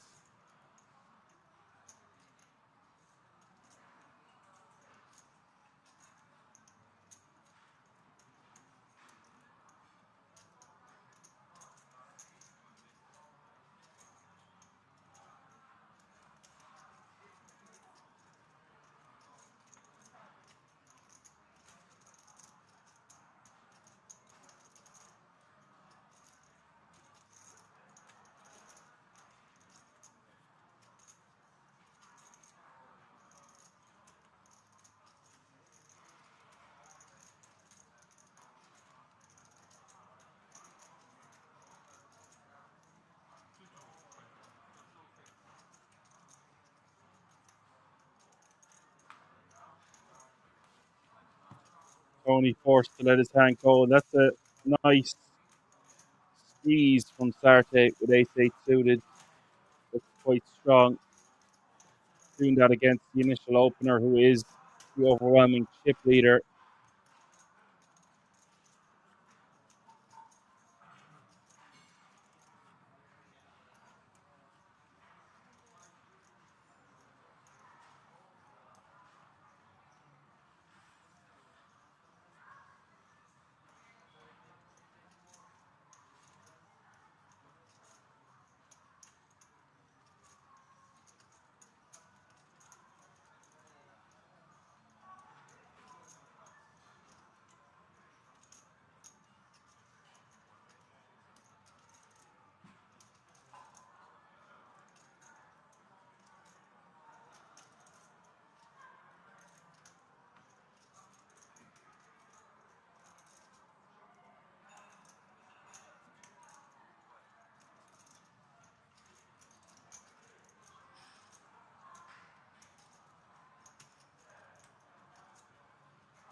Uncle Nick in the big with 8-4 of spades, facing the min raise from Black and the hijack.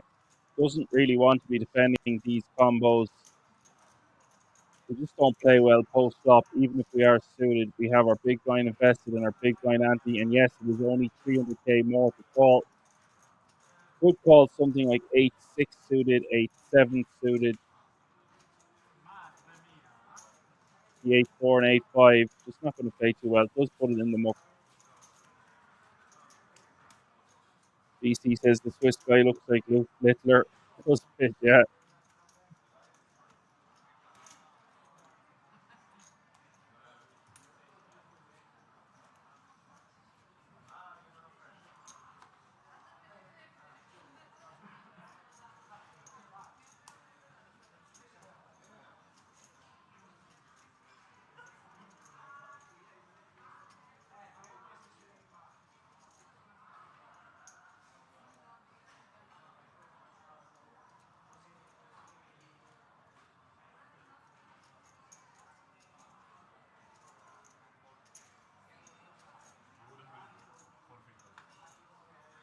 Vlad is back. Says, good evening, steak lovers.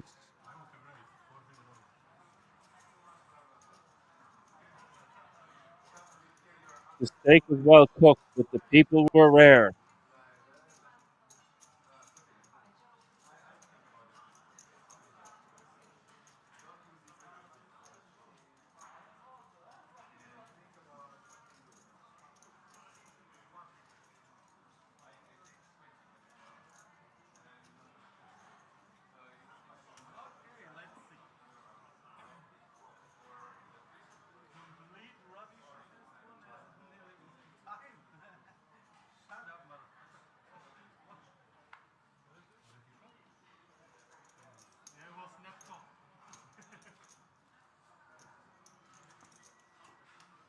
Uncle Nick re-jamming with the ace queen takes that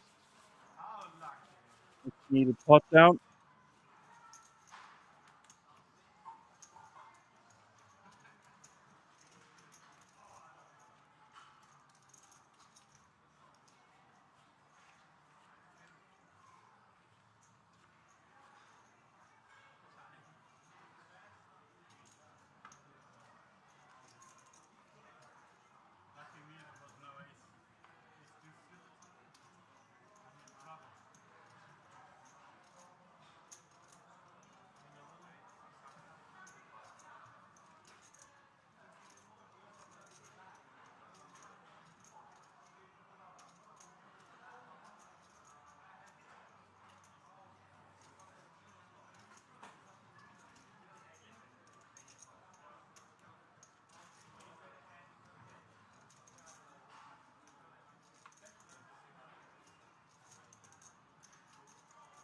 Nines min raising.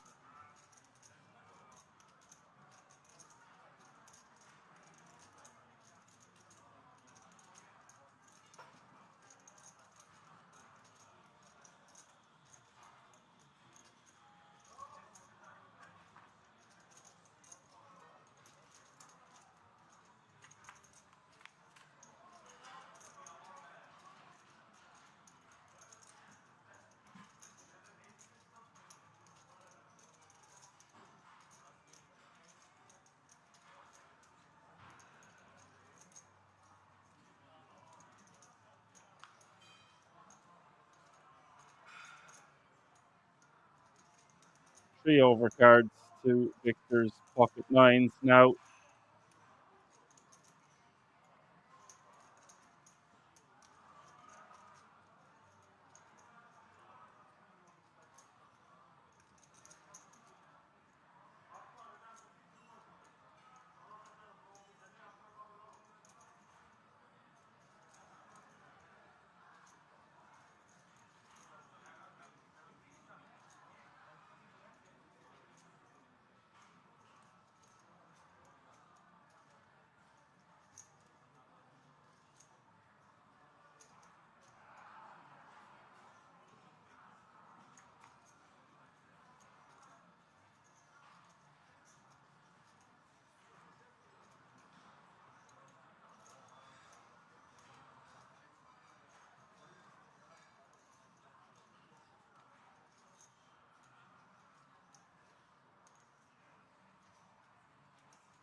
Black just with 6 high, wondering if it's time to fire a bet.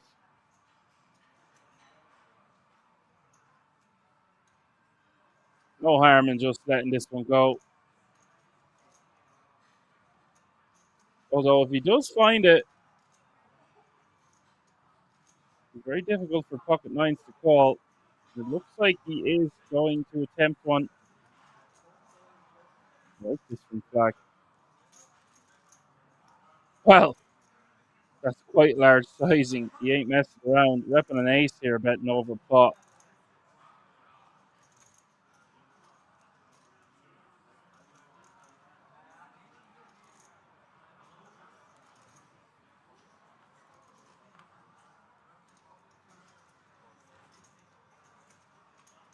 Black takes another pot down. I would say there is no harm in just letting that one go and checking it over. If we can't win with 6 high, pieces out a bet. Nice bet from Gregor. Overwhelming chip leader at this feature table. 122 bigs. Sarte with 58. Monday with 49. Victor with 38. Tony with 32. And Uncle Nick with 20.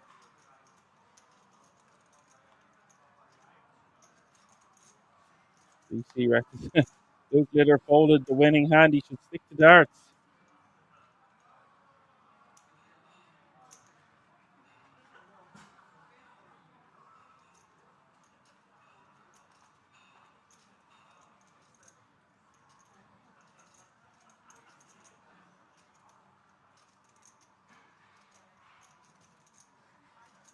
Johan says he's going to leave the stream. He will see us all tomorrow.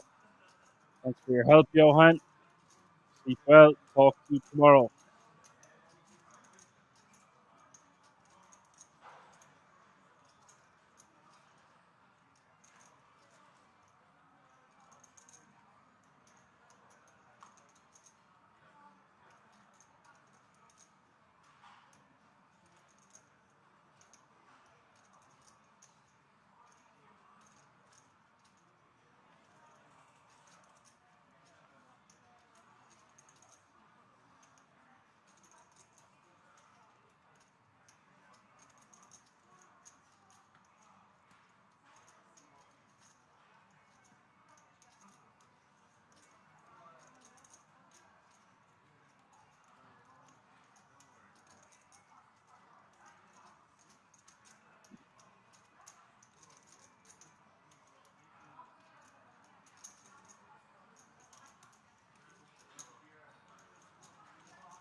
Monday raising from the button. Tony calling from the big private diamond for Monday. Tony 16 10 Queen Jack 2 stop. Top pair for Tony. Block goes check. Turn is the three of spades.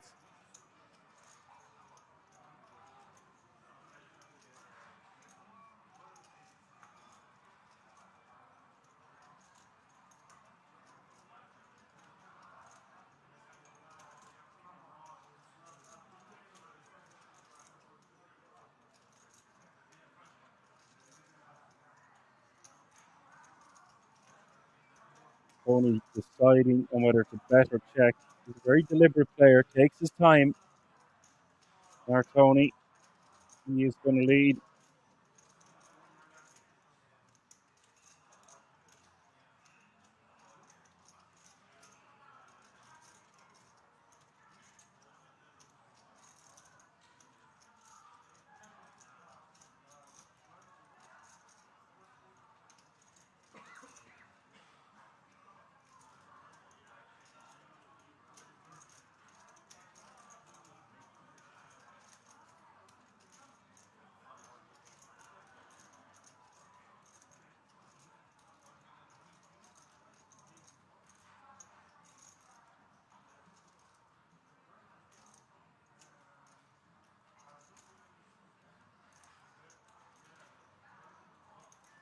Tony bets 1.25 million.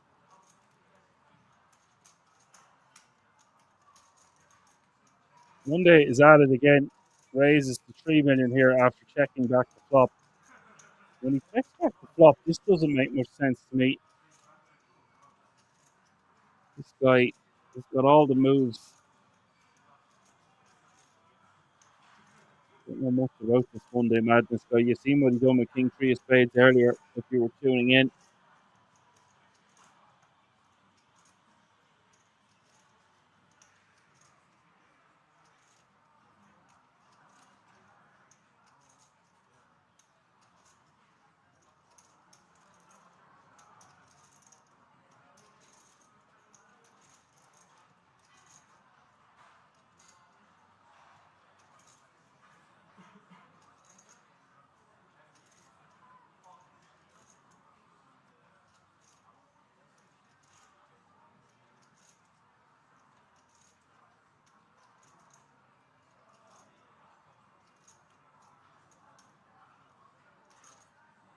Tony is going to call, and here we go. Cry me a river. 7.7 million in the pot. It is the 7 of hearts. Only checks.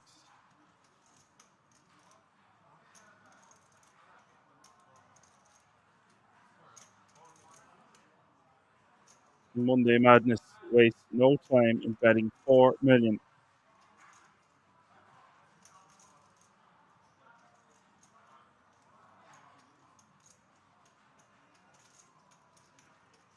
Very interesting river decision here for Tony, but I don't think he's going to be folding. He was here earlier Monday, made that crazy bluff.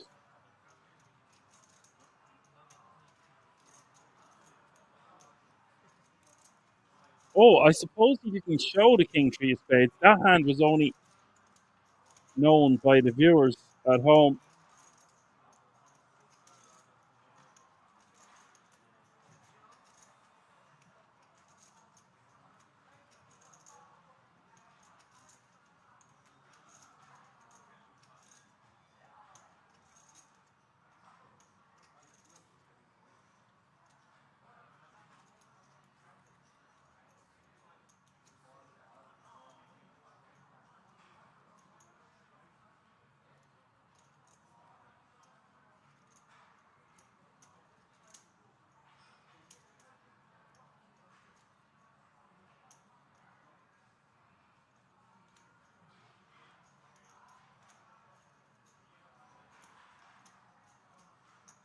It would be better if Tony had a spade blocker in his hand. Doesn't have the best of kickers.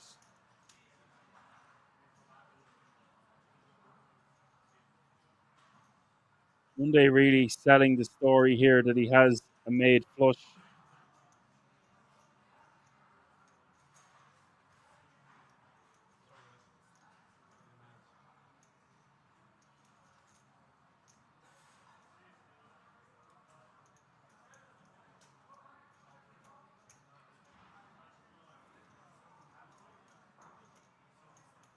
Monday might have checked back with 2 pair or something like that.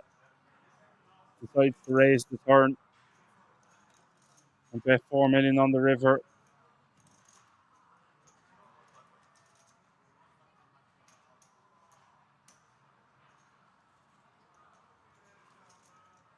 Big moment here for Tony. 7.7 million in the pot.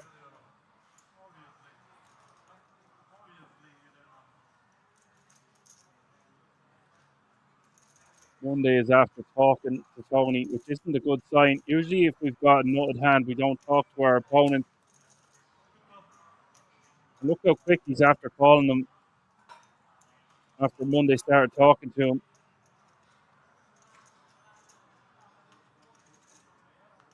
Tony Ravnak, who's had a very good year at Kings, will be delighted with that call. That's huge for Tony Ravnak. It's a bizarrely played hand there by Monday.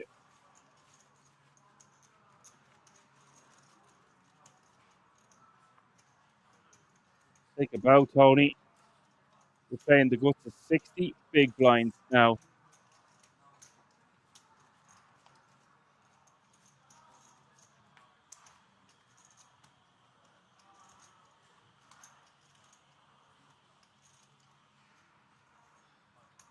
$11 players remaining.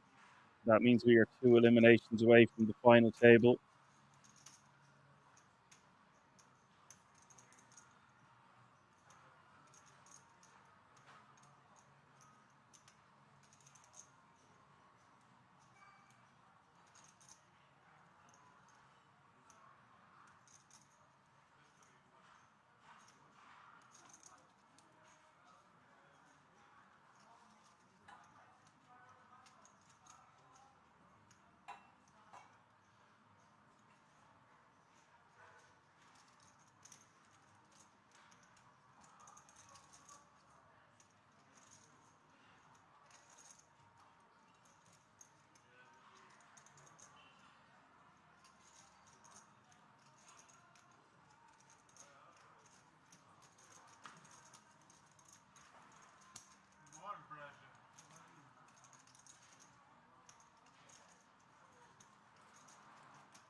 JC says 5-6 of spades out there, top pair, no blockers, weak kicker.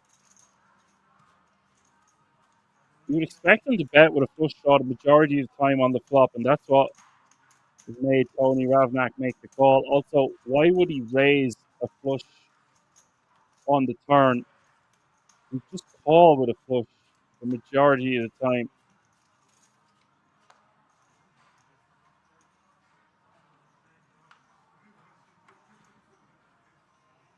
This kind of decisions is what wins tournament, says JC.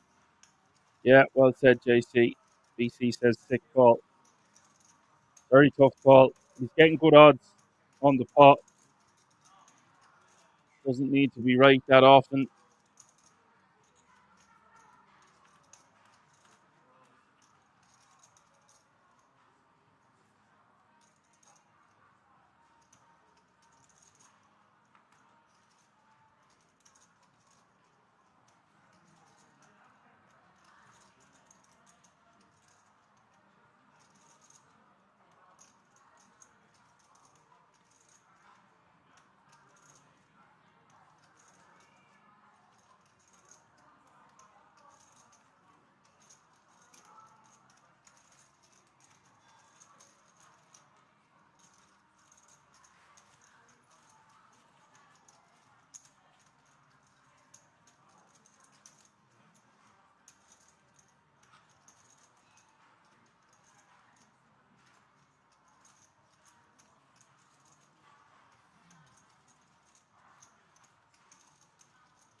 Victor takes that one down.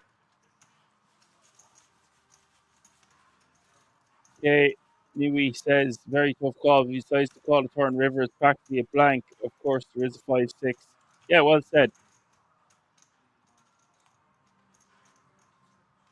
Once we call the raise on the turn, it's very difficult to hold on the river. However,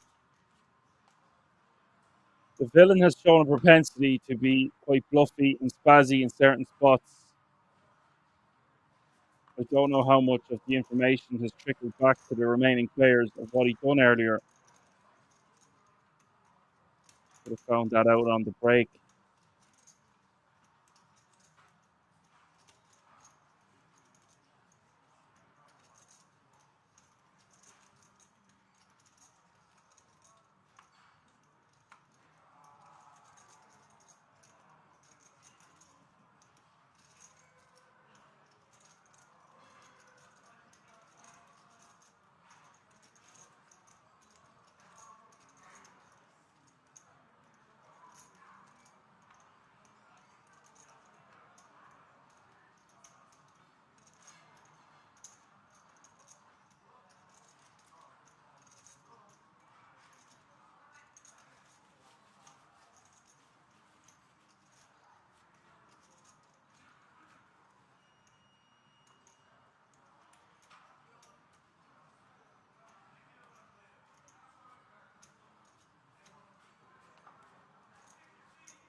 And Monday, who had the guts to 20 million chips not so long ago, finds himself with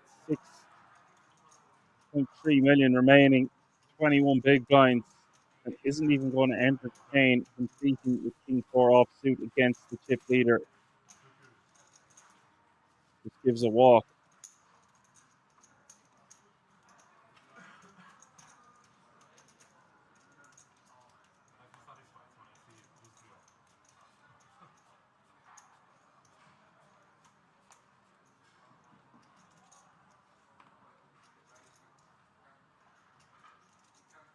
You can see the top right-hand corner of your screen, 10 players remaining now, and that means we are on the final table bubble.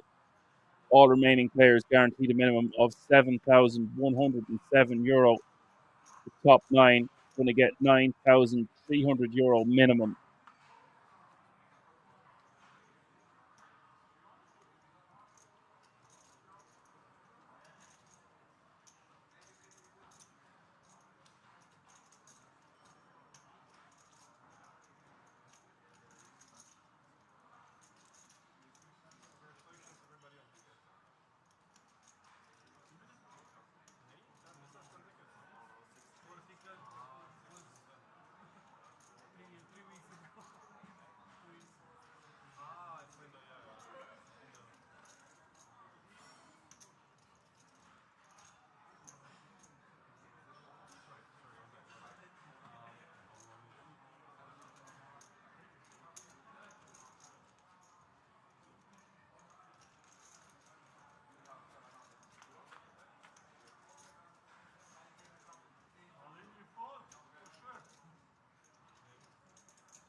Queen Jack 7 is the flop.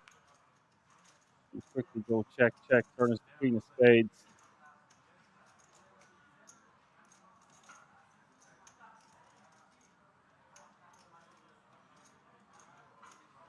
Quickly with chips now. Black checks.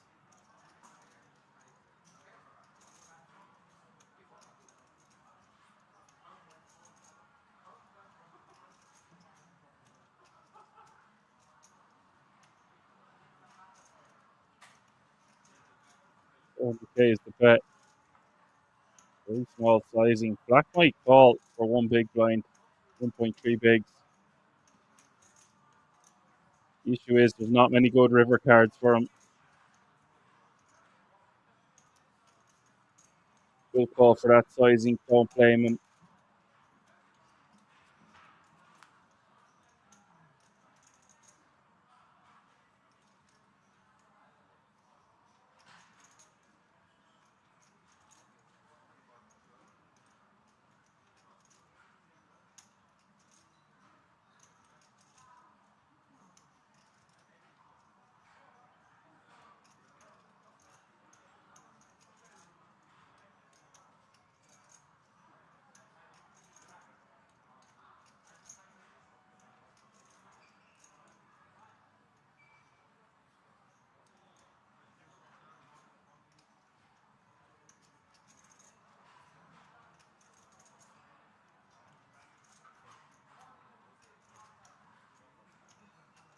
Victor with a full house betting 550. There's one river card for pocket fives. Victor takes that one down.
The FT will be tomorrow, but we still have one elimination to go.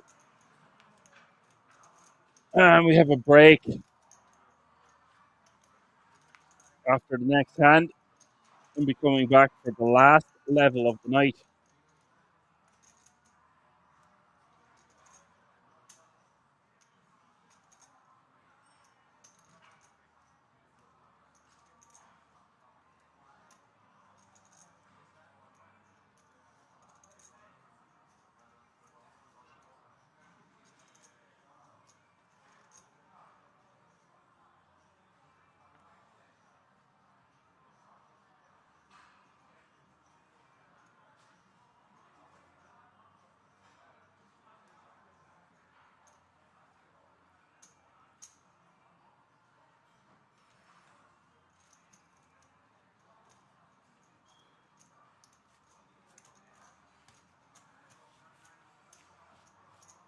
Only trying to get maximum value with a pair of trees.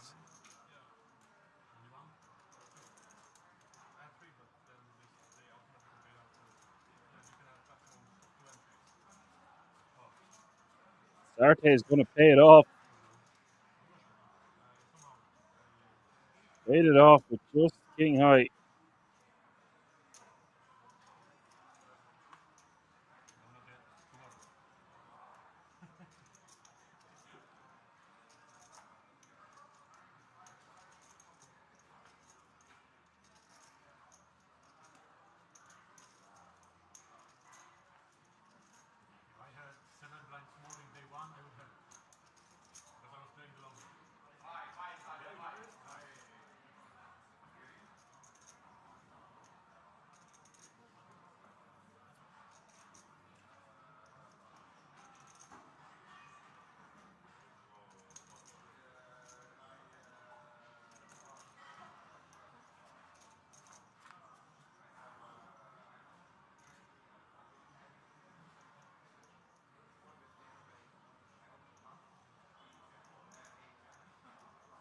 Uncle Nick with the 5-4 of hearts.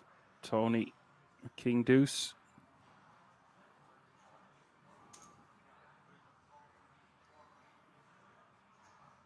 Bets one big blind.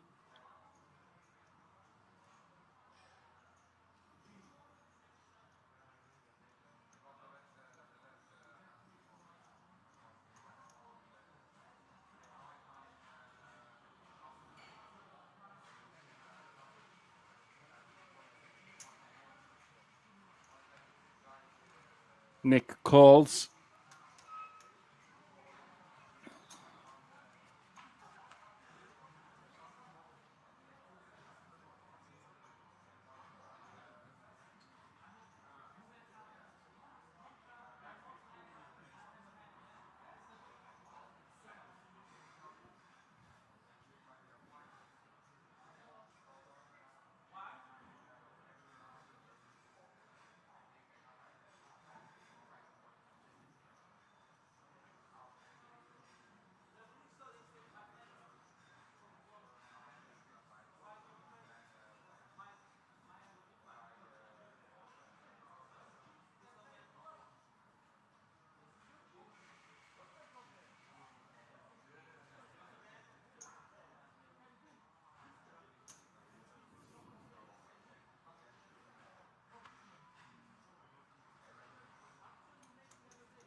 Tony will take that one down with a second bet.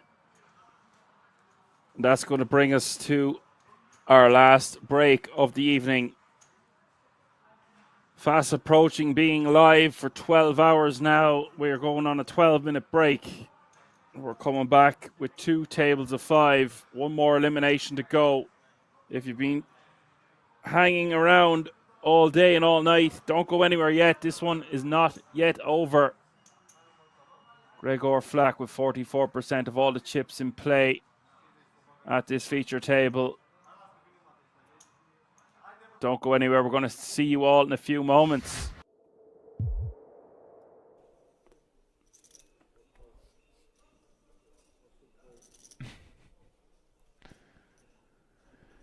Ooh. Here we go. Blind on blind against the action man. What, 13, 14 blinds and a monster. This is a monster off of this stack of 13 blinds. I guess we could Raise it up. I like a raise, but not all in, you know, say make it like 3 blinds or so. You want to charge the big blind to see free flops. He's actually pretty unlucky from Tochi's point of view that no one's open before him, because this would be a lovely spot to get a jam in. Over and open, but as it is, he plays the hand he's dealt. Oh, and he's gone for the... There is a chance that Rajanovsky says, well, I've got an ace, it's blind versus blind, let me just rip it in. He Which has gone all in. Trouble. Rajanovsky's jam running into the 2 10s of Tochi. Of course, he is live with the over, as is often the case when you rip in an ace-x hand. One of those cards is going to be live, Randy. Button to blazer. Yeah. Glasses on or not for the all-ins, do we think? Well, we do think that the 10s are good on this board. 5, 6, 7.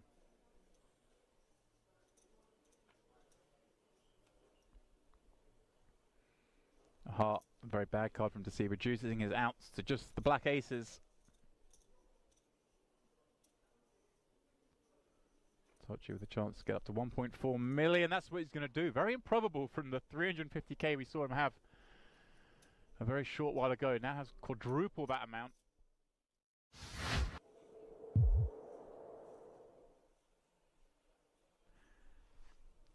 Does make way for Martinson, who's not going to get super out of line with this Queen 4 offsuit on the button. He's going to allow Adamski to create some action from the small blind. He is covered by the big blind. The big blind, before Adamski even asks, is like, hey, get the big chips up front, I want to see. That. Does that play in your mind, Randy, that...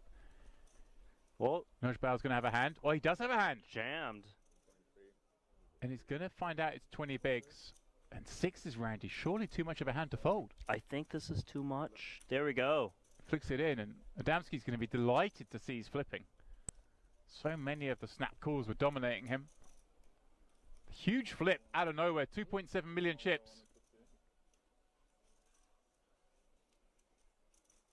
Adamski just ripping 20 bigs. Getting action.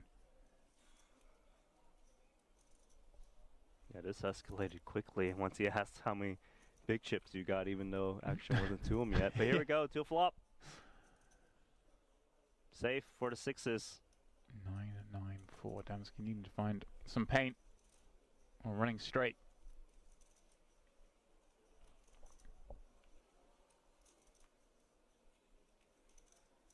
Turn of no use. 1 card from Elimination. Use that queen or jack for Adamski to stay in here.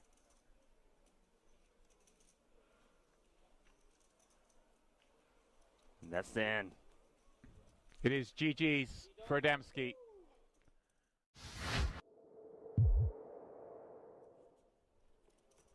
No need to bluff it all off with reckless abandon, which we're all guilty of from time to time. Now's not the time to do it. 73,000 euros locked up. That'll be the payout for the next 2 spots, 13th and 12th. Final table will be set when we get down to 9.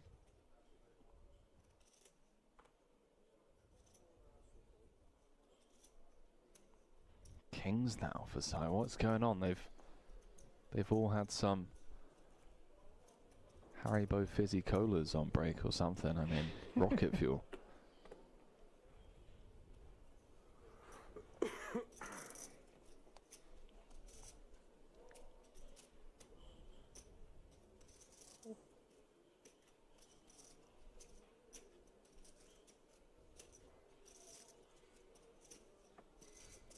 Queen Jack being deliberated on by Poodle, who I think is just as aware as you and I in the booth here, Henry, as to how snug Tsai has been operating out there. Decides not to get cute as... Money's just going in, Harley. Yeah. I mean, let's go. Back-to-back hands, the wheels have come off. Ladders round every corner. Under normal circumstances, this ace-king would just be so sexy, but in the face of a snap call by two black kings. Just gonna be bang bang. Yeah. Sayonara, Italy. Sai, the Italian assassin, if he can just hold here. I believe Arrivederci Italy would have been more apropos, but I know. Yeah. You know, I'm trying, okay? It's been a long month, Ali. That it has. And it's also been a long day out here for Vito Vella. One that he hopes can continue, but an ace for the time being. That which would be required. 4-set continuation unavailable on the Queen 5-3 board. Wow, something going on the outer table. We'll have to jump into the action over there after this. Sure sounds that way. Hello. Wheel gutty now as we add deuces to the mix. 7 outs one time. Can Vella find extended play here in the main? He can't.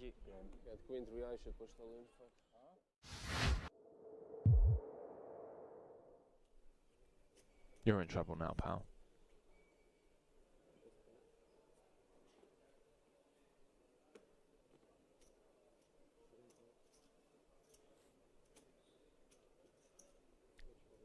The Ukrainian bulldog.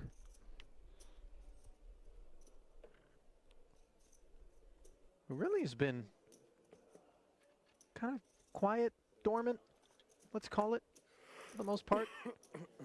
Did play that ace-deuce against Sai. Flop 2 pair, got counterfeited on the turn, got away from it on the end versus a very meaty bet. Here he is with this king-queen. And he's got Deset's queen-9 in an involvement we're seeing from Andre. And this is, we've got 1.4 million back. Top pair, 550 in the middle, 200K bet. Yeah, this SPR against this opponent as well. I mean, this feels like an inevitable end of the road, perhaps, for Andrzej, unless he can find a safe turn or... No, he's check raising. Check raised for a third of his stack.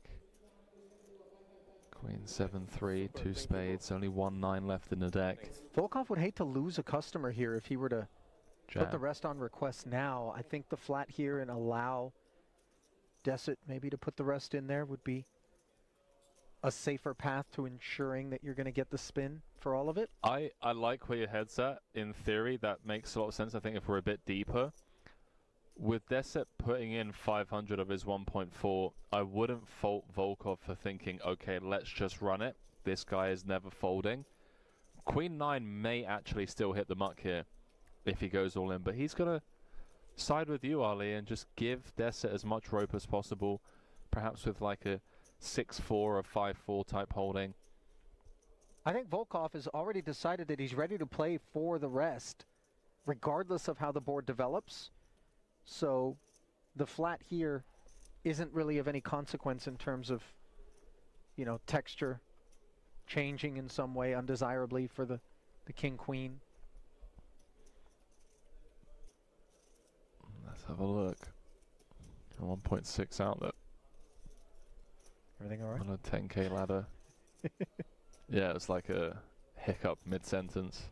You might be experiencing indigestion of the type that Deset soon rates to be experiencing himself if those two little words cross his lips. I think given that we're on a 10K ladder, he's going to leave a chip behind.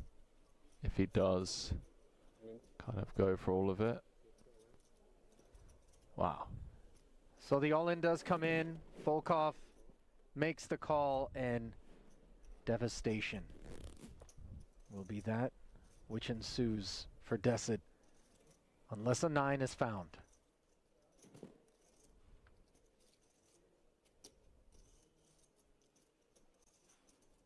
Case 9 needed.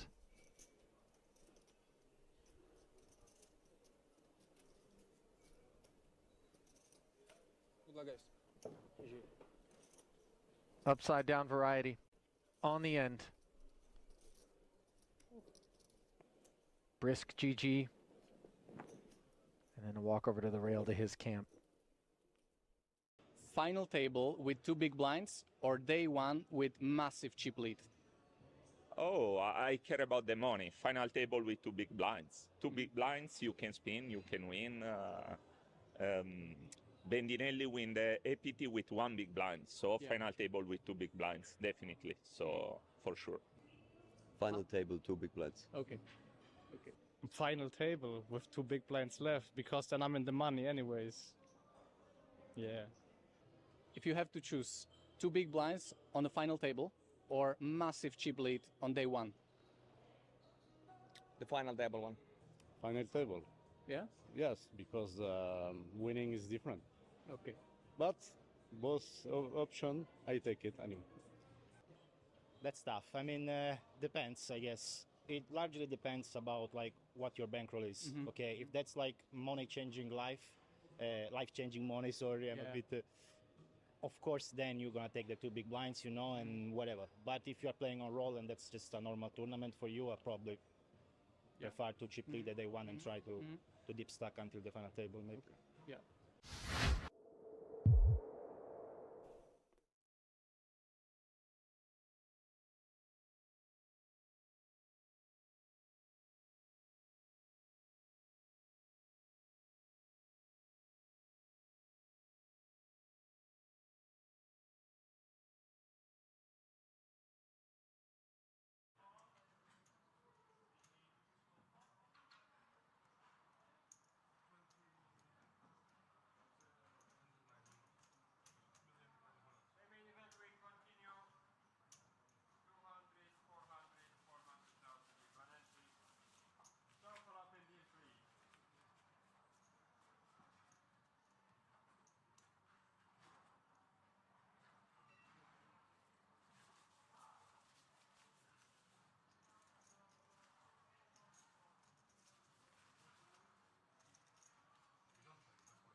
Alrighty, gang. Welcome back after the break.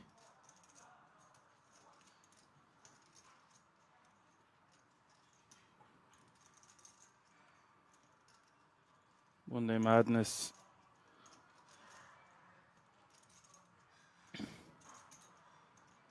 So Tony limping, Monday Madness coming along for the ride. Flack seizing the opportunity to get a bit aggro here with 7-4 off suit. Oh, whoa. Monday just going to fold a hand as strong as Ace Jack. And this is what I'm talking about. Rigor can start putting the hammer down with this amount of chips. I am shocked to see sixes and Ace Jack fold there. 5x is a lot for the sixes to call there, but Monday Madness, I thought he was springing a trap.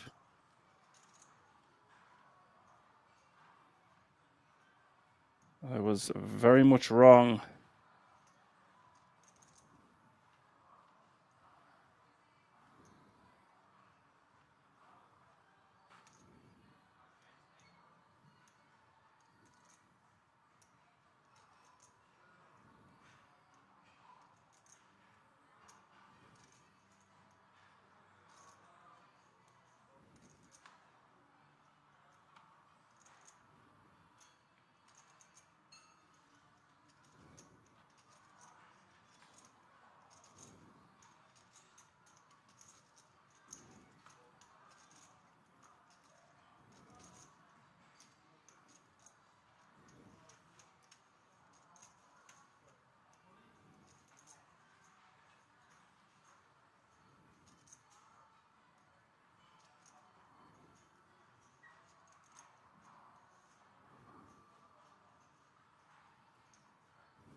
Tony just going to let that one go, and Sarte takes that one down.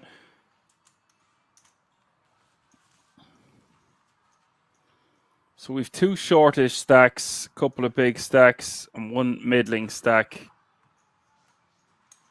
Blinds are 200, 400, 400, 200 small blind, 400 big blind.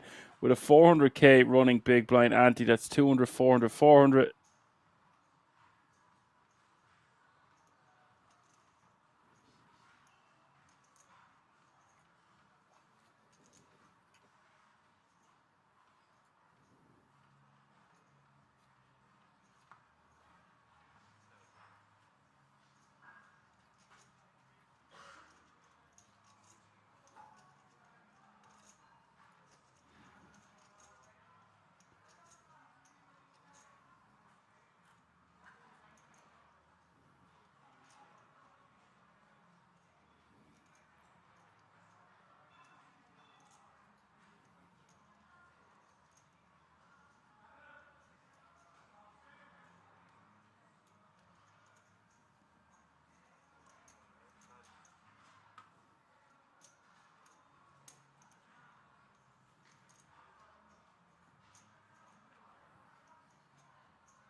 You see Monday moving all in. I don't know what he's going to call himself tomorrow if he makes the final table. Is he still going to be Monday Madness on a Tuesday?